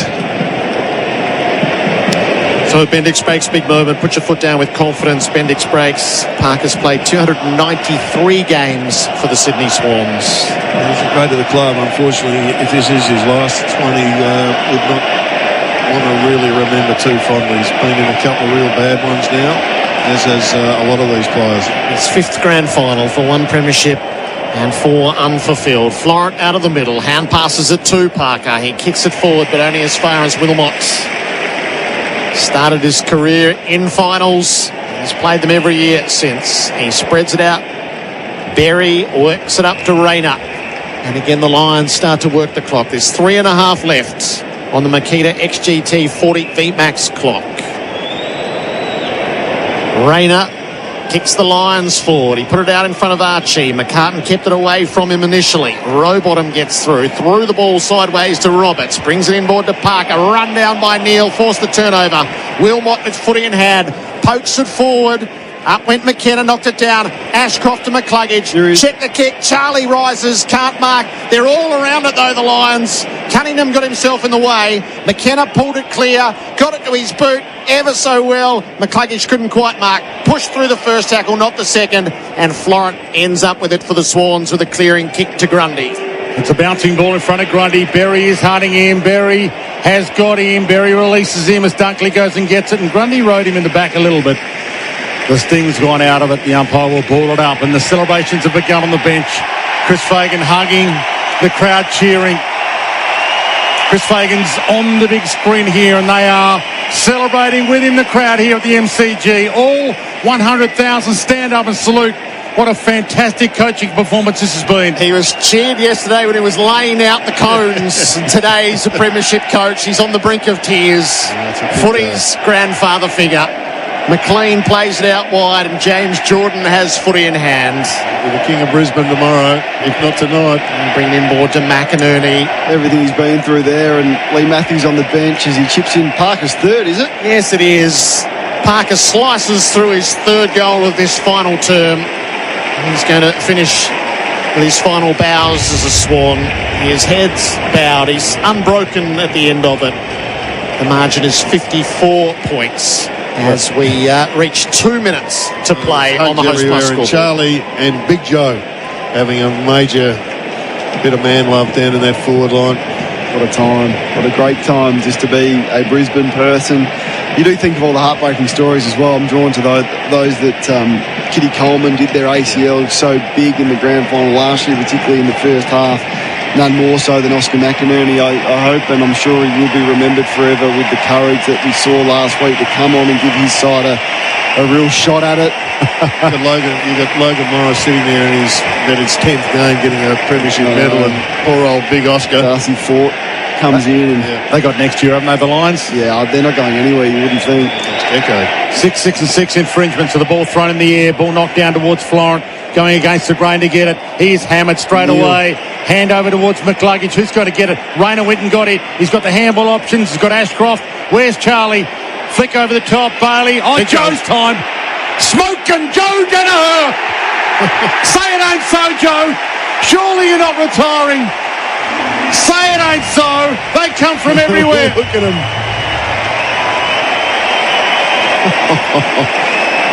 What a sight to behold this is. In the meantime, the score 18-12-120 to 9-6-60. Talk us through it, guys. What about the hands in the middle of the ground? Like, you'll see Lachie Neale go to his knees and be able to find a target off his knees, but then they were too tough.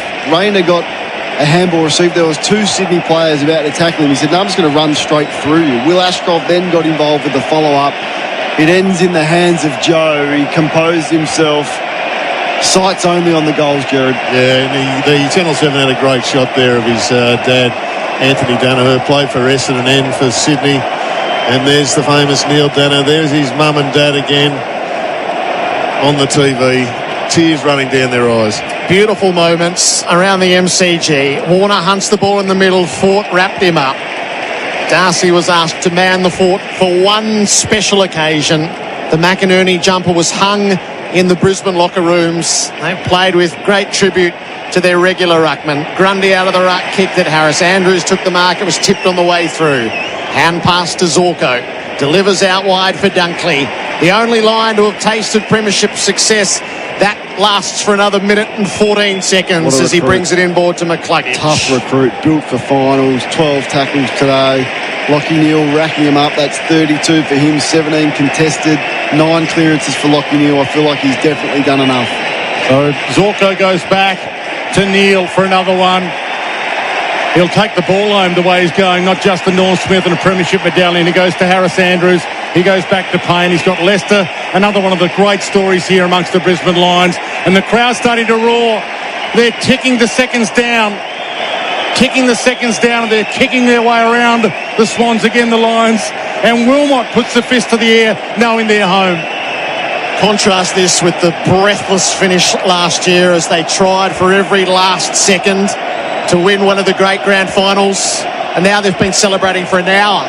Kick on the way out. Starcevic stood underneath, overmatched. Florent worked it away to Lloyd. Got it off to Goulden. Kicks inside the 50. Payne made the spoil. Swans have got numbers around it. Blakey off to Fox. Gives it to Campbell. Flings it at the goal front. It'll bounce across the face.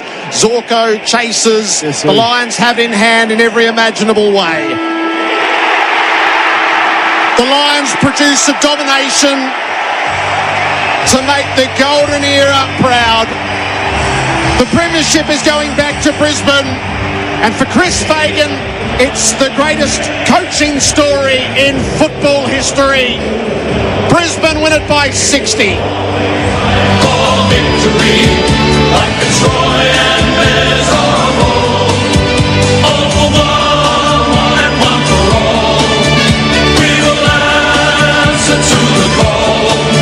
Go Lions, Brisbane Lions, we'll kick the winning score. You'll hear a mighty roar. The tears flow. A hug between Chris Fagan and Lee Matthews, coaching immortals at their footy club. The Lions utterly devastating. 8 points at quarter time, 46 at the half, 73 at three-quarter time and 60 at the close. The scoreline at the MCG, 18-12, 120 Brisbane over Sydney, 9-6-60. The Swans live the recurring nightmare of grand finals past in front of 100,013 fans. Lions, we'll kick the winning score. You'll hear a mighty roar. You'll hear a mighty roar. They spent the whole season chasing, and then on the last day, they won it running away. Neatly double Sydney's score. What a moment for them. 21 years on. The cup goes back to Brisbane. Our experts, Kane Corns and Jared Healy. Well, it was just a devastating display today. What a story it was to start the way that they did, to win the premiership from outside the top four. It doesn't happen. It's happened once and they've done it. To get on the run, what they did last week to scrape through after being down by such a big margin at halftime last week, and then to come in with this sort of display. You always felt leading in they hadn't fully put it together and hadn't fully played a four-quarter performance in a while, and if they did that with the talent that's on their list, then look out. Well, look out today. It was a brutal performance from stoppage. They got their ball movement game going. They conceded the first 2 goals of the game but didn't lose their composure after dominating early, Jared, and it's about as good and dominant performance in a grand final as we've seen in the best part of 10 years. No, it's been an amazing effort today, without question. They were the supreme side from the first second. They just missed a couple of shots at goal early in the piece. They conceded a couple, but they had Swans measure from the opening bounce. They were tougher, they were faster, they were more mobile, more avenues to goal. They won contests, they won clearance, they won turnover, they won everything. And they've just fulfilled their greatest ambitions all collectively in one man, and they'll make a movie about Chris Fagan because he has just got an extraordinary story to tell. And I was just thrilled for Oscar McInerney. Such courage. He came out and he is the most excited bloke out there. Went straight to Darcy Fort and just jumped up and down in the air, even with his shoulder in a sling. and was just absolutely thrilled for him. I mean, he'd be hurting the pain, feeling the pain, but gee, he couldn't do any more. And there's just so many stories out there that it's magnificent. Just how they've chased 0-4. On the Anzac weekend, they got hammered in Canberra and they looked nowhere. They came from 13th at the bye. They've come from outside the top 4. They came from 44 points down in the semi-final. They came from 25 points down in the preliminary final. And then it's just all glory on the last day. That Giants final, they just looked on for all money. Got everything, single thing that the Giants had done was working for them. Their best and most influential players had made errors. There was frustration. There was free kicks off the ball.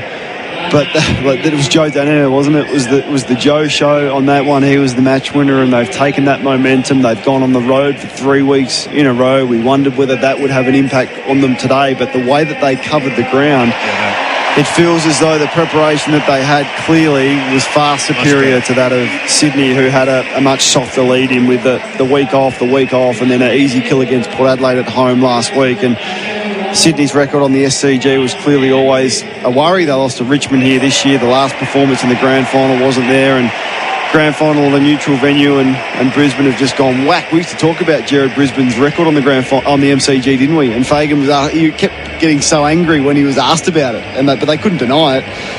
But they've been able to turn that record around. So the goal kickers, I think just what I saw from Sydney today was a side that weren't hungry. Well, not hungry is the wrong word, but they weren't hard. They weren't hardened like the Flint Steel of Brisbane were, and I'll go back and look at their preparation and think, why the hell did that go wrong? The goal kickers, 4 each for Lohman and Archie, 2 for Danaher and for Morris, and there were singles to McCluggage, Berry, Ashcroft, Rayner, Cameron and Hipwood. For the Swans, Parker booted 3, and singles to Warner, Heaney, Rowbottom, Hayward, Papley and Fox. Yeah, and the story of Lockie Neal, a couple of Brownlows. This was his 3rd grand final, 2 losing. Now he gets one of those. Dane Zorko will go through it as they are presented on stage individually in the stories that there are, but so many of them. Chris Fagan's coaching ability to maintain positivity when there wasn't a whole lot of positivity to find. We were speaking about pre-season footy trips, weren't we? And the impact that had on the group and the disharmony within it. And that was a huge story for a couple of weeks there. They've been able to withstand that. They've been able to withstand the injuries, the record. Well, that's been the whole story. Every time the media wanted to turn it into a crisis, he just kept a cool head and just kept positive and kept on looking at the big picture. And I reckon there'd be half a dozen of times this year where they got flogged and he just said, no, I'll go back and have a look at the tape. I can remember at the time people were questioning, well, you should be able to know. And he said, no, I'll go back and have a look at the tape, kill your Jets, we'll just come back and we'll reassess and we'll restart our engines, and away they went. And they didn't have to restart them today. They just went bang from the word go. And as much as it's exhilarating and unbelievable for Brisbane, it's just so devastating for the Sydney Swans, who've got a month of absolute reflection and devastation to deal with. It won't be the easiest one to absorb, will it, because of the scarring from 2 years ago and all that's gone before that. There's a real shadow now over the club for their inability to win on the last day. That's 4 in a row now, and it's becoming a bit of a trend. And it's different players and different fitness coaches and all that sort of stuff, but collectively it's the same club. So the reputation of the club takes a hit, and it's the only one way to address it, as Brisbane have just done after their loss last year. Sometimes the runners-up, it's the hardest boat to row, and it's imprecise, and they were nowhere for a long time, but they've found their way through, and they prevail, winning 14 of 16 on the way in. Yeah, well, as Lynchy said today, the argument, you can make the argument, strong argument. Sydney were obviously the best side in it for the first 2/3 of the season, and Brisbane were probably the best side in it for the final 2/3 of the season, with 15 out of 17 wins, and including 4 finals. Bang, bang, bang. And they've come back from the death a couple of times in those finals, including the prelim final. Amazing game in West Sydney to come from absolutely nowhere, and probably then within the group, they would have that feeling that there's something special happening here. Well, it's happened, and it's happened over the last 3 hours. Before we find the answer out, if you were voting for the Norm Smith, which way would you go? No, I think Lachie Neale with fierce competition from Ashcroft, but Neale right from the start was the one with how clean he was. It's a flawless midfield game. So 12 clearances last week for Lachie Neale. He's had another 9 today, 13 ground ball gets. It was always going to be so important, that ground ball get stat. He led the way there. 18 of his 35 were contested. They were damaging when he got the foot in his hand, so 11 score involvements, which was the equal on the ground with Ashcroft. In fact, Danaher had 12. Of course, he kicked 2 goals for, but from a midfield point of view, Neale and Ashcroft had 11 each. So I think those two clearly are 1 and 2. And then, you may give some love to Danaher if he kicked accurately, a different story. Lohman will definitely feature 15 and 4 goals. And what about Harris? Harris Andrews was good, but probably just wasn't involved enough because the ball didn't.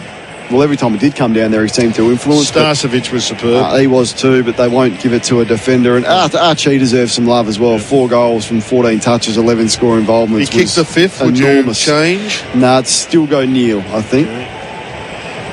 So it is worth recounting just before it's announced. If so, 2 Brownlows, 4 All-Australians, 5 club best and fairest, an MVP, a Coaches Association Player of the Year. Their recruit.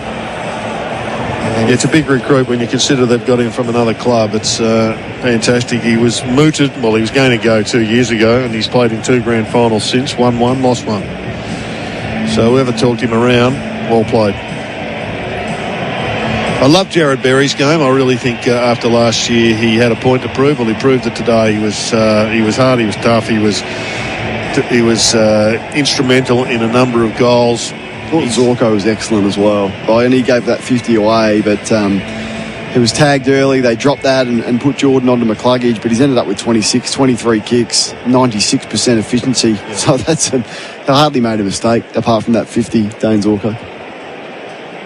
So the familiar scenes of hugs all round in one and just stoic silence. Yep. No one wants to talk in the red and the white at the moment. There's no conversations at all.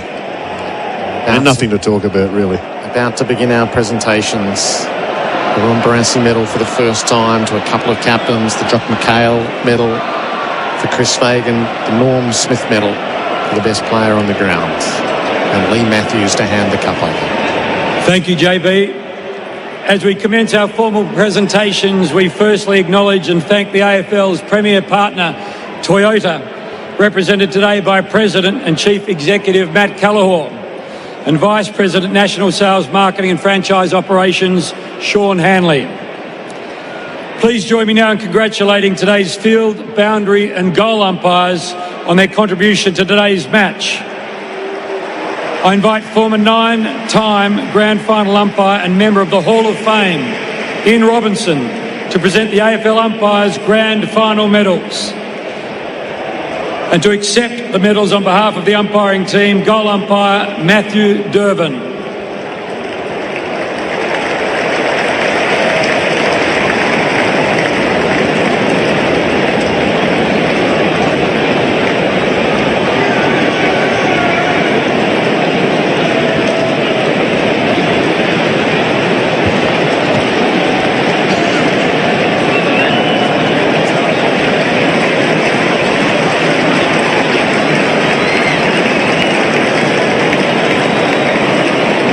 The Swans have had a magnificent season, but it wasn't their day. Please welcome captain of the Sydney side today, Dane Rampy, to speak on behalf of the Sydney Football Club. A long and painful walk. Deputising for Callum Mills. No stranger to the leadership at Sydney. He was the co-captain a couple of years ago. It's a little bit hard to remove the emotion from this at the moment, but I'm going to do my best. To Chris, Lachie and Harris, on behalf of the Sydney Swans Football Club, congratulations on this year's premiership. Unfortunately, I know from a little bit of experience just how hard it is to dust yourselves off after a grand final loss. And to do that after last year's result, I feel is an achievement in itself. you guys should be extremely proud.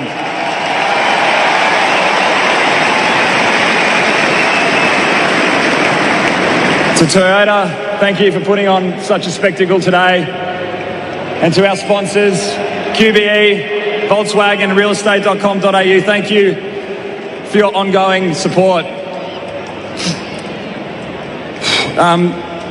To our red and white fans, thank you so much for the support you've shown all throughout this year. We've felt the energy, we've felt the love. I'm sorry we fell short again, which leads me into my boys today. As I said, we've fallen short again, but I stand here beaming with pride that we put ourselves back in the ring, dusted ourselves off the canvas after 22, and we put ourselves in a position to keep swinging. We fell short today, but we should be proud of our achievement in getting back in there.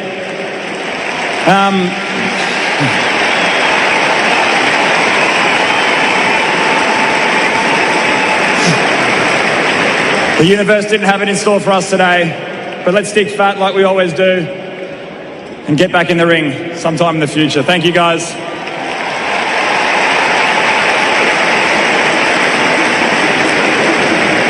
Thanks, Dane. Please join me now in welcoming 2007 Norm Smith medalist Stevie Johnson to announce and present the Norm Smith Medal to the player adjudged as best of field in the 2024 Toyota AFL Grand Final. The winner of the Norm Smith Medal is Will Ashcroft. The family heritage of the Ashcrofts is stitched deep into Lions lore, and further so in the second generation. Will is the Norm Smith medalist. Levi will join him at the club next year. 30 disposals.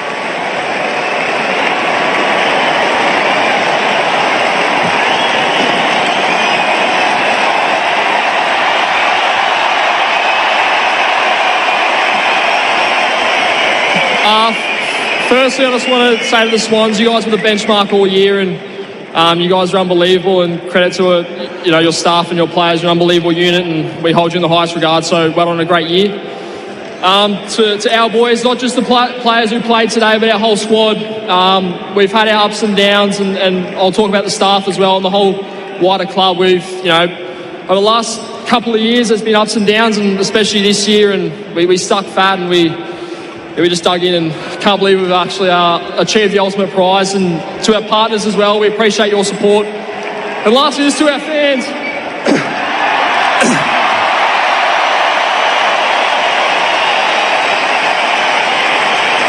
It's been unbelievable. You guys have stayed with us through the tough times, and we appreciate your support week in, week out. And now we can enjoy it. Let's go!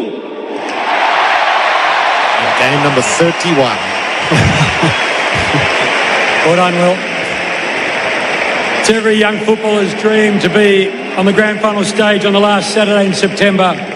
So it's with much pleasure that we welcome the 23 winners of the NAB AFL Auskicker of the Year comp from the NAB AFL Auskick program. We'll now present medallions to each player of the winning team. Number 1, Kai Lohmann. No, what a gun.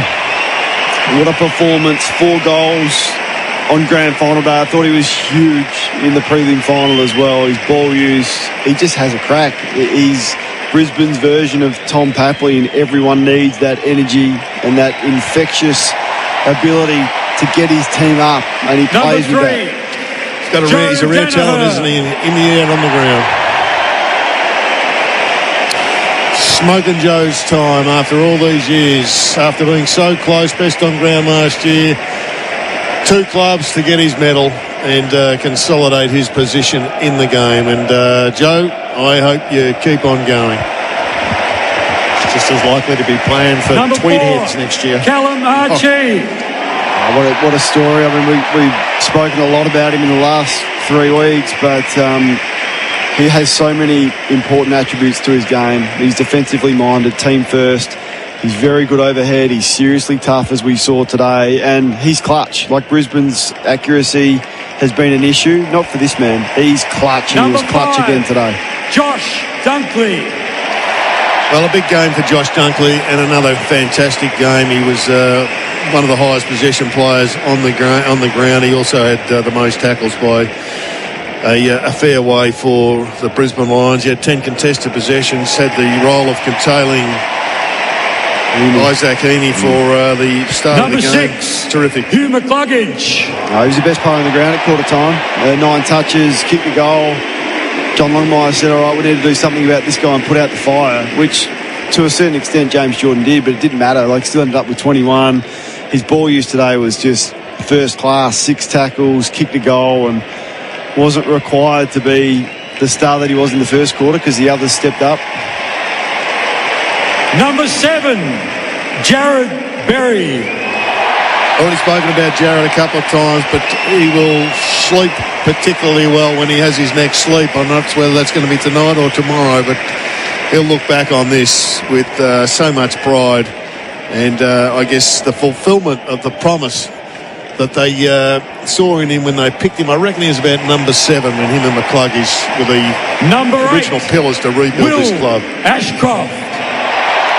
There he is. I mean, missed last year, maybe if he plays they win, and he's spoken about that and what drives him, but he's just built every week since I think this is his 12th or 13th game since he's come back from the ACL, and every week he has looked better. I thought Lachie Neale was the best player on the ground, but a worthy Norm Smith medalist. And number 13. What does the next 10 years look like for him? Morris. Well, Logan Morris is one of those great stories. He was picked up from Werribee last year, and in his first year, after making his debut earlier this season, he comes up with a premiership medal. He kicked a couple of goals, could have kicked 3. But, he will not be able to kick himself. He won't be going to sleep tonight. He'll be having a very, very long 15, celebration. Dane Zorko. Amazing story. Amazing story. He's been through the hard times, stayed loyal to a club that was largely irrelevant after that golden era, which he missed out on. Clearly, one of the greatest resumes you'll see in football. And he can add a premiership to that now. Number 16. Cam Rayner. Well, he's been a star spasmodically for his whole career, and this season he's put together a hell of a lot of great games to fulfil his promise as a number 1 pick. Kicked a magnificent goal to seal the win for them last week. He's changed his role. They're experimenting with a half-back early in the season, but number 23. He's the power forward, and he Charlie did it well. Cameron. A great recruit. A great recruit has Charlie Cameron been. Like, he still ended up kicking 44 goals for the year. He's kicked 404 career goals. An outstanding player. And if you look how important the role of a small forward has become, he's been probably in the top 3 in that position in the game for the best part number of 5-6 years. Connor McKenna. Well, Connor got on with a few minutes of play remaining. He got his 3 possessions to join that elite band of Irishmen that have won on the last day in September. He's been a terrific player as a substitute through the finals, but terrific season, and, it's a great story. Number 28, Jasper Fletcher. We know the name, and I love the way that he plays football. He plays with flair. From the minute his first game, I remember taking running bounces and just, this kid's not overawed. And he wasn't overawed on the big stage. Kicked that big goal in the final against the Giants and from outside 50. Eric and Hipwood. He's got a bright 10 years. And big Eric Hipwood. I've been critical of Chris Fagan for being so loyal to him. I think at times his performance has meant that he needed to go back and find form. But Chris didn't do that. And a credit to him. The same could be said for Rayner. Early days and others, but Chris Fagan has had enormous faith in that man, Eric Hipwood, and he played his role. Number 32, Darcy Fort. Well, he's one of the great stories in sport this year, Darcy Fort. Last week, he was a bloke who's just hanging around a footy club. This week, he's a premiership ruckman after the unfortunate demise of the Big O. Darcy Ford's always been better than a reserve ruckman, but today he's a premiership player. Well played, Darcy Ford, who Number 33, did well. Zach Bailey. not his biggest day, but they still ended up with the 17 touches, playing a little bit higher. Was enormous last year and gave us one of the great highlights on grand final day. But they're just that's their biggest weapon, the amount of talent they have in the front half. And they all got going today. They all played their role, and he's a joy to watch, Zach Bailey. Ryan Lester. Wow. Well, this is a really big story. I can remember in commentary 5 or 6 years ago suggesting that maybe his time was just about up. And I spoke to the coach about him, who just couldn't speak more highly of him. And they've given him 1-year contracts for 5 or 6 years, but this bloke has been deserving of a longer contract a few years ago, and he's a legend of this footy club. And I'm not sure how long he goes for, but right now there's no one taking his spot. Number 37, Brandon Starcevic. Enormous. The hardest player to get a kick on in football. We've seen that. Takes the big jobs. Be that the bigger types or be that the smaller types. Saw him do a number on Isaac Rankin where it forced sort of Isaac Rankin to knock him out off the ball at the Gabba this year. The job he did on Papley today, number 40, after last year's disaster against Bobby Hill, huge. Well, Jack Payne ends up in triumph. He was nearly out because of a knee injury, has strained his medial ligament, but he dealt with the pain, struggled a little bit with his concentration, probably thinking about it, and got some goals kicked on him. But today, he was flawless. Number 43, absolutely flawless today, Noah Jack. Answorth.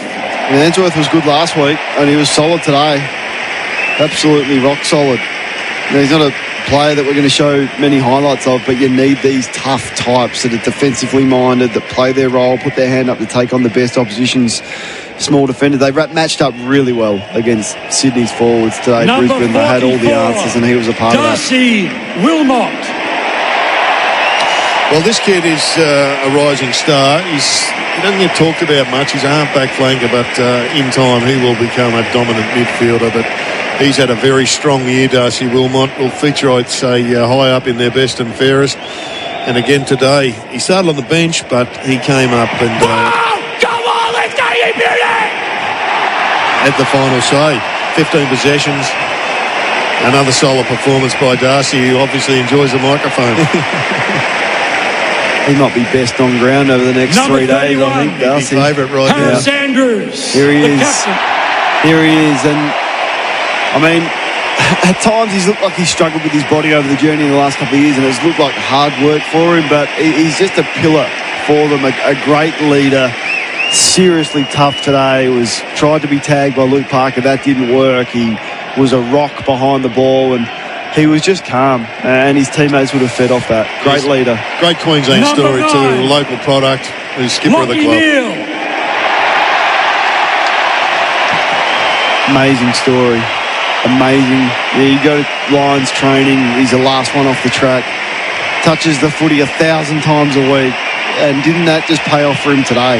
The cleanest player on the ground. He looked calm, didn't he? He did. I thought the best player, and he's really worked on his game, even at his age. And he's building to be one of the best Lions ever. The AFL announced that for all grand finals moving forward, we would have a special acknowledgement to a legend of the game.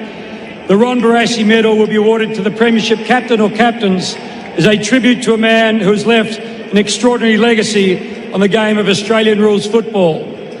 To present the very first Ron Barassi medals to captains Harris and Lockie, please welcome the game's oldest living Premiership captain, 1963 Geelong Premiership skipper, Fred Wooler.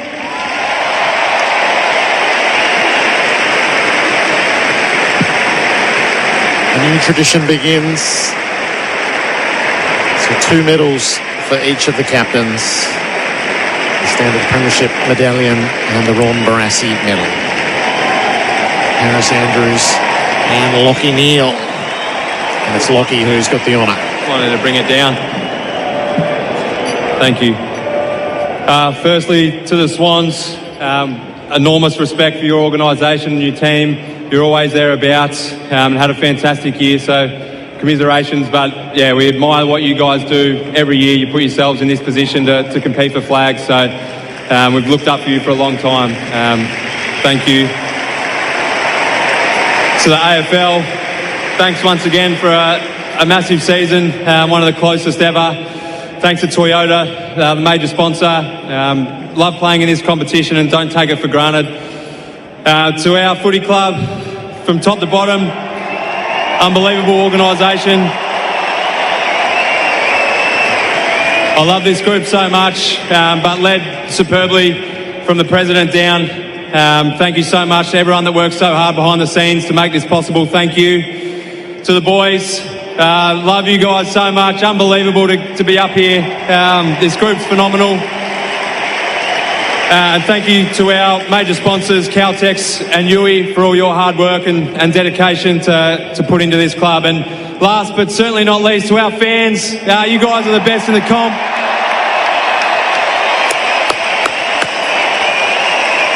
We love what you guys bring. It's been an unbelievable ride the last 6 years for me personally, but the journey dates far back, way further back than that. So thank you so much. And to our partners and our families as well, thank you so much for everything that you sacrificed for us to be here.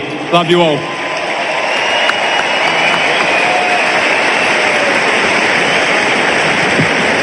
Would you now please welcome four-time Premiership coach and member of the Hall of Fame, David Parkin, to present the Jock McHale Medal to the coach of the 2024 Toyota AFL Premiership team, Chris Fagan of the Brisbane Lions.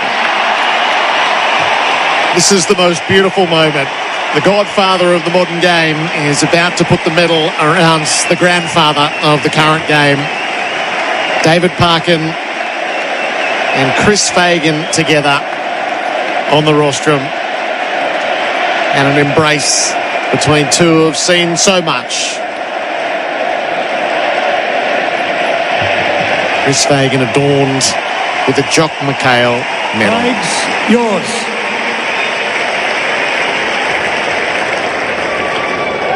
Probably have to pull these down a bit. I'm not very tall. Firstly to Sydney. I know it's a really hard place for you guys to be at the moment because we've been there before, but you're one of the clubs that we've modelled ourselves on, to be honest, and we have enormous respect for you, and we know you're going to bounce back well next year. Congratulations on your season.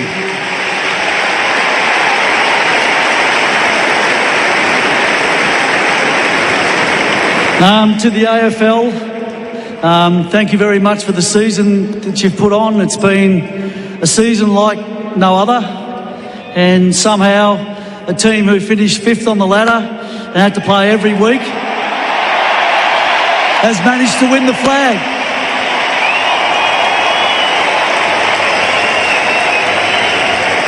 To everybody at my football club, the board, all the football department, the coaching group, the fitness crew, there's so many people to mention, but you know that every single person in our football club is important to us, and you're all a part of what we've done today.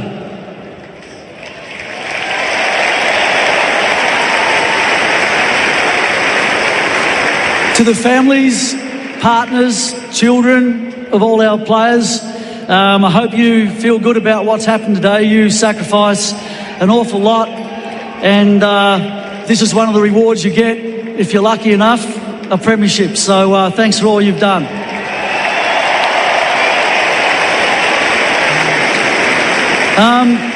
To the players, what a group of footballers you are. You've shown enormous resilience during this season. At one stage we were 13th and things weren't looking good, but you found a way, and I'm so proud of you. And we're going to have some fun together over the next few days. So well done, boys.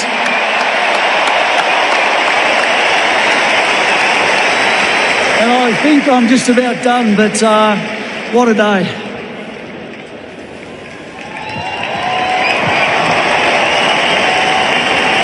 I now have great pleasure in inviting the legend that is Lee Matthews to present the Premiership Cup to the Lions captains and coach. Has it ever been quite so perfect as this? Lee Matthews, who led the golden era. Just one slight addition. Fags just said we're going to get Zorks come up together. Do you want to speak? So 3 men to hold the cup together. Dane Zorko joins Harris Andrews and Lachie Neale. Lee Matthews hands it over. The Lions are premiers again. 21 years on. They all storm the stage to celebrate. The blue, red and yellow confetti fills the air, and from the top of the grandstands the fireworks signal the closing acts. Cup in Brisbane possession. Down for Brunswick Street tomorrow, and then north. North she goes.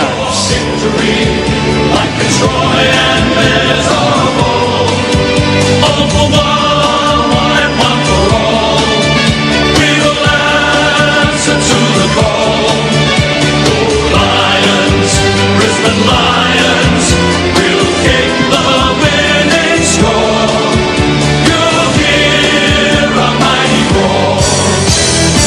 The winning team celebrations for Tobin Brothers. Tobin Brothers Funerals, celebrating lives every day of the year. That'll warm so many hearts. Jared Healy and Kane Collins. Yeah, loved it.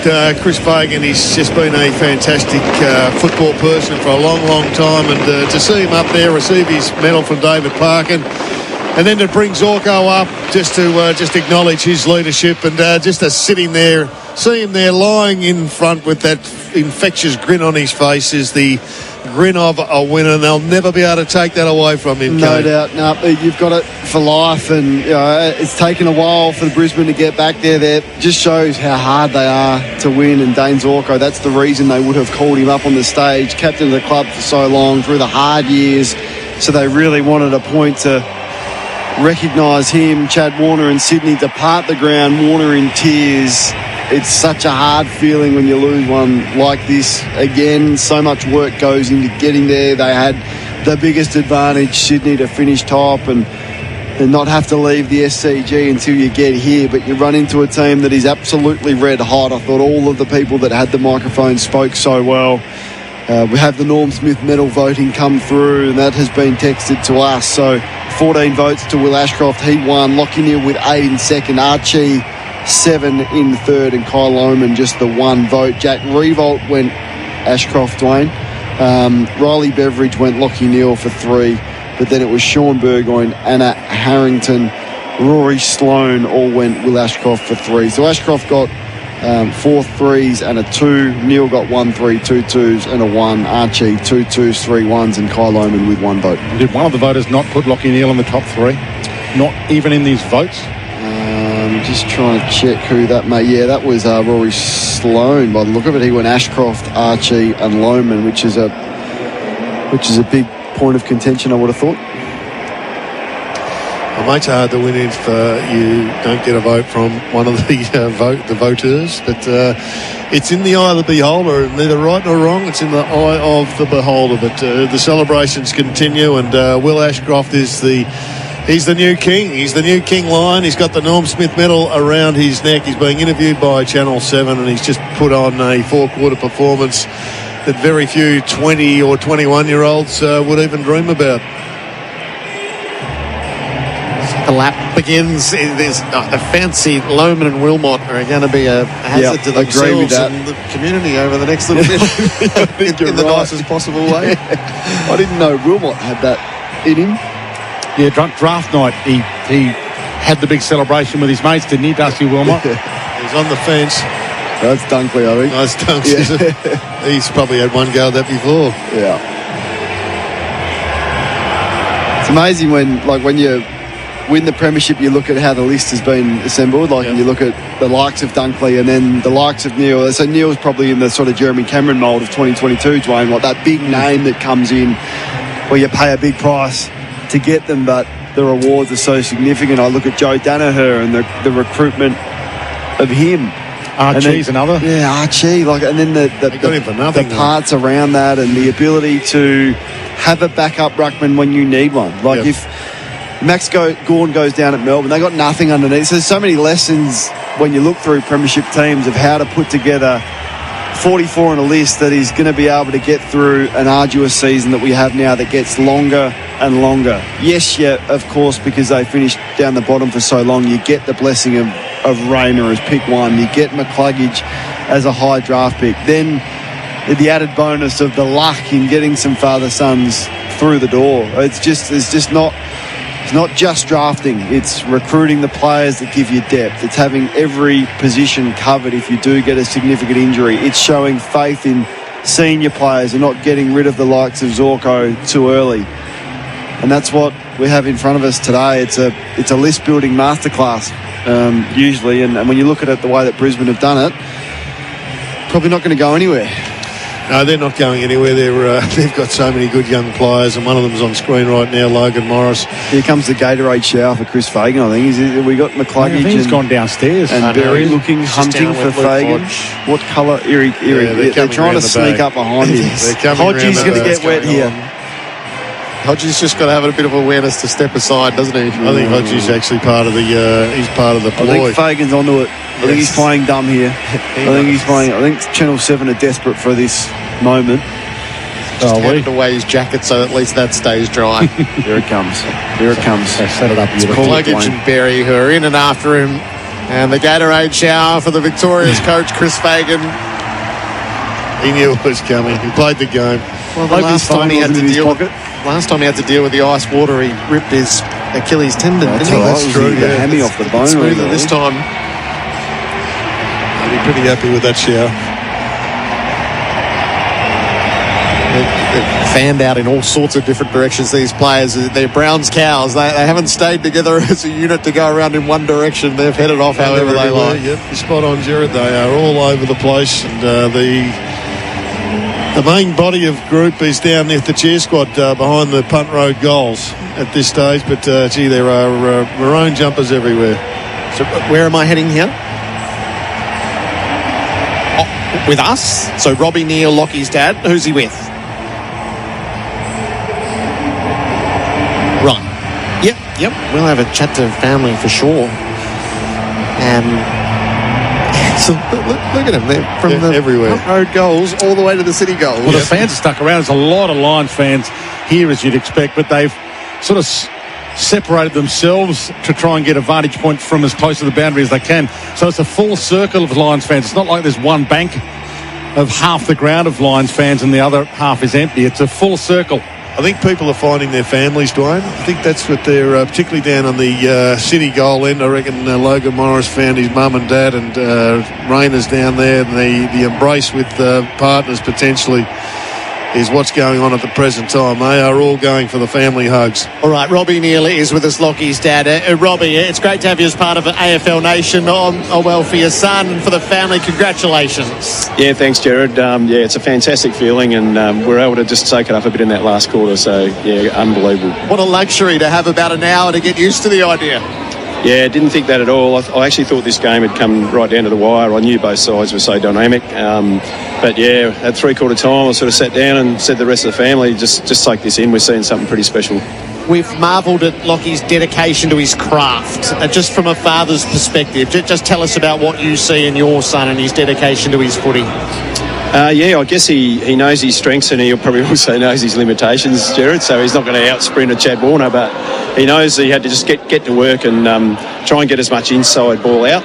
And then on other times, perhaps just to differentiate in his role, just to get out into a bit of space as well, if they weren't close checking him, and be a link as well. So a little bit of an added bow to the string today. But, he's always talked about his one wood, and in grand finals, he just felt it really important that he got the work inside.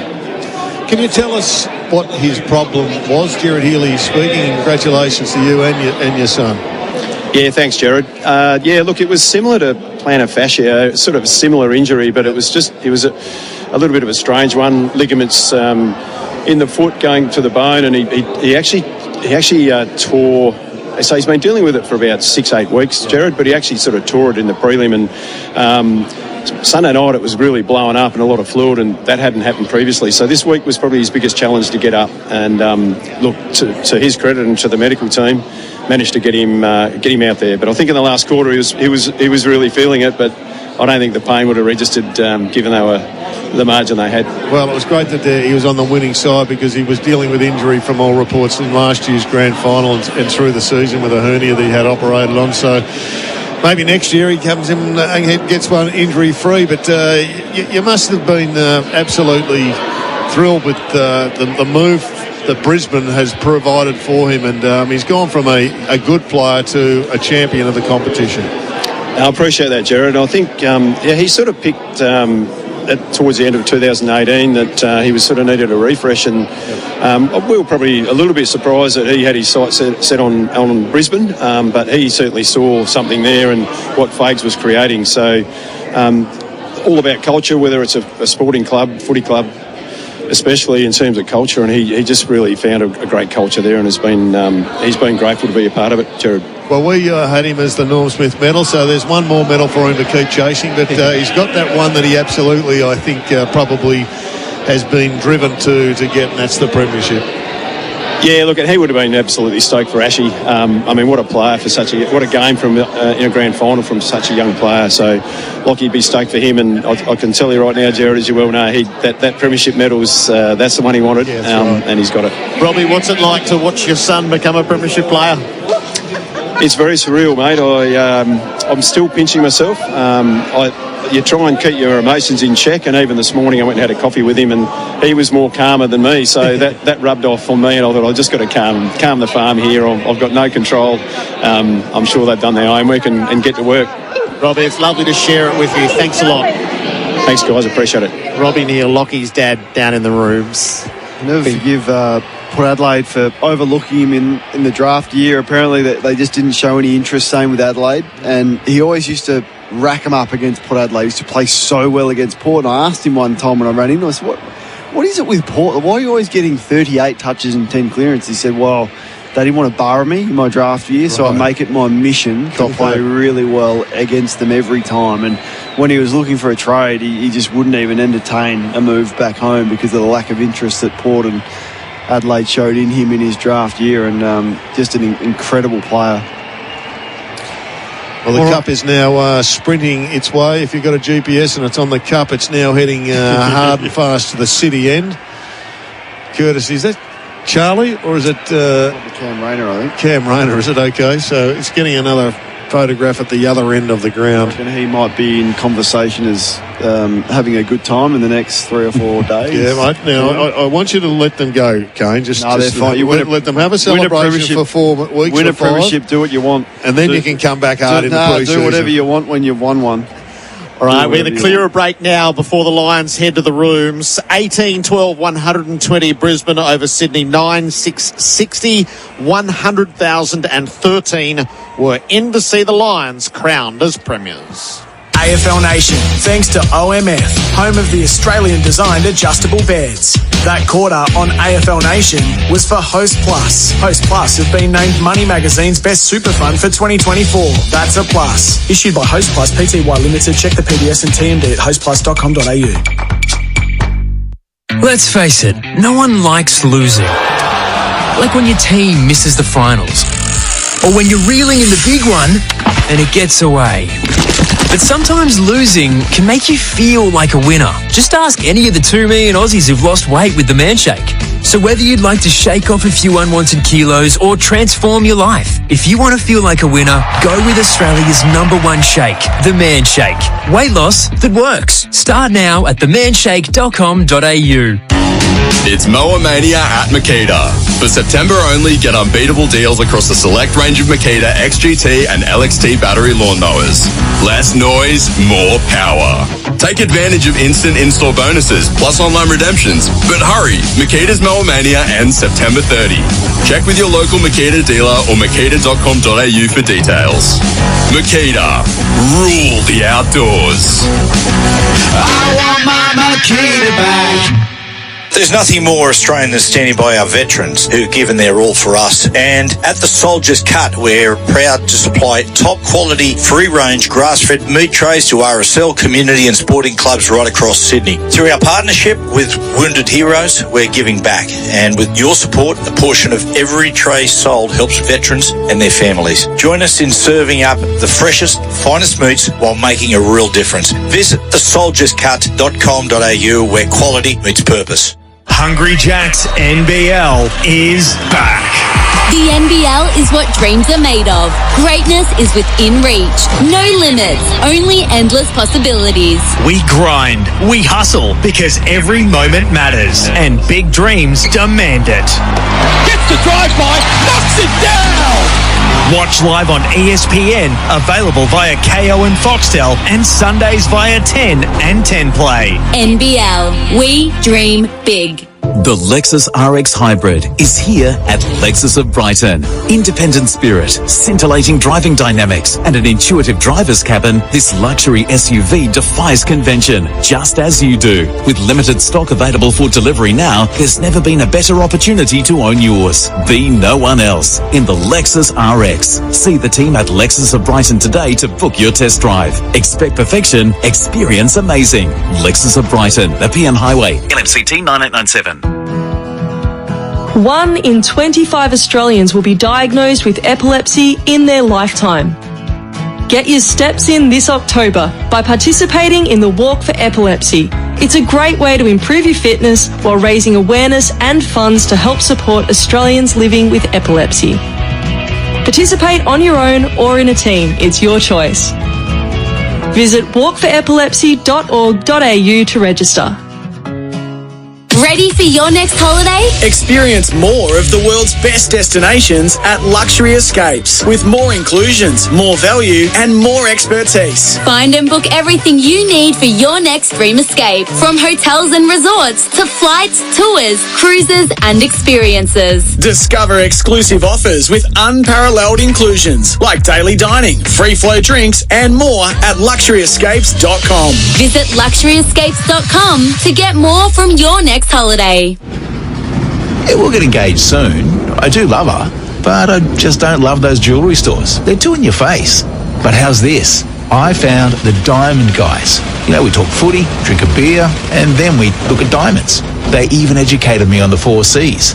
The Diamond Guys help blokes pick or design an engagement ring. And it's all done one-on-one, so there's no pressure. The Diamond Guys. The place your girlfriend always wants you to have a beer.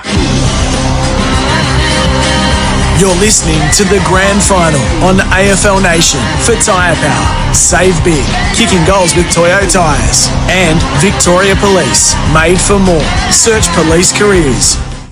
The Brisbane Lions have won the 2024 Grand Final by 60 points over Sydney, 18-12 to 9-6, perfectly double their opponent's score. Gerard Whateley and Kane Corns with you as the lap of honour continues. Kane, let's allocate our awards now so that when they hit the rooms we can savour it with them. Choose one of the unmissable moments for Drinkwise. You won't miss a moment if you Drinkwise. I just thought when Hipwood kicked that goal from the pocket and Dwayne called it the hippie shake, I thought just if Hipwood's doing that, like half falling over, getting to his feet, managing to get on his left and snap it from the pocket, it just meant to me that everything was in favour of the Lions and it was just their day. Choose to Drinkwise. The forever young player of the day for Tobin Brothers. Tobin Brothers Funerals celebrating lives. It's got to be Dane Zorko. Thought he had a really solid game today. Dane Zorko had the tag early but was let off the chain. 26, kicked it so well, 455 metres gain, had 6 tackles, 5 score involvements from half back, and what is he, 35 years of age? I think he qualifies, Jared. I reckon he does. Yep. Tobin Brothers Funerals celebrating lives every day of the year. He might just have had his best year, All-Australian, and now the premiership that he's fought so hard over so long for. The big moment for Bendix. Put your foot down with confidence. Bendix breaks. I mean, you could have picked a number of them, but I actually thought it was the Charlie Cameron goal late in the first quarter because Brisbane, to me, had been dominant, and I just felt like, and you called it at the time, it was more reflective of the margin that they needed. So he'd missed a set shot from an easy spot early in that first quarter. There was 30 seconds left on the clock when he did snap that goal from the pocket just on quarter time. So I thought that gave them the momentum that they deserved at quarter time. Who ran the most kilometres? They'll sleep well tonight for the original Mattress Factory. Kick back and relax with an adjustable bed from Australian designed and owned OMF. Humour Cluggage ran 14.9 Ks.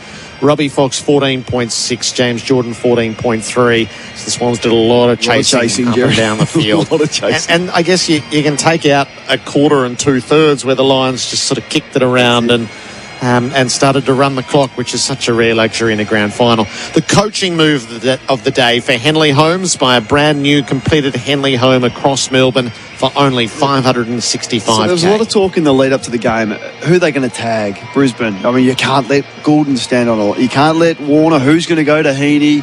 What are they going to do with Blakey off half-back? But really, Chris Fagan's gone in and allowed his team to play and play to their strengths. So Goulden started on Fletcher at the first bounce on the wing. Yep, Dunkley put a body on Heaney, but it wasn't a hard tag. Archie was with Blakey, but I just think he backed his own players' strengths and talents to take them on head-to-head, whereas Sydney were more defensive. So Jordan's got a roll on Zorko, which doesn't work. Parker goes hard tag on Andrews, which doesn't work. You've got matchups in the middle of the ground. And so I feel like they were more prone, okay, this is what is going to get it done for us. We're going to back our players and our talents, and we're not going to be too defensive. And the players just responded and played with flair and got the game on their terms. And I felt like John was sort of chasing his tail with those matchups from quarter time onwards. Henley Holmes built with confidence. Who was the toughest player for Anthem Workwear Get Inspired? You know what? It could have been a number. So this body of work, Dunkley was really tough. I thought Archie had some strong moments. I thought Harris Andrews was just an immovable force back there. But go and watch the tackles that Charlie Cameron laid early, and also Cam Rayner. They really set the tone physically with their tackling. And, I mean, Brisbane laid 64 tackles to 45 despite dominating possession. So they were so tough. They were so clean. So just those two forward-line players with their tackling ability and their pressure were seriously tough. But the whole team was tough. They didn't have a moment when you thought, oh, he didn't go hard, whereas Sydney definitely did. We spoke about the uncontested mark threshold. It ended up being 145. That was what I was. So it was 41 in the first. I had it written down. It was 41 in the first quarter. I'm going, well, they're on track for 160 here. This can't happen. So they're going to shut this down. And then it was 76 at halftime, and it just was allowed to continue and continue. And I said, if they allow them to have that many, they'll lose this game by 5 or 6 goals. Well, they lost it by more because they didn't do anything about it. And they just control the whole of the game with their ball. I couldn't believe in a grand final that you've allowed a team to have 30 shots, kick 120 points, and take that many marks. So defensively, the pressure wasn't there, and Brisbane just made them pay and made them look silly. MRO incidents. Arnold Thomas and Becker talked to a lawyer today. There was nothing untoward that transpired. The votes for AFL Nation, Kane. Yeah, I thought the best player on the ground was Lachie Neale. So 35, 9 clearances, 13 ground ball gets, which was 6 more than the next best on the ground. He had 11 score involvements. He went at 86% disposal efficiency, 6 inside 50s, 3 take. I thought he was the most complete four-quarter player on the ground. 3 votes Lachie Neale, 2 votes Will Ashcroft. Those two, as we mentioned throughout the call, we're going to fight it out. 30 touches for the Norm Smith medal list, 6 ground ball gets, had 11 score involvements as well, and kicked the goal himself. And I think they got the right players, but just in the wrong order. I thought Archie was excellent, and I thought such a great reward for his final series. 11 score involvements, which was the same as Neale and Ashcroft. 4 goals, 4 big goals, and when he was required, completely blanketed Blakey as well. So he had the defensive aspect of his game. So I went 3-0 to Ashcroft, 1 Archie. Our major partner is the TAC. Stop kidding yourself. If you drink, don't drive. Just overall, the statistical readout. So the Lions, 385 disposals to 305. 270 kicks, 115 hand passes. The inside 50s were 51-49, so it's only 2 between them. But as you rightly point out, 30 scoring shots to 15, so double on that front. Chris Fagan's just heading downstairs now. Just a couple of other ones as well. Like 20 intercept marks to 8. So Starcevic took 5, and he's unlucky not to get mentioned in the best players as well for the job he did. And then the marks inside forward 50, which we referenced a lot. And I'll just click on the forward 50 zone. So it was 22 to 9 marks inside forward 50, Brisbane's way. Could you just read that again? 22 to 9. 22 to 9 marks inside 50. So Archie took 5 marks inside 50. Danaher took 4. Charlie Cameron took 2. Lohman and Morris both 3, and Rayner took 2 as well. So just an aerial dominance about them, and all their forwards joined in. You were plotting the score sources. Yeah. Well, just intercept, and what happened to clearance as well? So it was turnover and stoppage. So the best teams, and you can speak to Champion Data about this, are in the top 3 for scores from turnover throughout the year, and that's just where it sits. They kicked 72 points off turnover to 27, so plus 45 points from turnover. And stoppage in the end was probably evened up, but Brisbane plus 15 scores from stoppage. Yeah, but also from their defensive half, like the way that they were able to move the ball. So they kicked 6 goals from their defensive half, and that was largely due to Sydney's inability to shut down those uncontested marks we've spoken a lot about. And individually, Neil had 35, Ashcroft 30, Dunkley 21, McCluggage 21, Berry had 20. Well, for Sydney, Florent 24, Goulden 24, Grundy 22, Fox 21, and Warner 21. Our call team is dressed thanks to Ringers Western. Whether it's the paddock or the pub, Ringers Western has the kit to keep you warm this summer. Got the T-shirt on, Jared. Got the Ringers on. Oh, yes, you do. You do. Very with popular the navy amongst blue the daughters today. as well, the Ringers. What? So on the Sydney side of things, what the injury for Heaney is, there's going to be an injury for Papley in the aftermath. So that there's going to be a long tail for the losers in this, which I don't think determined the match, but it will be interesting to learn in the aftermath the extent of those. Yeah, it will be, and the fallout. I mean, time to recover clearly what he's learnt from selecting injured players again. Yeah, did he play Logan McDonald knowing that he might not get through and they maybe risk and think of subbing him out? He didn't last. Jared picked out early that he looked like he was hobbling Logan McDonald. Yeah, I think that's okay. Like if it's a star player, like if it's the Nigel Lappin story, the Stevie Johnson story, those they're in your top 3 or 4. Yeah. So if it's Isaac Heaney and you're jabbing him up to play in the ankle, no worries. But if it's Logan McDonald, I don't know. Is he even in there?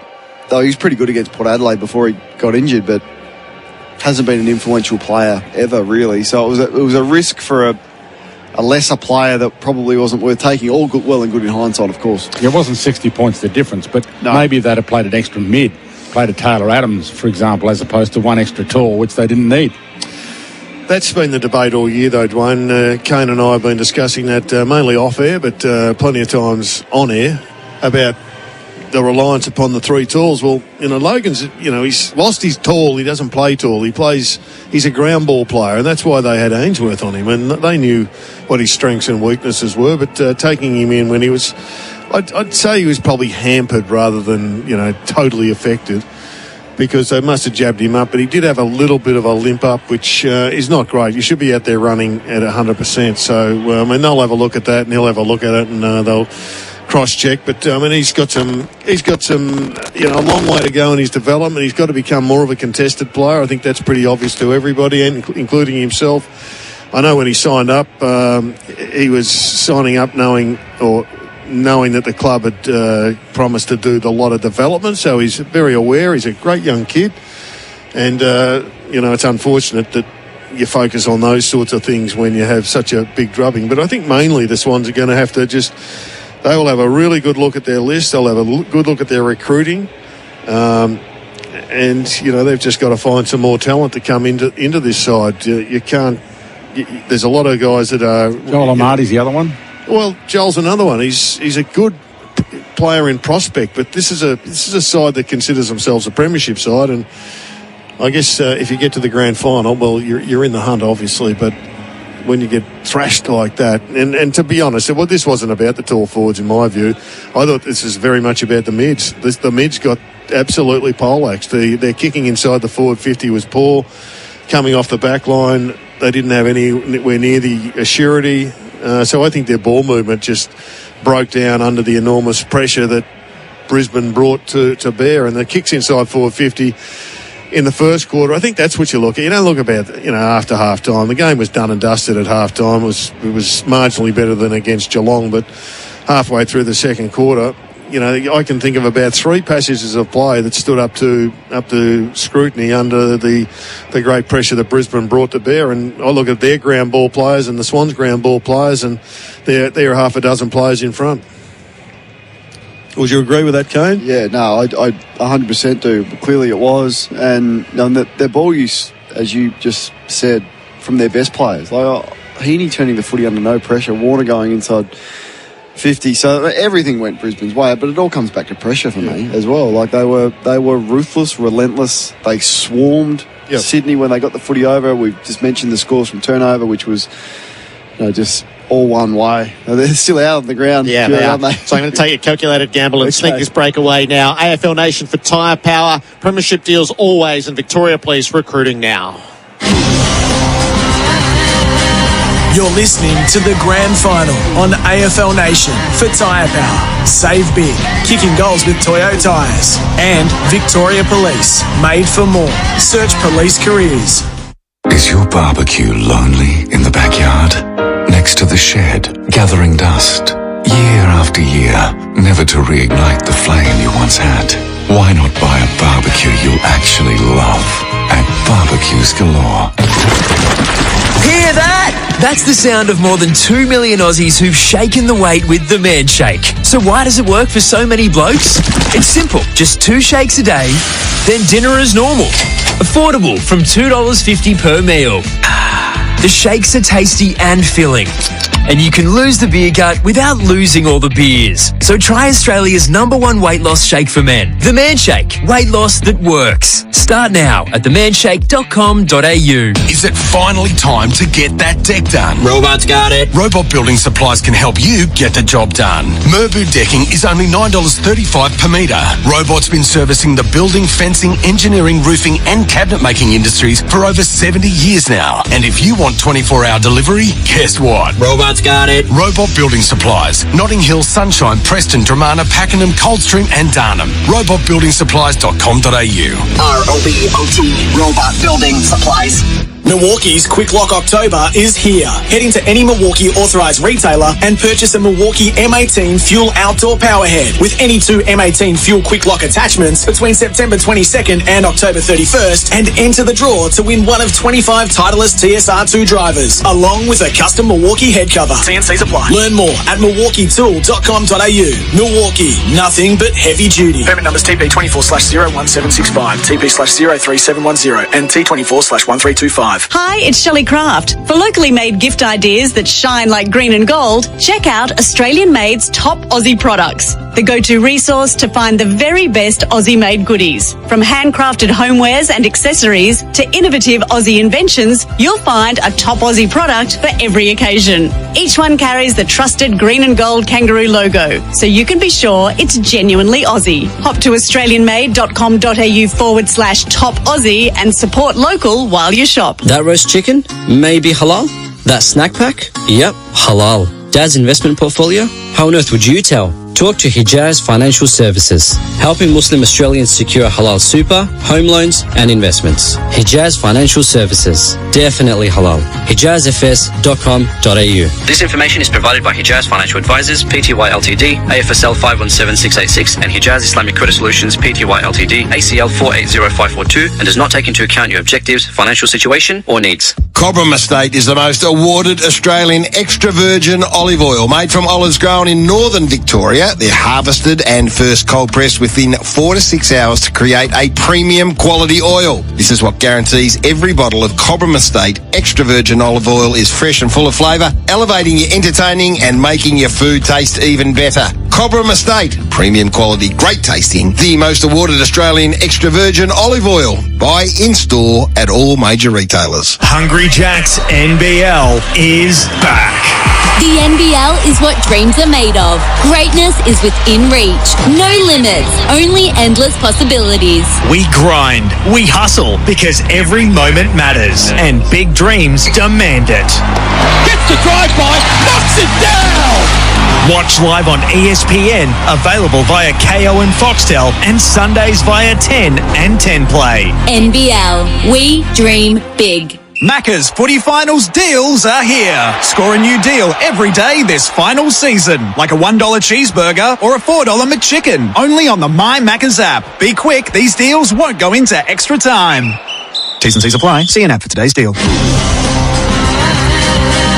You're listening to the grand final on AFL Nation for Tyre Power. Save big, kicking goals with Toyo Tyres. And Victoria Police, made for more. Search police careers.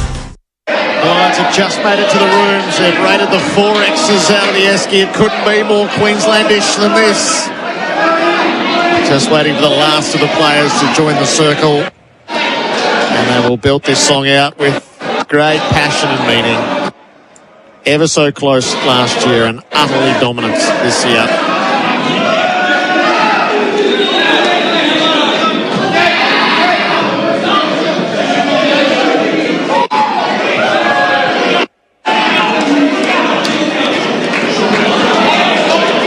Just throw the cans around to make sure everyone's got a tinny before we start. Good work from the sponsors. I think you've underestimated Zorko's capacity to be best on ground the next 2 days. Yeah.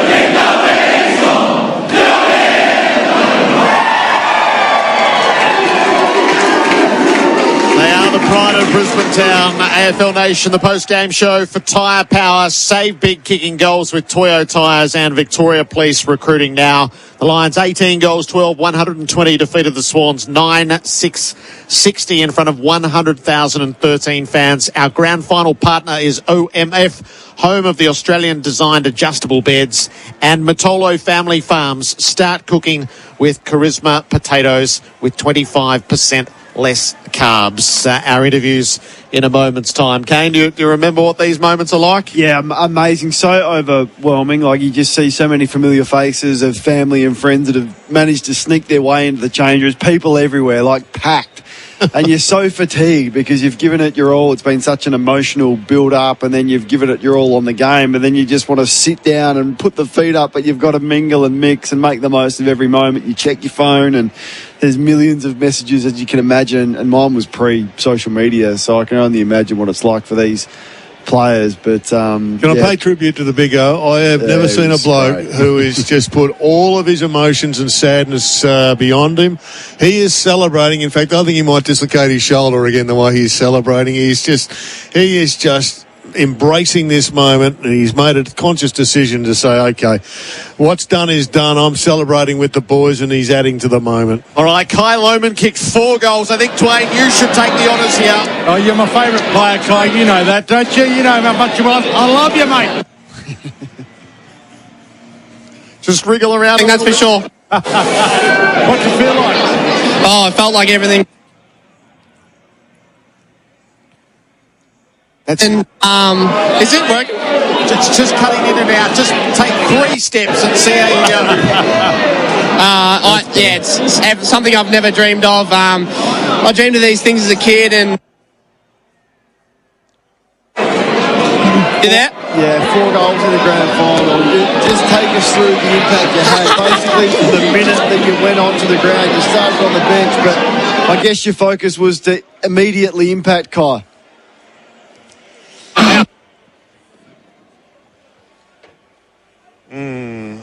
I suppose that's going to happen when it's as crowded as that. It's going to be hard. We just saw the shot of Chris Fagan had just gone into the coach's room all alone, Jared, and he just had a moment. He did. Assuming with his wife, and just really emotional. Everything that he's been through on and off the field.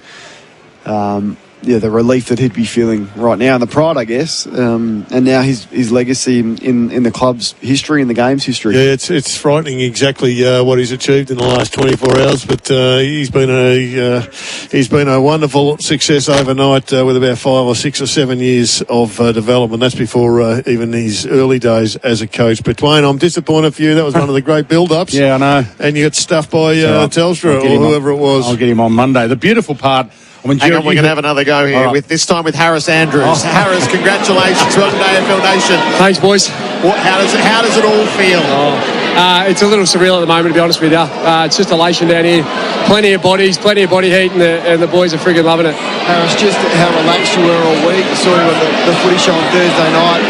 And it felt like you learnt lessons from last year and put those into practice? Yeah, absolutely. Yeah, we probably come in a bit tight last year, first experience in a grand final week. So it's a really long week. If you stay switched on the whole week and you don't enjoy it, it ends up being a bit too long. So we made sure we were nice and locked in on Friday and Saturday, but leading into it, it was important that we enjoyed the week and embraced it. Called to the rock today. Like they couldn't penetrate you. They couldn't get past you. You knew Parker was probably going to go to you. Individually, what was your focus? Yeah, he's a great player, Luke Parker, obviously, and watched a lot of vision of him last week on Alir, and I knew that he's got some good positioning stuff, so I just had to be on my toes, ready to go. And to be honest with you, like the pressure the boys put on around the ball, like there wasn't many times where those sort of midfielders like Goulden and Warner were streaming out, shoulders out, making my life hard. It was always pretty ugly ball coming in, so that helped me out. Harris, tell us about half-time, and congratulations, Jared Healy here, but half-time, you went in, the game felt like you had it in your command. What was the approach from the coach? Yeah, no, he just told us to reset. It's a longer break than normal, the half-time break. So we had a little bit of time to just relax and chill out for a moment. And then we had to reset and go again. We knew the Swans were they're a proud outfit. We knew they were going to come again. And our ability to absorb that and just get on with the job was important. So that was the messaging from Fags. And that's what I tried to relay to the group. Big Joe's not retiring, is he, Harris? I got no idea, to be honest. Big Joe, he's had an unbelievable season. I'm not really too sure, to be honest. That was all a bit of a different sort of patch of time last night, so I'm just so happy for him. He kicked that goal at the end of the game. You can see the love the boys were giving him, and it's awesome. It's been an incredible year. Tell us about the low point in the year, because we clearly know what the high point is. There's a couple. I mean, starting 0-3, being able to fight our way back from that. The big loss in Canberra against the Giants. That game against Gold Coast where we had 2-3 blokes down for season-ending injuries. It's been a really big roller coaster this year, and I'm just so happy and proud of the group. Our ability to just dig deep and stay to our process all along, and that's driven by Fags. His ability to just keep us going on the straight and narrow, and I'm so happy for him, mate, because he's had his knockers over the years, and he's such a great coach and such a great man, and we couldn't want to play for him anymore. The big O, I mean, it was amazing the way he celebrated after Darcy Fort ran straight to him, but I'm assuming his courage will live on amongst the group forever. How did you address it pre-game? Yeah, no, that makes me a little emotional thinking about the big fella. He's a champion of man, to be honest with you. That's a hard week for anyone. His week last week, even his ability to just play on with a dislocated shoulder clearly and make it a fight and be able to sort of put Joey in the front half while he was grinding it out with a dislocated shoulder is going to be folklore. And I'm just so I feel heartbroken for him that he wasn't out there with us, but he should know that he's as big a part of that as anyone. And his ability for us to motivate us to play hard, tough footy, be tough bastards. He was the real focal point of that today. You've got a couple of really good young players into the team tonight or today, and you've got a couple of rippers coming as well. This is only just starting, this train ride. Yeah, these young blokes are stepping up. I tell you what, like guys like Logan Morris and Kai Lohman, obviously will come away with a big normie. So, it's an exciting time for the club. Hopefully we get a couple of guys in the draft as well. And I feel like a development team, development coaches up here have done an unbelievable job. Guys like Scotty Ballace and Daniel Lloyd and Ben Hudson in our VFL, they're prepping these guys to make sure they come in and make an impact, and they're not just week in, week out. So, it's an exciting time for the club, obviously, to get over the hump and win a premiership. It's so exciting. We'll learn in the coming hours and the coming days. How did Fags theme it? What did he go with during the week or even in the pre-match today? Nothing really too different to the last couple of weeks, to be honest. It's just been about believing in ourselves and making sure we give ourselves to the team. Big O is as big a part of that. He gives himself to the team week in, week out, and you saw that firsthand last week. So, there wasn't anything too sort of crazy or different this week.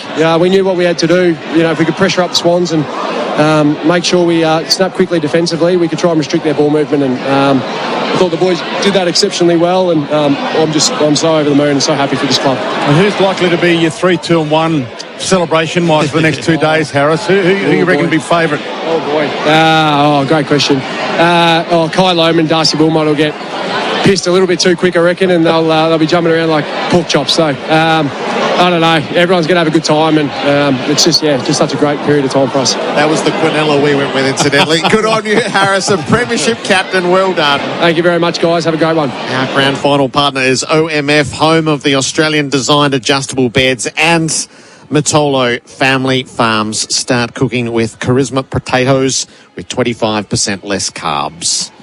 premiership captain's got a ring to it at 27 years of age, doesn't it? Definitely. And it inspired choice, probably both. I'm not really sure. Sometimes co-captains. I'm sort of the one traditional captain, and you can point to that, but those two, their form since taking over as dual captains has been enormous, and their leadership today, well, you can't fault their performance today, and they rightly share the premiership captain status forever. And they'll likely buck the trend of premiers missing the finals the next year, won't they? They'd look better set, do they? I think so. I mean, we do get sucked in a little bit, don't we, to the Premier, and we think dynasty, and I did that with Geelong in 22 because they added those 3 young players to their group, and you think, but with this one, it's almost impossible to see that. We would have said probably the same about Collingwood last year. But with the access that they've got to the draft, I'm sure Levi Ashcroft comes in and makes an impact. But then you get, like Oscar didn't play today, the big O. Then you get 5 guys with reconstructions coming back. Coleman's a star, and he's just scratching the surface. Cam Rayner is scratching the surface. All right, our post-game show is for Beaumont Tiles, free LED mirror with Beaumont's packages right now. Eric Hipwood is with us downstairs. Eric, could today have gone any better? I think in that second quarter, everything just went our way. We were able to kick accurately and just get on a roll. It was one of the better quarters I've ever been a part of. So when you kicked that goal and the homage to Jason Ackermanis, tell us about it. When that went through, I knew it was our day because that did not spin right. But no, it was pretty special. That whole quarter, I mean, everyone took their moments that quarter, and the result looked after itself. So how well do you know the Acker celebration to reprise it in that moment? I actually don't know it too well. It just come over me to get that. That was special. What about when we hear a lot of stories post grand final, just your body? You've been playing sore. Give us an indication of how much duress you've been under. Funny enough, it was actually the Swans game which I hurt my groins at. It's essentially just OP, osteoporosis. I've had that since that game. I owe it all to the docs and the physios and also the coaches to back me in each week. Keep my game pretty simple. If I wasn't touching the footy, it was making sure my opponent as well. My understanding was it was an acute issue. Like most OP comes on after various stress over a period of time. Yours was more acute. You got whacked and you got sandwiched, and you've had to have a fair few injections. And one time they missed and you hobbled around, but they've obviously nailed it the last few weeks because you've been in great form.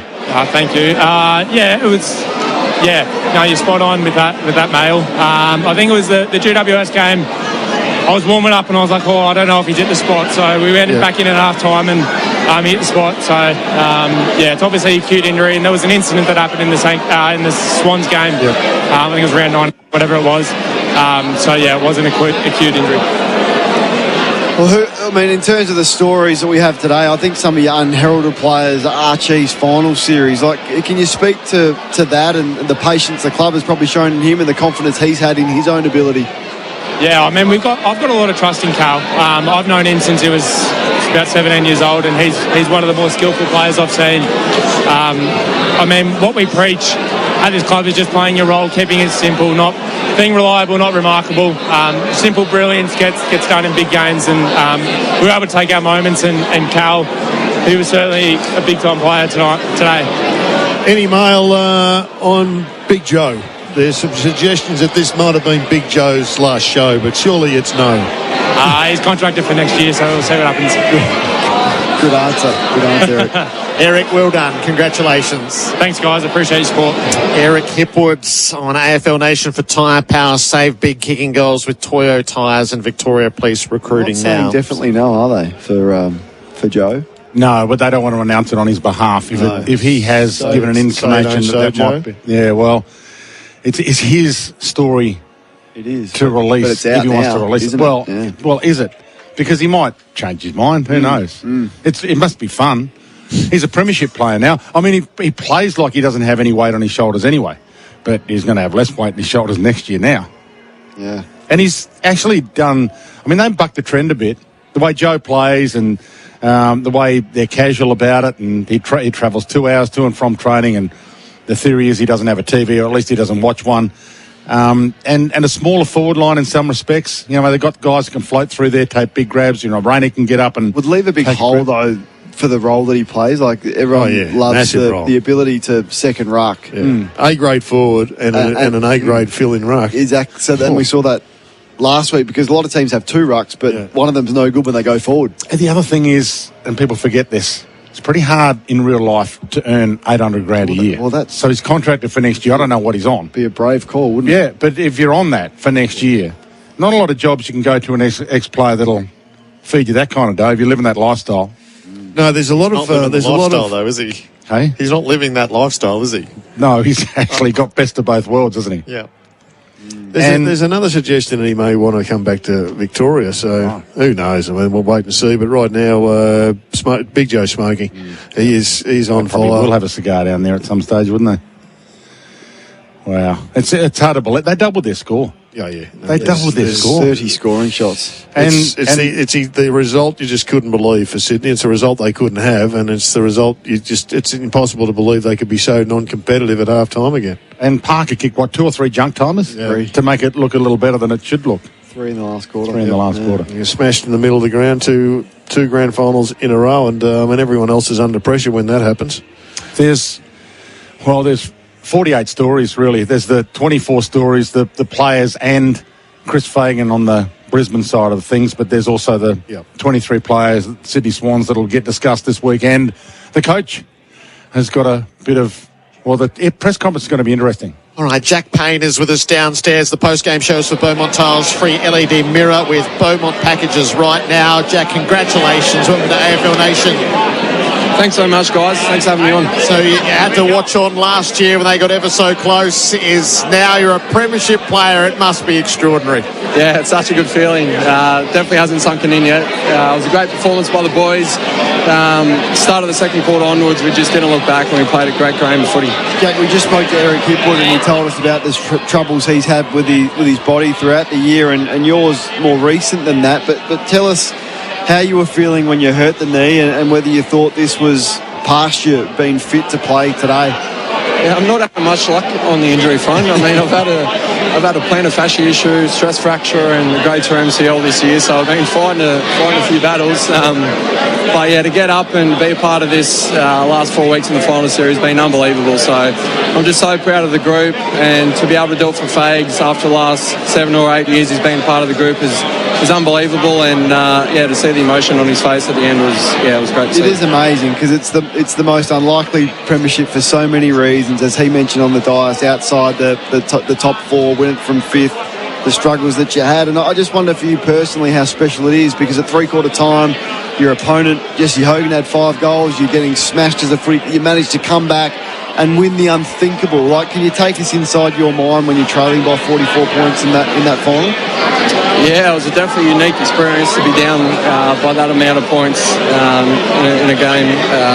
I had so much on the line, but again, Fags' messaging throughout that game in the last sort of 10-12 weeks, ever since the postseason buys, just go out there and have fun and play the way we've been playing, because we know our best footy can beat anyone on any given day, and we're able to do that in that second half against the Giants.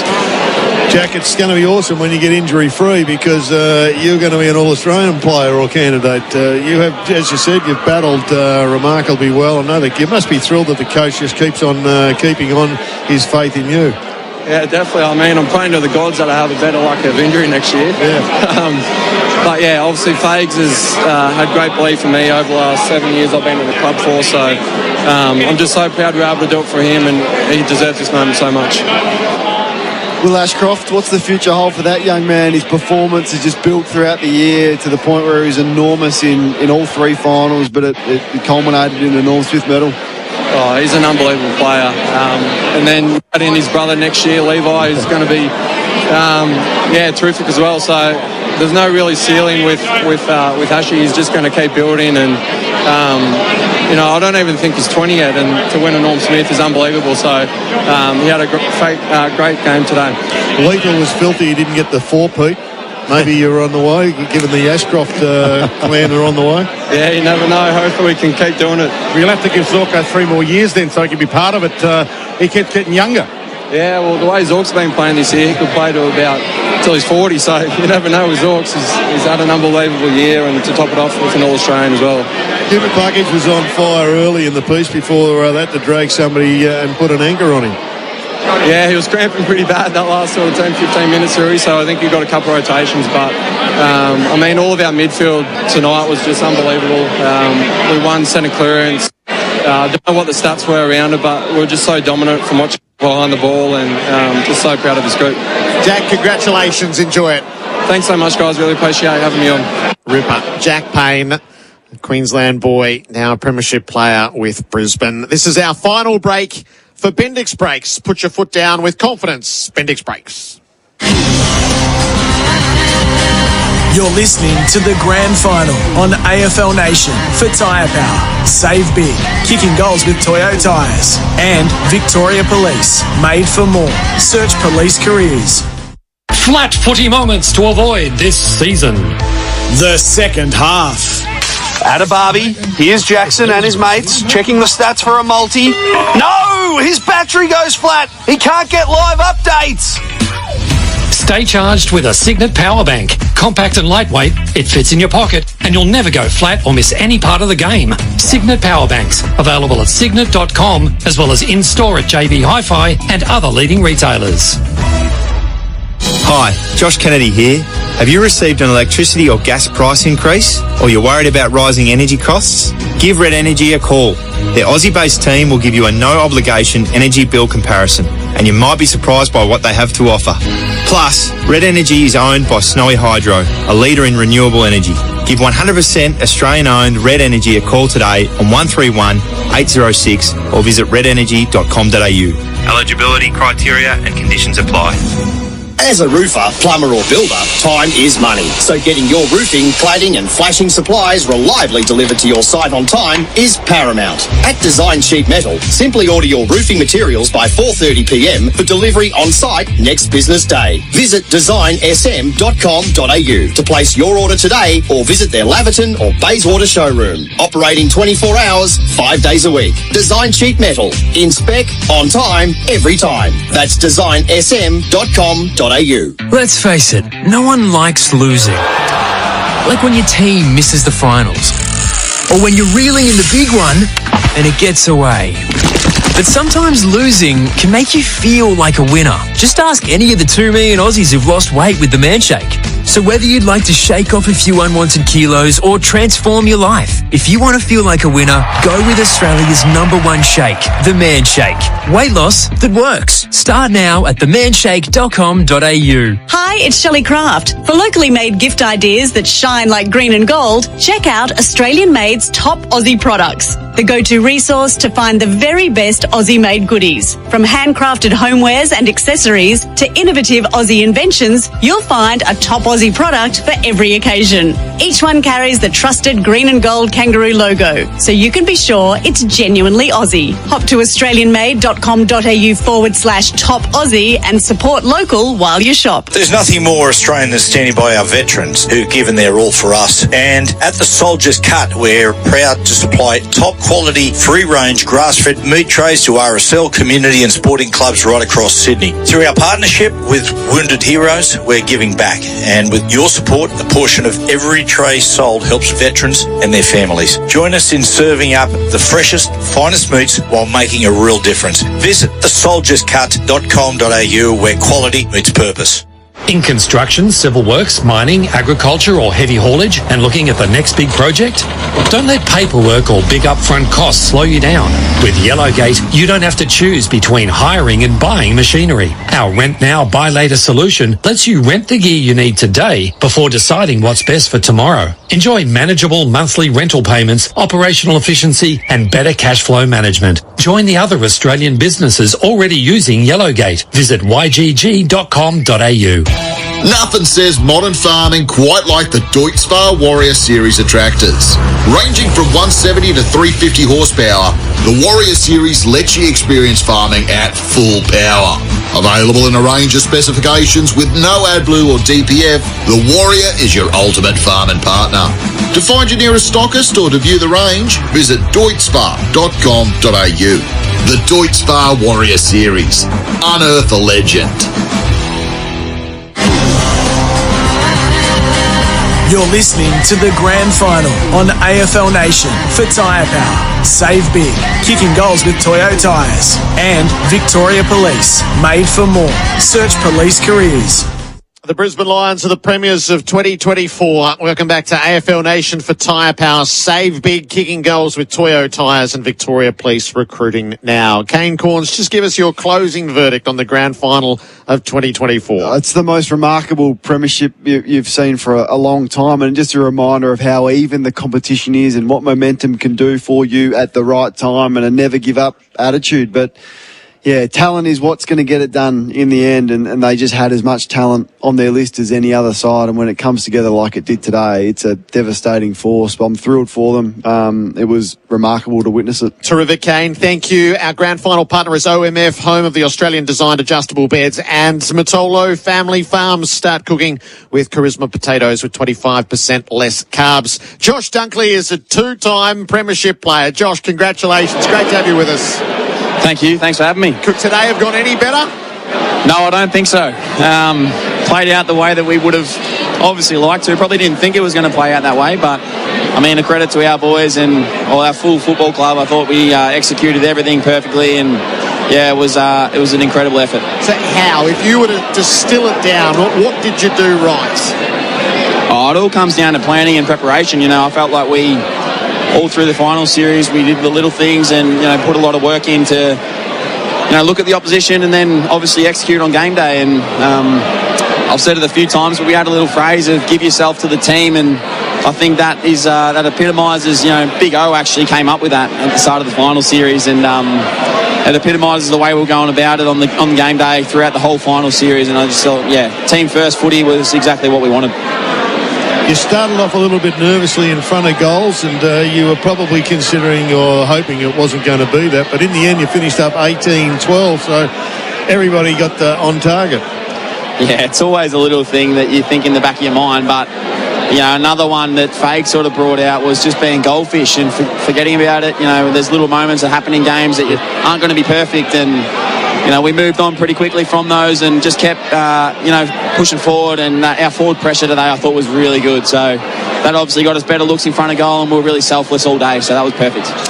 Your own game, you clearly went to Heaney early.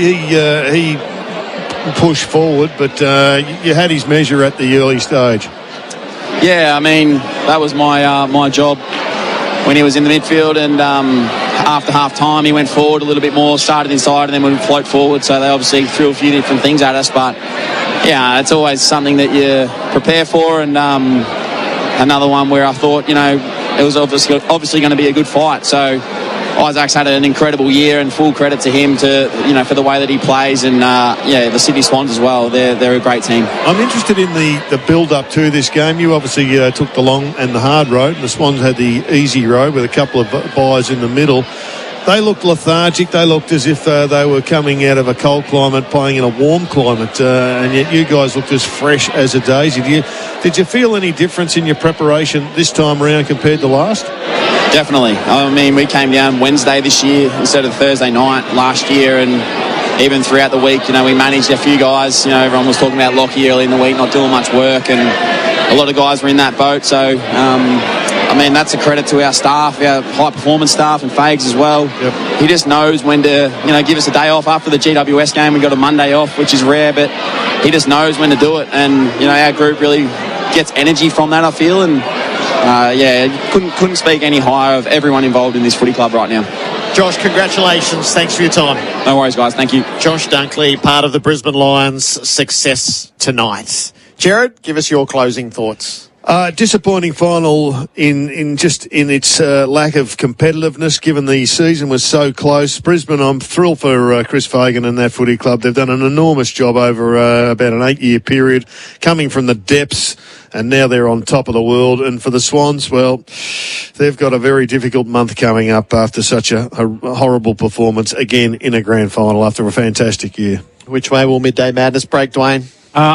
You got to celebrate first before you talk about the Swans. So hopefully we'll be celebrating. And yeah, that and footy, I'm going to miss you. When's the fixture come out for next year? I'm going to miss it.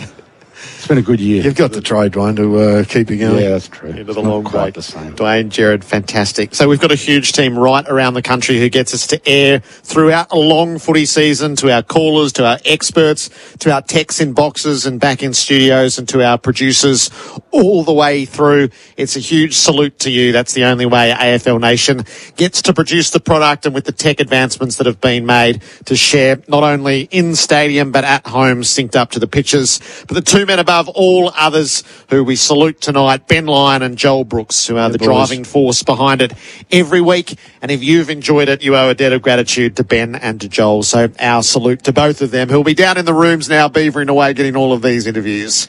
Yeah, they've done a great job, Jared, as have you as the team captain. Love working with you and Dwayne and Jono and Dermot and Kane. Beautiful. All right, so we sign off from the MCG Grand Final Night 2024. The Brisbane Lions, 18 goals, 12, 120, have defeated the Sydney Swans 9-6-60. The Lions enjoy the spoils, and we'll be back with you in season 2025.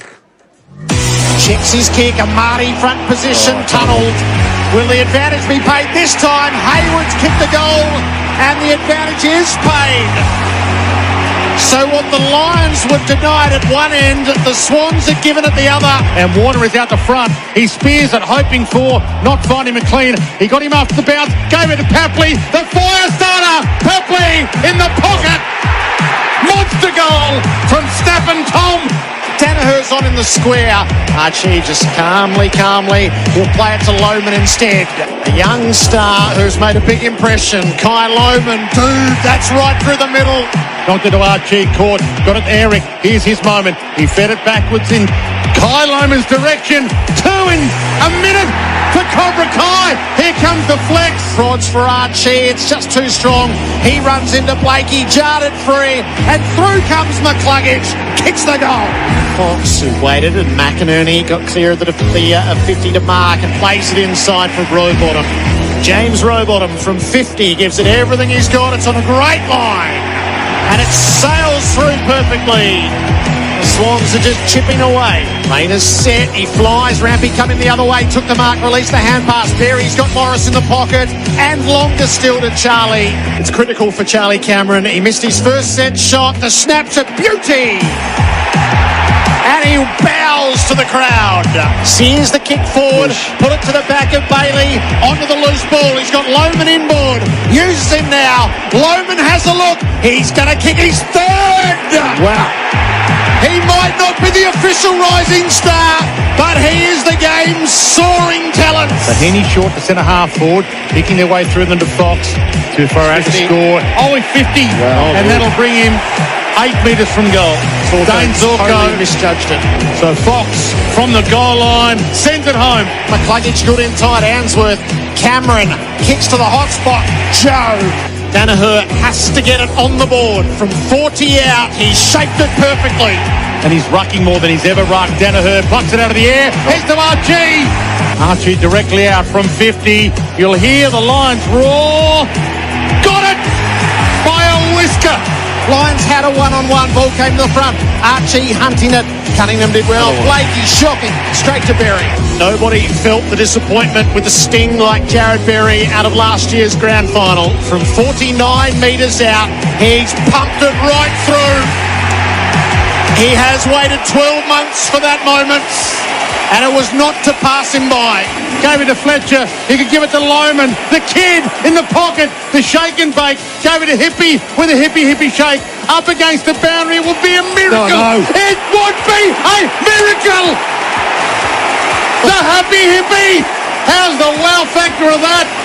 Morris pulls his kick into the pocket. What's he thinking? He's thinking Archie. He just got off Rampy too easily and took the mark. He's a big reason that they're here, and he steers this through for a goal as well as the Lions pile the pain on Sydney. Neil's got it. He has a bounce at right half forward. He kicks the Lions for Joe, who got knocked out of it and cleared the way for Morris. Take your pick. Logan Morris, the teenager, to get in on the act, and he does. He follows up. Roberts gives it to him. Blakey will find Heaney inside 50. He'd probably have to channel Darren Jarman for them to win. And he starts with a goal. 30 out from the Brisbane goal. McLean knocked it down. Ashcroft straight through the stoppage onto the boot. The kid's pure class. And now he launches it. He got it 60. High bomb. Rayner! Sky Cam! Cam Rayner around his body. Salute Rayner. Glorious open space. It's set ever so perfectly for Archie, who can walk it in. Oh, it's a glorious scene at the G if you've got the Lions close to your hearts. Where's Charlie? Flick over the top, Bailey. Oh, Joe's time. Smoke and Joe Danaher. Say it ain't so, Joe. Surely you're not retiring. Say it ain't so. They come from everywhere. Look at him. Flings it at the goal front. It'll bounce across the face. Zorko chases. The Lions have in hand in every imaginable way. The Lions produce a domination to make the golden era proud. The premiership is going back to Brisbane, and for Chris Fagan, it's the greatest coaching story in football history. Brisbane win it by 60. You're listening to the Grand Final on AFL Nation for Tyre Power. Save big, kicking goals with Toyo Tyres. And Victoria Police, made for more. Search police careers. A fantastic victory. The final score, 18-12, 120. To the Sydney Swans, 9-6-60. Twice the score. Twice as many scoring shots, 30-15, and twice as good at least. Brisbane executed their game perfectly. They turned what is normally the red-hot contest of a grand final into a frustrating and ultimately fruitless game of keepings off against their opponents. 46 marks in the first quarter, over 140 for the game, as they kept their opponents at arm's length for the entire afternoon and took advantage of it with a functional forward line, including Lohman and Archie, who kicked 4 great goals each. Contributors all around the ground. When Sydney got the ball, they generally were incapable of doing what Brisbane did, maintain possession. In the fourth quarter, when the game was still alive, Sydney's kicking into the forward line was either nervous and shallow or floated up into Harris Andrews country, where the result was inevitable and fruitless.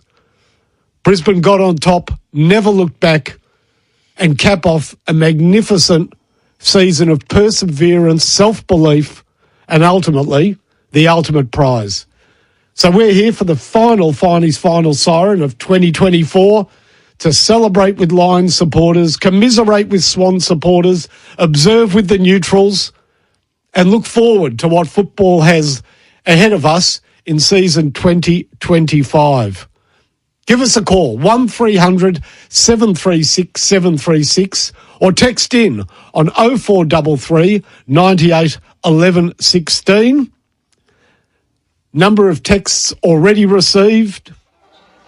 Big O, commitment to the cause. Of course, Oscar McInerney, one of 4 Brisbane Lions who weren't out there today, but his story the most heartbreaking, having rucked the entire season, of course, dislocating his shoulder in the preliminary final. He handed the reins to Darcy Fort, or they were passed on to Darcy Fort, who performed admirably. Certainly was probably the more effective of the 2 ruckmen, and on a day where his job was simply not to get outpointed by Brodie Grundy, he did that with great aplomb. But right through, whether sitting on the bench or in the celebrations afterwards, the Big O showed his love for the club, love of his teammates, and in turn was shown that love right back at your brother. So a great call on that one. Let's go to our callers. Kick it off, by the way, if you haven't caught up with the news, our youngest ever Norm Smith medalist in Will Ashcroft. If I was giving votes today, I would have been on the same page as Kane Corns. I heard his votes as I came into the studio, and I agree with him right through, 3-2-1. I gave one vote to Callum Archie, just ahead of Kai Lohman. Other good performers for Brisbane that can consider themselves unlucky would be Brandon Starcevic, who capped off a great final series. I thought Berry, again, had a very good game, influential throughout. Many other good players, but one to Callum Archie, two to Will Ashcroft, the winner of the Norm Smith medal, and I had him nosed out by Lockie Neal. I gave him best on ground, but certainly no problems with how the voting panel saw the final result. In the studio with me is Stephen J. Peake, he who opines, he who spruiks for our magnificent year-long sponsor, Alan Mance of Alan Mance Mitsubishi, and other many great makes at Footscray, Melton and Bacchus Marsh. We'll hear from Peaky shortly, but let's get to our callers. Nathan in San Remo. Good evening to you, Nathan. Thanks, Barney. I would just like to say I think the organisation of Brisbane set this up across the week perfectly. Last Saturday night, Fagan ruled out Oscar. It took Sydney till Wednesday to rule out Callum Mills. Brisbane got down here Wednesday, again ahead of Sydney. Yesterday at the grand final parade, I left knowing Brisbane would win. I was at the training. We'll watch both of them. Sydney seemed all uptight, it was all very serious.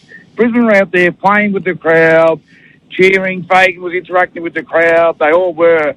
I just think Sydney just, as an organisation, missed a few opportunities this week, and Brisbane just took them all. You watched AFL 360 during the week. We had Dunkley on there. We had Neil on there. We had Fagan on there. They were all over the media. They just took it all in their stride. And as an organisation, I just think, hands down, they set how you embrace the grand final. You've got a duty to be part of the week with the fans, and I think Brisbane did that better than I've ever seen any other organisation do it. Look, in hindsight, that might be a blueprint going forward because they handled today so comfortably and were so competent in everything that they did. But I've got to say this, Nathan, these things don't always play out. And I honestly believe whether it was the week leading up to the grand final, even the matches leading up to the grand final, one school of thought was that Brisbane, having had the far tougher run, no week off during the final, two games where they had to come from almost impossible positions, well, certainly an impossible position against GWS and a very difficult position against Geelong, had the match hardened and full of self-belief. Another school of thought said Sydney, having had the lighter preparation, would be full of run and do what they did to Port Adelaide. In hindsight, it now looks as though, you're better off playing tough games and you're better off having the weak preparation that Brisbane did. I'm not going to say you're wrong, but I will say this, that however the game played out, that would have looked like the way to handle the situation. I do agree with one thing that you said, though, the very upfront and honest assessment of Oscar McInerney straight in the press conference after their win over Geelong, ruling him out, getting Darcy Fort in the mental position of not thinking that he might be playing in a grand final, but knowing that he was playing in a grand final is the way to do it. There's no use playing ducks and drakes.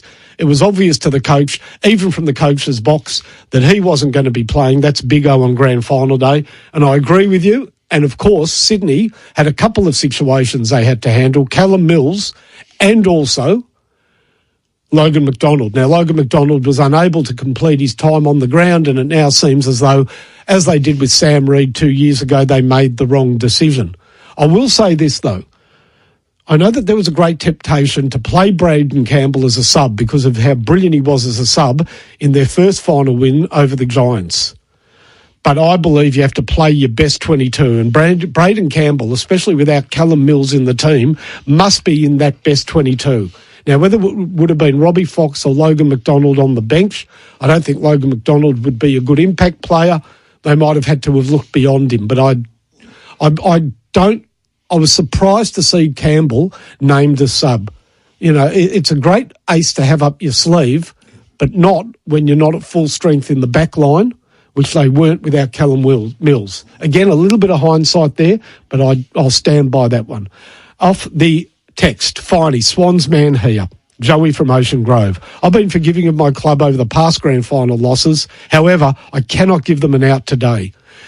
This is very disappointing for Swan supporter. I had a daughter, my beautiful daughter Andy, a big Swan supporter, rang me during the last quarter, tears running down her face, and she said, it's not that we've lost again, it's that we've done it again, what they did 2 years ago.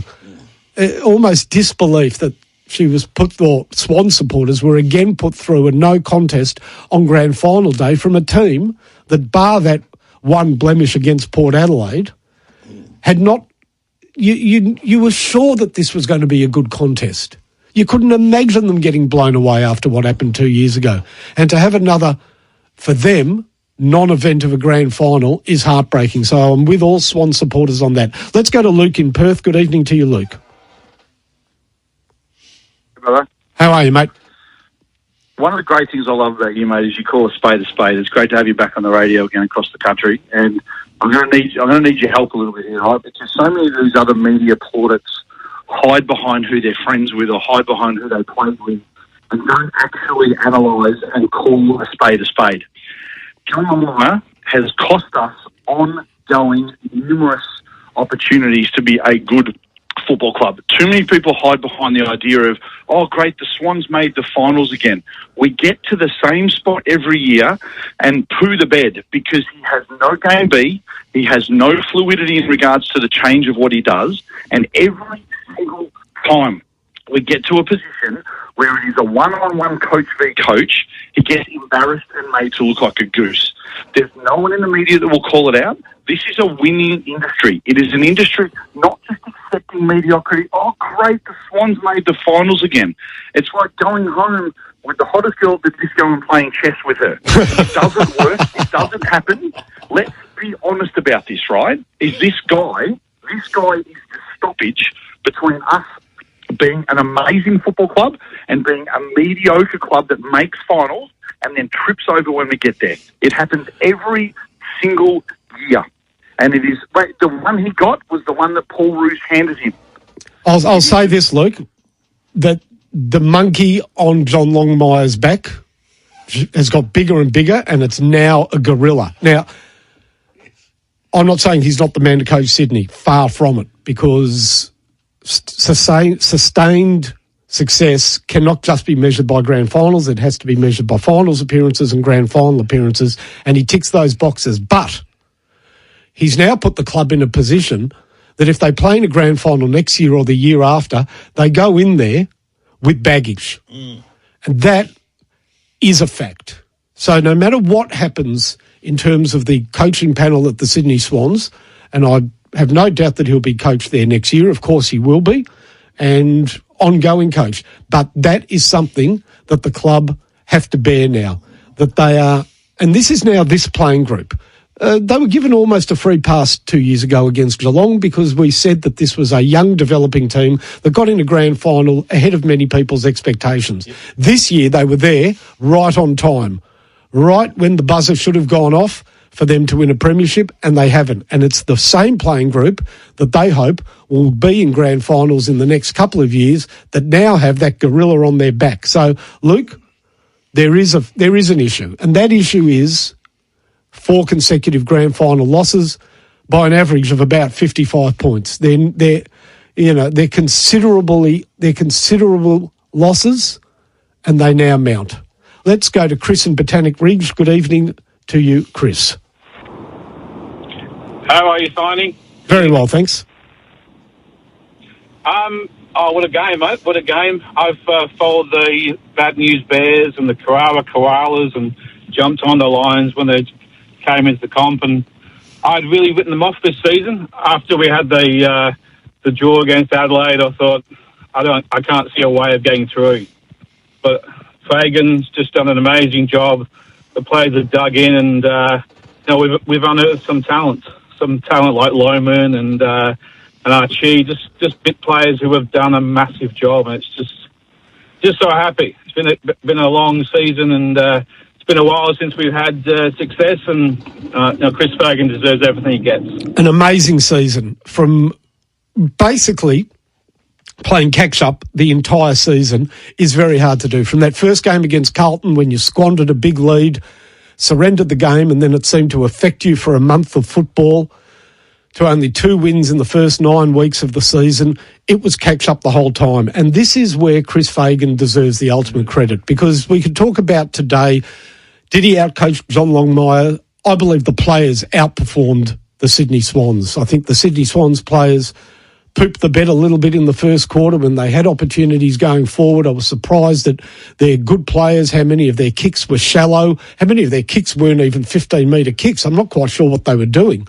And then some of their floaters in the forward line. So I think the players let them the side down today. I don't look at it as a huge battle between the coaches tactically, but where Chris Fagan deserves his enormous credit is the faith he maintained in the list. No axe was swung.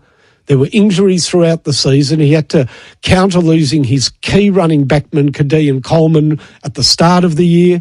Darcy Gardner's an important player. Link McCarthy was seemingly their pop-up forward, and he has seen the development of Kai Lohmann surpass what Link McCarthy can do in games. With all credit to Link, he's a shock trooper, and Kai Lohmann has proved in the final series he's the real deal, consistent, and can get up the ground, tackle and perform well right through all the gamuts of what a small forward has to do. So it was the faith he had in the side, even after 9 games, even halfway through the season at 14th on the ladder. He said to the team, here are the stats, here are the numbers, here are the measurables. We are not far off it. We're just not winning games. And he would have said that going into the finals. And that self-belief rung in their ears when they were 44 points down against GWS and 25 against Geelong. He wasn't out there saying it to them, but he told them that all year, and it played out when the final siren in those 2 big games went. We're going to take a break, come back. We'll hear from our great sponsor, Alan Mance Motors. We'll hear from you, and a night where we celebrate the Brisbane Lions that have, for the last few years, supposedly been premiership material. Tonight, hold that magnificent cup aloft.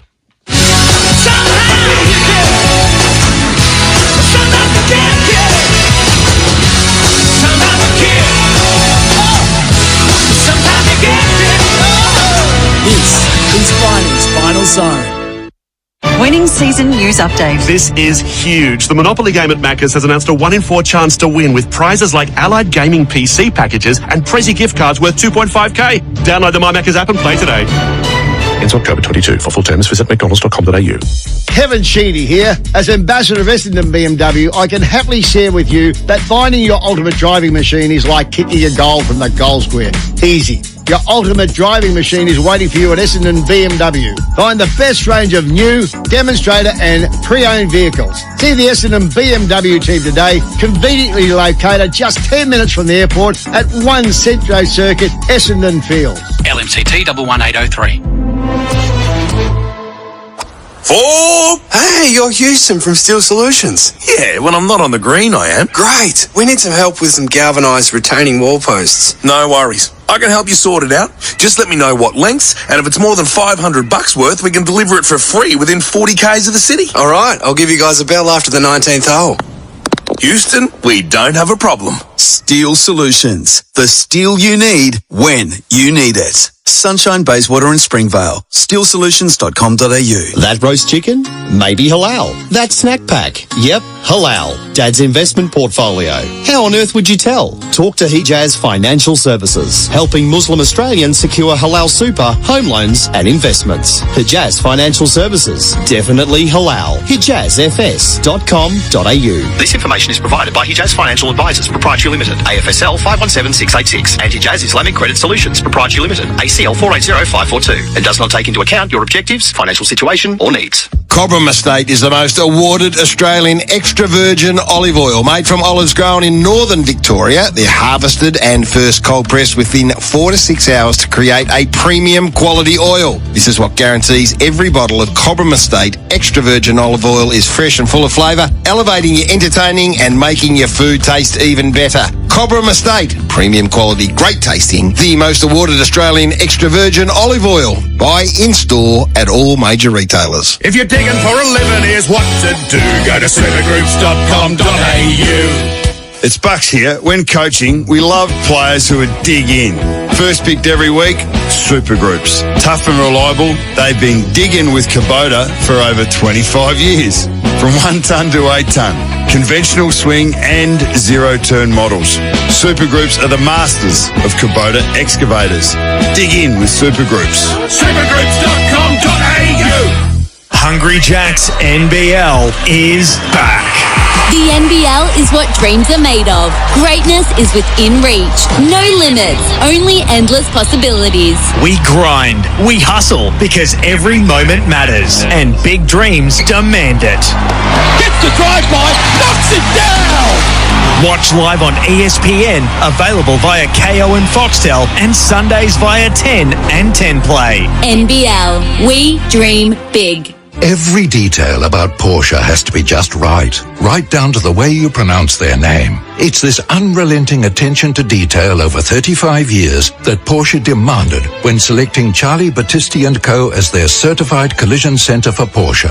So should the unthinkable happen, Charlie Battisti & Co. will restore your vehicle to Porsche's exacting standards. CharlieBattisti.com.au, Melbourne's finest facility for the repair of prestige German vehicles. Stay on the ball while you're on the road. The SEN app is now available on Apple CarPlay, so you can keep up with all the big moments, expert commentary, and the latest news. When it happens in sport, SEN has you covered. Find the SEN app on Apple CarPlay.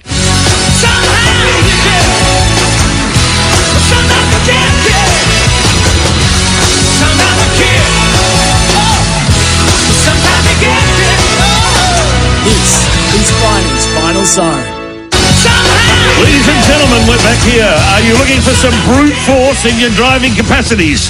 Let me put before you the irresistible Mitsubishi Triton MR MV23 GLX. It's a beaut hire. 12-volt power outlet, active traction control, all-terrain drivers, 5 seats, 2.4-litre engine. It's got the lot. Diesel power to boot. The Mitsubishi Triton utility is a gladiator amongst all utes and takes no prisoners. And on top of that, it eats everything else for breakfast. Don't lose your shirt. Don't lose your pants. Don't take a chance. Go to Alan Mance, Footscray, Melton, Bacchus Marsh. Mance Bing, you've got a hold of me. Yeah, baby. Well done. A couple of texts back to calls. Finally, first Norm Smith medal was awarded in 1979, and Wayne Harms won it, and he was 19. I said Will Ashcroft was the youngest ever winner at 20. Yep, Wayne Harms won it. It was a very fitting winner because he's the nephew of the great late Norm Smith. So, thanks for that correction. And this one from Steve, simply sent through a text, banana, avo, bread and raisins. I think he might have sent through a shopping list or what Stephen eats for breakfast. Or Stephen J. Peake snorted during the last break. Amazing how that man takes his food. Let's go to Tom in Seaford. Not seafood, Peaky, Seaford. Good evening, Tom. Oh, g'day, Finey. Great to have you back on air, by the way. Thanks, mate. Look, interesting to get your thoughts. I reckon, I didn't have a dog in the race, the Barrack for the Pies, but what I noticed is that almost 2 years ago, the Lions had a blueprint handed to them by Geelong how to beat Sydney. They had it. They duplicated it again today. And I reckon that Sydney is a victim of playing at the SCG, winning the small ground, the chip kicks, dominant in the square, marking forward. When you're on the expanses of the MCG or somewhere else, your game plan at Sydney does not work there. And it seems to me... Sorry, go on. No, you can continue, but very hard to question anything that you've just said because it now looks as though the lack of exposure to the MCG and the difference in the dimensions came to play today because they could not get a handle. I mean, it was unfortunately a bit of a game of keepings off that they lost terribly. Back to you, Tom. Yeah, very much keepings off. I think the hunger from the Lions was greater. I don't think there was any... What they heard after last year, they were just really, really hungry. But I think, as I said at the start, they watched how Geelong did it. And I've probably got to say, if you analyse Sydney, they must be starting to think, are we becoming too stuck to the SCG? Do we need other other places do play at. Now, it wasn't a happy underground when they went to the other larger grounds for them in Sydney, the stadiums and that. But I'm just wondering, there must be a mess. Can I get you to hang on to the line? What we have to do is we have to break here because SEN Fanatic and SEN Tassie listeners are heading to our NBL coverage with the great Jack Jumpers about to play a game. If you want to keep listening in those locales, get onto the app and take a break and come back and hear from Tom.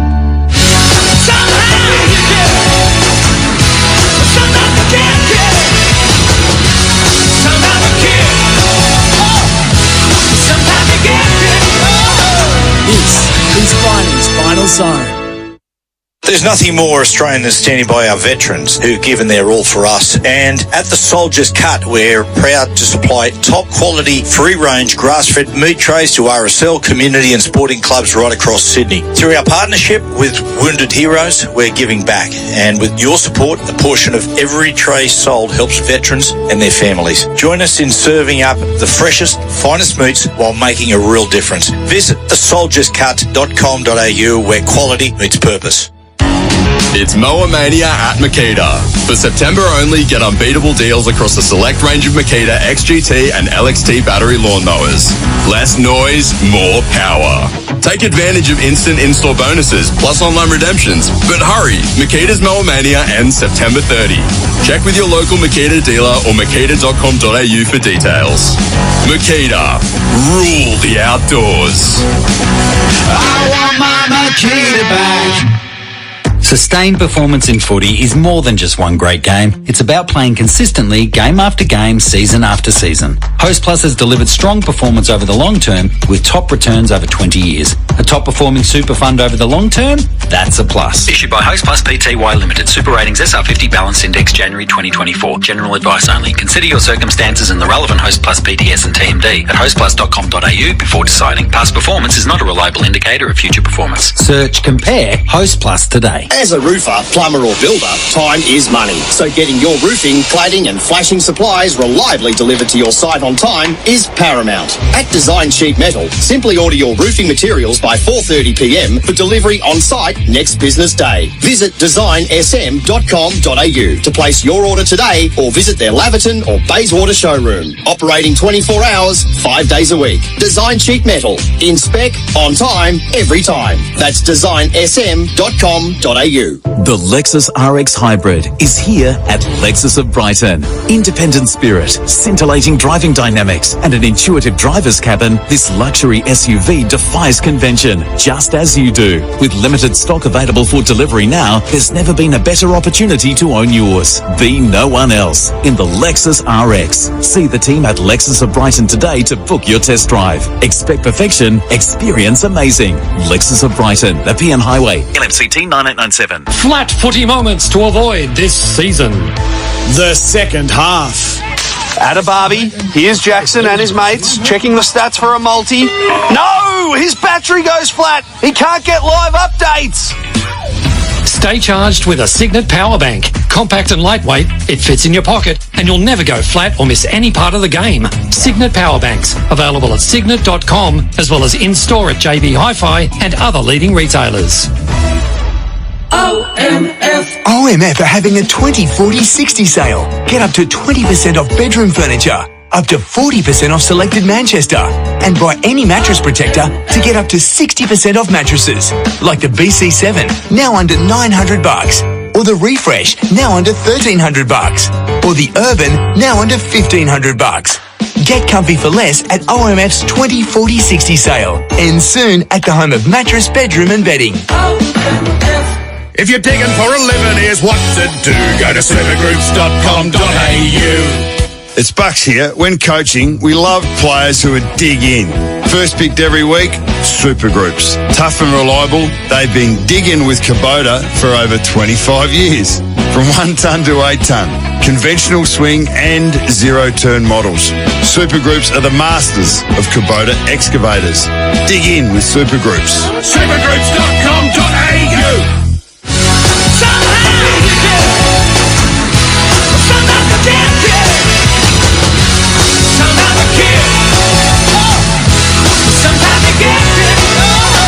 This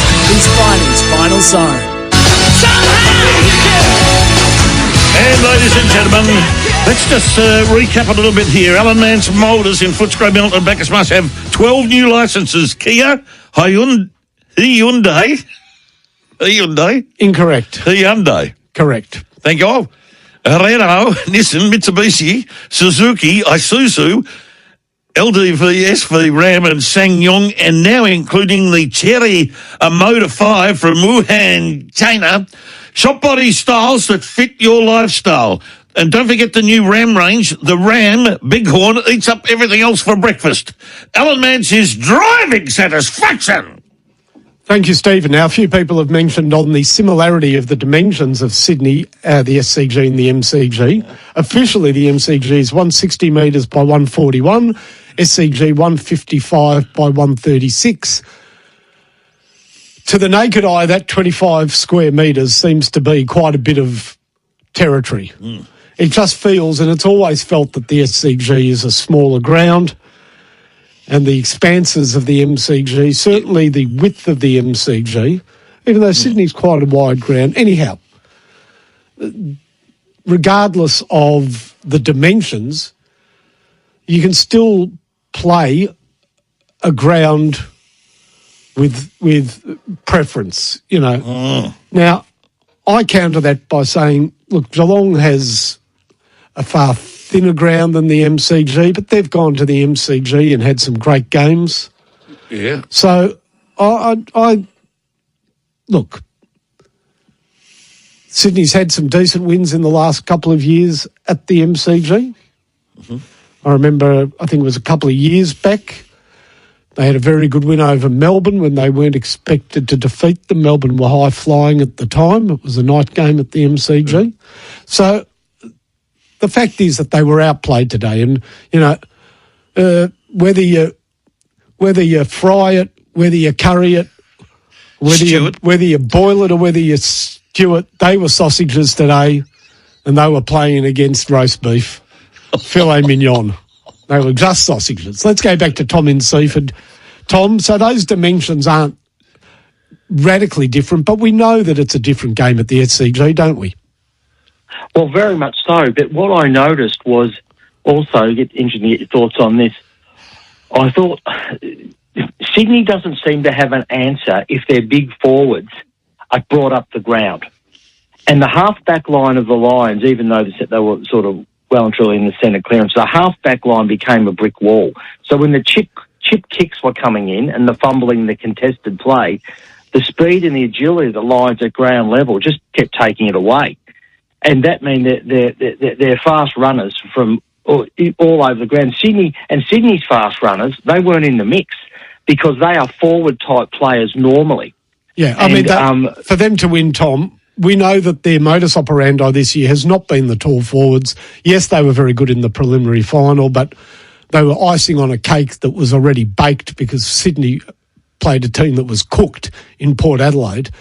We know that their great strength is a midfield that kicks goals, dominates. They love running through the middle of the ground, and they got it in the neck very early on. You know what would be a concern for them, Tom, as well? They had an opportunity through the injury of Oscar McInerney, surely, to get some dominance in the ruck, but they couldn't get anything going from ruck to Rovers or Sentiment or ruck Rovers, using the old parlance, from any midfield contest. So I don't know whether Brodie Grundy is the long-term future of a club with premiership aspirations. Tom, I'm going to move on. Thank you for hanging on because I want to get through a batch of callers here. One observation that I make from the game is that Sydney's best player in the last quarter, the man who kicked 3 goals, may well have played his last game for the club, Luke Parker. The offer will come from North Melbourne, who is looking for an experienced player with 2 or 3 years left, and I think they would offer him 3 years. I don't know whether Sydney would match that, so that's a watch. Watch this space. It's been held over till after the grand final. And given that their forward line is very much 3 tall men that sometimes click and sometimes don't, I just wonder on what we saw tonight whether or not they bite the bullet and take a risk and get Jake Stringer to go up to Sydney. they're not far off at Sydney. They played in the grand final. They'll be looking to improve. They don't have a lot of currency in the draft, but they certainly could lure Jake Stringer up north. So that's a watch. Let's go to Andy in Sydney. Good evening, Andy. Hello, mate. How are you? I'm not great, so I'm just going to get through this because I'm waiting for my flight back to Sydney. So I'm a taxi driver in Sydney. I'm going to change a couple of details because I don't want to expose myself. About 10 weeks ago, I picked up someone in Moore Park. In the back of my cab, they're probably figuring I don't know anything about AFL, but I do. And they were saying that the coach has issues with having sports psychologists, but this person was saying that, they were trying to get a performance analyst in to look at the performance of the players, and they were getting some blowback about doing that. Now, I've been to about 4 losing grand finals, and the blowouts I've been to, I was at the game today. That is a mental issue. I know that I was telling people the ground is different, so we can't play the press that we normally press. We beat teams on a 5-a-side. Even when we're at the MCG, we don't play a top 4 finals team in October. That's why we keep on losing these finals. But my issue is, having heard what I heard about 10 weeks ago, I only told a couple of mates, and I'm probably going to feel bad about putting this out here now. There's a question mark about the players' mentality. And bearing in mind what I heard and I shouldn't have heard, I'm just going to throw that out there, and I tell you, I'm probably going to feel bad about doing it, but I can't keep on spending this money come the grand finals when I start wondering, why do we keep on losing grand finals like that? I'm not even going to comment on that, other than to say, there you go, the monkey on the back is a gorilla. Yep. And it's getting bigger and bigger. Yes. You'd almost think something needs to change. Not the coach. I don't believe the coach needs to change. But something might need to change in that side going forward. And it might be the forward setup. It may be how they set up in the forward line. One-dimensional. Yep. It may be their use of Nick Blakey, who was really exposed today, Nick Blakey. He was really exposed in one-on-ones against smaller opponents, getting outmarked by Calamark Shee. Yeah, it's great having a running, dashing player, but there are responsibilities for a backman. Maybe Nick Blakey becomes a running, dashing wingman. I'm not quite sure, but I do know this, that he was exposed and Brisbane, I think, planned accordingly. They looked to get him one out, and they played through the player he was on quite often in the first half when the game was there to be won. So, yeah, I wonder structurally whether that's something they look at. Gaz from Heidelberg, the statistical genius, has pointed out a couple of things. One that I can't mention because it's part of the quiz, but in the 6 grand finals where the team has scored 60 to this century, only one has become the winner, and that was Collingwood. And Brisbane are the 5th team to draw in the regular season and win the flag in the same year. That's interesting.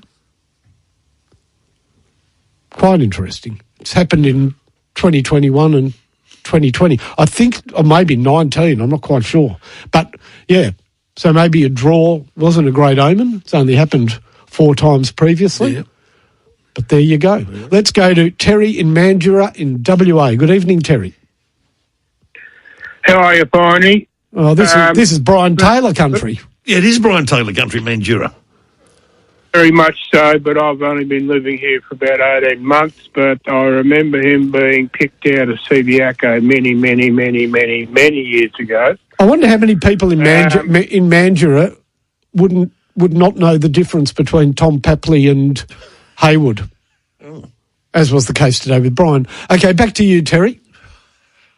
Yeah, look, Barney, thank you very much, and I appreciate your call to the last speaker about Jake Stringer going to Sydney. I actually am an Essendon supporter, even though I'm a West Australian. I'd love to see Jake leave Essendon, but my query is in relation to the Norm Smith medal.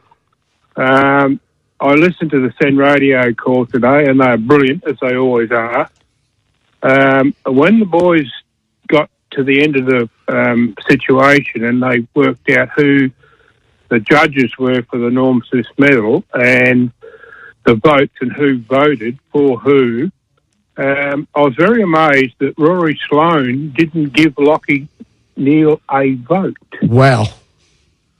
That's interesting. I thought he was best on ground.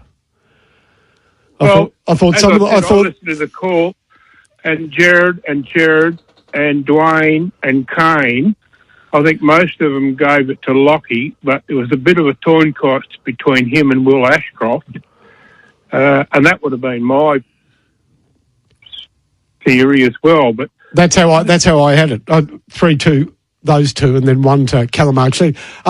Lachie Neale did some great work. Look, I weighted quite heavily to what happened when the game was there to be won. There's always a game to be won from the first siren. Teams are level. Yep. And he actually did some really important work because Sydney actually had quite a lot of forward 50 ball in the first quarter, and Lachie Neale was back defensively doing some sterling work in the first quarter and 10 minutes of the second quarter when the game needed to be, when Brisbane were asserting themselves. So, yeah, Terry, we are at a dem. Just one more little comment. In the context of what the story is about Lachie Neale, I listened to the interview with his father after the game. Also, when he was drafted to Fremantle, I believe he's a South Australian, is that correct? Yes, he's South Australian. And the boys also made comment that Port Adelaide and Adelaide were not interested in at all, and when he was leaving Fremantle, they still weren't interested in him. And Rory Sloane, being an Adelaide footballer, just being a conspiracy theorist at times, I'm just wondering whether that had anything to do with it. Well, obviously that there is a blind spot when it comes to South Australian clubs and South Australian footballers to Lachie Neale, because it's hard to not give him a vote today. Then again, there were, I imagine he must have given votes to Ashcroft. I haven't seen his voting. Calamarchi, Kai Lohman, Brandon Starcevic all played very good games. But, yeah, he was overlooked by everybody in his first drafting. Brisbane were very keen to get him. But, yeah, it's interesting that a player leaving WA didn't end up back in South Australia. It's not always the case. It's not always how it plays out, but it's often the way it plays out. We see, I think, Isaac Cumming, the GWS player, he's going back to South Australia. Sometimes the non-Victorian clubs know when a player's coming to that state, particularly South Australia, WA, then it's a wrestle between those two clubs. Mm-hmm. We've seen that with Liam Baker and Shai Bolton. They've stated quite clearly they're going back to WA. A price has to be agreed upon. But, yeah, that's very interesting. Let's go to our great mate, Snapper in Port Phillip Bay. Good evening, Snapper. Good evening, Finey. Good evening, Peaky. How are we, gentlemen? I'm glad the footy season's over now. We can all take a deep breath and focus on 2025 and, see who's the new flag favourites and, who's going to push up to the top 4, top 8. But the one thing I took out of tonight or today was Brisbane has just shown that maybe finishing 5th or 6th could be the new 1st and 2nd. Because, one, you'll consistently be playing football, which means the motor's always ticking. It's always ticking over. There's no having a break, playing football, winning, having a break, playing football, and in the grand final. Brisbane just kept the momentum going. Hang on a sec. Is this my mate Rowan Connolly? No, it's not. I know it isn't. That's what Rowan pointed out. The year they brought in the 1 week break after the home and away season, he said that straight away makes the advantage of finishing top 4 almost irrelevant. Diluted. Yeah, and it can also become a problem. So, Snapper, what we traditionally thought was a huge advantage, getting a week off, can be problematic when you've had a week off prior to the week you played to win the week off. Is that what you're saying? Well, that's what I'm saying. And a perfect example is you look at last year. Carlton got a home final, played again the following week at the MCG, so didn't have to travel, and then went up to Brisbane and almost won it there, which meant if you play your cards right, as a Melbourne team, you may stay in Melbourne and might have to only travel once. And if that's the case, the motor keeps running, and you would rather the motor keep running than stop, start, because unfortunately, as we know, the modern cars love the stop, start, but when you've got experienced engines in there, workhorses, like Neil, like Zorko, and all that, you've got to keep them going. Stop, start doesn't work for them. So I was thinking, after the game, like, they've unlocked this. And I know Bulldogs have done it, but this was unbelievable from the Lions, because that was what they've done. Gabba, Sydney, Melbourne, back to Brisbane, back to Melbourne. It's unbelievable. So credit to them. And it's if I was a team now, especially my team, I'd be saying, maybe you don't want to finish top four. Maybe you want to finish fifth or sixth, because you're just going to keep playing if you're good enough to go all the way. So that's what I wanted to say. And finally, I will see you during the week at Lenny's. I'm going to make my way down there to say hello and meet you in person finally. Brilliant. Well, come in. I'm there all day Friday. I'll be there all day Wednesday, but Wednesday's a very busy day for us this week because it's a special occasion day, Jewish New Year. So I'll probably be too busy, but come in Thursday, Friday or Sunday and I'll be there. And I'm looking forward to meeting the mighty Snapper. We're going to take a break, come back, more of the siren when we return.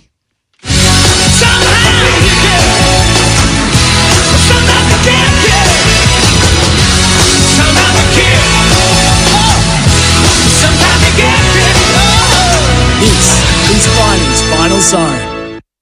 Cobram Estate is the most awarded Australian extra virgin olive oil made from olives grown in northern Victoria. They're harvested and first cold pressed within 4 to 6 hours to create a premium quality oil. This is what guarantees every bottle of Cobram Estate extra virgin olive oil is fresh and full of flavour, elevating your entertaining and making your food taste even better. Cobram Estate, premium quality, great tasting, the most awarded Australian extra virgin olive oil. Buy in-store at all major retailers. Ready for your next holiday? Experience more of the world's best destinations at Luxury Escapes, with more inclusions, more value and more expertise. Find and book everything you need for your next dream escape, from hotels and resorts to flights, tours, cruises and experiences. Discover exclusive offers with unparalleled inclusions like daily dining, free flow drinks and more at luxuryescapes.com. Visit luxuryescapes.com to get more from your next holiday. I've been waiting so patiently. I've dropped hints walking past jewellery stores, but he gets a bit dazed like a deer in the headlights. So now I've found the best way for it. The Diamond Guys. They help blokes pick a diamond ring while they drink beer. They sit down, talk footy, talk diamonds, and it's all in a one-on-one consultation. So it just works. The Diamond Guys, the place where you do want your partner to drink a beer. It's Mower Mania at Makita. For September only, get unbeatable deals across a select range of Makita XGT and LXT battery lawnmowers.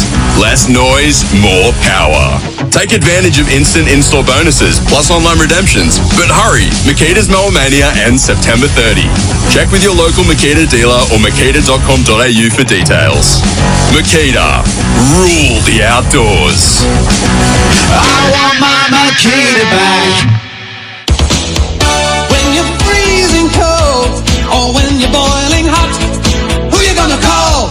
We're the world. Take advantage of the VEU government rebate and trade in your old gas heater for huge discounts on ducted reverse cycle systems, multi-splits or split systems. Our service is professional, prices are unbeatable. We're the biggest and the best, and we do it all for less. So who you gonna call? We're the world. For your free quote, visit weatherworld.com.au. The Lexus RX Hybrid is here at Lexus of Brighton. Independent spirit, scintillating driving dynamics, and an intuitive driver's cabin, this luxury SUV defies convention, just as you do. With limited stock available for delivery now, there's never been a better opportunity to own yours. Be no one else in the Lexus RX. See the team at Lexus of Brighton today to book your test drive. Expect perfection, experience amazing. Lexus of Brighton, the PN Highway, LMCT 9897. Catch up on all the latest scores and news. Collingwood take the final step on the stairway to premiership heaven. In the time it takes to get from the car park to the office with SEN's The Day's Play. In Adelaide, Team Ripper GC take out the title.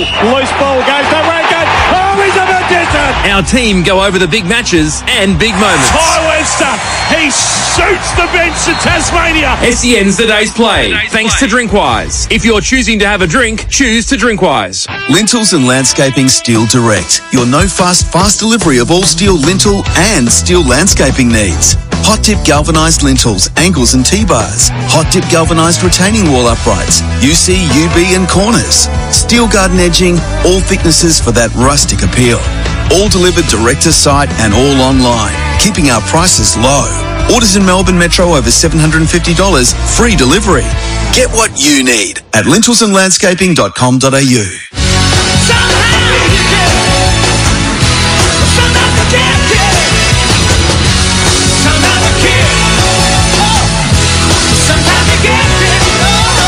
This is Fining's Final Siren.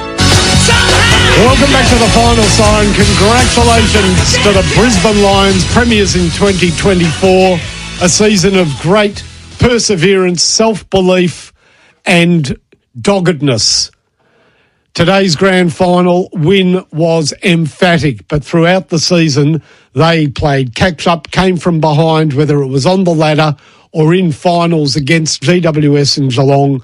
And for that, this has been a miracle year of great, great perseverance by the Brisbane Lions. A famous premiership for a team that has been circling that honour for the last few years and now nails it.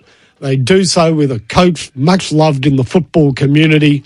He's been through quite a bit over the last couple of years. He's stood tough, stood by his players, and the football world celebrates with a man from the unlikely football breeding ground of Queenstown, that famous West Tasmanian football, well, oddity of a ground with no grass. They used to play on shale stone.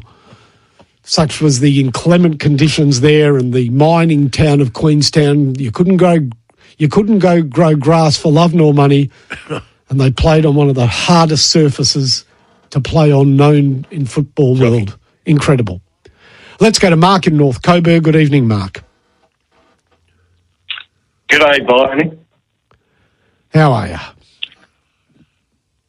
Yeah, don't follow the Swans or the Lions, but I did notice in 2022, and continuing the theme of the difference in the ground, Sydney just don't seem to play the MCG that well. Like, I think you have to run 10 metres further, kick 10 metres further. They didn't seem to get to the fall of the ball a lot. Lee Matthews once said a great thing when he started commentating. He said, if you see on screen that there's not a lot of your team's players at the fall of the ball, like you're going badly. Yeah. Yeah, and it looked like they were second to the contest all afternoon, Mark. It's a decent observation for those of us who did watch it on TV. And in the second half, we'll hear from Stephen J. Peake, who was at the ground, prime position on centre wing in the members, as only the well-connected can do. Obviously pulled some strings. The man is nothing if not a sycophant when it comes to getting finals tickets from friends, and he's managed to snare a beauty today. So we'll hear from him in the second half of the program. Yeah, they were towed around like caravans all day, Sydney, by their opponents who were 2 or 3 metres in front of them, and that you just don't want a caravan around, and that's what they did. One thing, we cannot forget that, look, but Sydney had the ball in the first quarter and it looked very much like a grand final because their ball usage was nervous. It was sketchy. And that tends to maybe be attributed to grand final nerves. Brisbane, not so at all. They were happy to pick off 15 to 20 metre passes, some of them potentially risky, back into the middle, back out of the middle. But the way that they were transferring the ball from one end to the other by very carefully relying on their foot skills, and this is every player, not just the gilt-edged players that we know, not just the Lockie Neals or Hugh McCluggages, who was brilliant early, Hugh. I'm talking about Noah Answorth and Darcy Wilmot, Ryan Lester, Brandon Starcevic. It was very impressive. Second half coming up soon.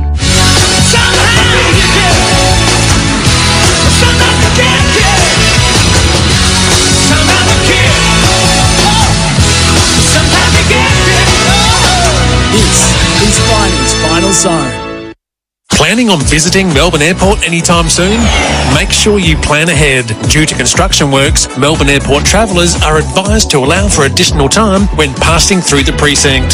So, if you're visiting to pick up or drop off excited travellers, plan ahead and choose the free drop-off and pick-up zones at the Terminal 4 car park for faster and smoother entry and exit. To learn more information about the construction works or to book your parking early for the best rates, visit melbourneairport.com.au.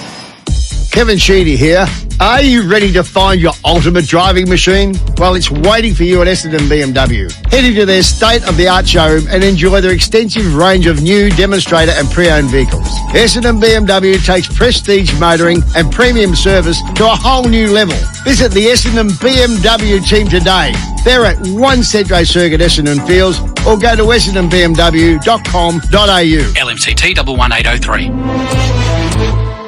I want a lovely pie, me mates a 4 and 20 pie. It wouldn't be finals footy without a 4 and 20 pie. Enjoy that tasty pastry and tune into the guys. Let us entertain you and crank the volume high, while Jared calls the action with his eagle eyes. Derby fills his pockets, trying to sneak on by. And he loves the blue boys, and he loves these pies. Oh, what a lovely pie, me mates a 4 and 20 pie. Oi! Looking for a super fund that is halal and affordable? Get Halal Super from Hijaz Financial Services. We help Australians invest their super while your funds remain true to your values. Hijaz Financial Services, keeping halal super affordable. HijazFS.com.au. This information is provided by Hijaz Financial Advisors Proprietary Limited, AFSL 517686, and Hijaz Islamic Credit Solutions Proprietary Limited, ACL 480542, and does not take into account your objectives, financial situation, or needs. If you're digging for a living, here's what to do. Go to supergroups.com.au. It's Bucks here. When coaching, we love players who would dig in. First picked every week, Supergroups. Tough and reliable, they've been digging with Kubota for over 25 years. From 1 tonne to 8 tonne, conventional swing and zero-turn models. Supergroups are the masters of Kubota excavators. Dig in with Supergroups. Supergroups.com.au. Hungry Jack's NBL is back. The NBL is what dreams are made of. Greatness is within reach. No limits, only endless possibilities. We grind, we hustle, because every moment matters, and big dreams demand it. Gets the drive-by, knocks it down! Watch live on ESPN, available via KO and Foxtel, and Sundays via 10 and 10 Play. NBL, we dream big.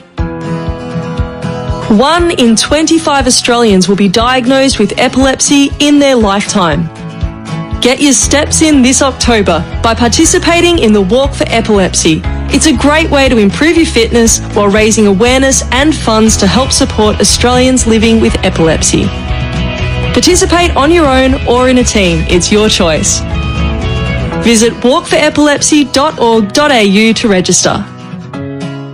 As a roofer, plumber or builder, time is money. So getting your roofing, cladding and flashing supplies reliably delivered to your site on time is paramount. At Design Sheet Metal, simply order your roofing materials by 4:30pm for delivery on site next business day. Visit designsm.com.au to place your order today or visit their Laverton or Bayswater showroom. Operating 24 hours, 5 days a week. Design Sheet Metal. In spec, on time, every time. That's designsm.com.au. This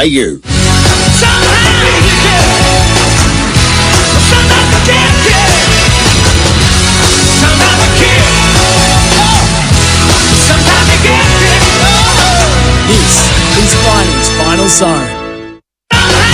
Welcome back to the final siren. I will say this about this year's grand final. It might not have been the most memorable grand final in terms of a close finish or pulsating football. That won't bother Brisbane fans a jot.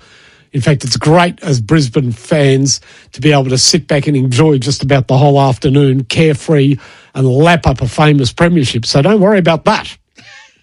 But I think the scoreline will be the most remembered scoreline of any grand final because it's so easy to remember. It is 120 to 60. Just think of points on a circle, 60 degrees, 120 degrees, and 180. The 15 shots to 30. It's all equal. Yeah, but 120 to 60 should be very easy for people to remember forever. Yep. It's a nice round numbers. Yeah. They finished it off nicely just to round it off at that, didn't they? Yeah. So at least we've got that. Stephen J. Peake, a little bit upset, was at the ground, thought that St Kilda's Darcy Wilson won the sprint and he got beaten by McCreery. Well, he did. Look, he was up against a number of players who don't play much AFL. McCreery and he were the two standouts, but they set it up where I was in front of the members with the all right, the quickly. We don't need to. It's a minor thing, but you thought he won. There, but when the caller would call Wilson all the way down the track, and then he said, "Hang on a minute, McCreery's finished quickly." Why not show the photo finish to the crowd? There was nothing on the screen. We couldn't judge it for ourselves. I don't think they had a photo finish. Well, they should have had one down there. I mean, if you're going to have a sprint, some people thought, hang on a minute, what's going on with that? So that was one. But one thing was good about it at halftime. No music at halftime, which made the day very nicely there with the sprint and the Little League playing out their moment in the sun. So I was happy with that. I mean, I was pleased. I was simply pleased that we weren't subjected once again to Mark Seymour singing Holy Grail, but apparently he did in the president's lunch. They pushed him up there. Yeah, he was there, and he sung it to the select few. Pretty difficult for someone like him to follow Kiss, I'd say, on the main stage. Yeah. Now, interesting. This score has never happened in the history of AFL VFL. So in 127 years of footy, that's the first time a game has finished 120 to 60. Oh, how's that? And from Mike, it is the 6,607th unique score in the game. So you would have thought there'd been one game 120 to 60, but that's the first ever. Well, what do you have to do to get a unique score? Have a score that's never... Don't you understand what unique is? Well, I know it's unique. It stands out, but he says it's stood out 6,607 times. No, you don't understand. You're obviously a simpleton. There's been 6,607 different unique final scores. Okay. So 79 to 38, 106 to 12. Oh, I see. So it's got to be. Well, that's this has never happened. Exact double. There's not just the double, it's just never happened before. It's the first ever 120 first to one 60. Of that, okay. Okay, now, what I said to you is exactly what people have said off the text. Wilson might have crossed the line first. Oh, well, hang on a second. But he broke at the start. He did break. Hang on, they had two cracks at this. He broke at the first time when the gun went off, or was about to go off. Three of them fell forward. Wilson had a leg in the air, actually, at that point in time. All right, whatever. Who gives a stuff? I will ask this, just off the text, who was the last St Kilda player to win the grand final sprint? Don't say who. I won't say this. I've got a theory. Yeah. It's a very odd winner, and I'll see if I'm correct. Let's go. Let's talk about the main show, though, the only show, the real show, the grand final. Omar's been waiting patiently. He calls from New South Wales. He's been a great caller all year. Thanks for calling in again, Omar. Hello, Omar. Oh, I think we've lost Omar. The crickets. Anyhow, give us a call back, Omar. We'll put you straight on. Let's go to Nathan in Bundoora. Good evening, Nathan. Hey, Bonnie and Picky. How are you both? Good, mate. I just wanted to talk about, obviously, the grand final today. Being a Collingwood supporter, I knew as soon as Grundy was announced ruckman, there was no chance that Sydney was going to take that home. Just for the simple fact that when you watch him ruck, he's not actually as good a ruckman as a lot of people think he is.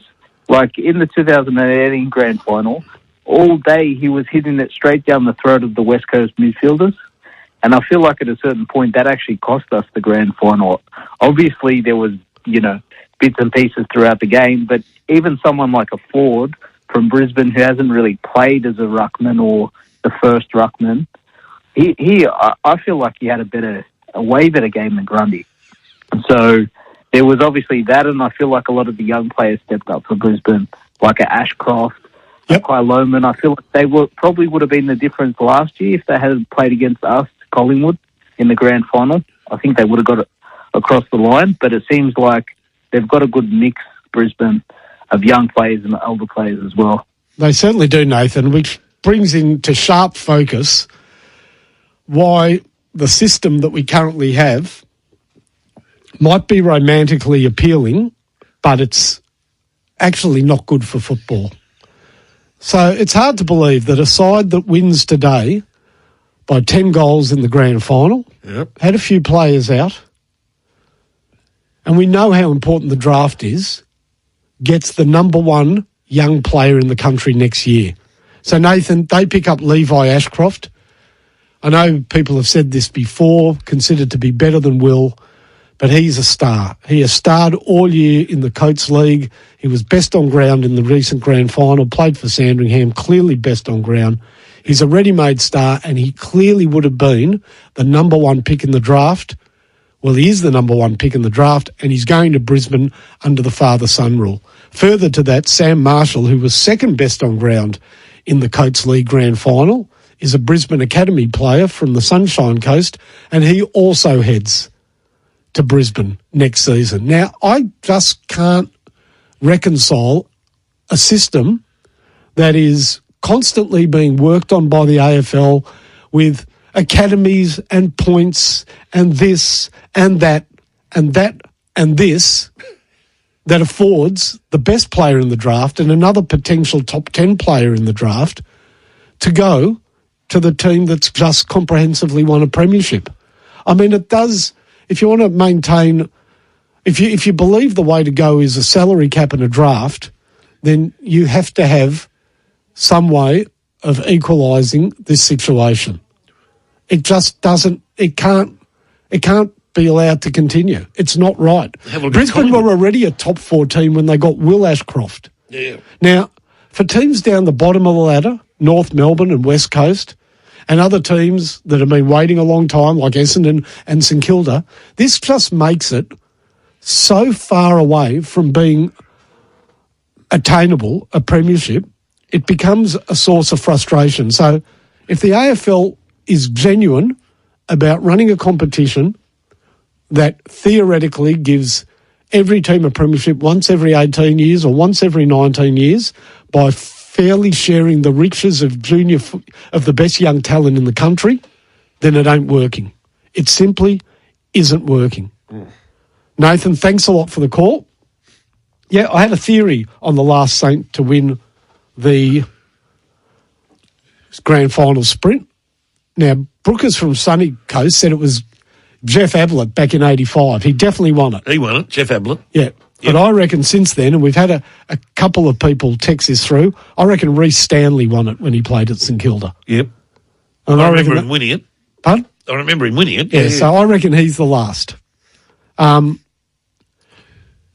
Lions, Brisbane have won it fair and square. I'm not saying that Brisbane don't deserve to be the premiers. They've been a great team for the last few years. Yep. It's great. But when it's so sharply brought into focus, and this year it is sharply in focus, premiers get the number one pick in the draft. If that makes sense to people, if that rings true, if that doesn't have most football fans saying this ain't right, well, then let's get rid of the draft, get rid of the salary cap, and go back to a free market. The rich will get richer, the poor will fall by the wayside, but at least then we won't be bullshitting to ourselves that there's an equal playing field made fair for everybody. Don't have academies set up for the northern states where they can pick players, no matter how good they are, whether they would go number 1 in the draft or 5, and then have smaller academies for the Victorian clubs where they can't pick a player before pick 40, maybe coming back to pick 20 this year. Don't do it. Let's just open the whole thing open, and we'll have a market forces EPL-style situation. That'll be no good either, but at least we won't be lying, and at least we won't be pretending. Because I'll say it again, this year's premiers totally deserve their premiership, are getting the best junior player, the best underage player in the country, will be joining their ranks next year. But it's just an accident of birth. I don't care. Yeah. I don't care. I don't care what it is. If that sounds right to you. Oh, how does AFL football work? There's a draft, and the lower you finish, the higher you pick. Except for father-son, except for academies. Now, it's not just father-son that I'm pointing the finger at. Uh-huh. It's also academies. Okay. Where GWS Sydney, Brisbane and the Gold Coast get... So in 2 years' time, Bodie Hewlin's brother will come up as an academy pick, and he is already being touted, not for this draft, but for the next draft, as the number 1 pick. So Gold Coast, doesn't matter where Gold Coast finish next year, they get the number 1 pick the year after. And then we contend with Tasmania and all of the complications with that. And believe you me, if you're one of the teams in footy's no man land, as our club is, St Kilda, as North Melbourne is, yep. Richmond will be there in their rebuild. Yep. But look, they've won flag, so... But there's challenges that you can do as well with some of these players. Like Nick Dacos was under a challenge and they had to take him early. Yeah, I'm saying. And then but in the end, they get their man. Who cares about adding up all your points for your picks 70, 63, 58? Who cares? Who cares? You're the premiers and you're picking up the best player in the country. Well, what do you want? What do you want it to be? Pardon? What do you want it to be? What's your preferable system? I don't believe in father-son. People are romantically drawn to father-son. I certainly am. I believe if you get a player that is picked number 1, then you need to forfeit something serious for it. Whether that's your next 2 number 1, your next 2 first draft picks, but something has to add up to number 1 that isn't the rubbish we've got going on at the moment, and the academies is rubbish. It's absolute rubbish. You know, full credit to Sydney. It's the system under which we play. But we know that the AFL have been beholden to Sydney. They gave them COLA, so they had a bigger salary cap than any other club during some development time. That's no longer the case. That's just bullshit. It's absolute rubbish. Cost of living. You know, wealthy club sponsors make sure, you know, they talk about paying rent and the cost of food for players in Sydney. Don't worry, there's plenty of wealthy people around clubs that make rent and food an irrelevance. So don't worry about it. You know, so Sydney today heading the game with a raft of star players that were all from their academy. It ain't right. Let's go to Jan in Glen Waverley. Good evening, Jan. Hi, Connie and Stephen. Look, you're right about Reece Stanley, but I think the following year, in 2010, a guy by the name of Cameron Shenton, who only played a couple of games for the Saints, won it. Oh, did he win Shenton. it? He was quick. He was quick, yes. Yeah, and I've got a feeling, because it was the 2 grand finals that the Saints played in, that they won the grand final sprint at the half-time. Shenton? Oh, they should have played Shenton. They could have used him. No, he was a shaggy dog, Shenton. Yeah, he was, wasn't he? He was a good kid. Hair everywhere, but I don't think he lasted long. I think he was all right. He was a game defender. Yeah. Oh, that's great, Jen. Brilliant call. Great. Brilliant call. Hang on to the line. You've won what all great callers win, which is a Signet power bank valued at $44.95. Beautiful prize. It'll keep your devices charged. Great call, Jan. Let's go to Miles in Ballarat. Good evening, Miles. Yeah, g'day, mate. How are you? Very well, thanks. Yeah, I just wanted to speak to what you're talking about the unevenness, and you're actually ringing true.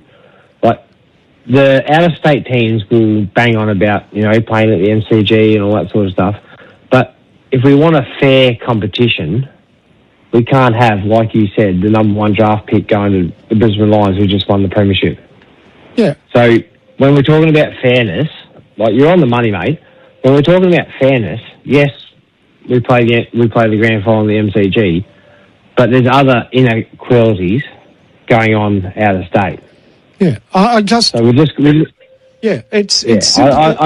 it needs to what you were saying before. It just needs to be relayed to the whole AFL community about what's going on. Yes, we've got an unfair advantage in Victoria with Victorian teams because we don't have to travel as much, and we play at the MCG when it comes to the biggest day in September. But it's not like there's two teams that weren't Victorian that got here for a reason. Yeah, and they play, look, it's like a board game. There are the rules, work with the rules. And Sydney and Brisbane were the two best teams this year. Brisbane the best team. Full credit to them. Kudos to those sides. Yeah. It's absolutely right. Now, the bottom line is, they work in the system that's set up by the AFL, and that's fine. Just as Geelong has what some people deem to be advantage, and I just consider to be the way the game is played. They've got a home ground, the GMHBA Stadium, and they love it, and they use it to full effect. But the question is whether or not the AFL sit back and are complicit in what is a stacked deck, or they're actually going to do something about it, going to do something seriously about it. And I believe it's a discussion that is being had, which is why academy picks in Melbourne in Victoria coming back from 40 to 20. I mean, here's a perfect example. Mac Andrew was a Melbourne Academy player.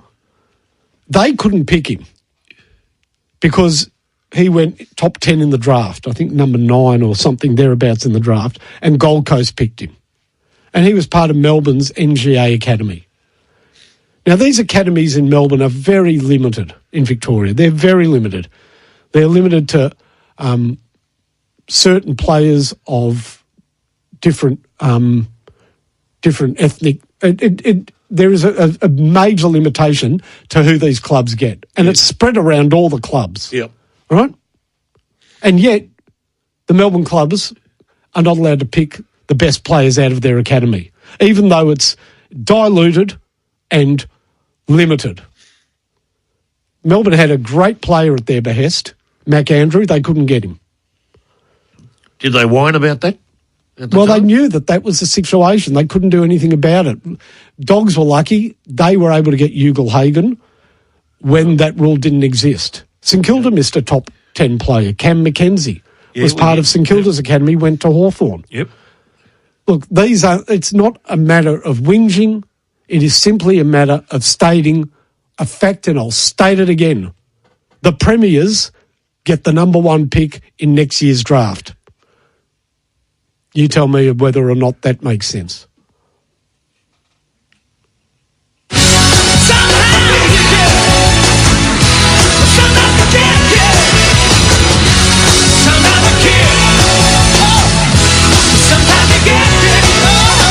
This is Friday's Final Zone. Life sure is good at Werribee Isuzu Ute with their brand new showroom now open. It's one of the largest showrooms in Victoria and it's packed with over 100 new cars in stock to choose from and all priced to sell, including limited stock of the late model D-Max X-Terrain from just $62,990 drive away. Plus, Werribee Isuzu have great finance packages for ABN holders on all D-Max in stock. Visit werribeeisuzuute.com.au. T's and C's apply. LMCT 114. Your prized BMW has been built on a reputation for excellence. It's that dedication to excellence over 35 years that has confirmed Charlie Battisti & Co. as an accredited BMW body shop. Our workshop is designed to BMW specifications, and our technicians are highly trained in the latest BMW repair techniques. Your ultimate driving machine is safe in our hands. charliebattisti.com.au, Melbourne's finest facility for the repair of prestige German vehicles. There's nothing more Australian than standing by our veterans who've given their all for us. And at the Soldier's Cut, we're proud to supply top quality, free-range, grass-fed meat trays to RSL, community and sporting clubs right across Sydney. Through our partnership with Wounded Heroes, we're giving back. And with your support, a portion of every tray sold helps veterans and their families. Join us in serving up the freshest, finest meats while making a real difference. Visit thesoldierscut.com.au where quality meets purpose.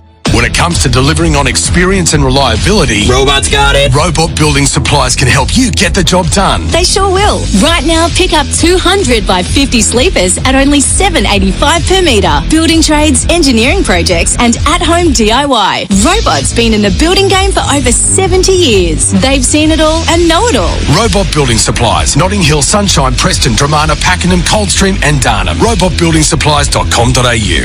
ROBOT, Robot Building Supplies. He shoots! He scores! Goal! And the crowd is on their feet. Love Australian football? Paramount Plus has got you covered. And the GOAT says, every game of the Combank Matildas. The goal is in! Every game of the Subway Socceroos. And goal for Australia! Every game of the A-Leagues. Beautifully done! Every game live. A mountain of football. Only on Paramount Plus. Paramount Plus. At Azito, we know for you it's about leaving your mark.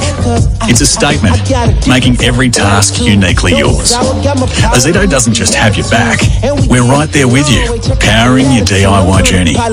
With over 100 tools for your home and garden, all powered by one battery to make it happen. Because when it comes to getting things done, this is your moment. Do it yourself. Do it with Azito. Do you? OMF are having a 20-40-60 sale. Get up to 20% off bedroom furniture, up to 40% off selected Manchester, and buy any mattress protector to get up to 60% off mattresses, like the BC7, now under $900, or the Refresh, now under $1,300, or the Urban, now under $1,500. Get comfy for less at OMF's 20-40-60 sale. Ends soon at the home of mattress, bedroom and bedding. That roast chicken? Maybe halal? That snack pack? Yep, halal. Dad's investment portfolio? How on earth would you tell? Talk to Hijaz Financial Services, helping Muslim Australians secure halal super, home loans and investments. Hijaz Financial Services. Definitely halal. HijazFS.com.au. This information is provided by Hijaz Financial Advisors, Pty Ltd, AFSL 517686 and Hijaz Islamic Credit Solutions, Pty Ltd, ACL 480542 and does not take into account your objectives, financial situation or needs.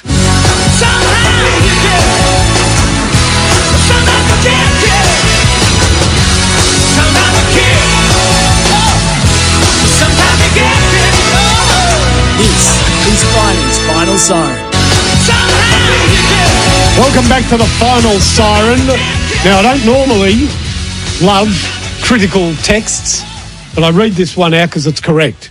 Get out of this rabbit hole. Let's get back to today's game. 100% correct. Now is not the time to talk about the equality or inequality of football. I did give it a mention, but we move on from it and celebrate with Brisbane for a great win. Yes. And as I said, look, these are the rules. And Brisbane, if they're the beneficiary, more power to them. It's just the AFL that needs to look at it. And one last one, and that is Sydney don't have a raft of stars out of their academy playing today. They only had 3. Well, that's actually not correct. They had 5.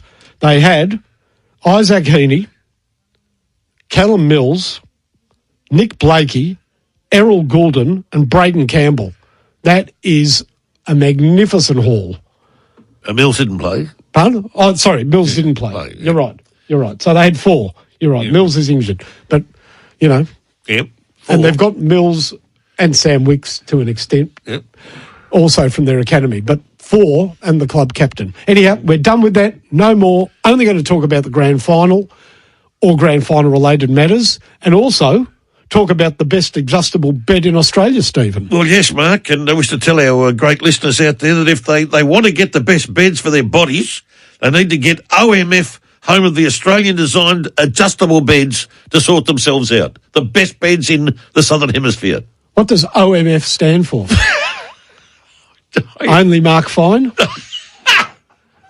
Only You got in the bedding industry now, have you? Yeah, maybe only Mother Funny, I should say that, but careful. I'm not going to. No. All right, let's get back to callers. I just want to mention some Brisbane players who we haven't mentioned yet today that played great games as well.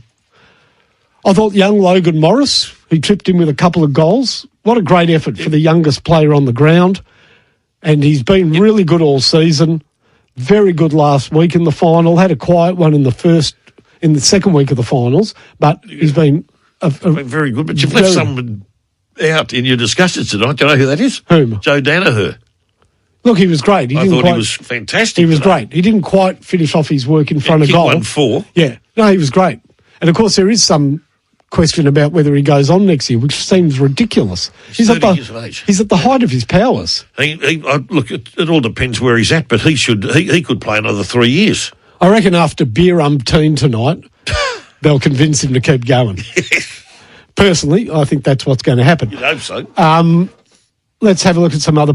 Charlie Cameron, we've known Charlie Cameron as effective when he hits the scoreboard, not so when he doesn't. Well, it wasn't about his goal kicking today. He only kicked one, but his tackling pressure... Tackling was great. ...was fantastic. So it was not exactly Charlie Cameron as...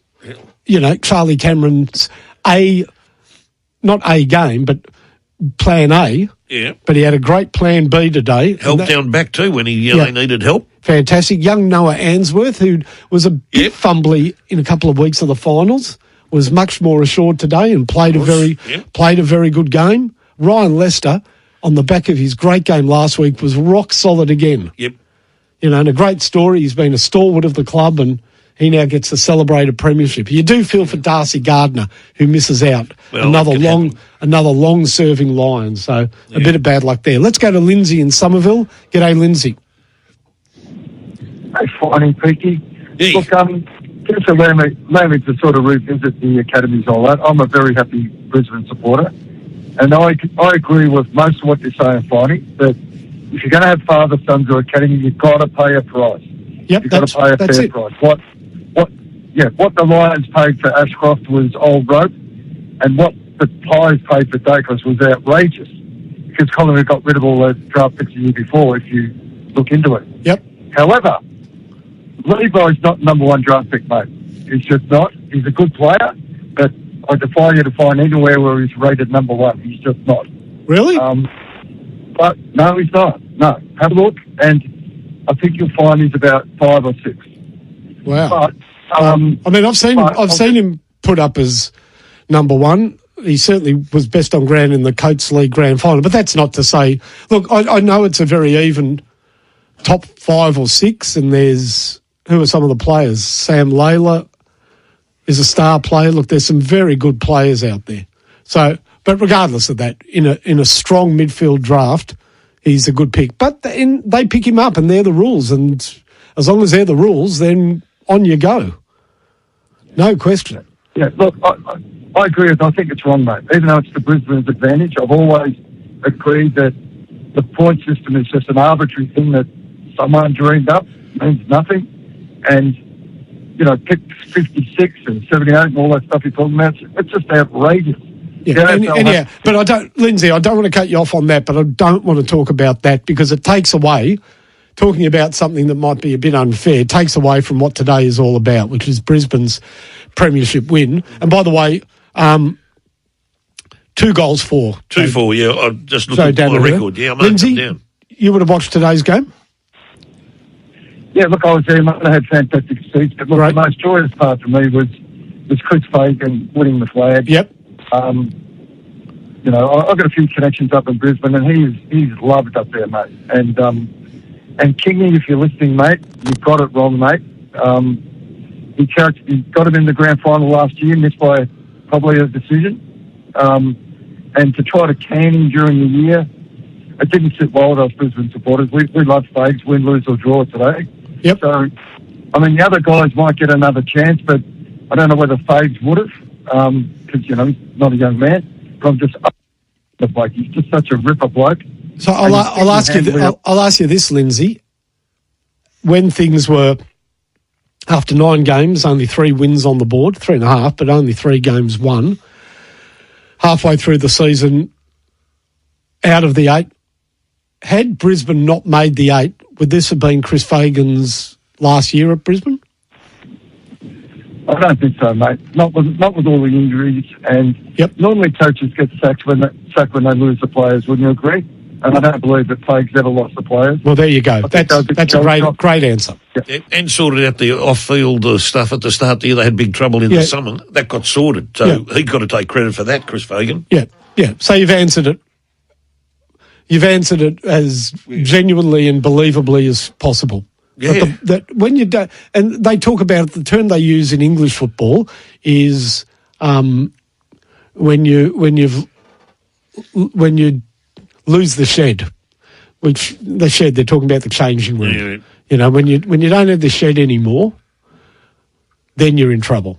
And in this case, it's clear that he's. Because of his age, he's viewed as a bit of a paternal figure, but he's not. He's a hard man and he looks him down the barrel. He doesn't give away much during a game. He's be a fair exponent of poker. Yeah, yep. He's only late 50s.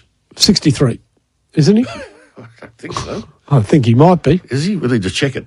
All right, we'll check that, but I reckon he might be 63, which is very late 50s.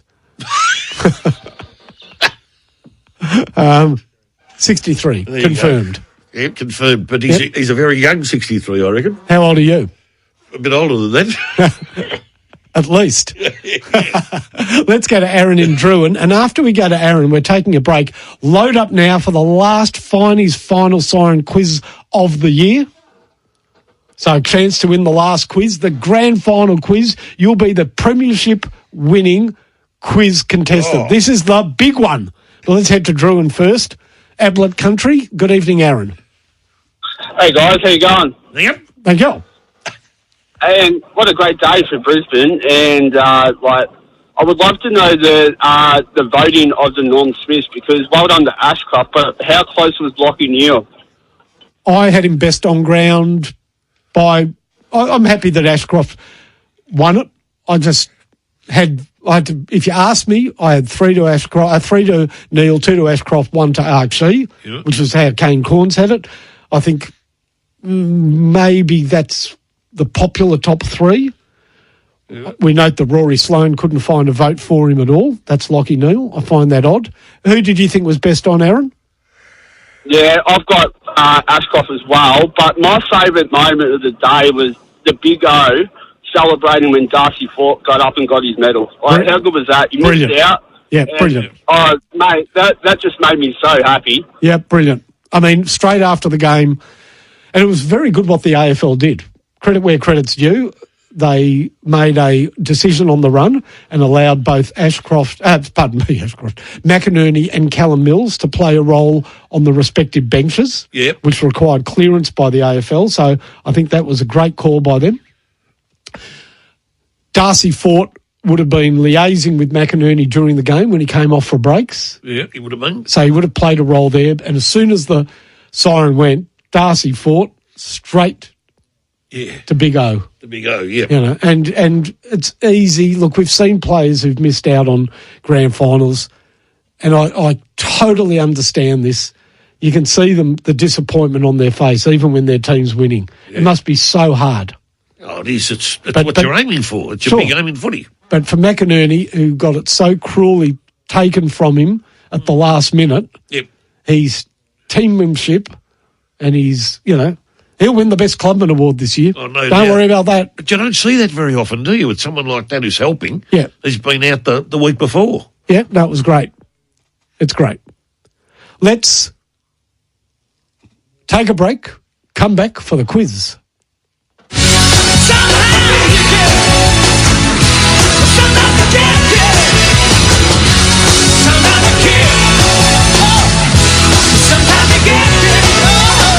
This is Viney's Final Siren. Kevin Sheedy here. As Ambassador of Essendon BMW, I can happily share with you that finding your ultimate driving machine is like kicking a goal from the goal square. Easy. Your ultimate driving machine is waiting for you at Essendon BMW. Find the best range of new, demonstrator and pre-owned vehicles. See the Essendon BMW team today, conveniently located just 10 minutes from the airport at 1 Centro Circuit, Essendon Fields. LMCT 11803. Cobram Estate is the most awarded Australian extra virgin olive oil made from olives grown in northern Victoria. They're harvested and first cold pressed within 4 to 6 hours to create a premium quality oil. This is what guarantees every bottle of Cobram Estate extra virgin olive oil is fresh and full of flavour, elevating your entertaining and making your food taste even better. Cobram Estate, premium quality, great tasting, the most awarded Australian extra virgin olive oil. Buy in-store at all major retailers. Planning on visiting Melbourne Airport anytime soon? Make sure you plan ahead. Due to construction works, Melbourne Airport travellers are advised to allow for additional time when passing through the precinct. So, if you're visiting to pick up or drop off excited travellers, plan ahead and choose the free drop-off and pick-up zones at the Terminal 4 car park for faster and smoother entry and exit. To learn more information about the construction works or to book your parking early for the best rates, visit melbourneairport.com.au. Ready for your next holiday? Experience more of the world's best destinations at Luxury Escapes with more inclusions, more value and more expertise. Find and book everything you need for your next dream escape. From hotels and resorts to flights, tours, cruises and experiences. Discover exclusive offers with unparalleled inclusions like daily dining, free flow drinks and more at luxuryescapes.com. Visit luxuryescapes.com to get more from your next holiday. There's nothing like Razorback 4x4. And with footy finals here, why not get Australia's best four-wheel drive seat covers to help protect your interior when getting out and about to watch your team play? These seat covers are fully tailored for your seat, giving you the ultimate match day protection. Plus, get 5% off your online order when you bundle any 2 or more items together. Razorback 4x4, Australia's best four-wheel drive seat covers. Visit razorback4x4.com.au. Yeah, we'll get engaged soon. I do love her, but I just don't love those jewellery stores. They're too in your face. But how's this? I found the Diamond Guys. You know, we talk footy, drink a beer, and then we look at diamonds. They even educated me on the 4 C's. The Diamond Guys help blokes pick or design an engagement ring. And it's all done one-on-one, so there's no pressure. The Diamond Guys. The place your girlfriend always wants you to have a beer. It's Mower Mania at Makita. For September only, get unbeatable deals across a select range of Makita XGT and LXT battery lawnmowers. Less noise, more power. Take advantage of instant in-store bonuses, plus online redemptions. But hurry, Makita's Mower Mania ends September 30. Check with your local Makita dealer or makita.com.au for details. Makita, rule the outdoors. I want my Makita back. As a roofer, plumber or builder, time is money. So getting your roofing, cladding and flashing supplies reliably delivered to your site on time is paramount. At Design Sheet Metal, simply order your roofing materials by 4:30 p.m. for delivery on site next business day. Visit designsm.com.au to place your order today or visit their Laverton or Bayswater showroom. Operating 24 hours, 5 days a week. Design Sheet Metal. In spec, on time, every time. That's designsm.com.au. This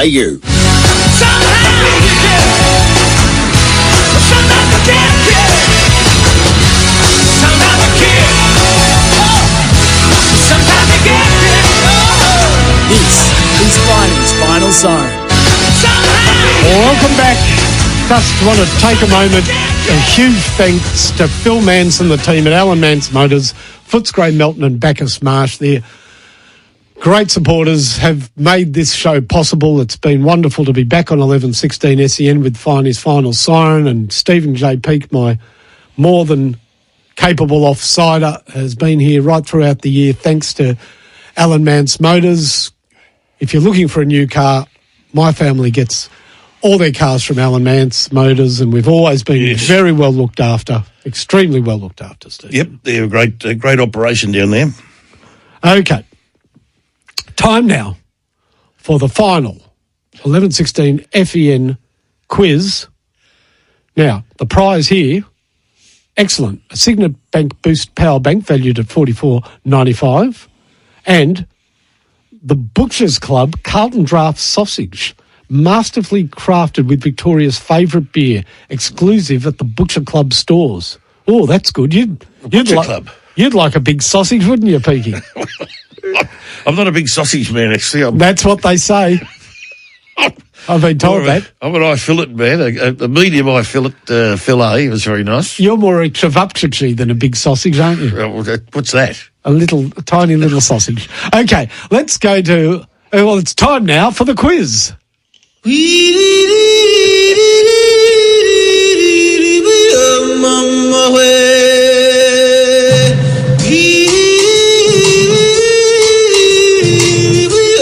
great song, isn't it?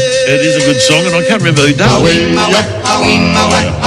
Let's just get to the bit we want to hear. Oh,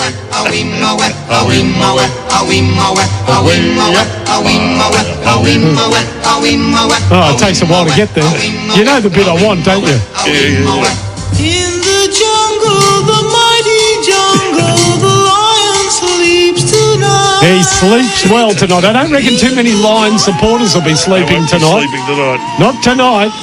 But in the jungle, the mighty jungle, the big jungle, the mighty lion ruled supreme. So, yep. A good song. The Tokens. Yep. Did that. The Tokens. The Tokens. Let's go to James in Rowville. Good evening, James. G'day, how you going? Here we go. Question numero uno. Who was the first scorer, not the first goal, who was the first scorer in today's grand final? Charlie Cameron. Well done. That was controversial. He was paid a mark that I don't think was a mark. Lachie Neale picked it up and kicked a goal, and then Charlie missed the shot from in front. Didn't prove to be all that telling. Question number 2. We've got and I think the first ever Tasmanian-born coach of a grand final winning team in league football. So that's great for Chris Fagan. There's also an AFL club captain from Tasmania this year. Who is that club captain? Alex Pearce. Brilliant. Oh. He's going well, James. I've got a board full of callers. Red hot. But James has got his hands on the sausage. He's got his hands wrapped around the Butchers Club sausage and the Signet Power Bank. Let's see whether he can take it home. Here we go. Okay. When was the last time... No, which two teams were playing the last time a grand final was decided with the winning team doubling the opposition's score? Exactly doubling it. It's happened before. Who were the two teams? This century? Peaky, keep your bib out of it, mate. Well, I'm just asking a question. Why do you want a clue already? Well, it's a hard one, then. Keep out of it. Do you know who it is, James? Hawthorn, West Coast. Incorrect. Neither of those two teams were involved. Let's go to Matt in Greenvale. Matt, which two teams last played in a result that saw one team double the other team's score in a grand final? Jeez, boys, that's a tough one. It is. And Peaky wants clues. Yeah, you got any clues there for us? No, no clues. Not one yet? All right, we'll go with West Coast. No. West Coast. No, West Coast is out. Damien's in Strathmore. Good evening, Damien. G'day, guys. How we doing? Good. Give us two teams. Essendon and Melbourne. Incorrect, but one of those sides is correct. I'm not telling you which one, but one side is correct. Let's try Blair in Heidelberg. Good evening, Blair. Is it Carlton and Essendon? Incorrect. Both of those sides is incorrect. Neither Carlton nor Essendon. Let's try Ben in Moonee Ponds. Are you there, Ben? Good evening, Finey. Is it Hawthorn Melbourne? One of those sides is correct. So we should be able to get one of the teams. Peaky's pointing to one where I've already said one of those sides is out. One side is correct out of Hawthorn and Melbourne. Let's try Brandon in Taylors Hill. Good evening, Brandon. Good evening. Is it Melbourne, Richmond? One of those sides is correct. Let's try Michael in Coburg. Good evening, Michael. Melbourne and Collingwood. Are you there, Michael? Yes, Melbourne and Collingwood. Oh, no, Melbourne and Collingwood. One of those sides is correct. So I think we've established one of the teams is... Peaky? Melbourne. Correct. Let's go to Raf in Pascoe Vale. Are you there, Raf? Yeah, hey, mate. I've got no idea, so... Well, just have a guess. Melbourne and? Melbourne and Footscray. Correct! You see, no idea is the right idea. 1954. Correct. 102 to 51. Oh. There you go. This is the first time. This is the first time ever that not only the score was double, but the scoring shots was double.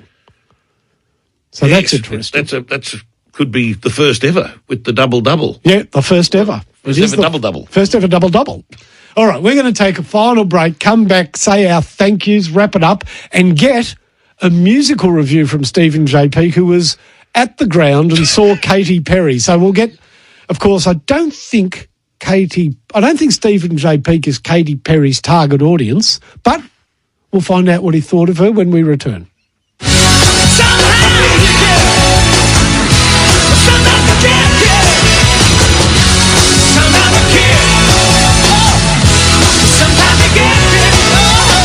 This is Fining's Final Siren. Sustained performance in footy is more than just one great game. It's about playing consistently, game after game, season after season. Host Plus has delivered strong performance over the long term with top returns over 20 years. A top performing super fund over the long term? That's a plus. Issued by Host Plus Pty Limited. Super Ratings SR50 Balance Index January 2024. General advice only. Consider your circumstances and the relevant Host Plus PTS and TMD at hostplus.com.au before deciding. Past performance is not a reliable indicator of future performance. Search Compare Host Plus today. Get yard, 125. Go get it, Tommy. Yes, get it. Go. No. How could you do that, you absolute genius? I don't believe it. He's going to do it. He's going to blow it for everyone. You useless son of a gun. What a gun. Yes. No. Yes. No. Yes. Being a fan is hungry work. 4 and 20. Australia's original fan food. When you're freezing cold or when you're boiling hot, who you gonna call? We're the world. Take advantage of the VEU government rebate and trade in your old gas heater for huge discounts on ducted reverse cycle systems, multi-splits or split systems. With solutions for every budget and all the biggest brands. For your free quote, visit weatherworld.com.au. Who you gonna call? We're the world.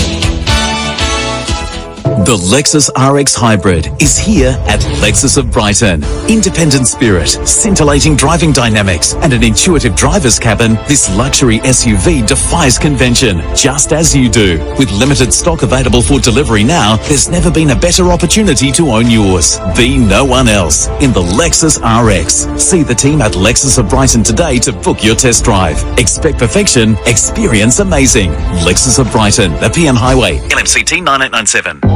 At Azito, we know for you it's about leaving your mark. It's a statement, making every task uniquely yours. Azito doesn't just have your back, we're right there with you, powering your DIY journey. With over 100 tools for your home and garden, all powered by one battery to make it happen. Because when it comes to getting things done, this is your moment. Do it yourself. Do it with Azito. Do you? Catch up on all the latest scores and news. Collingwood take the final step on the stairway to premiership heaven. In the time it takes to get from the car park to the office with SEN's The Day's Play. In Adelaide, Team Ripper GC take out the title. Loose ball goes to Reagan. Oh, he's a magician. Our team go over the big matches and big moments. Tywin Manchester.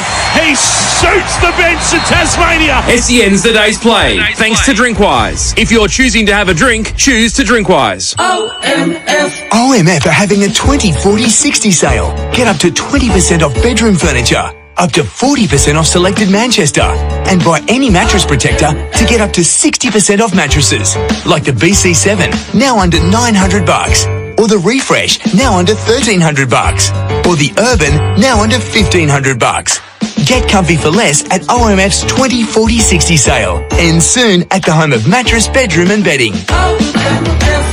Ready for your next holiday? Experience more of the world's best destinations at Luxury Escapes, with more inclusions, more value, and more expertise. Find and book everything you need for your next dream escape, from hotels and resorts to flights, tours, cruises, and experiences. Discover exclusive offers with unparalleled inclusions like daily dining, free flow drinks, and more at luxuryescapes.com. Visit luxuryescapes.com to get more from your next holiday. This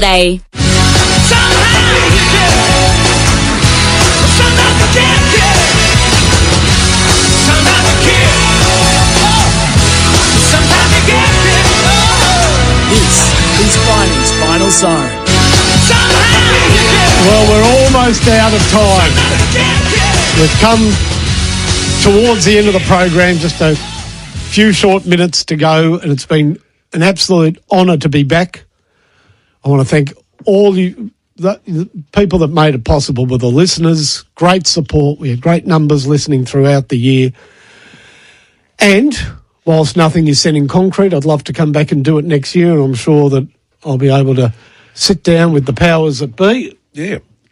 Craig Hutchison was a great supporter of the program, and I'm sure that we'll be able to work something out and do it all again next season. There'll be great Friday night football games to talk about right throughout the year, so really looking forward to it. Stephen, you were at the game today. Now, I know you're not a rusted-on Katy Perry fan. That's underwhelming to say that. Underwhelming.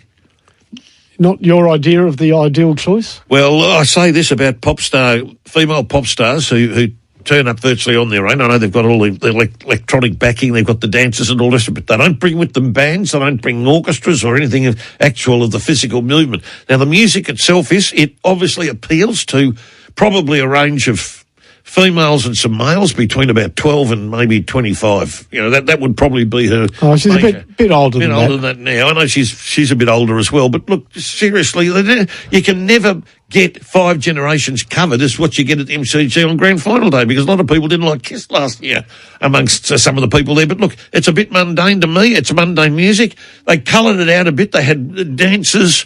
They had singers backing people there as well, with the stage set up and all the rest of it is highly colourful. But it's not, to me, I don't know whether the crowd was fully involved with it, that they probably would have hoped for, but that's the way it is. They can never get it right, and they won't be able to get it right. It is the insoluble problem with Grand Final Day. Okay, so next question. We had a very successful Twilight preliminary final. We did, yes. Would you approve of a Twilight Grand Final or a night Grand Final? The only problem with all that is that you upset a lot of the sporting clubs around Victoria and around the country who set up Grand Final breakfasts and lunches leading into the game. Well, they can have a lunch instead of a breakfast. It'd be perfect. What happens to the North Melbourne traditional breakfast? I mean, I suppose that can go on because it's only 3-hour delay. Yeah, of course it can. It's a big day. Do we need to have it into the evening, which affects transportation, children, all the rest of it, which will take us through to 8, 9 o'clock, and people don't get home till about 11 or midnight? I think if a kid can stay up to on their mobile phones in their room till 10 at night, they can stay up for a grand final. Are you a traditionalist? Do you just believe grand finals belong during the day? Well, I am a traditionalist. Or could you see a night grand final? Would you be happy for a grand final to be played at night?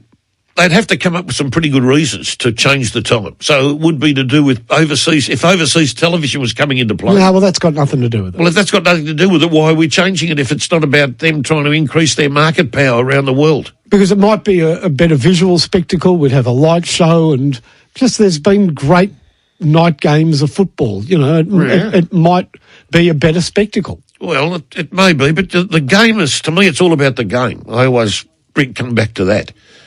I think you've got to ask the players. What does the AFL Players Association say about it? Do they ever think about going to them, given that they're putting on the show, and saying to them, can you take a vote on the lads about twilight or night time? What do they say about it? Okay, well, that's fair enough. I think that's fair enough, isn't it? Yeah, I don't think that's ever been suggested, and that might be a good way to further the discussion, if not end the argument. Yeah, well, it's democratic to do it that way. I mean, I've been asked, would I like to see a night grand final? Yeah. And you know what my response to that is? No. They can play it at 3 a.m. in the morning in the capital of Laos, Vientiane, as long as St Kilda's playing. I don't care where, I don't care when.